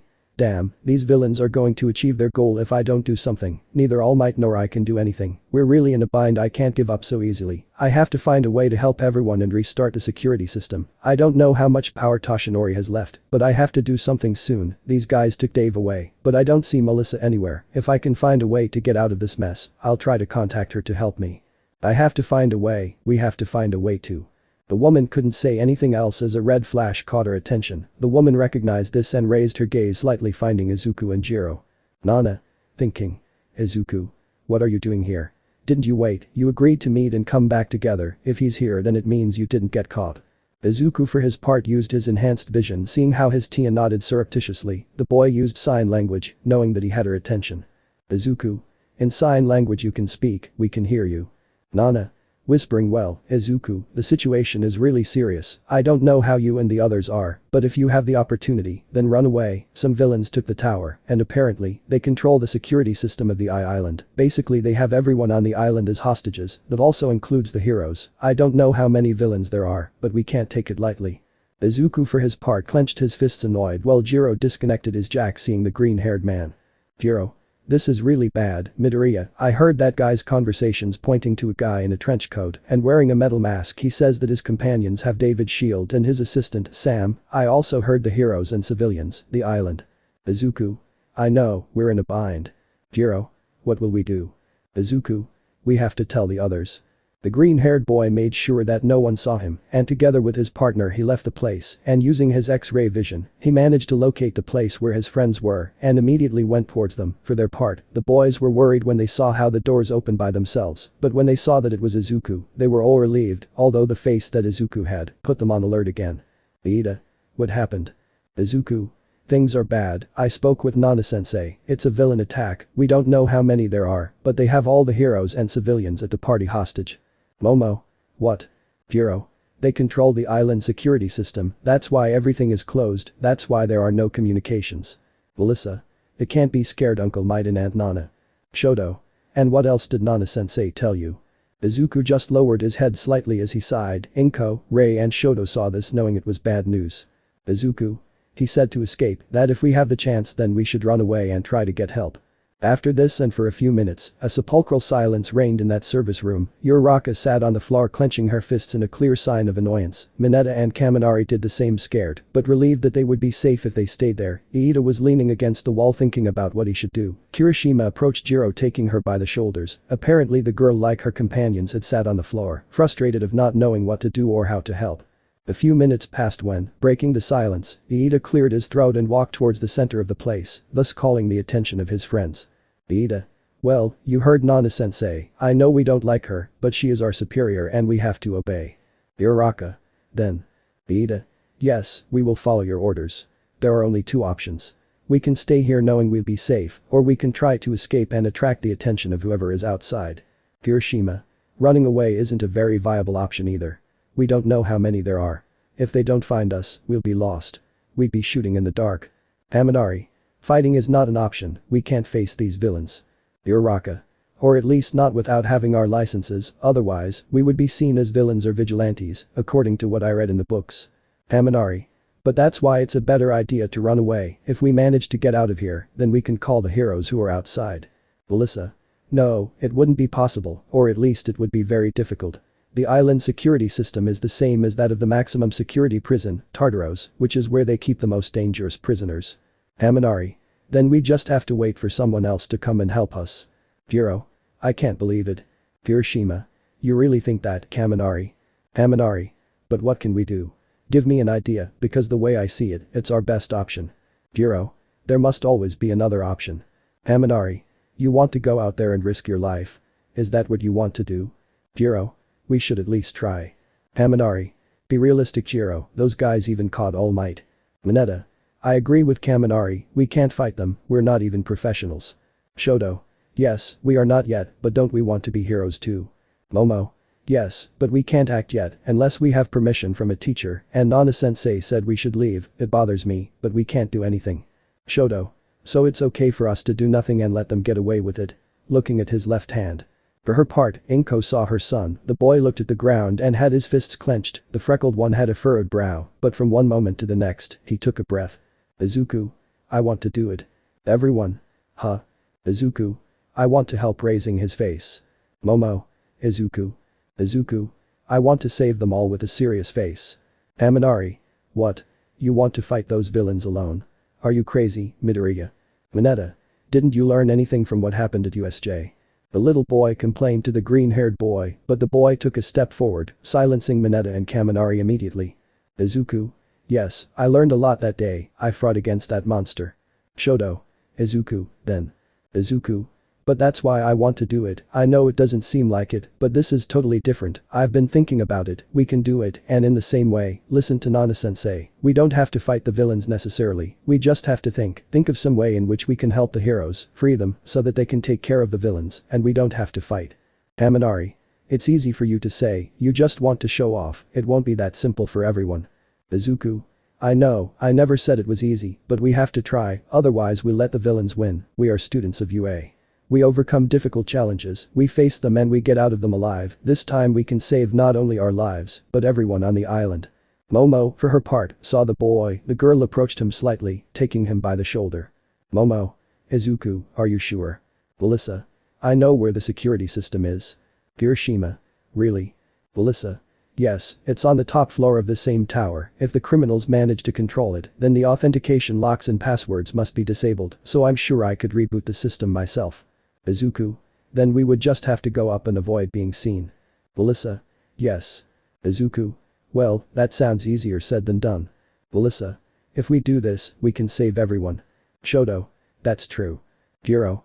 But how are we going to be able to stay hidden for so long? Melissa. Well, the security system hasn't discovered us yet, that tells me the villains aren't from the island, they're new and don't know how it works. Shoto. Then we won't fight and we'll return everything to normal. Kaminari. But. Jiro. We have to do it. Momo. The rest of the villains must be up there protecting their teammates, they must know their weakness with the system. Izuku. If we are fast, we won't have to fight, when we restore the entire security system and it returns to normal, Almight and the others will be released, they will immediately take action and stop the villains. Uraraka. Midoriya, you really are crazy smiling. For her part, Momo saw the green-haired boy, his eyes, that gleam of determination, the girl could feel the weight of his words, the way the freckled boy was determined to do the right thing, the brunette could feel her heart beating with excitement, and before she realized it, she was infected by Izuku's emotion. Momo. Let's do it animated. Izuku. What? The surprised green-haired boy turned to look at the brunette who looked at him with a smile. Momo. I don't want to wait here and do nothing. If I know I can do something, then I want to do it. We're aspiring heroes. We have to help people even when we're not fighting. Izuku. Yeah, that's what I mean, if we work together, we can save them all. Looking at the brunette. Shoto. I knew you'd say that, Izuku, I'll go with you. Jiro. Me too. Izuku. Shoto. Momo. Jiro. Ida. Advancing towards the green-haired man Midoriya, if I see that the situation becomes dangerous in any way we will retreat. Izuku. I understand. Ida. If you're not going to say anything to contradict me, then I'll go with you too. Hiroshima. Me too. Kaminari. Damn it, I'm going too. Mineta. Crying comically everyone's crazy. But I must be crazy too, because I'm going too. Izuku. Mineta. Shoto. He offended us and he's going to help us, wow, that's weird. Izuku. Never mind, we have to act quickly. The green-haired boy turned around seeing his mother and aunt. Izuku. Ma, Tiare, please wait for us, we will try not to take long, we will solve this at any cost. Inko. Okay, I'll trust you son, go there and be a knowledgeable hero. Izuku. Yes. Ray. Take care of yourself, Izuku, and I also entrust my son to you, I know you are a team, so support each other, okay? Izuku. I'll come back to everyone safely, I promise. Ray. It's okay. Izuku. Then, it's time to go. Melissa. Okay, I'll go with you. Izuku. Confused huh? Are you sure? Wouldn't you rather wait for us? Melissa. No way, I'll go with you too, Izuku, don't you dare leave me behind. Izuku. But. Melissa. I trust you, but do any of you know how to fix the island security system? The green-haired boy turned to see his friends, they all shrugged, agreeing with the girl. It was true, Izuku didn't want to risk the blonde, but they needed her. Melissa. I live here, you guys are just tourists, I'm a third-year student at Island Academy, I'll come with you, Izuku, these are my people, villains kidnapped my dad, let me help you, don't you dare leave me behind. Izuku. Melissa. Melissa. I don't want you to think I'll be a hindrance, I'll accompany you to the top floor, I'll help everyone who is in danger, please. Izuku looked at the blonde with a serious face, the freckled man thought about it for a bit, but in the end he sighed and nodded slightly. Izuku. Okay, let's go, all of us, we'll save everyone. The green-haired boy left the place saying goodbye to his mother, the boy and his team advanced a little, until they managed to reach the place where he had spoken with Nana before, the green-haired boy used his flash again with heat vision, calling her attention. Nana. Whispering Izuku, what are you wait seeing the green-haired boy's face no, I know that look, are you thinking about? Izuku just nodded slightly, he knew his aunt understood what he meant. Nana. Whispering no, I told you, you have to go now. But the green-haired man just shook his head negatively. Nana. Whispering you're crazy, it's too dangerous, you know it. Izuku. Thinking. Sorry, I know you'll probably scold me after this, but I'll do it, I'll save everyone. The boy just nodded before leaving the place. Nana. Whispering damn boy you're too reckless, your body moves before you realize it, I know I should be mad at you for not listening to me smiling, but who am I kidding, if he doesn't act now, then he wouldn't be Clark's son damn Izuku, fine, in that case I'll trust you, Izuku, I know all of you are going to make it, future heroes. For their part, the boys were ready, and after planning their plan, they began to run through the hallways, guided by Melissa until they reached the service stairs. Once there, they began to climb without stopping, floor by floor. The boys began to walk, always making sure that there were no cameras that could reveal their position. But even though they walked undetected, the boys soon began to look slightly tired, they did not know how high the tower was, and the stairs seemed to have no end. Ida. Th floor. Izuku. Okay, Melissa, what floor is the engine room on? Melissa. Breathing heavily on the th floor. Haminari.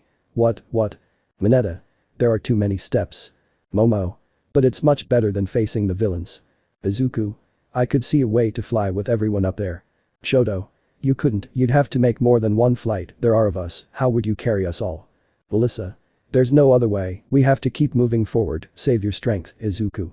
The green-haired boy just gritted his teeth in frustration, but without saying anything he kept moving forward, there was no other way, stair after stair, the boys managed to reach the 50th floor taking precautions, although when they reached the last one, Uraraka saw how Melissa was right behind them, the girl seemed more exhausted than everyone.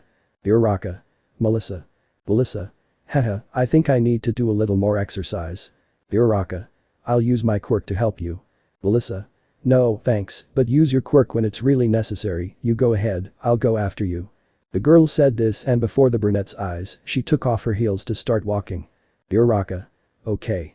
Thus, the boys continued advancing without stopping, managing to reach the th floor, where, to their bad luck, they found that from there on, the passage was blocked. Ida. It can't be, we're trapped. Shoto. We could go through it seeing the green-haired boy. Melissa. Maybe, but if we do, there's a risk that the system will tip off the bad guys that there's someone else here. The boys were catching their breath when Mineta saw a door next to him, so he breathed a sigh of relief. Mineta. Hey, why don't we save everything and go through this door? Izuku turned his gaze slightly, but was alarmed to see how the boy took it. Izuku. Wait Mineta, no. Melissa. Don't do it.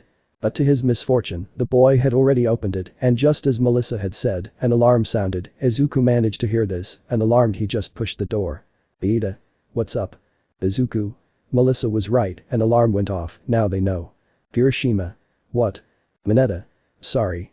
But there was nothing to do, the villains knew it, the alert caught their attention, and now they had been discovered so after orders from their boss, they activated the barriers on the th floor. For their part, the boys, having no other option, went out the door and entered wider hallways. Ida. Well, we're here, but we can't stay long. Izuku. That's right, Melissa, there's no other way to go up. Melissa. There must be another emergency staircase at the end of the hall. Ida. We have to hurry.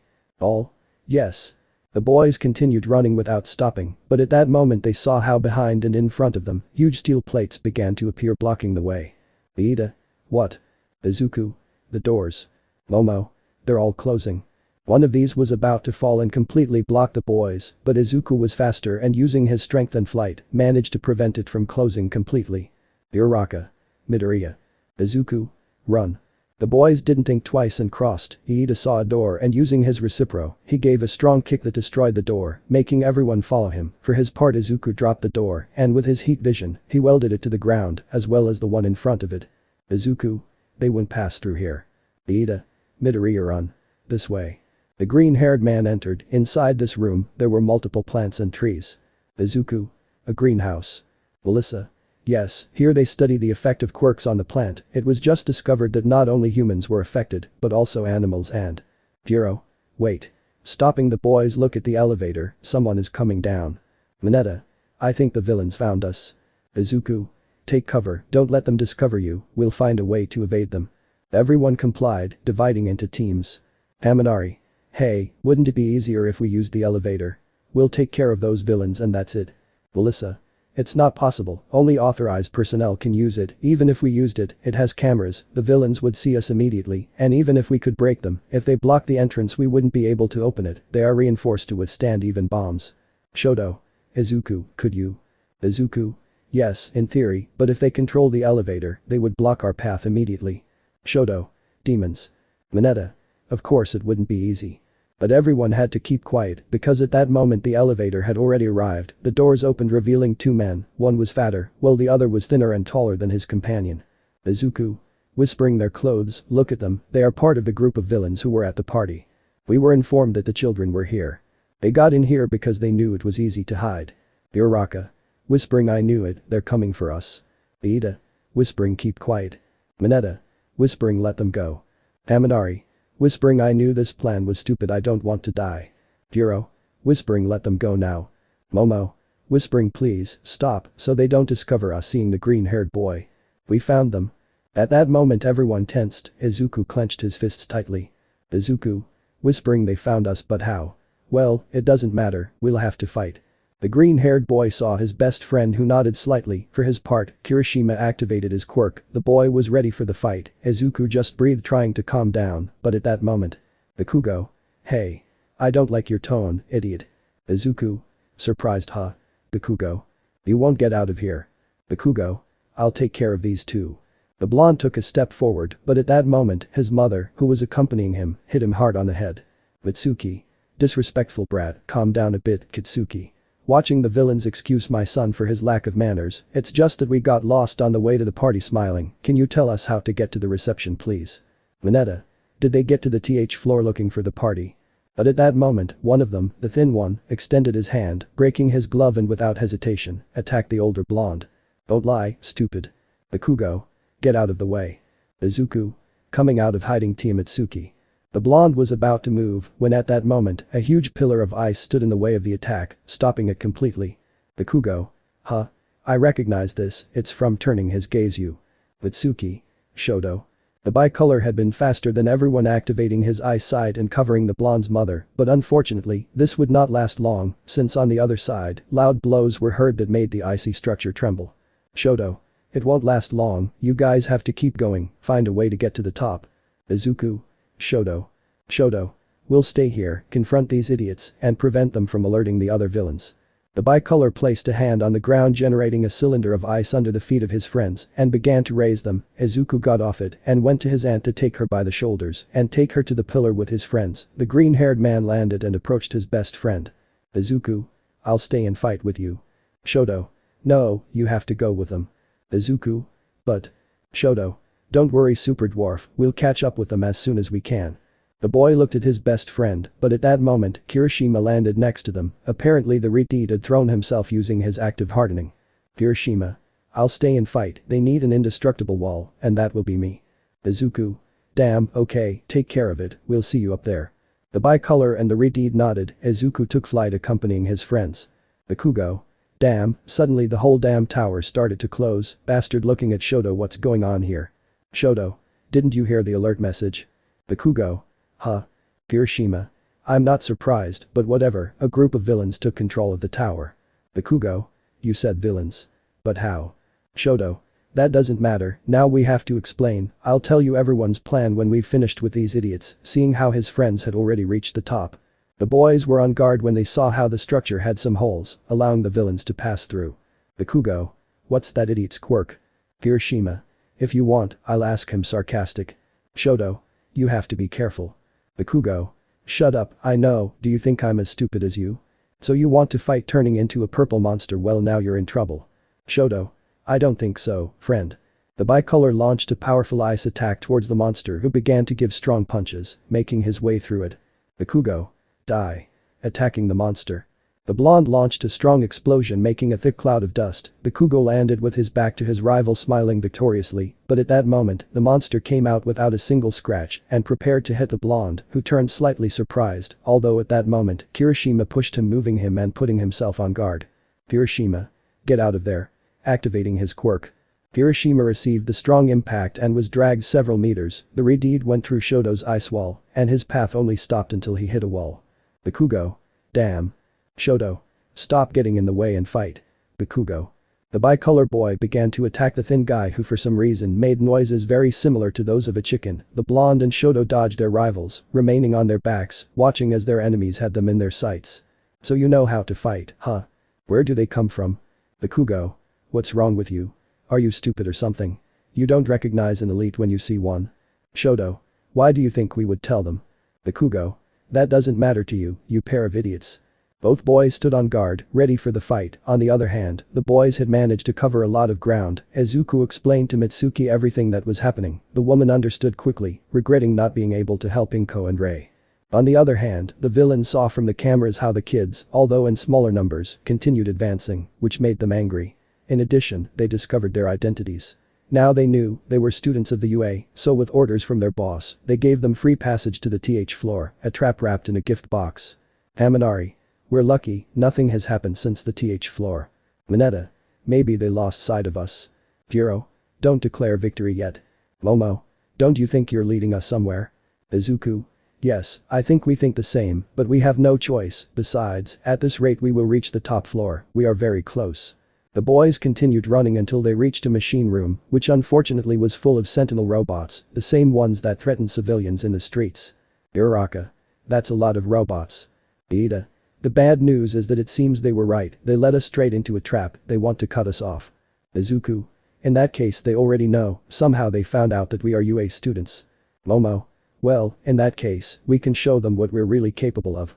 At that moment, the girl bent down and a huge thick blanket sprouted from her back. Izuku recognized her instantly, and with that in mind, he turned to look at Kaminari.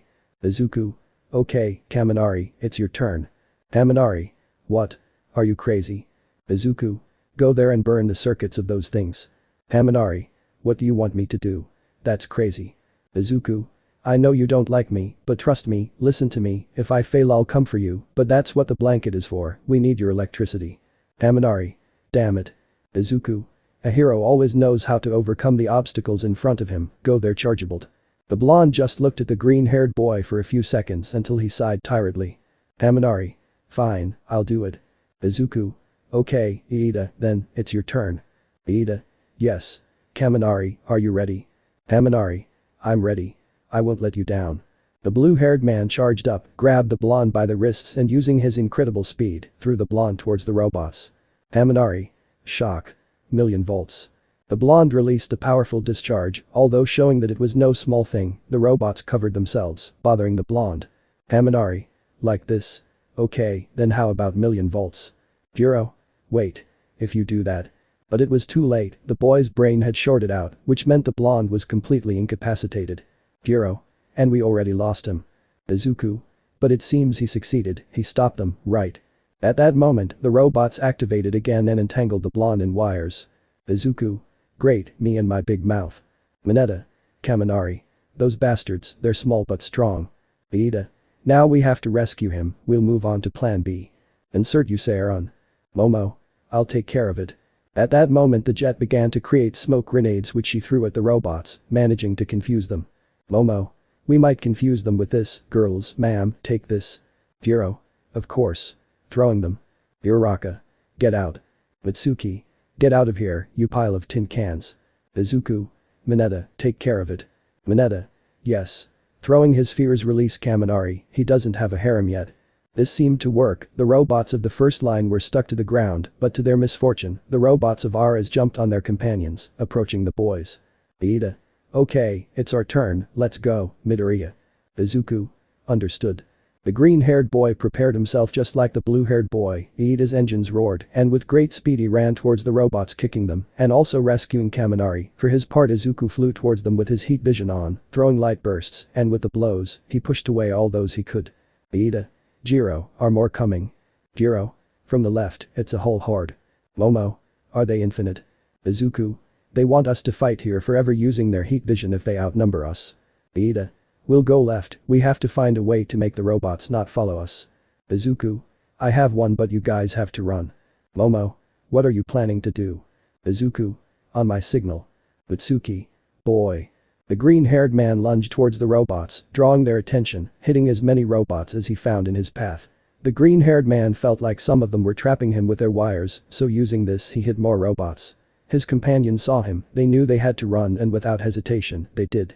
Izuku, for his part, saw that his companions were at the door, so without wasting time and cutting his ties, he got out of there, and using his heat vision, he cut the bridge, all the robots began to fall into the void. Izuku seeing this returned to his friends who saw how the boy had his suit slightly torn. Momo. Izuku. Izuku. My mother will surely kill me for this, but we have to move forward. The boys nodded and quickly managed to reach what appeared to be another engine room, where again, there was a huge horde of sentries waiting for them, ready for a fight. Izuku. A trap. Ida. It seems so, well, we'll go through it once more, Midoriya. Preparing his reciprocal. Izuku. Yes. Lighting his eyes. Melissa. Wait. If you damage the servers, you could affect the entire security system. Izuku. What? Damn. The green-haired man saw the robots approaching, the freckled man began to fire small bursts, managing to defeat some of the sentinels who were getting closer and closer. Mineta. Here come more. Ida. We have no choice, what shall we do? Momo. The answer is simple, we will stay and face these things. Izuku. What? Momo. Sorry for skipping the fun, but that's how it should be, Izuku, you and Melissa go to the top floor and reboot the system. Izuku. But. Momo. Run. Trust me, you've had your time to shine, this is mine looking at the green-haired boy with a smile. Izuku. Damn fine, but if you manage to overcome them, please escape. Momo. Understood. The green-haired man saw his friend, but before leaving, he began to blow hard using his icy breath making a wall of ice. Izuku. That will give them time. Momo. Thank you. Mitsuki. Since when do you have so many quirks? Izuku. I'll tell you later, let's go Melissa. Melissa. Yes. Echako, come on, we'll need your help. Uraraka. Understood. Izuku. Take care guys, please. Momo. We'll be fine starting to create a cannon. The boy watched as his friends walked forward, but he stopped, watching the girl. Izuku. I'll be back, I promise. Momo. I'm counting on that, just take care of yourself please, Izuku. Izuku. You too, Momo. The green-haired boy and the brunette nodded, and the boy began to advance reaching his friends, the blows could be heard on the wall, it would not last long, but at least his friends were not defenseless, Iida prepared his recipro, Momo's cannon already had bullets, and Mineta was ready for the fight. The boys continued running until guided by Melissa, they reached a part where there were turbines, they were outdoors, Izuku and Uraraka were confused by this. Izuku. Where are we? Melissa. We are at the wind power generator, I assume there are more robots on the floors above, but if we go through here, we can avoid them, there is an emergency door up there, if we manage to reach it, we will be closer. Izuku. It's very high up. Uraraka. I could make them float. Izuku. No way, we'll all go, I won't leave any more of my classmates behind. Uraraka. You really want to be a hero, right? Izuku. I can carry both of you, hold on tight, an extra hand is always necessary. Uraraka. Okay. Melissa. I'm counting on you. The girls pressed themselves into the green-haired boy's arms, but at that moment, too many robots appeared. Izuku. What the hell? Melissa. They know we're here. Uraraka. There are too many of them, we would need more to face them Midoriya, you and Melissa go up and fix the system. Izuku. What? Melissa. Echako. No. Izuku. We all have to go. I can get there, use my heat vision and. Uraraka. No, I know you want to be a hero, but this is my decision, go and fix this mess, so we all get out alive, if we lose Melissa, we'll lose everything. Izuku. But I can't. Uraraka. No lives are exchanged, now go. The green-haired man saw how the robots were getting closer, so without wasting time, he nodded. Izuku. Fine, I'll go up, but I'll come down for you, I promise, Uraraka, wait for me. The green-haired man took the girl and rose, but lowered his gaze slightly seeing how the girl was on guard. Melissa. Echako, run away. Izuku. I won't. Melissa. Huh? Izuku. None of them will therefore, I must also be strong to help them all. For her part, the girl was watching how the robots were getting closer and closer, Uraraka was on guard, but at that moment one of them jumped ready to attack the blonde, but at that moment, and surprising everyone, Bakugo came out of nowhere exploding and destroying the robot. Izuku. What? Bakugo. Uraraka. Heh, I never thought I'd say it, but thanks for the help. Bakugo.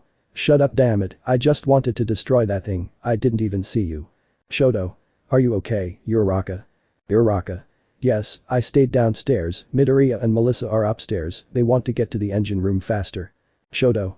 Okay, we'll help them not to be followed, we'll make more noise here, Bakugo, explode as much as you can. Bakugo. Shut up, don't give me orders. Uraraka. At least he helps us. Kirishima. Haha Shoto and I make a good team, it's time to keep fighting. Izuku. Okay, they'll be fine, we'll go to the security system room. Melissa. Good. The boy reached the door and opened it, but at that moment, one of the villains appeared.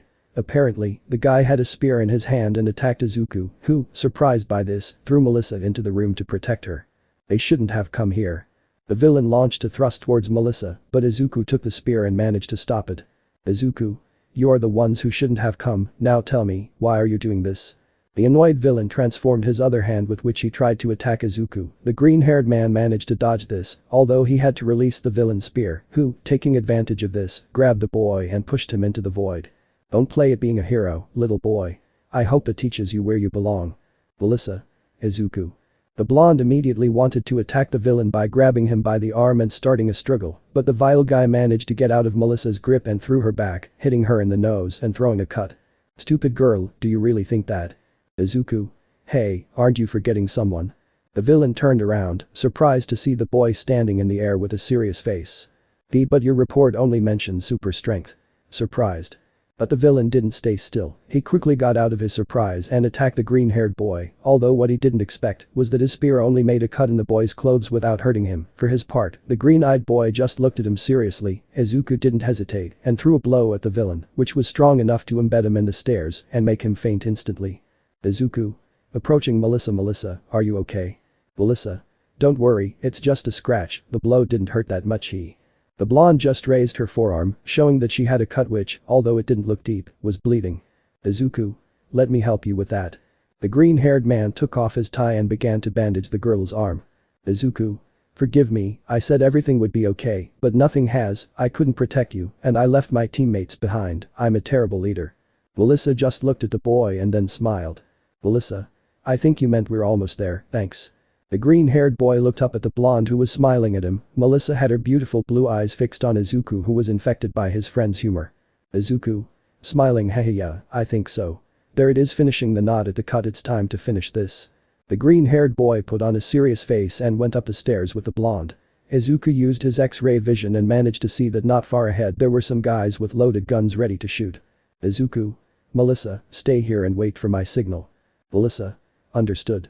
The green-haired man started walking, and it wasn't long before the two guys saw him. There it is. What are you waiting for? Shoot. Both pulled the triggers and started a burst of shots against the green-haired man, which only bounced off his body, surprising the villains. This guy isn't dying.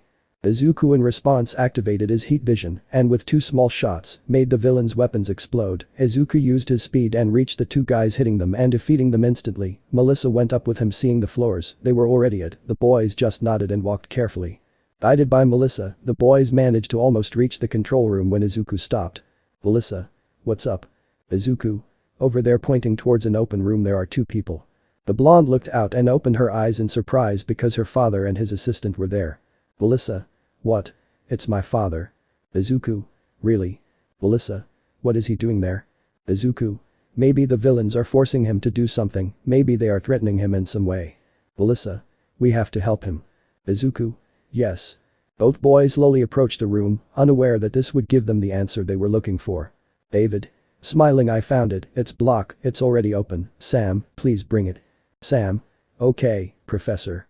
The fat teacher's assistant went up the stairs, seeing how one of the many blocks in the storage room opened, revealing its contents, which was a briefcase that Sam did not hesitate to take out. Sam. I got it. Opening the briefcase. I got it, Professor, everything is here. David. Sighs in relief. Great, I finally have it back. Everything I had to investigate to get my job taken away from me in the end, clenching his fists in frustration, but I finally got it back, my job is mine again. Sam. Just as we planned, plus it seems the villains haven't noticed. David. Thanks for everything, I couldn't have done it without your help, Sam. Melissa. Pa, Dad. The blonde's voice made the two men turn their gaze quickly, surprised to see the blonde. David. Melissa. Sam. Miss Melissa, what are you doing here? David. Seeing Izuku. Who is he? Melissa. What do you mean when you say everything went as planned? The teacher was speechless. Of all the things that could happen, he didn't expect his daughter to see him. The blonde had a face of disbelief and sadness. Melissa. Are you behind everything that's happening? Advancing towards her father. Was all this your idea? The teacher didn't know how to respond, he couldn't lie to his daughter, but he knew that telling her the truth would be hard to believe, he would lose the blonde's trust possibly forever. Melissa. Please answer me, Dad. David. Hesitantly and I sighed yes, that's right. Melissa's face paled, Izuku was surprised to hear this, as he found it impossible to believe. Melissa. Boo, but why? Why did you do it? Sam. His father just wanted to get back what was stolen from him, the invention inside this briefcase can amplify anyone's quirk. Melissa. A quirk amp. Sam. Well, this is still a prototype, but yes, the professor's invention can amplify anyone's quirk without causing damage to the body or brain, but when we revealed it to the investors, they confiscated the prototype and the research, they forced us to abandon the project, they were worried that an invention like this would drastically affect the structure of our society, the governments of different countries pressured your father to stop, that's why we did this. We plan to recover the invention and continue the research elsewhere. Melissa. No, it can't be true, it's not true, Dad. David. No, daughter, it's true. Melissa. This is not true, my dad, my hero, he wouldn't act like a villain, tell me why did you do it? David. I had to do it for Almight. Izuku. Almight. David. Maybe you don't know it, but his quirk is disappearing, but if he uses this device everything could be as before, it could even increase the power of his abilities, the number hero, the symbol of peace, would recover his strength and vitality, he could continue saving people, as he has always done. Izuku. Thinking. He doesn't know, the teacher doesn't know the secret of one for all, Almight didn't tell him, that's why he's doing this, he's worried about his friend. David. Please let me give the device to Almight, there's no time to make a new one, as long as he's better, it doesn't matter what punishment I receive. Melissa. Angry, those kids, they all risk their lives, father. Izuku and his friends have suffered, do you have any idea of the danger they have been in trying to save everyone? Showing her covered wound.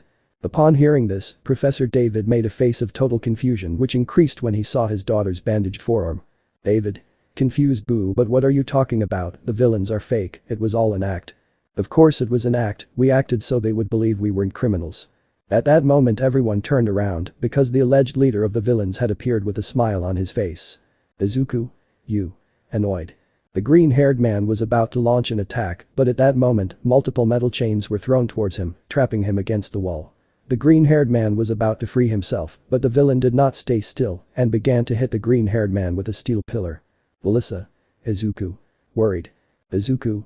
Thinking. This guy's quirk allows him to manipulate metal, and this entire tower is made of metal, hand the world over to him on a silver platter. Let me introduce myself, my name is Wolfram, and now, I'm going to take that briefcase. Seeing Sam, please give it to me. Sam. Yes, here it is. The plump man took the briefcase and took it to the villain before David's surprised gaze. David. Sam. I see. This was your plan from the beginning. You didn't want to help me. Your intention was always to hand him over. Sam. You were the one who tricked me. Frustrated, I was your assistant for so many years and you let it be taken away from us. We could have been rich and famous, but no, I deserve something more, I deserve to be recognized. Turning to look at the professor, otherwise, all my effort and work will have been a waste of time, I must be rewarded or my entire career will be a waste. Wolfram. You want your pay? Okay, here it is then. The assistant turned his gaze towards the villain, surprised because Wolfram pulled out a gun and shot Sam without hesitation in the shoulder. David. Sam. On the floor. Why? This wasn't part of the plan. Wolfram. No. What do you know? Poor idiot. Pointing at him. Our business is over. The villain smiled and pulled the trigger once more. The blood fell staining the floor, but it did not belong to Sam, but to the professor who, while protecting his assistant, was shot in the shoulder and fell to the ground before Melissa's terrified eyes. Sam. Professor, why? David. Who run away? Melissa. Dad. Running to her father. David. Go away. Melissa ran to her father, but received a blow to the nose from Wolfram with the gun. David. Melissa. Izuku, for his part, managed to free his arms and stop the steel pillar. Wolfram stepped on the professor's wound, making him scream in pain. Wolfram. Are you trying to play the hero after all?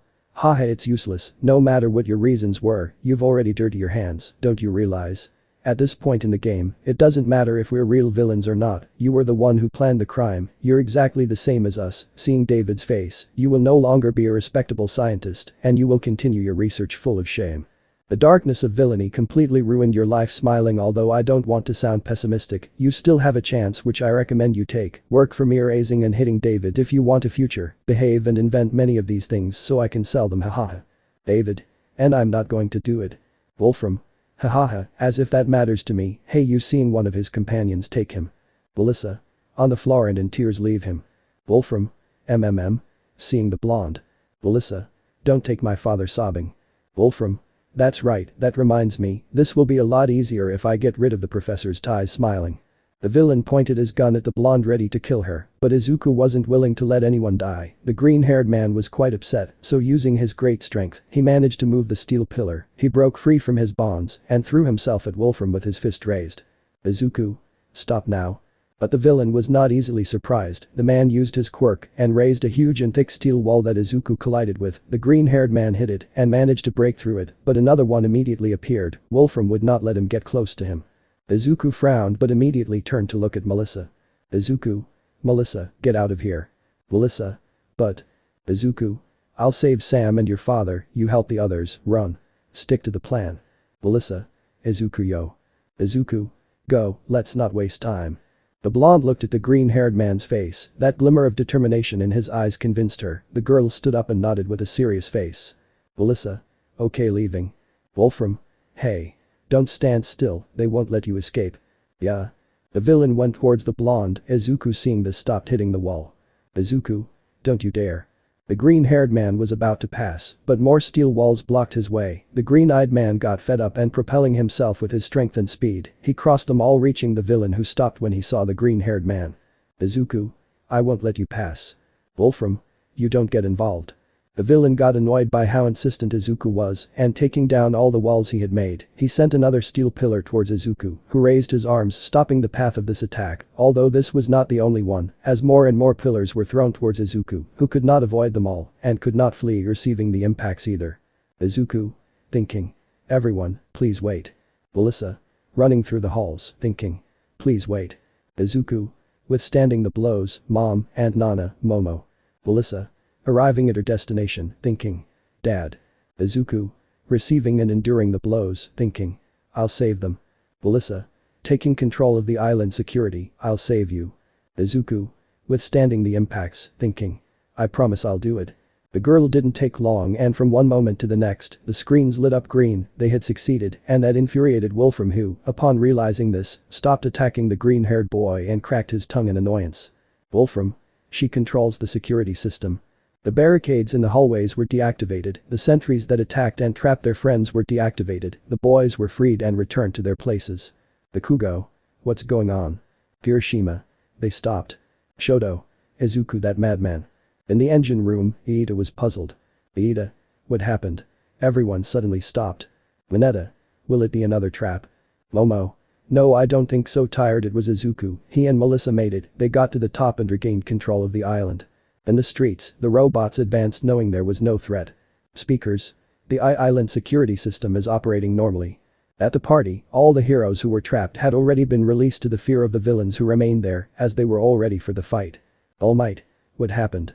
Breaking free and punching a villain. Nana. They recovered the security system, that's what happened, now you advance, go to the last place in the tower and rescue David, thinking. You did it guys, seeing how Almight was steaming run, we don't have much time. Almight.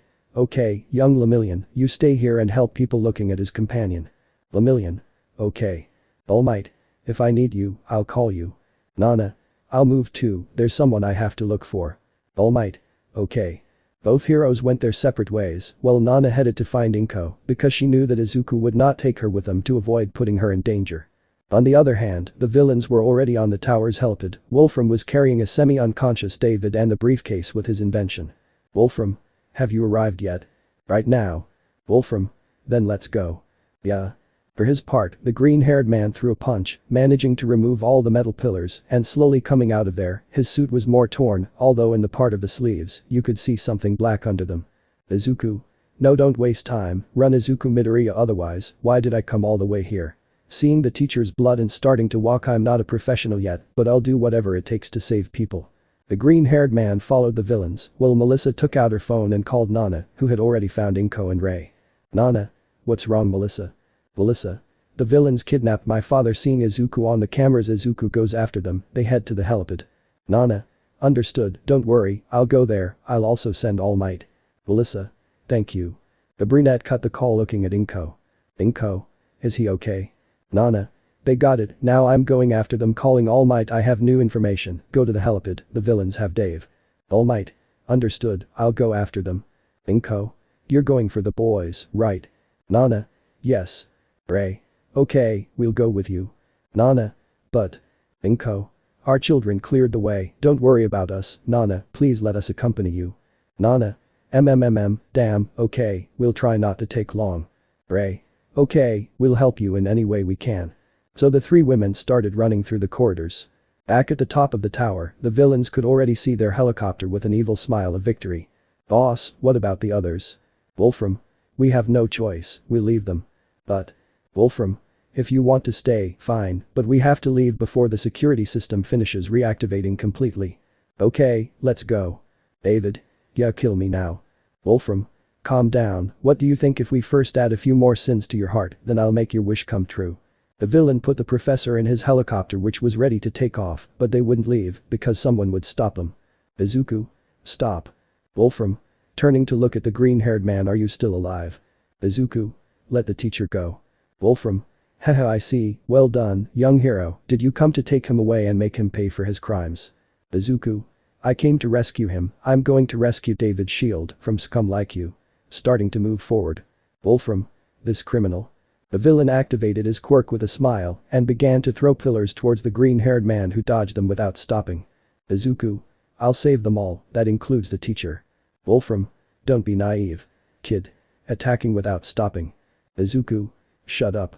The green-haired boy dodged all the steel pillars by supporting himself in his flight, and once he did this he headed down ready to hit Wolfram. Izuku. That's what a hero does. Saves everyone.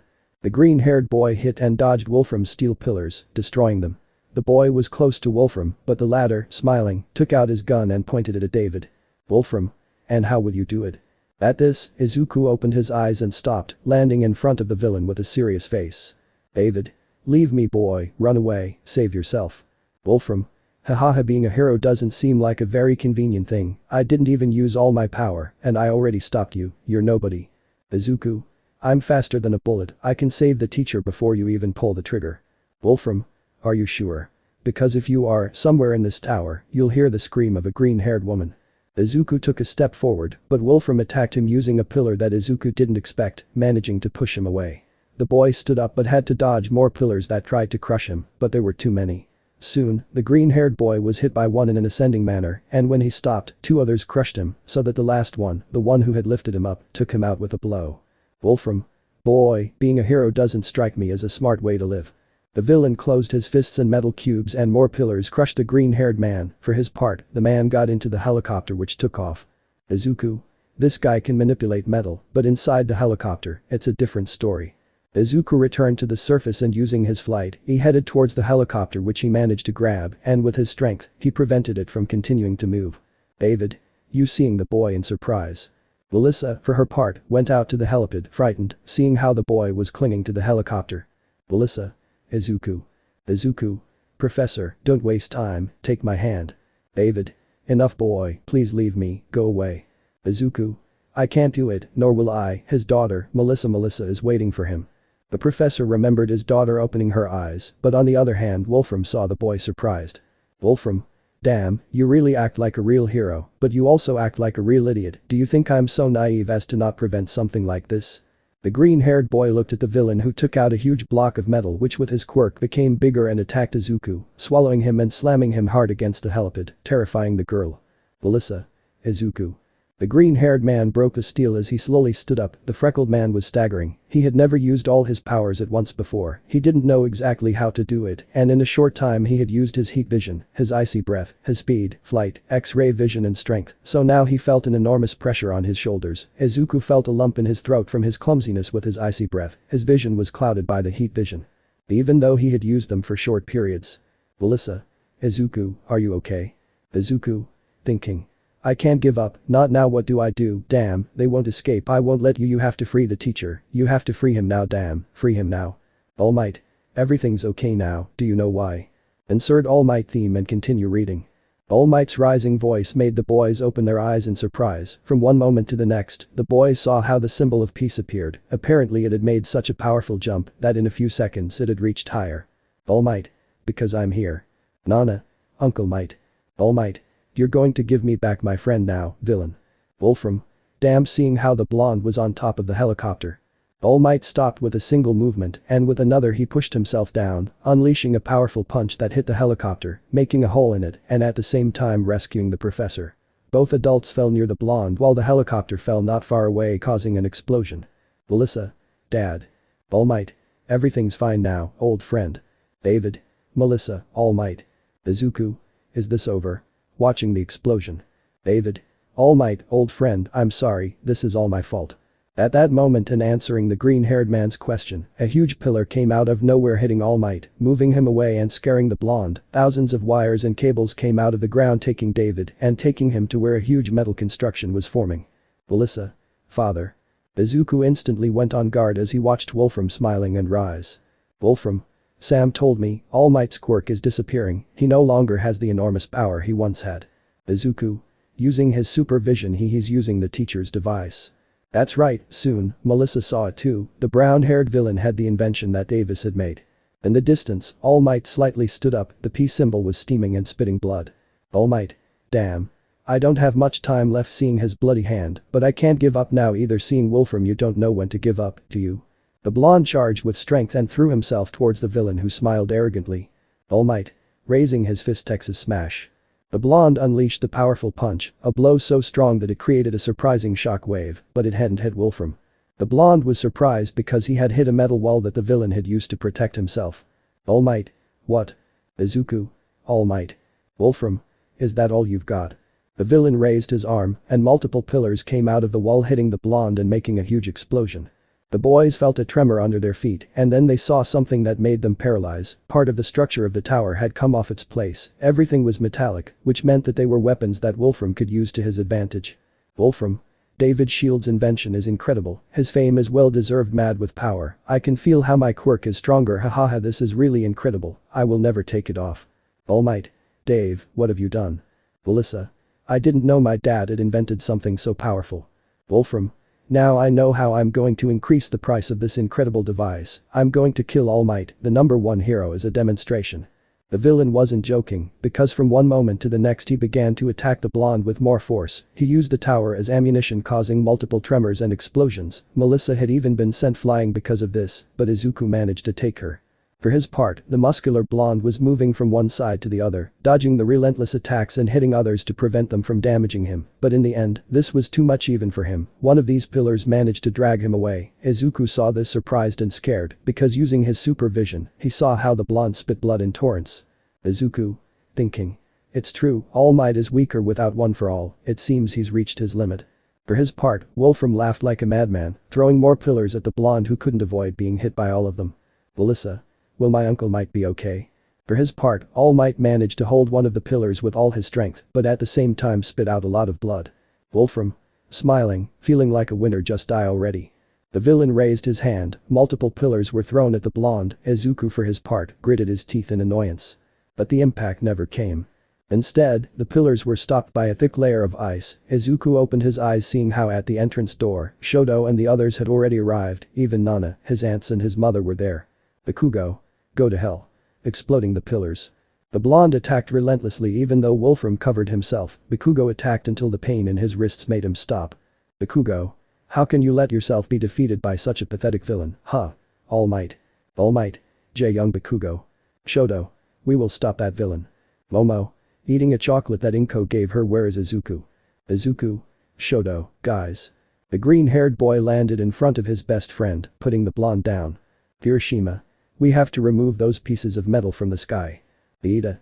I can take care of what's on the ground, take the weight off. All Might. Yaoirozu, take care of the rubble. Momo. Yes. Iida and Kirishima prepared themselves and launched into the attack, while Momo created small grenades. Inko for her part took her bag and gave her all the sweets she had to help the black-haired girl. Shoto continued freezing the pillars and Bakugo attacked with explosions. Nana also joined the boys, helping in any way she could. All Might. With my students so motivated, I can't let this stop me, I have to push my limits and go further. Charging strength, the time has come for the plus ultra. The blonde freed himself from the pillars and demonstrating his incredible willpower began to attack. Wolfram did not stay still attacking either, but All Might without stopping hit as many pillars as attacked him. All Might. Prepare yourself, villain. throwing himself at Wolfram with the path clear Carolina smash. The blonde launched the attack surprising everyone, but again and to everyone's misfortune, steel wires blocked Almight's path. Almight. This isn't going to stop me, I'm the… But the blonde couldn't continue speaking because Wolfram took him firmly by the neck and before the blonde's eyes, the villain's muscle mass increased in a surprising way, even changing color to a reddish tone. His voice also seemed affected, seeming somewhat more robotic. Wolfram. Prepare me. What for, clown? You'll die, Almight. Almight. Where do you get so much power? Wolfram just squeezed a little harder, making the blonde spit blood, then he grabbed him from the side and squeezed there hard too, making the blonde cry out in pain. Insert the theme The Power of All for One and continue reading. Bakugo. Almight. Letting out a cry of pain.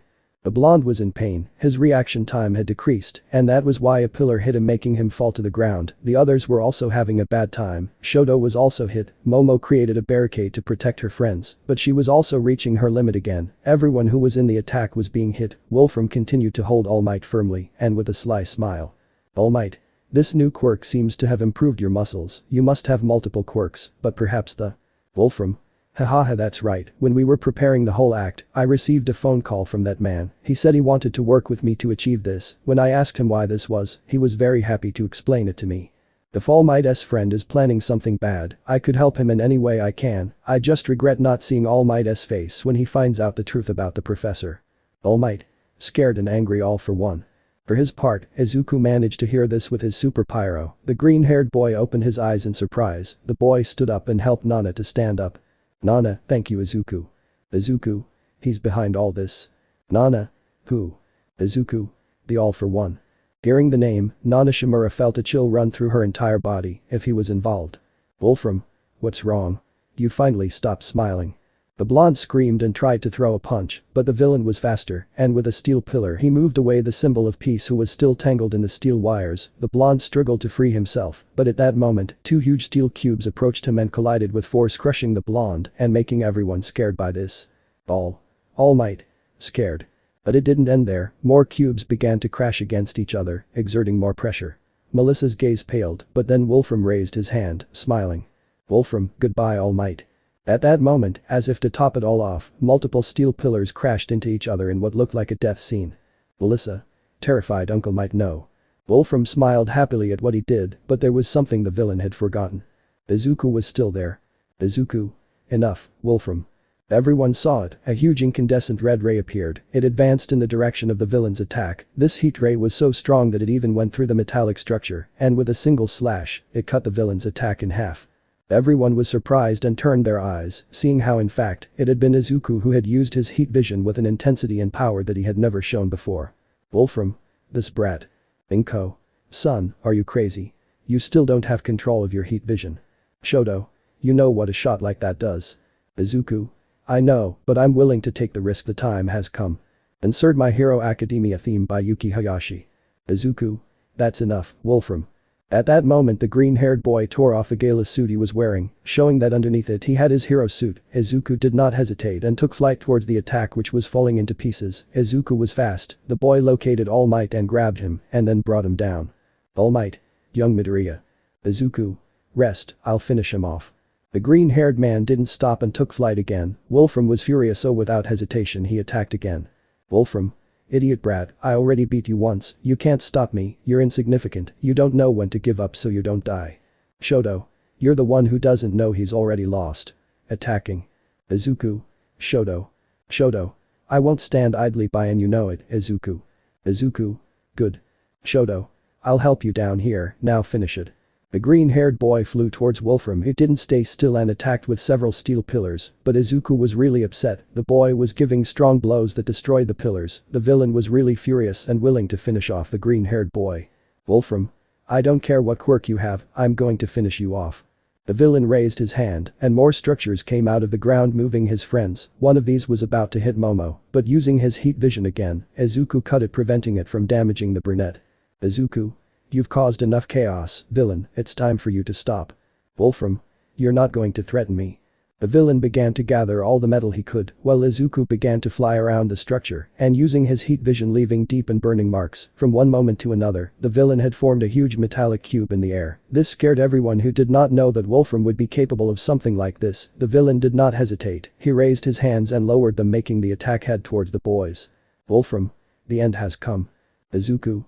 I don't think so, friend, because as long as there is life in my chest, I will not let you win.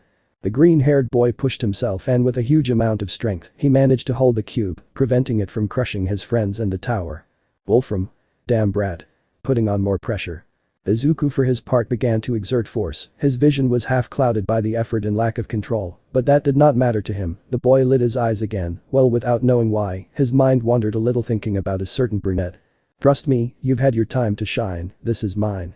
I'll be back, I promise. I'm counting on that, just take care of yourself please, Izuku. You too, Momo. Izuku used a little more force and began to move the steel cube back to Wolfram, who used all his strength to avoid this. Wolfram. Damn brat, I'll kill you and sink you along with the tower and the corpses of your friends. Izuku. I don't believe that. At my school we have a saying. Tell me, Wolfram, have you ever heard these words? Go beyond your limits. The green-haired boy turned on his vision again and without saying anything he launched the powerful ray which he hit against the cube and after a couple of seconds he managed to pierce it and go through it, splitting it in half. Wolfram wanted to use his quirk to control the debris, but then a pain in his entire body prevented him. Yes, the David Shield device amplified his quirk, but this did not prevent it from having a limit, it even increased the pain. Wolfram let out a slight scream at this, but Izuku could hear him. The green-haired boy knew it, he had the perfect opportunity. The emerald-eyed boy wasted no time and immediately flew through the opening he had made, the freckled boy using his heat vision, cutting the cube even more. The boy took the pieces and used them as projectiles towards the structure where the villain was. Wolfram. What the hell? What kind of power does that idiot have?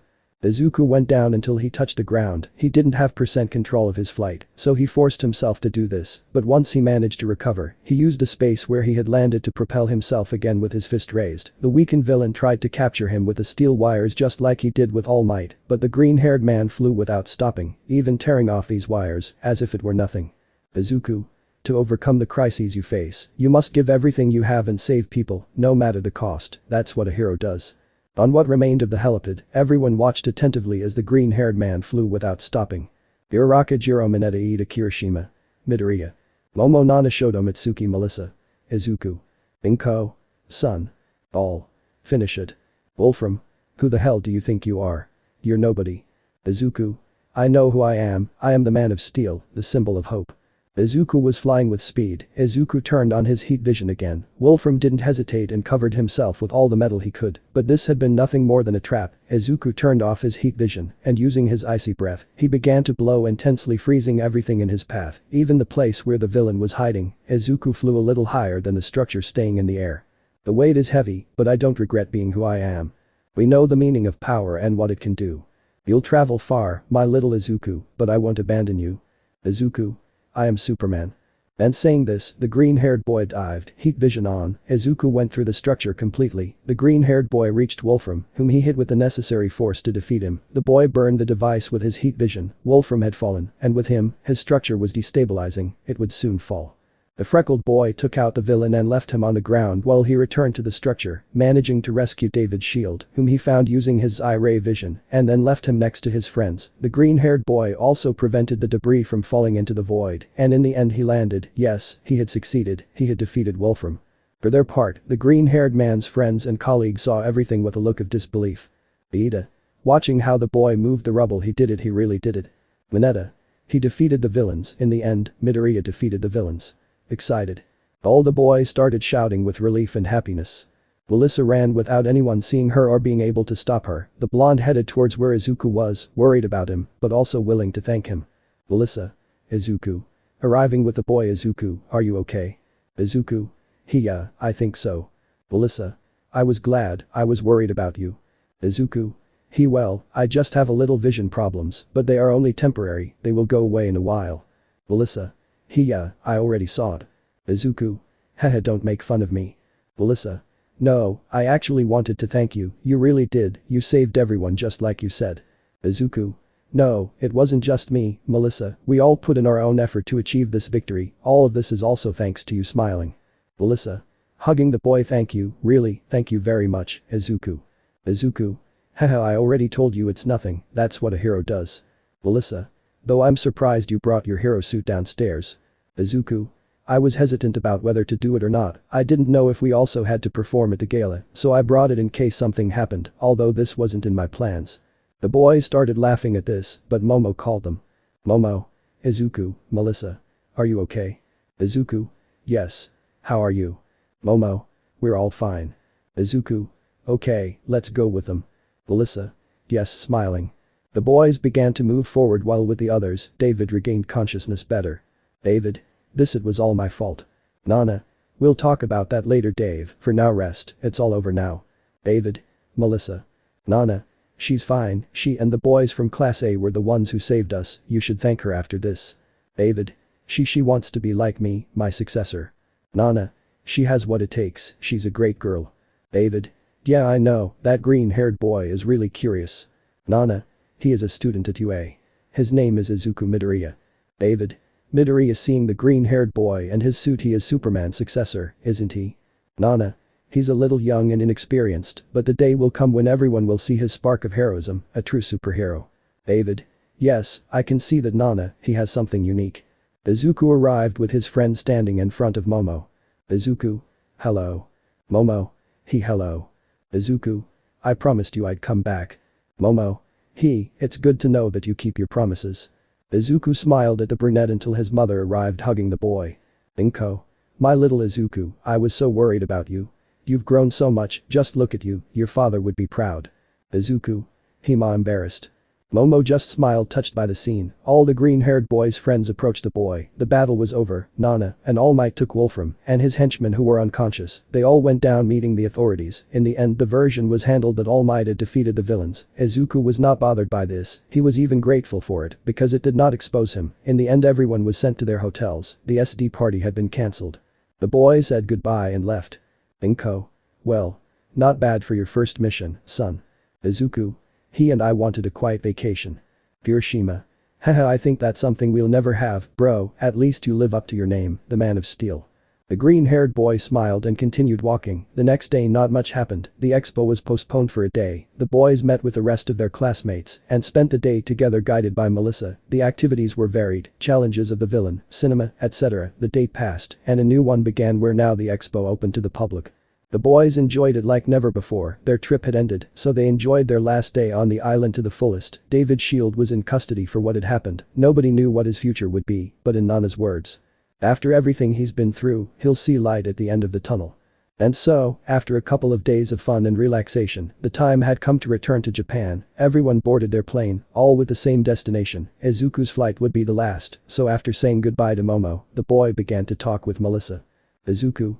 Well, I guess this is going to be a pretty long see you later. Melissa.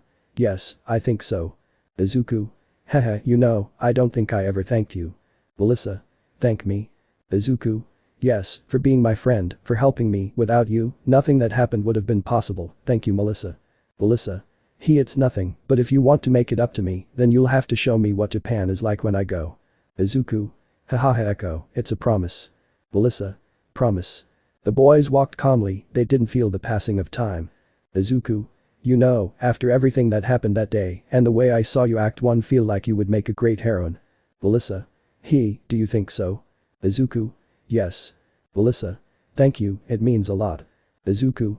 You're really brave Melissa, and the fact that you did everything despite not having a quirk makes it even more amazing. Embed the track What's Up Danger by Blackway and Black Caviar and read on. Melissa. Huh? The blonde stopped suddenly and looked at the green-haired man in surprise. Melissa. How I never told you. Izuku. I know, I figured it out on my own smiling. Melissa. Izuku. Izuku. But I already said it, that only makes it more incredible, you really are someone admirable Melissa. Melissa. I don't know what to say. Izuku. Haha, it's okay, it must have been difficult, right? Growing up knowing you don't have something everyone else does. Melissa. Yes, the truth is that for a long time I felt bad, but my father supported me, motivated me to keep going, gave me the tools to find a new dream, to be a scientist like him. Izuku. That's good. Melissa. I decided to help the heroes, that would be my way of being a hero. Izuku. I know you'll make it. The boys stopped at the artificial beach that the island had. It was getting late, the sunset was reaching them, the sun illuminated them both with its last rays. Izuku. After all, it's like my father used to say, we can all be heroes, we just have to have the courage to put the cape on our backs. Melissa. Your father, you know, Izuku, ever since you told me your quirk I've been thinking about it, such an anomaly in genetics would be very rare, 1 in a million. Izuku. I was lucky, wasn't I? Melissa. Izuku. Izuku. You can't fool a scientist that easily, haha. I'd like to keep talking about this, Melissa, but I have to run or you'll miss my flight. Melissa. Your flight, that's right. Izuku, your flight is already left. What are you going to do? Wait, did you say my flight? Izuku just smiled, breathing deeply, puffing out his chest a little as he felt the warmth of the sun on his face. Izuku. I'm really glad I met you, Melissa, thank you for letting me be your friend. Melissa. Izuku. Izuku. Can you keep a secret from me? The green-haired man said this while Melissa raised her gaze slightly, seeing how a plane was moving away from the island. The girl was no fool, she knew that was the plane that Izuku must have taken. The girl looked again at the green-haired man, alarmed, but saw how he moved slightly towards the water. Izuku. 1 in a million, hehe, you were right, that would be very difficult, I'll tell you the truth. The green-haired boy turned to see the girl, who was confused. The freckled boy just smiled. Izuku. My father, he was Superman. Melissa was immediately surprised to hear this. Melissa. What? Izuku, did you say that? Izuku. Hehe, see you later, Melissa. The boy didn't let the girl continue talking. The green-haired boy just turned around and started moving faster and faster until he started running. Izuku opened his shirt and with a single jump, he propelled himself to start flying. The green-haired boy showed that again underneath his clothes he showed his hero costume. His normal clothes moved with the swaying of the air, some clothes falling into the sea, but his shirt fell near Melissa, who picked it up surprised by this, but after coming out of her astonishment, the girl simply smiled. Melissa, see you later, Izuku. In the air, the green-haired boy moved freely, the boy even did some pirouettes, flying in circles enjoying the sensation. The boy smiled as he felt the wind on his face. Izuku quickened his pace a little, managing to reach the plane. The green-haired boy approached the window, seeing his mother who, upon noticing her son, greeted him. The boy responded to the gesture, also greeting Kirishima and Nana who had taken his place. The green-haired boy smiled and, concentrating on his path, lowered one of his arms and extended the other. What better way to train his flight than on a trip back home? Izuku smiled, everything he had said was true, a hero will always face the most difficult situations, but he would always give his all to win and save everyone. Chapter back in Japan, camp begins. The plane continued its flight at its speed, but Izuku used a little more speed, managing to arrive in Japan before. The boy did not stop until he arrived at his house where he changed and played a little with his faithful dog Crypto, who waited for him with excitement. Finally the boy took his keys and went to the airport to wait for his mother. Inko. Well. Izuku. Well, it was something totally new, although I'm a little dizzy. I think this was too much to use as a lesson. Nana. The good thing is that you learned to move a little better, what about your speed? Izuku. Well, I'm not the best at controlling it yet, but at least I didn't crash into any ducks. Kirishima. Hahaha, would they charge you for Donald Duck's death? Izuku. Haha, I don't know and I don't want to find out either.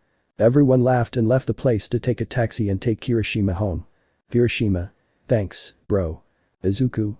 Hahaha, don't thank me, after everything that happened, honestly I expected a more peaceful vacation, taking into account that in a few days the camp is. Kirishima.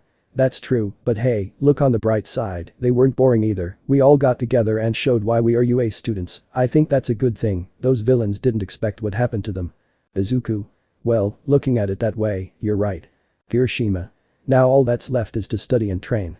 Izuku. Yeah, we don't know anything about the camp, although I guess that's the magic. Kirishima. Exactly, if they told us, it would be like ruining the ending of a good movie. Izuku. Haha, yes, that's true. Kirishima. Well, Midoriya, we'll see each other at camp. Iridid extended his fist to the boy who hit him back, they both walked, one to enter his house and the other to go to his own. Izuku took advantage of the trip to buy some things, new weights, items from some heroes, etc. Izuku had returned home, but now he had to prepare for what was coming. A few days passed, which, although relatively calm, were still a source of tension for the first-year students at the UA, as they did not know when they would be called for the start of their training camp. Izuku looked at the calendar every day, surprised that so much time had already passed. It hadn't been long since the Hero Academy UA had finished classes for the first semester, but even so, the busy pace of the students remained constant because everyone without exception knew that they didn't have time to play, as Kirishima said, they had to prepare. Every day, Izuku trained tirelessly, sometimes accompanied by his mother and aunt, but usually, he did it alone, on his own. Right now, the green-haired boy was in his room using the new weights he had bought. The green-haired boy kept a serious face while doing his exercises, although without knowing why, the boy fixed his attention on the wall next to his bed, more specifically, on the mark there, a mark his father had left, his family crest. The rocket exploded. Everyone run. Mom? I can't find my mom. Run away. The astronauts must be dead. Wait, what's that? Someone has arrived at the explosion site. Will it be some villain? The fire is out. What's going on?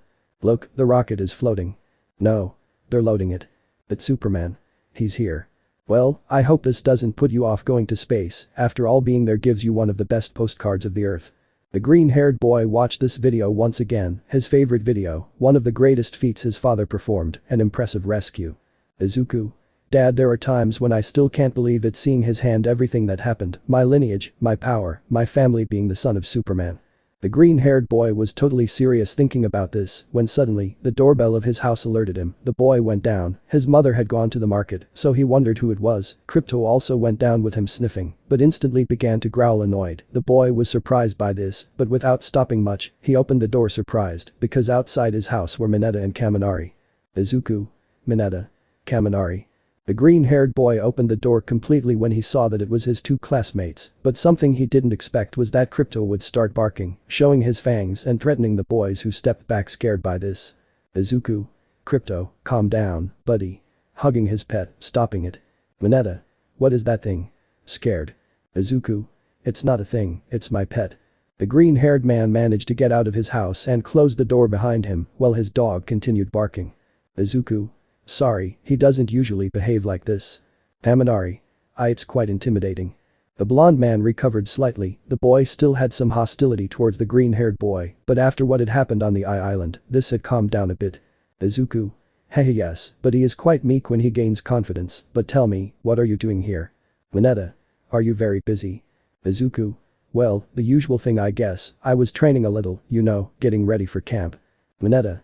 I see, we came to invite you to the pool. Izuku. Huh. To the pool. Don't you think it's a little sudden? Kaminari. No, we want to use the academy pool to train, like you said, to prepare before going to camp. Mineta. Let's train together. The green-haired boy just looked at the boys with confusion, something inside him told him that this wasn't entirely true, his dog wouldn't stop barking and scratching the door. Izuku let out a sigh of resignation, he didn't know what would happen, but he would trust his classmates. Izuku. Sigh well, I guess you're right okay, just let me grab my stuff, feed my dog, and grab my keys. Mineta. Okay. The green-haired boy entered his house and did everything said quickly. Once he did, he left with his classmates, and they all left. On the way, Izuku told his mother about his unexpected activity, so she wouldn't worry. When they arrived, and the sensors identified them as UA students, the boys began to advance to the teacher's lounge. Meanwhile in the staff room. In this were Aizawa and Vlad, both adults looking carefully at the papers corresponding to the trip they would take with their students. Aizawa. Vlad, I started looking at the security guidelines, and I think that is a security measure, in addition to reinforcing it. Vlad. Interrupting his partner Eraser, could you first confirm the quirks of the boys in Class A? Aizawa. Do I have to do it? Vlad. It would be very helpful. Aizawa. Okay, then we could start with the first one in the back row by the door, Ashita Mina. And so, the black-haired man began to mention all his students, their respective quirks and functions. Aizawa did not omit details of any, except for Izuku, of whom he only mentioned his super strength, with the possibility of other abilities yet to be investigated. Aizawa. And basically that would be all of them. Vlad. That Midoriya kitty really knows how to surprise. Aizawa. Yes, I think after Superman's appearance, he has been the biggest surprise in recent times. Vlad. After Superman. Aizawa. Well, those would be the ones from my class, but I would also like you to tell me about the boys from Class B and… At that moment, interrupting both teachers, the doors opened revealing the three boys. Mineta. Excuse me entering with his companions. Vlad. What do they need? Kaminari. We came to talk to Aizawa-sensei, we wanted to know his response to a request we submitted the day before yesterday, regarding the use of the academy's pool. Aizawa. That's right, the school gave them permission, they can use it until… Mineta. Yes. Kaminari. Thank you. Bowing. Aizawa. They said they wanted to do resistance training, try hard. Both? Yes.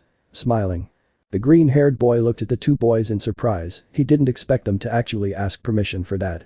The boys walked happily through the academy grounds until they reached their destination. Izuku. Using the pool to train, huh? That's a good idea, Mineta. We're at the academy. Here we can use our quirks freely. It's a perfect place to train, considering our camp. The boy had already changed, for his part, his companions only had a shared smile of malice. Haminari. We know, after all we are in the hero's course. Mineta. You know the academy motto. Go beyond your limits, plus ultra. Raising his arms in excitement. The green-haired man just smiled confidently, for his part, Kaminari looked at Mineta with complicity. Haminari. Thinking. It was a good idea to invite serious Midoriya. Mineta. Thinking. Bringing Midoriya with us worked out better than I expected, if it had only been the two of us, they would never have given us permission to use the pool. Haminari. Are you sure about everything, Mineta? Mineta. Yes, I heard it by chance. Izuku. Is everything okay? Mineta.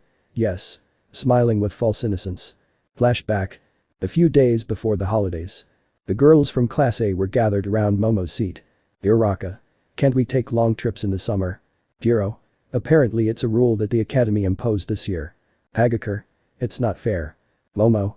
What a shame, this year I was going to go to Venice with my parents. Uraraka. Haha, sometimes I forget you're rich. Lena. I can't believe it, and I bought a new swimsuit. Discouraged. Jiro. There's no remedy, after all let's not forget that we were attacked by villains. Lena. Still, I want to play. I want to go out. Hagakure, for her part, thought about it for a few minutes, the girl brought her invisible hand to her chin while analyzing things. Hagakure. So, do you want to go to the pool? Mina. That would be the least I wanted to do. Hagakure. I have an idea. Jiro. Which one? Hagakure. We could go to the academy pool. Uraraka. The academy pool. Sayu. That's true, it's a good option, we would just have to ask for permission, and since we will be at the academy, there would be no problems. Kiro happy. Uraraka. That's true. It's not a long trip. We're following the academy's rules, and we'll be able to save a little money. It'll be perfect. Lena. Well, the beach would have been better, but at least it's a better option than staying home. Momo. Then, I'll ask the academy for permission. Happy. The rest of the girls were nodding excitedly and happily at the idea, unaware that not far from them, pretending to be asleep, Mineta had heard them with a perverted smile on his face. They wouldn't be the only ones going to the pool. Flashback end. Mineta. Everything is perfect. Haminari. Well, time is running out, let's not waste a permit. Mineta. Exactly, let's go now. Both boys started running towards the exit of the men's locker room with a perverted smile. Izuku. Watching the boys curiously, they really want to train. Haminari. We have to see that with our own eyes. Mineta. Let's discover the girl's environment when she's in another environment.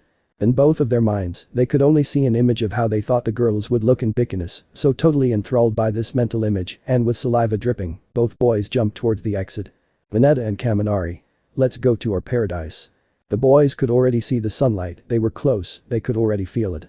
But something they didn't know is that reality is often disappointing.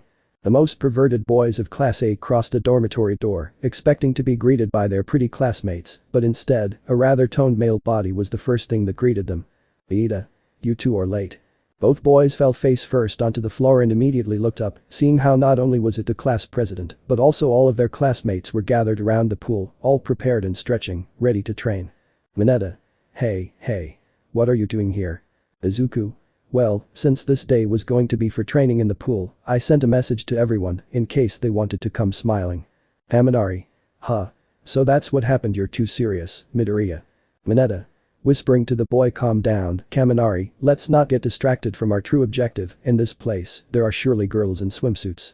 The blonde reacted by nodding and agreeing with his best friend. Kaminari.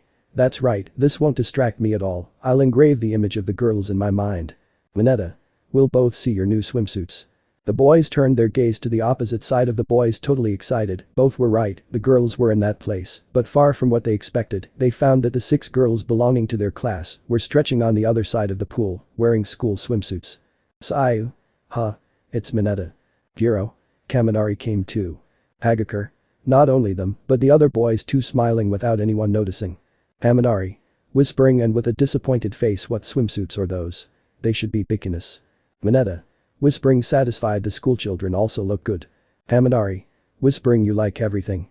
For his part, Izuku looked up noticing his classmates. The green-haired boy was surprised by this, but when he saw Momo, he blushed and turned his gaze slightly. Momo on his side also noticed the presence of the other members of his class, although when she saw Izuku, the girl felt a slight blush on her cheeks. The poor brunette felt a little nervous, and like her partner, she turned her head discreetly, trying to prevent the others from noticing, which almost worked. If it weren't for a certain invisible girl, who smiled slightly. On the other hand, Iida approached his companions, who, upon seeing the boy approaching, were afraid. Iida. Kaminari, Mineta, it was a great idea using the academy pool to train.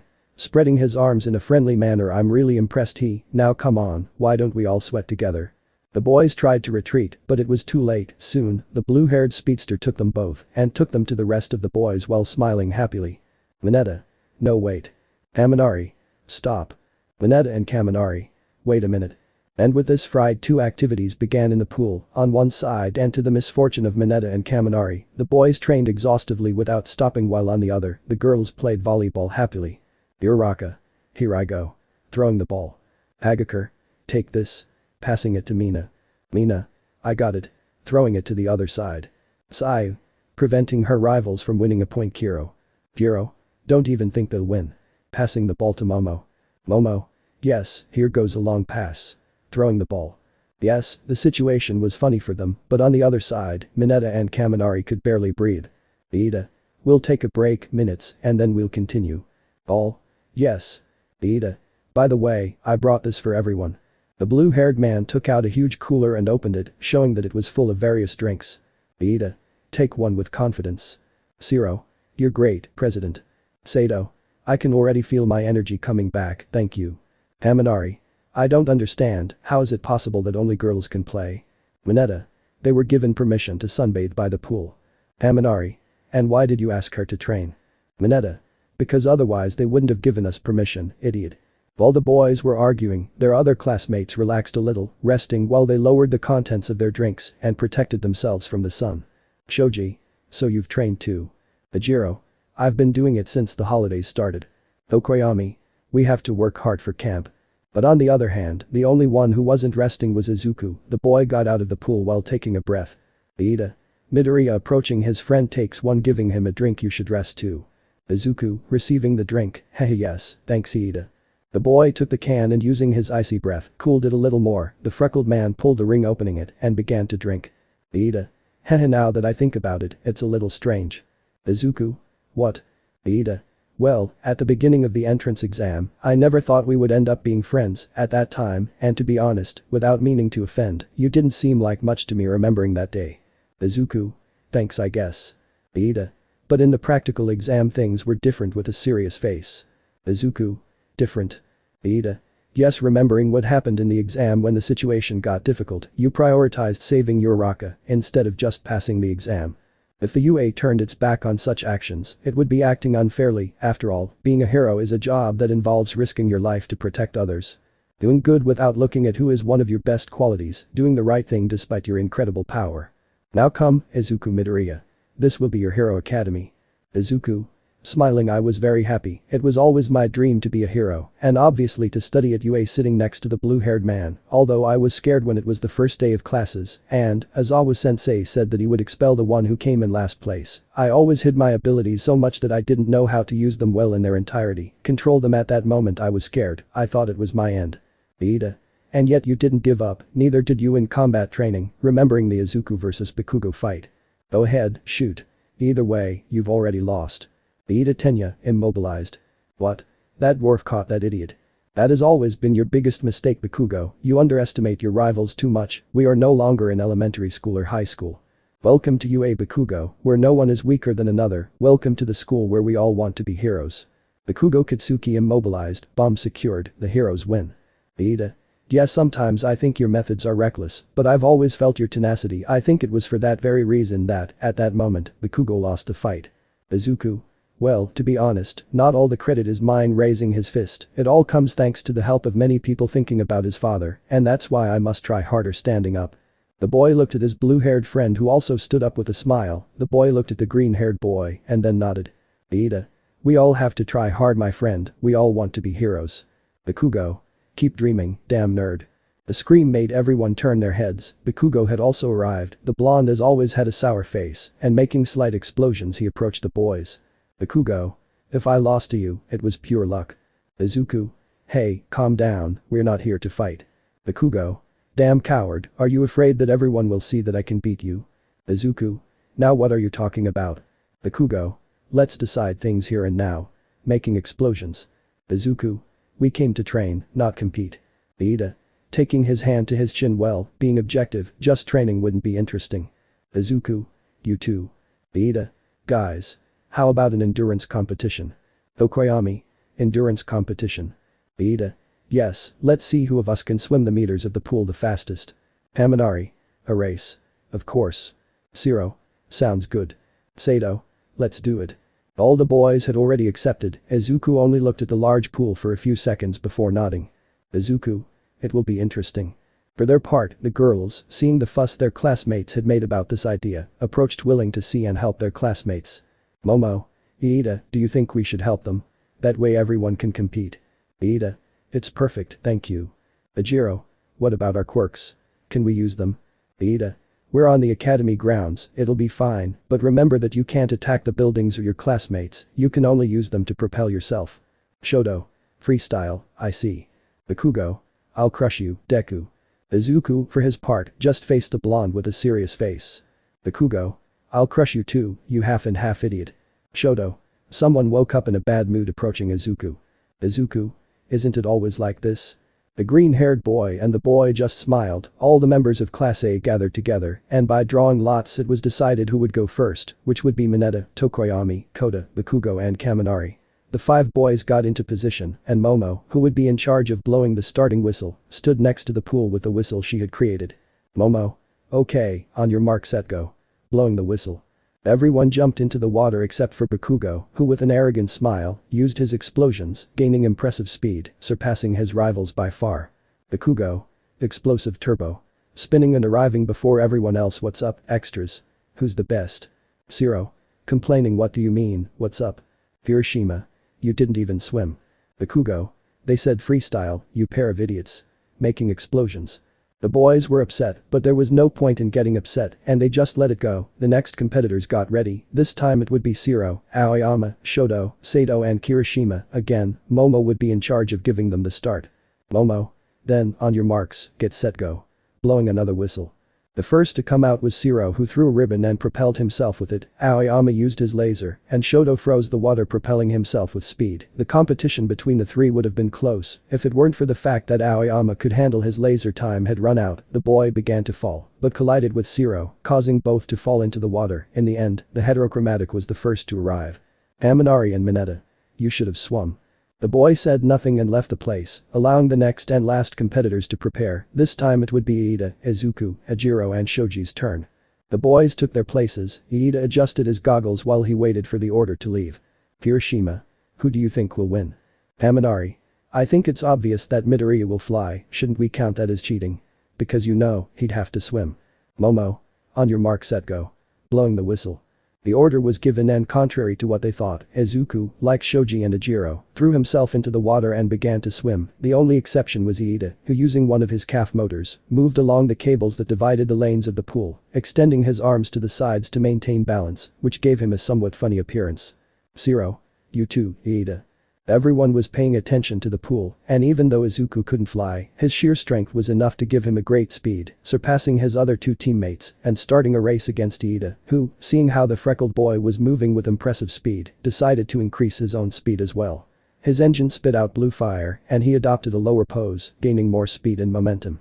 Seconds passed, Iida jumped trying to get there first. The speedster fully stretched out his hand, as did Izuku, who didn't slow down. In the end, Izuku managed to touch the shore first, winning the close and exciting competition. Sato.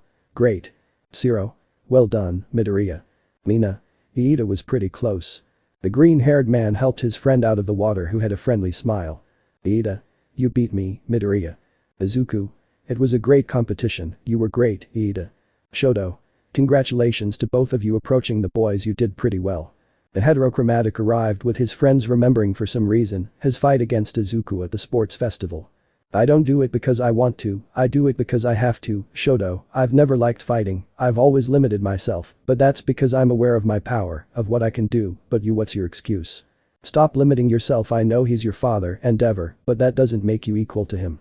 Our blood doesn't make our path, damn it, Shoto, it's your power. Instead of fighting, you're helping me, you know things are going to get harder now, right? Just a hero I won't hide anymore, nor will I give up. Shoto raised his left hand as he remembered how that fight was a turning point in his life, but without knowing that he was not the only one who was thinking, since Iida was also deep in his thoughts, the boy remembered his confrontation against Stain, how that fight almost cost him his life. The hero killer Stain, it's you, right? I am the brother of the hero you tried to kill. I am proud of my brother, I came to stop you in his place. Your brother and you are weak because you are both false. I came to save you, Iida. You should be more specific in these cases, it's your fault I'm late. We will both protect them.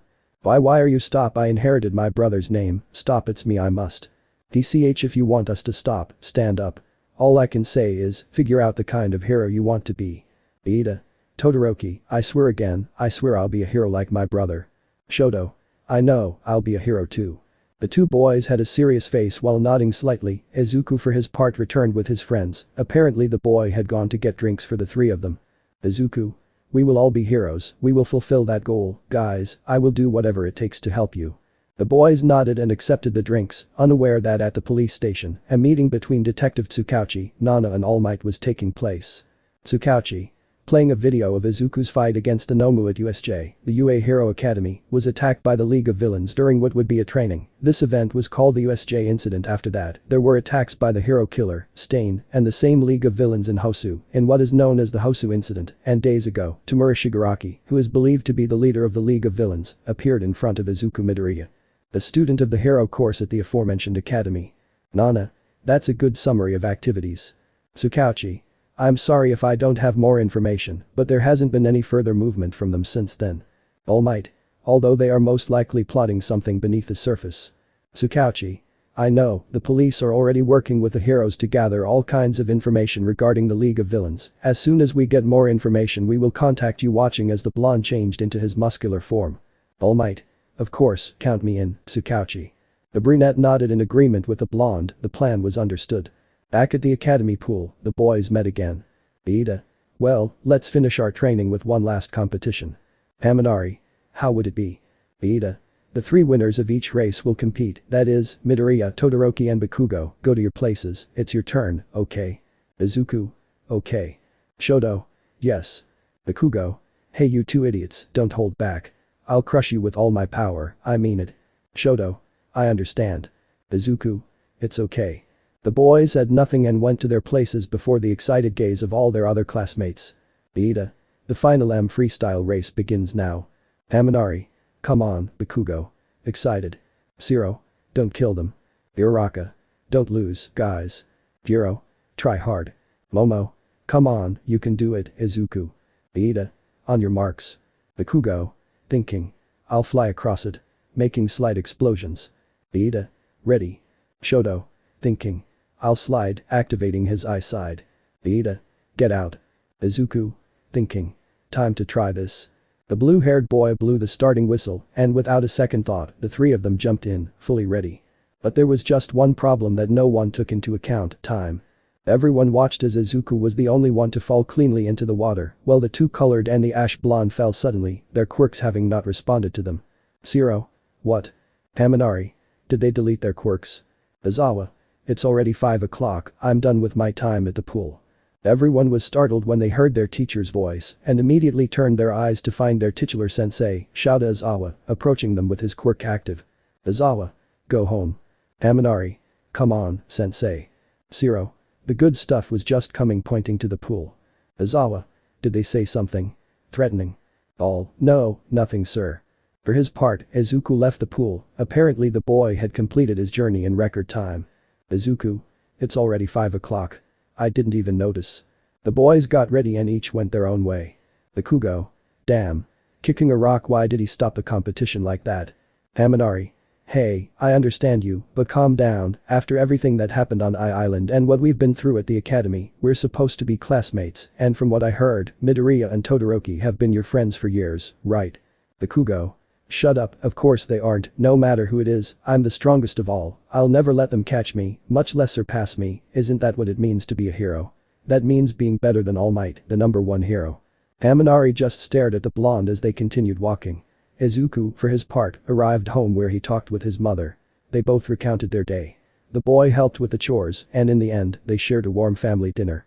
But once the green-haired boy finished dinner and notified his mother, he headed to Dagaba Beach. The green-haired boy was at the fence that divided the street from the beach while he looked at the water, getting so deep in his thoughts that he didn't notice when his Aunt Nana stood next to him. Not that it bothers me, son, but you've trained a lot, practically your whole life, the exam is in months, you should be resting at least for a while. I will try to clean it before 10 months. Nana. Izuku. Izuku. Huh. Aunt Nana, what are you doing here? Nana. Same here, what about you? Izuku. I came because. Yes, Izuku, you can be a great hero. Izuku, our abilities are not like conventional quirks, our powers go beyond that. You're my son, Izuku, you're as human as anyone, you just have to take it easy, that's why I taught you everything I know about Krypton before telling you where we're from. Our family protects hope and at the same time, we give that same hope to people, that's why we are heroes, son, a hero protects his own. Izuku. Because this is where it all began, this is where I started. Nana smiled as she looked at her nephew, the woman looked back at the sea and sighed before speaking again. Nana. You know Izuku camp will really be very hard, you'll have to try really hard. Izuku. Yes, I take that into account. The next day, at UA the teachers were finishing the paperwork regarding the trip, but in addition to this, they took advantage of the fact that all the teachers and the principal were there to communicate a decision that had been made as part of Aizawa's security plan, a plan that took Almight and Nana by surprise. Almight. Did they change the location of the camp? Aizawa. Yes, it is a preventive measure in case information is leaked. Nana. But. Aizawa. Calm down, Shimura, only the management, principal, and faculty members of the academy know. Lad. Everyone must keep the information, not tell anyone, not even the students. Nana. It's okay. The security measure that took everyone by surprise, that was clear. UA professors were just praying that it would actually work. So the days passed until the boys were called by their teachers, none of them objected, with serious faces they all already knew what would happen. On the appointed day, the boys of Class A gathered outside the academy where their sensei was already waiting for them. Aizawa. UA High School has already finished the first semester, their vacation has begun, but those who want to be heroes seeing their students will have no rest, in this summer camp, they will aspire more for the plus ultra. All? Yes. The boys began to talk among themselves, Momo was no exception, the girl walked forward with a smile towards Izuku, who was talking calmly with Shoto and Iida about various topics. Momo, good morning Izuku. Izuku, adjusting his glasses, good morning Momo. Momo. The day has arrived, it's time for our training camp, are you ready? Izuku. As much as possible he. Momo. Mina and Kaminari are quite excited. Izuku. Yeah, it looks like. Both boys were talking with a smile on their faces, although almost no one saw it, both were very nervous and in Momo's case, with a slight blush on her cheeks. But the atmosphere between the boys would be broken suddenly by an arrogant laugh that everyone recognized instantly. Manama. Huh. Are there any students from Class A who need extra classes? So there were those who failed the final exam? Isn't that weird? It's really weird. Aren't you supposed to be better than Class B? What? What? In a rather irritating tone. The blonde was laughing in such a mocking way that it bothered the others, but at that moment and saving the situation, Kendo arrived and hit the blonde in the back of the head, making him faint instantly. Kendo. Sorry, Class A he. Ryuko. Manama is scary. Izuku. Ah, Class B greeting. The members of the aforementioned class approached the boys, greeting them in a friendly manner. Dokage. We met you at the sports festival, but it's good to see you again, Class A smiling. Yui. Yes. Kendo. Guys, get on the bus throwing the unconscious Manama and approaching Izuku, it's a pleasure to formally meet you, Midoriya. Izuku. The pleasure is mine, President greeting. The boy smiled as the orange-haired girl placed her hand on the back of her neck. Kendo. There's no need to be so formal, after all, we class presidents will help each other. Izuku. Presidents. Confused. Kendo. Yes, I was notified of your appointment and that of YehosuaHernandez as vice president, sorry if I couldn't introduce myself before, with everything that has happened haha. Izuku. President, I'm flattered, but you're mistaken. Although I was elected president, I resigned and gave my position to Iida. Kendo. You quit. Izuku. Hey yeah, I know it sounds a bit silly, but yeah. Kendo. I see, well, sorry, I stuck with the first version. Izuku. It's nothing, after all, he already said it, with everything that happened, it's normal. Kendo. That's true, but still, I formally introduce myself, my name is Itsuka Kendo, it's a pleasure. Izuku. Mine is, Izuku Midoriya, a pleasure bowing slightly. Kendo. Well, I'll talk to Iida later, for now I have to get on my bus, excuse me. Izuku. My own, although to be honest, it wasn't cheap for me to retire, Momo told me that Iida made me an advisor to the vice president. Kendo stopped, surprised, seeing the green-haired man. Kendo. Confused advisor to the vice president. I'm sorry, Midoriya, but I don't understand, as far as I understand, that position isn't. The girl was going to continue talking, but looking up, she could see how Momo was signaling her not to say anything. The orange-haired girl with beautiful green eyes didn't understand this very well, but she let it go and left the place. Kendo. Well, it was a pleasure here retiring.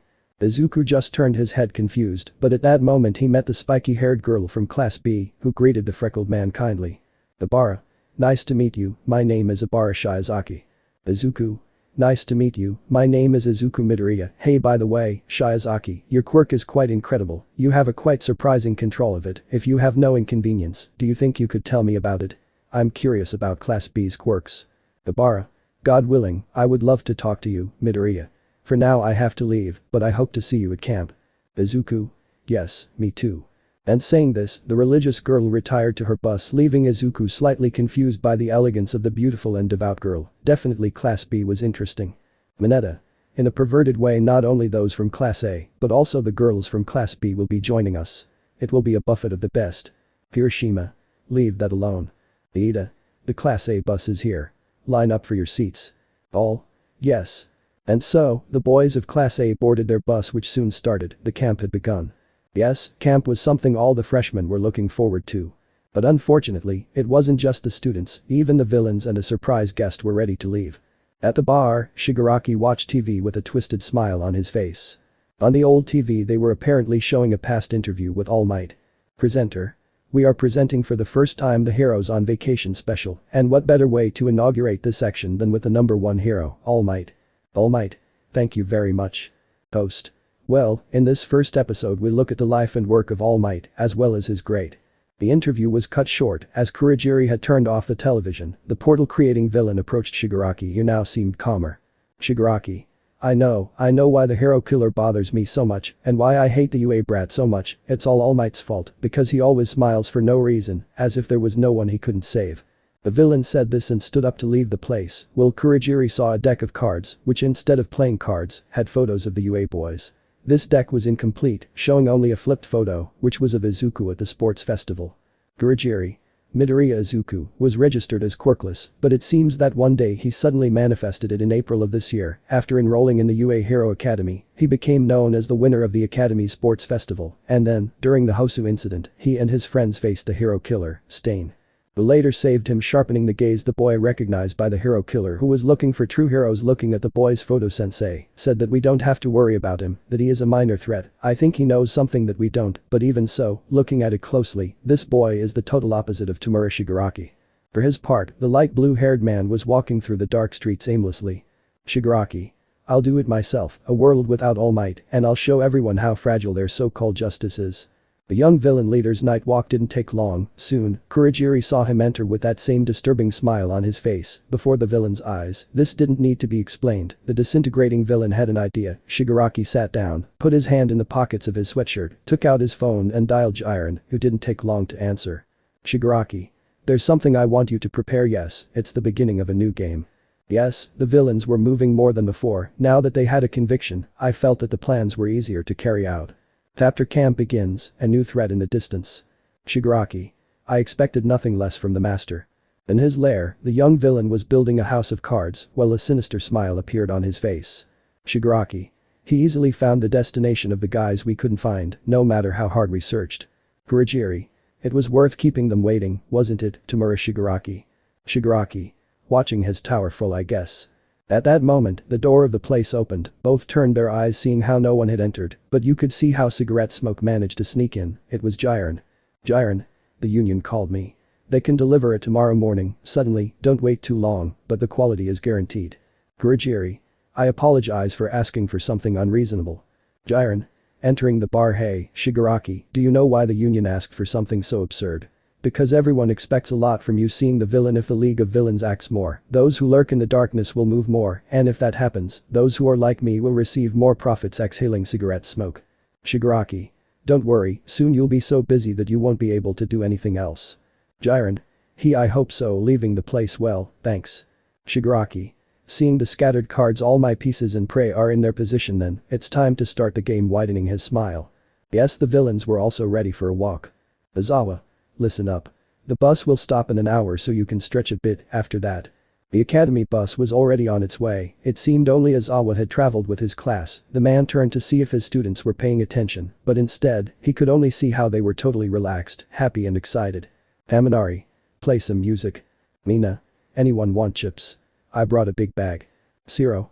Hey, Kaminari, what music do you like? Okoyami. I wonder what the camp will be like. Hagakure. Hey, do you want something to eat? My mom made them. Taking out some sandwiches. Izuku.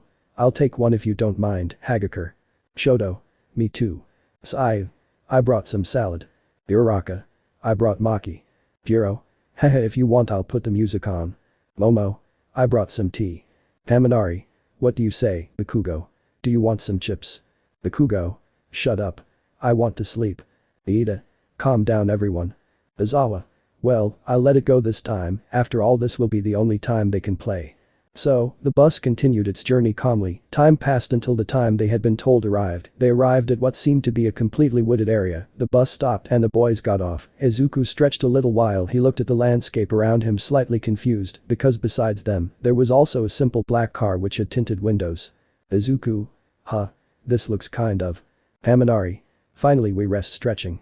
Mineta. I want to go to the bathroom. Hiroshima. But does this really count as a rest area? Jiro. That's true. Also, where is Class B? Aizawa. Relax, there's no point in stopping without a reason. Uraraka. What? Mineta. Approaching Aizawa. Where is the bathroom?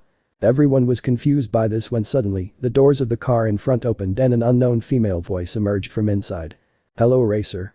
Aizawa. Making a slight bow. How long?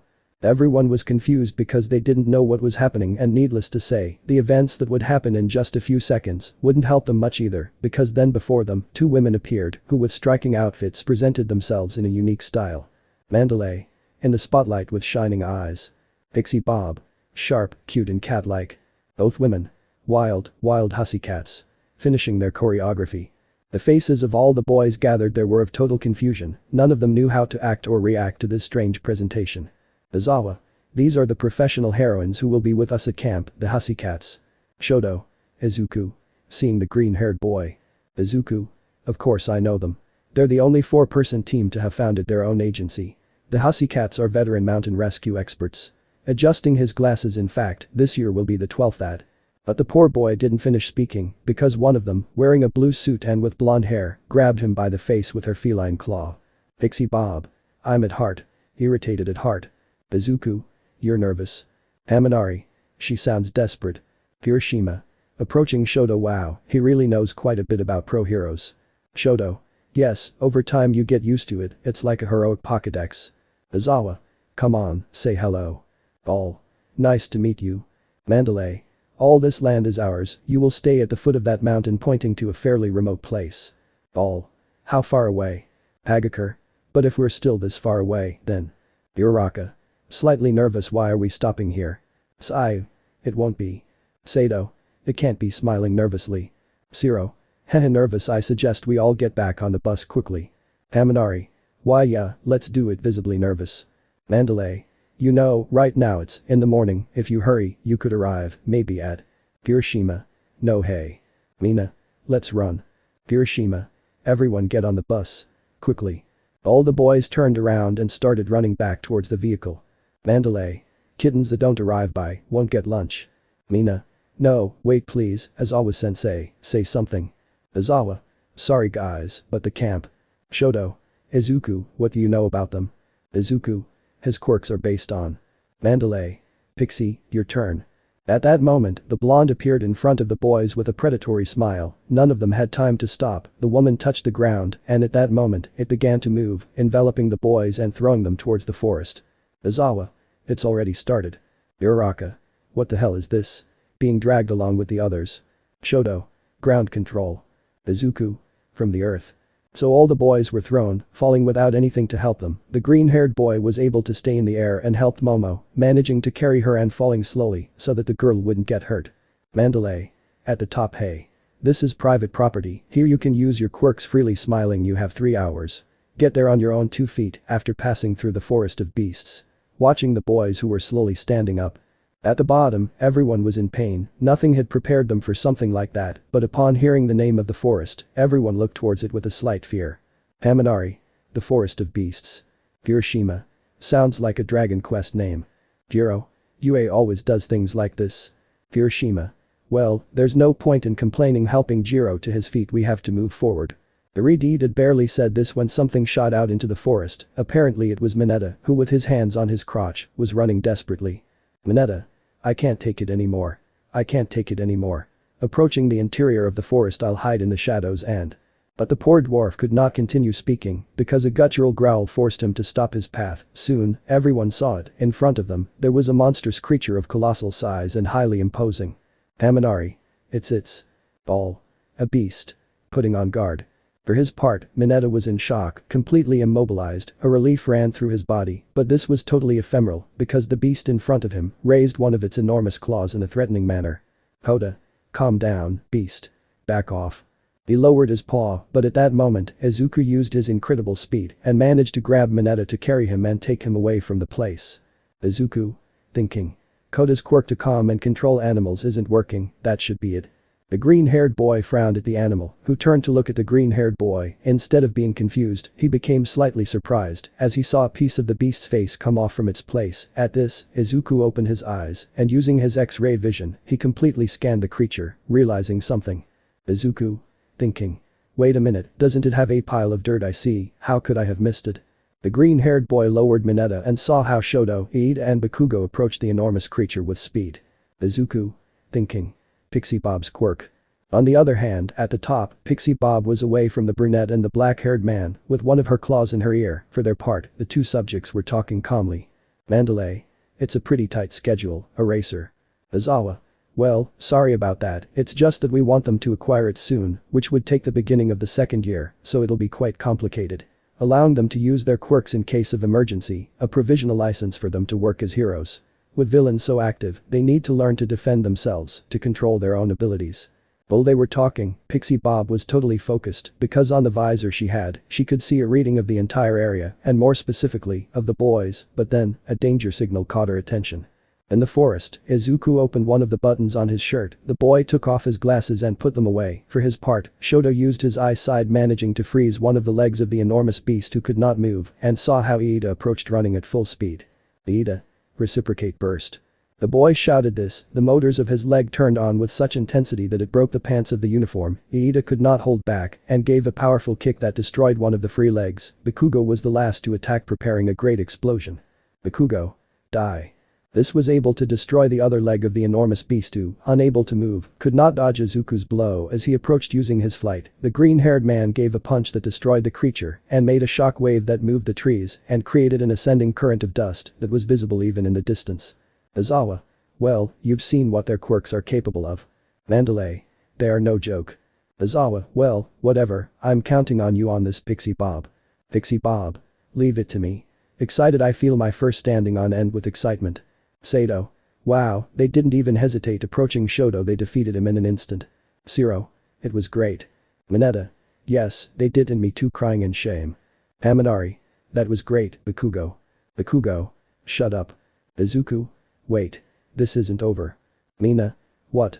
The green-haired man focused his gaze further ahead. Everyone did the same and saw it. More and more beasts began to be created, one of them could even fly. Haminari. Wait a minute, what's going on? There are several. Mina. What do we do? Do we run away? Sato. Don't joke, don't even think about it, if we don't arrive by noon we won't have lunch. Momo. Then there is no other option. Mina. Hey. What are you saying? Momo.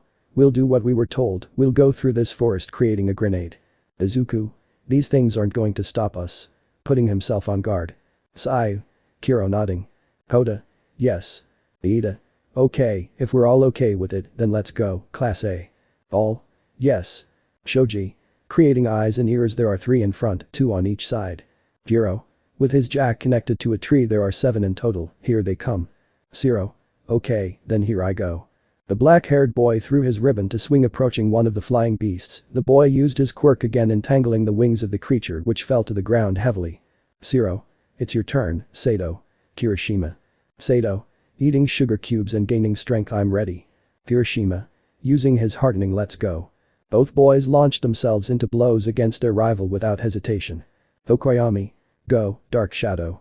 Dark Shadow. Yes. Starting to fight some creatures. Ajiro. Supporting the shadow now, do your thing, Aoyama. Aoyama. Time for the final blow, winking and launching his lightning bolt from a tree. Mineta. Running towards the creatures, throwing his fears. Damn. It's your fault I wet my pants. Amanari. Get away, Mineta. Climbing onto the creature, Mineta pinned to the ground. Let's see how you tolerate this million volts. Destroying the beast but remaining in idiot mode. Hoda. Birds of the forest. Remove the evil beasts from here. Mina. Take this. Melting the creature's ankles, causing it to fall to the floor. Hagakure. No. He's going to eat me. Running while being chased by a beast. Momo. Thinking. Hagakure, you are the best, good job attracting him. Mina ran in the opposite direction, clapping her hands. The pink-haired girl went under the beast, also burning its ankles with her acid, causing it to fall as well. Momo. Guys, take cover. Everyone moved away. Koda dispersed the birds, giving the opportunity to Momo, who created a cannon and began to shoot at the beasts. Mina. You're awesome, yeah Momo. Uraraka. Managing to dodge the beast and making it levitate. Naotsu. Sayu. Leave it to me. The cute little frog tangled the beast with her tongue and using a vine as help, managed to throw it high. Uraraka. Release. Putting her palms together, watching the creature fall with speed. Midoriya, can you give us a hand? Izuku. I'm on my way. The boy flew up and raised his fist and smashed the creature before it hit the ground. Shoji. Here come more. Soto. I'm on it, Izuku, are you coming to the party? Izuku. Of course. Shoto used his eyesight again, freezing the creature's legs again, but at that moment, Bakugo suddenly appeared, making multiple explosions that defeated the beast. Bakugo. Stop getting in my way, you bucking opportunistic idiot, half and half. Shoto. Who got in whose way? The boys ran, but more and more monsters began to appear. Iida began to run using his engines gaining speed. Izuku approached the boy, who did not hesitate to act. Iida. Come on, Midoriya. Izuku. Okay. Both boys launched their respective attacks, more and more blows came and went, making piles of dust rise in the air, exciting the feline blonde more and more. Pixie Bob. So that's how you want to do it, huh? But next to this, there was a little boy who had an annoyed, disgusted face. He wore dark blue shorts, black boots, a white t-shirt, a red cap with golden horns that covered his brown hair like Mandalays. Mandalay. Koda seeing the child, let's go. Koda. With disgust, how useless, thinking. They are just idiots playing at being heroes. The boy said this and turned around to accompany the older girl and leave the place, so the day passed. Some time later, between explosions and consecutive fights, the boys arrived at the place where their camp would be. Everyone knew it, they had arrived later than they should have, they could already see the sun moving toward sunset. At the camp, Pixie Bob, Mandalay, Koda and Aizawa were already waiting for them. Pixie Bob. They're finally here, smiling. Mandalay. It took them a long time. At that moment and from inside the forest the boys appeared one by one. Shoto had part of his body frozen, the boy's walking was slow, Bakugo had an annoyed face, clenching his teeth, the blonde held his arms in pain, Iida advanced slowly, limped while smoke escaped from the engines of his legs, Shoji also walked as slowly as his companions, his uniform was dirty, his mask was half broken, Jiro held her ears in pain, Kaminari had an idiot face, Mina had her eyes half closed, Siro was beaten. Hagakure advanced almost on all fours, Sayu had a lost look, Uraraka had a face that denoted disgust and nausea, Aoyama held his stomach tightly, Koda held his throat in pain, yes, the boys looked bad, tired, beaten, etc. etc. Izuku for his part, although he did not denote a tiredness as noticeable as the rest of his companions, if he walked somewhat slowly, but the boy didn't come alone, Izuku had Momo by his side helping her walk, the girl looked more hurt than the boy. Siro. What do you mean 3 hours? Mandalay. That's what it would have taken for us, sorry. Sato. They just wanted to show off how good they are. Exhausted, how bad? Hiroshima. I'm hungry, I'm dying. Mandalay. Honestly, we thought it would take longer. Pixie Bob. Excited you didn't have as much trouble as I thought with my land beast, sharpening her gaze, especially you four over there pointing at Izuku, Shoto, Iida and Bakugo, were you able to act without hesitation because of your experience? Licking her lips seductively, I want to see you in 3 years. Throwing herself towards the boys and pushing Momo aside, I'm asking for you. The blonde threw herself at the boys who covered themselves. Pixie Bob began to circle the boys, examining all three of them. Ida. What are you? Shoto. It can't be.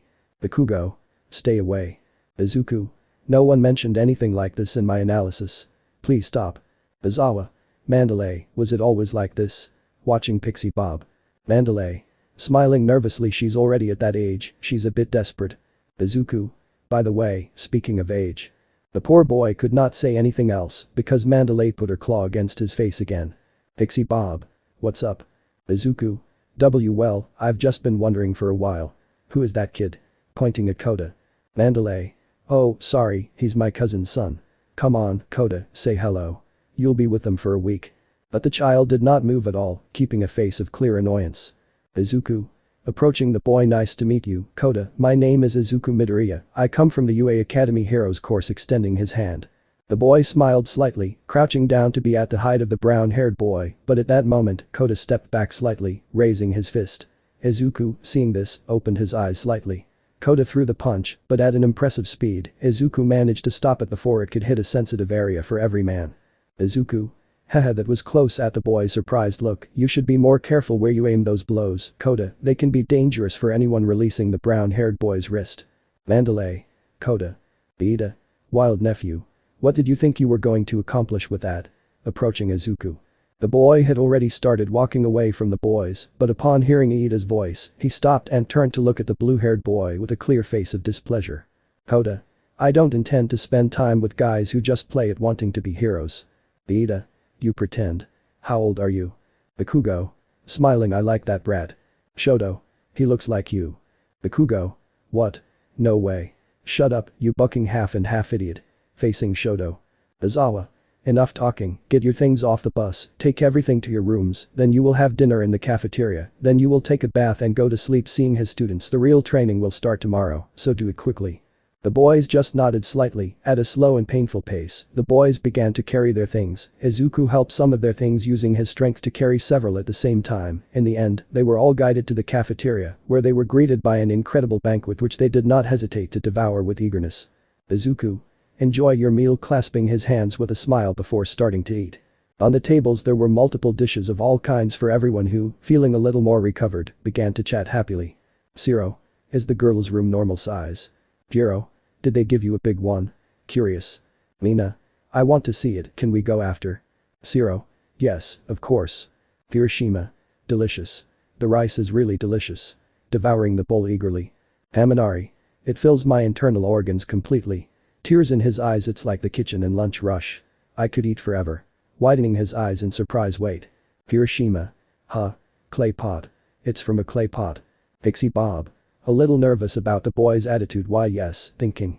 It seems they are so hungry that they act quite strange. Well, we will only serve them for today, so please, eat as much as you want. Smiling. Ove. Yes. Thank you. Mandalay. Oh, Kota, could you bring those vegetables please? The boy was leaning against one of the walls, still maintaining that irritated expression, but without saying anything, he took the box full of vegetables and moved forward with it before the curious gaze of Izuku, who, although he did not stop eating, did wonder why the boy's attitude. The boys finally finished eating, and after helping the heroines clean the dining room, they went for a swim in the hot springs that were there.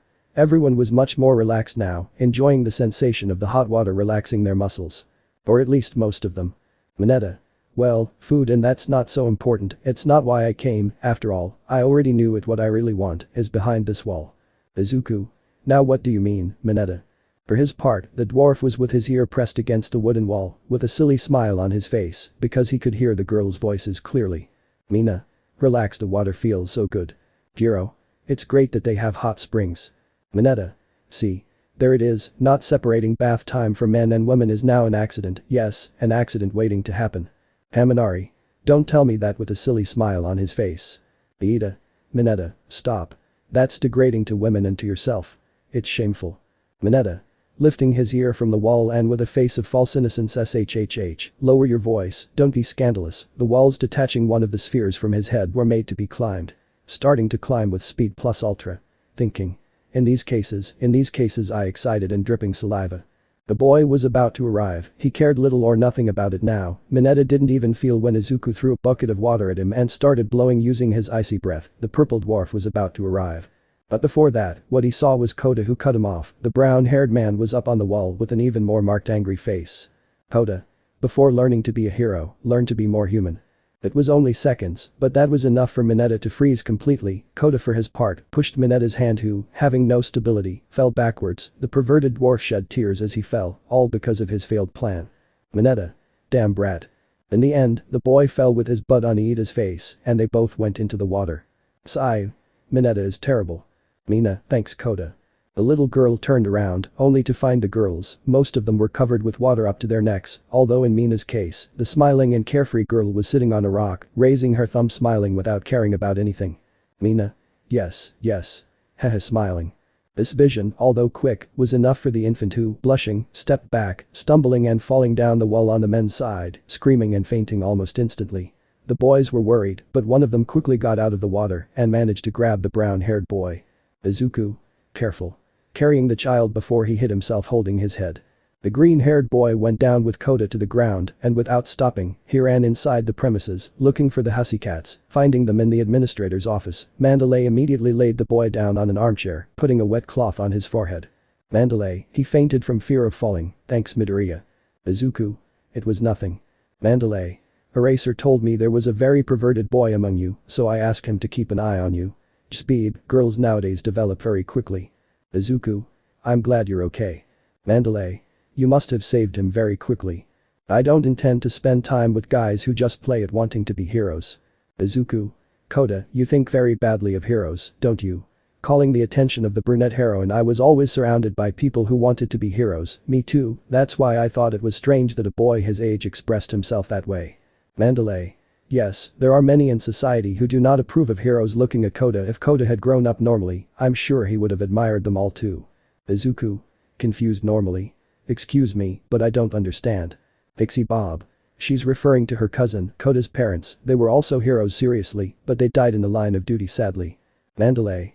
It was 2 years ago, protecting civilians from a villain, remembering with sadness for a hero, it is an honorable and respectable death, but… Dad, Mom. Mandalay. How do you explain that to a child who barely understands what's around him? His whole world revolved around his parents. My parents left me, remembering Kota's face at that moment, but society praises them, saying that being heroes is a wonderful job. It seems that he doesn't like us either because we are heroines, but he has no choice. He is here because he has nowhere else to go. For Kota, heroes are unpleasant and something he doesn't understand. Because that trash always smiles, as if it could save them all.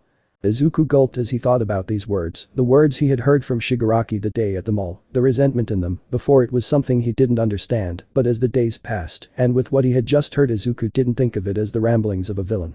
Now, Izuku knew it was irresponsible to say it was someone else's problem, but he also knew there were people with those beliefs.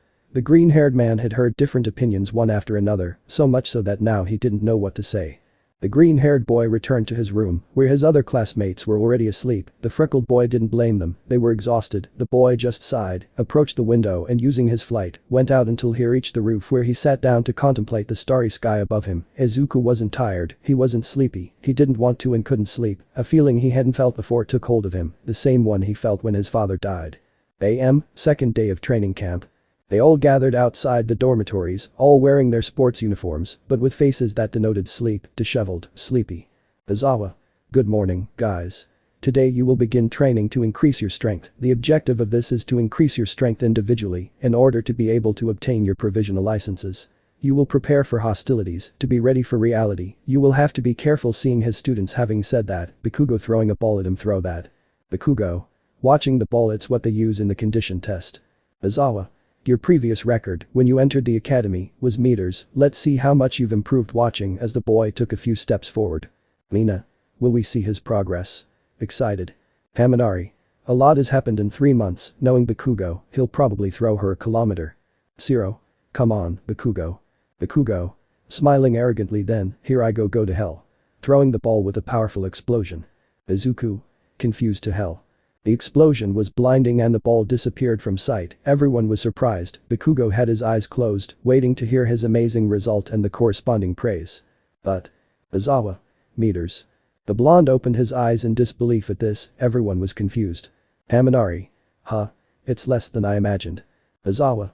It's been 3 months since you started school, and yes, it's obvious that you've improved with your experiences, but that improvement has only been mental and technical, with some improvement in your resistance perhaps, but as you can see, your quirks haven't improved as much as you think. That's why we will work on improving your quirks. It will be so hard that you will feel like you are going to die smiling grimly, but please, don't do it.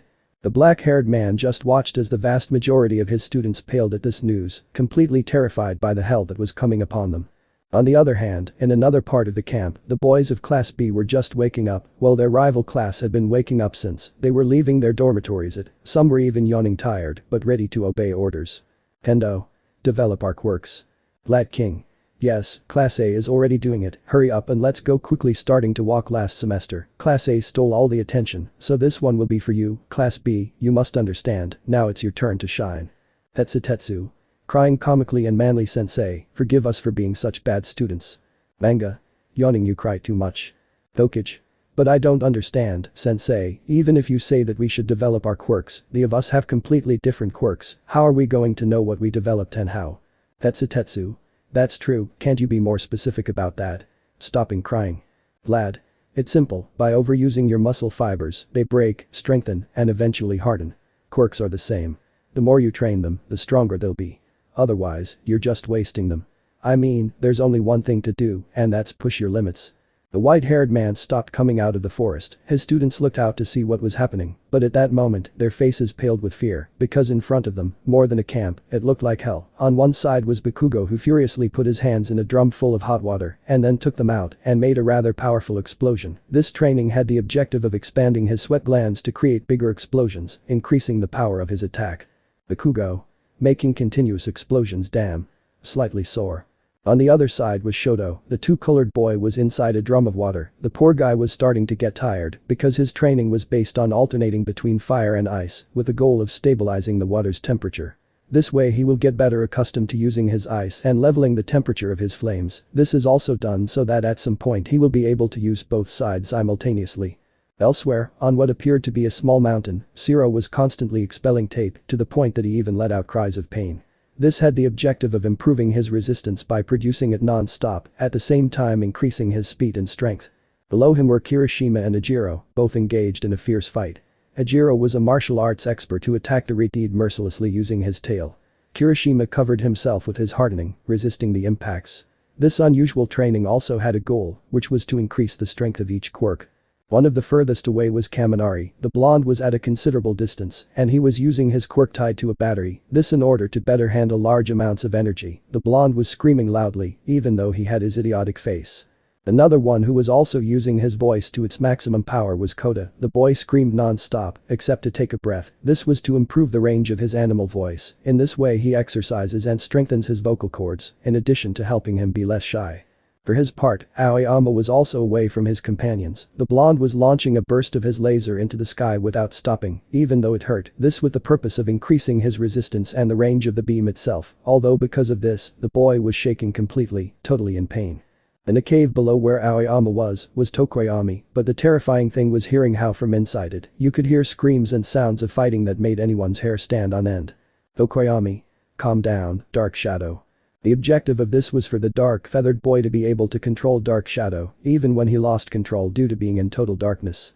Going down a small hill was Uraraka. The girl was rolling in what seemed to be a sphere of gravity, but you could see how the poor brunette had wide eyes and her mouth closed. It was logical that the girl felt nauseous or even vomited almost as soon as she got out. The objective of this curious training was that by spinning in zero gravity, she trained her inner ear to avoid nausea and also increased the maximum weight with which she could use her quirk. Another one who also worked on his resistance was Iida. The blue-haired boy ran long distances using his quirk without stopping, even when the boy had a face of pain, this with the objective of increasing not only his resistance, but also his strength. On the other hand, climbing a small mountain with the help of her long tongue was Tsayu. In this way she trained her body muscles and her own tongue. In front of the girl and eating sweet things without stopping were Sato and Momo. The boy ate sweets while training his own strength, this in order to increase his resistance and own strength. The brunette for her part ate while creating her already classic matryoshkas, this in order to amplify and decrease the time needed to create things. A few meters away from him and on another small mountain were Jiro and Mina. The violet-haired girl was training using her jacks against the stone wall. This in order to increase the sound quality and strengthening at the same time her earphones jack. Mina next to her had a face of pain, and it is that the poor pink-haired girl used her acid intermittently, this in order to improve her resistance, although by using it for so long, it began to hurt. Mineta, for his part, seemed to have the simplest training, but it was quite the opposite, as the boy was tearing out his spheres without stopping even though he was bleeding, this in order to strengthen his scalp. The others who also trained as a team were Shoji and Hagakure. The objective of this training was to strengthen Shoji by forcing him to create more arms to search for Hagakure, who was working in her own stealth. The poor boys from Class B stepped back slightly, running back into the forest in fear. Rin. W. What is this hell? Scared. Glad. Operative types will maximize their limits, while heteromorphic and composite types will train the parts related to their quirk. Generally, they'd improve as they grew, but we don't have that much time. Aizawa. Approaching the boys. Have you arrived? Okay, Class B is your turn to join, hurry up. Pendo. Confused, but if we join together, we will be students in total. Can 6 people handle the quirk training of so many people? Aizawa. That's why they came here. Ragdoll. Yes. The 4 of us are one. Mandalay. In the spotlight and shining. Ragdoll. We've come to give you a helping paw. Tiger. Coming out of nowhere. Pixie Bob. Sharply cute and cat-like. The full crew. Will, wild hussy cats. Striking a pose full version. Bakugo. Damn. Throwing out a slightly sore blast. Ragdoll. My quirk is seek. I can know everything about up to 100 people just by looking at them, including their position and weakness. Pixie Bob. With my ground flow I can create perfect training scenarios. Mandalay. And with my telepathy I can advise many of you at once. Tiger. My job is to attack by punching and kicking intimidating. Rin. That's even worse, even more scared. Tiger. Strength and power types, come with me, Tiger's training has begun. The boy saw how on the other side, Izuku was training alone, although what was somewhat strange was seeing the boy's movements, which caused some disbelief in the members of Class B. Tiger. Approaching Izuku. Good, now hit that rock hard. Hebiara. How obsolete. The boy approached his target, raised his arm and with a serious face, threw a punch that shattered the rock without any difficulty, and making everyone's faces change from disbelief to surprise. Tiger. Good, now hit me with that same force. The green-haired boy didn't hesitate, he was on guard again and threw the punch, but Tiger was able to dodge the fierce blow using his quirk, and then using Izuku's lack of stability, he hit him hard in the face, making him crash into a tree. Tiger. You're still very lively, you have muscle fibers that are still intact. Izuku. Why yes, I already realized, standing up. Tiger. I didn't hear you. Izuku. Yeah, I heard it. Kabara. How scary. Tiger. Approaching the chestnut tree isn't your motto plus ultra. Then prove it, go for the ultra. Intimidating. Aizawa. With everything that has happened, UA cannot dedicate much personnel to the first years, considering their history and wide variety of quirks, those 4 were the best option to quickly train their quirks. Black King. Now it's your turn, surpass Class A, go now, Class B. Ball. Yes. For his part, Izuku let himself fall to the ground. Izuku. Thinking. Yes, what he said sounds great, but I'm training not only my strength, but all my abilities, this is truly hell, I've never trained like this, I'm going through physical training, also a mission and endurance, but I must give my best. The green-haired man stood up, unaware that Kota was watching them behind a tree. The whole day went by like this. The boys trained without a minute's rest. As I said, at this camp, they really felt like they would die at any moment. The boys stopped until everyone was exhausted. Mineta and Kaminari were on the verge of collapse. Others felt like they were close to fainting, but unfortunately, things weren't going to end there. Pixie Bob. Remember what we said yesterday? We'd only see you for that day. Ragdoll. Now it's your turn. At least you'll make your own food. Curry. Showing a box with a cute design. The 2 women were behind tables full of ingredients, carrots, potatoes, etc. etc. Ball. Yes, ma'am, exhausted. Ragdos. Ha ha ha ha ha, waving arms. Everyone looks exhausted, but that doesn't mean they can make bad cat food. Aida. Reacting. It's true that rescuing someone also involves satiating the stomach and spirit of someone who lived through a catastrophe. Great. The UA really thinks of everything. Turning to look at his friends and companions. Come on. Let's make the best and most delicious curry in the world. All. Exhausted. Yes. Aizawa. Thinking. Aida is very useful. So the boys changed and started preparing everything, some cut the vegetables, others like Izuku and Shoto were in charge of lighting the fire. Mina. Todoroki. We need fire over here. Zero. Bakugo, light the fire of an explosion. Bakugo. Do you want to die, idiot? Zero. Come on buddy, don't be boring. The blonde just cracked his tongue, but annoyed, he made an explosion that instead of starting a fire, only destroyed the logs. Momo. Hey, if you only depend on others, you won't learn to start a fire on your own. Mina. No way, you can make a lighter or a matchbox. Pouting angrily. Shoto. It's okay, I'll help you starting the fire on the stove Mina had. Izuku. Do you need help, Momo? Momo. Haha no, Mina already said it, I can create a lighter. Izuku. Well yes, but you will also need help from your friends to light the missing ones. Momo. Well that's true, but aren't you tired of practicing all day? Izuku. Well, this will also serve as training. The boy smiled and activated his heat vision, firing small bursts at some of the logs, which began to burn. Zero, thank you Midoriya. Izuku. Turning off his heat vision and putting his glasses back on, at least I have better control over the intensity. Hagakure. Burn, burn brightly. Haha smiling childishly. The boy started cooking with peace and happiness. In the end, late at night, the curry was ready for everyone. The boy sat down ready to eat. All. Enjoy your meal. Zero. Quickly devouring his plate. I wouldn't like this at all in a restaurant, but in this situation it's really delicious. Hiroshima. Don't say that, rude. Mina. Yeah Momo, you really eat a lot. Momo. Yes, eating elegantly. My quirk converts lipids into atoms to create things, so I can make more things if I eat more. Zero. It's like pooping. The comment caused the girl to sink into a rather obvious aura of depression. Jiro immediately hit Zero on the cheek without hesitation. Jiro. Apologize. Zero. Sorry. The boy was pushed and collided with something. The black-haired boy looked up seeing that he had collided with Izuku, who looked at him with a sour face. Izuku. Go back to your place and apologize to her. Zero. Why yes, I'm sorry, Yaoyorozu returning to his place. The boy didn't want to get hit by the green-haired boy, so he didn't say anything, although when he sat down he noticed that his plate of food was a piece of ice. Izuku. Calm down Momo, come on, you have to finish dinner or your food will get cold. Momo. Don't go too far, it's impossible for it to cool down so quickly. Izuku. Well, but still. The boy walked with his best friend back to the table. The beautiful girl took a spoonful, although she lowered it slowly. Momo. Who would have thought, it's cold. Izuku. Really? Momo. Yes, I think I should have listened to you. Izuku. Haha let's see, allow me. The boy took the plate of food and used his heat vision to reheat the food. Izuku. Better. Momo. Haha thanks, but it wasn't necessary. Both boys smiled. It seemed that Momo's depressive aura had dissipated immediately. Izuku continued eating when he heard Mandalay's voice. Mandalay. Kota, come to dinner. The boy turned around and saw the little brown-haired boy walking off to another place, completely alone. The boy just watched him walk away with a confused face.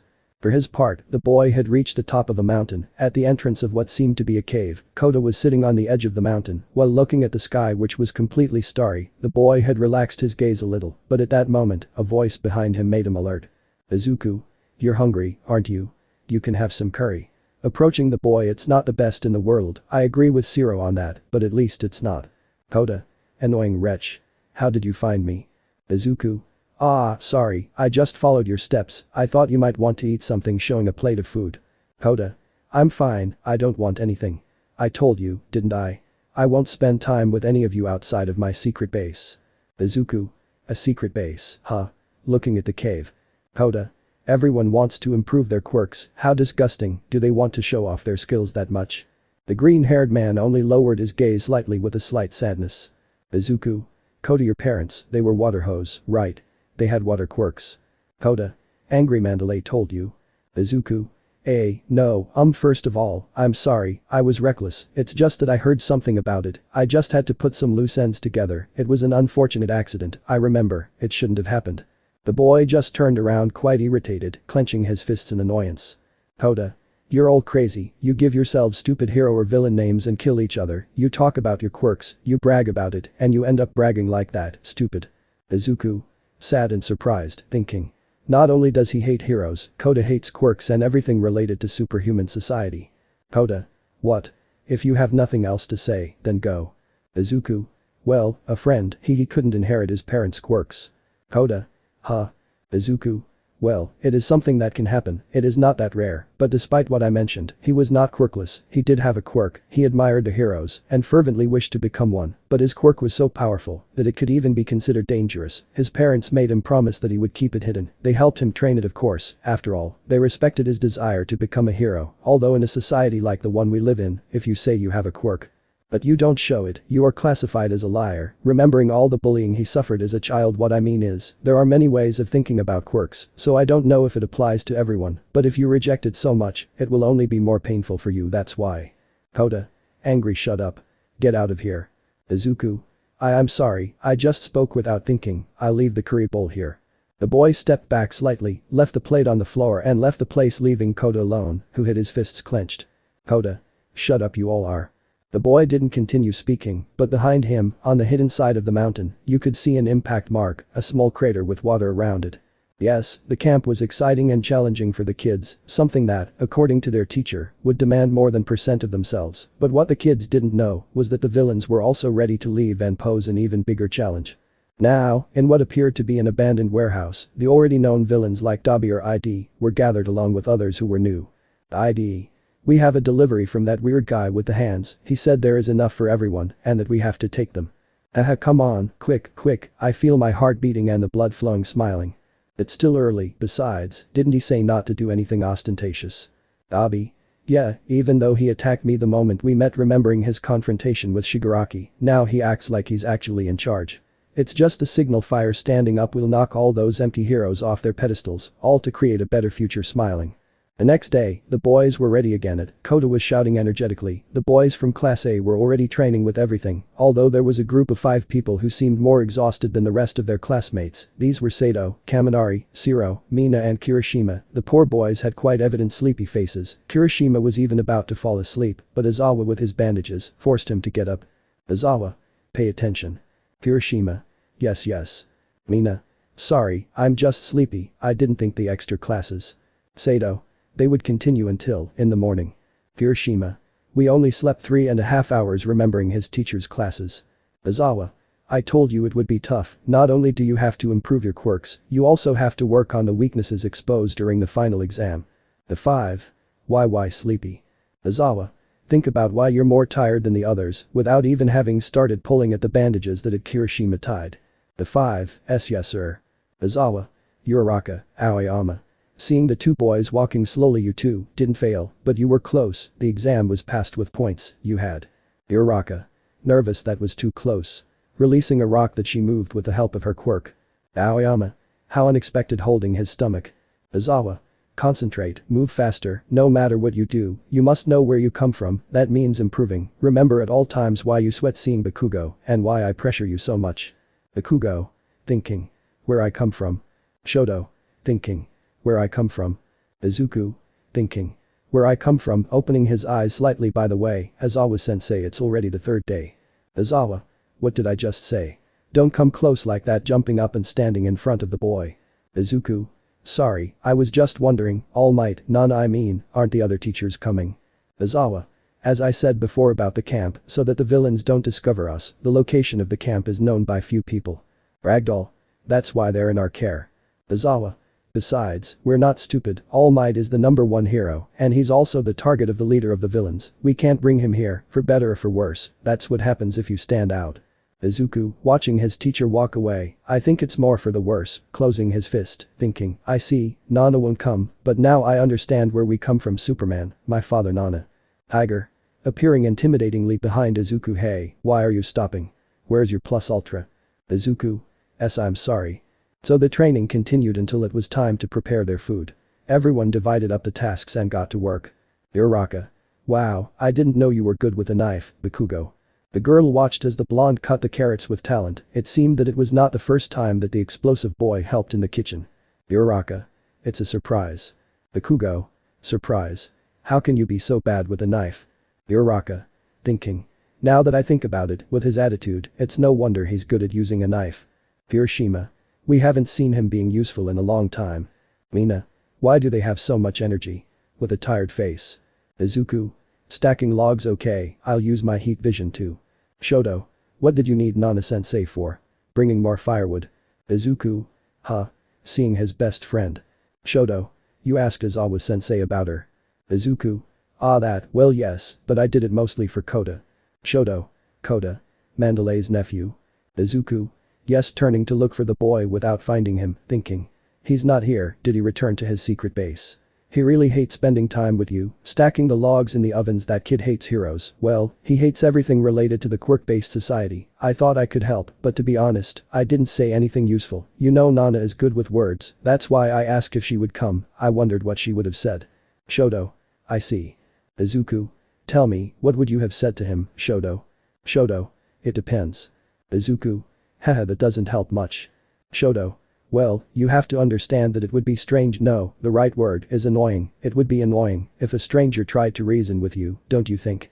What matters are the actions I take before and now. If words are to stand on their own, they should be very powerful.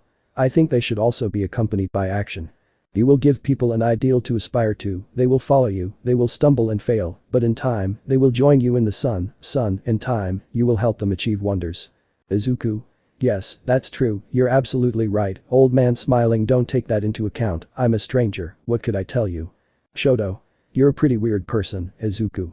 I don't know what you want to achieve, but this time I don't think you can intervene. I feel like this is something a little more delicate, although you have no qualms about getting into that kind of thing, even though you don't seem like that kind of person. Izuku. Haha, I don't know if you flattered me or insulted me. Ida. Hey, keep working. We'll make the best stew in the world. So, the boys continued preparing their stew and then had dinner. Their training continued relatively normally, some tantrums from Bakugo, teasing from Monoma, the normal thing for both classes. But one night before the last day, from the other side of the camp, the villains began to arrive. I don't like this, it's not nice at all. The beautiful but deadly girl looked uncomfortable. The girl wore a light mask that molded to her face. She had the same outfit she wore when she met Shigaraki, but this time she had some pieces of glass hanging in strategic areas. All this was arranged behind the scenes, right? Appearance doesn't matter, if it makes sense.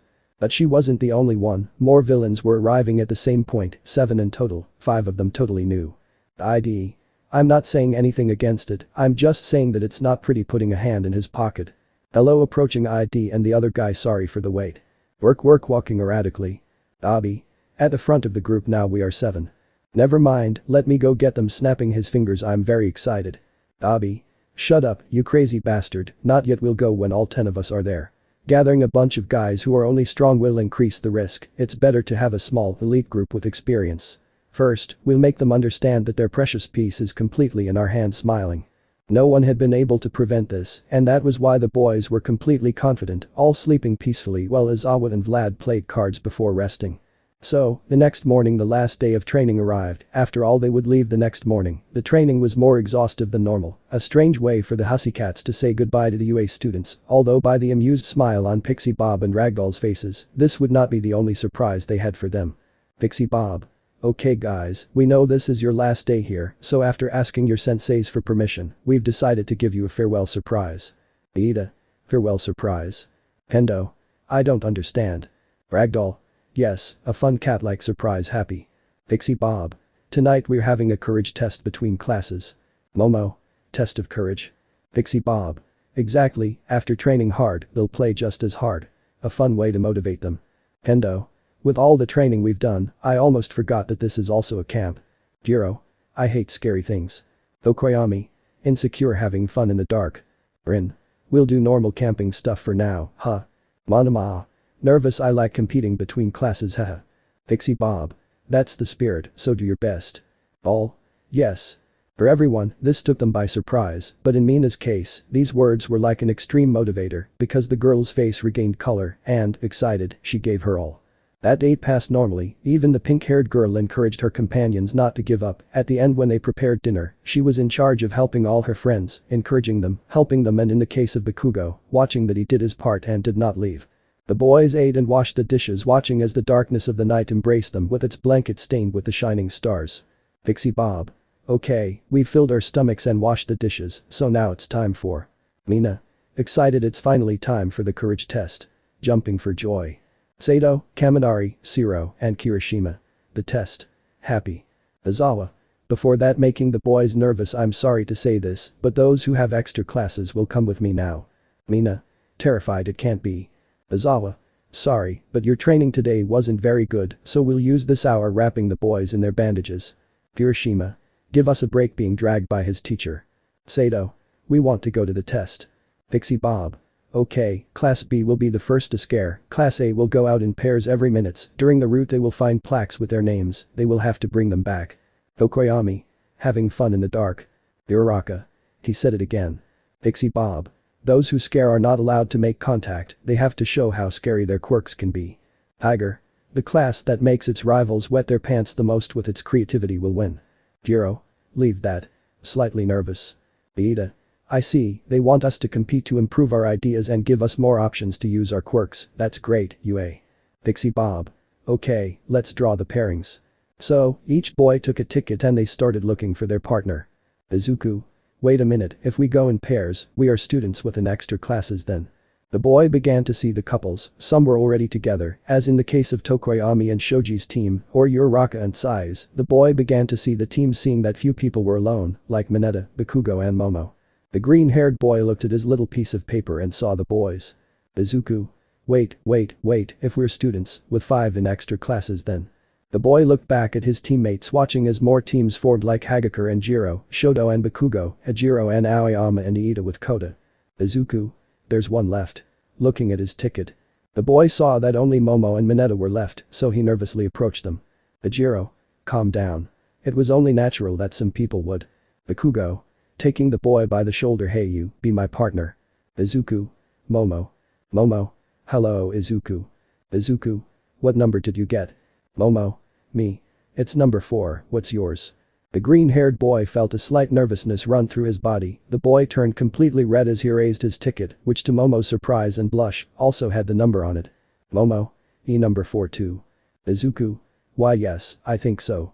Momo blushed as she turned her gaze away, avoiding looking the boy directly in the eyes. Momo. Well, it's nice to know that you'll be my C partner, these things scare me a little so. Izuku. And don't worry, I'm here too. At that moment, both boys turned even redder, ignoring that Mineta was looking at them with an envious face. Mineta. Midoriya, switch with me. Switch with me please. But the request was ignored by both boys who continued smiling and talking to each other. Tokoyami. Having fun in the dark. Pixie Bob. Okay. If everyone's ready, let's get started. Mandalay. Let's go in order, the first team will be Tokoyami and Shoji, number 2 is Todoroki and Bakugo, 3 will be Jiro and Hagakure, 4 will be Aoyorozu and Midoriya, 5 will be Tsuyu and Uraraka, 6, Hajiro and Aoyama, 7 are Iida and Kota, and finally 8 will be Mineta. So, after minutes the courage test began, the boys from Class B entered first, then those from Class A went in, the funny thing was hearing Jiro and Hagakure's screams, although that gave more suspense to everything. Pixie Bob. Team 5, go. Froggy and Uraraka, let's go. Uraraka. Haha, I didn't want to admit this to the others, but honestly this is a little scary, Tsu, there's a lot of screaming. Tsuyu. Yes, but it's just Kayaka and Toru, but if you want, give me your hand, don't worry, I'm not afraid. Uraraka. Haha, thanks, taking the frog's hand, let's go, slightly scared. On the other hand, further ahead, Yui Kadai, Kendo and Juzo Hananuki were waiting for the girls. Hananuki.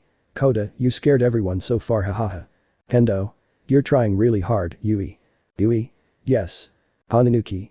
Bakugo and Todoroki were so funny remembering their expressions, what's wrong with their faces? Hahaha. Kendo. Wait, don't you smell something burning? Hananuki. Huh. That's true, now that you mention it, seeing a purple smoke, there's a lot of smoke. Bakugo and Todoroki got so scared that they activated their quirks. Sleepy and closing his eyes. At that moment, the boy fell to the ground before Kendo's alert gaze. Kendo. Hananuki. On alert and covering his nose, Yui, don't breathe.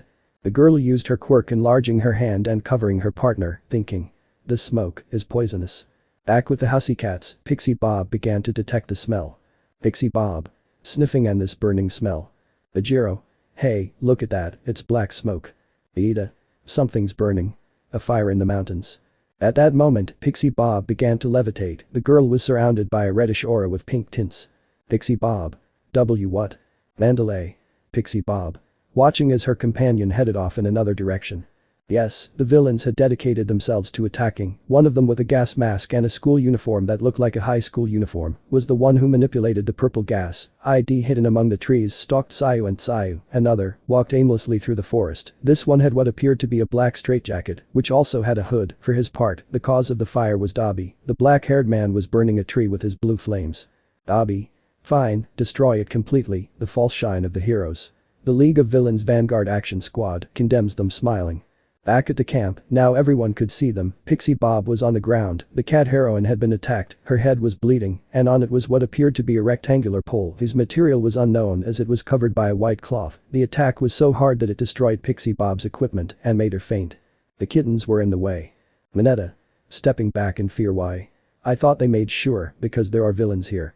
Everyone saw them, in front of them were two subjects, one of them, and the one who had attacked Pixie Bob was a subject of muscular build. He had long hair of a dark brown color and a light but visible beard around his chin. He had dark brown glasses and smiled satisfied with his work. Next to him was another shorter subject. This one had a reptilian appearance with green scales and a lizard-shaped face.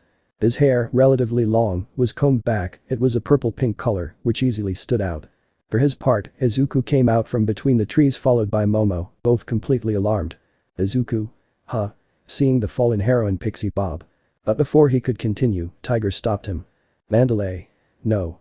The freckled man stood still next to the brunette, but at that moment the boy turned to look at him completely alarmed, thinking of a child who was watching everything from his lair, which was not so secret because a hooded figure appeared behind him without making any noise. Izuku? Thinking. Coda. Worried about the child. Let me know in the comments below if you guys want the next part. Also check out my other video that has been shown and left. Thank you for watching. If you enjoyed this video please like and share this video. And have a fantastic day. Bye.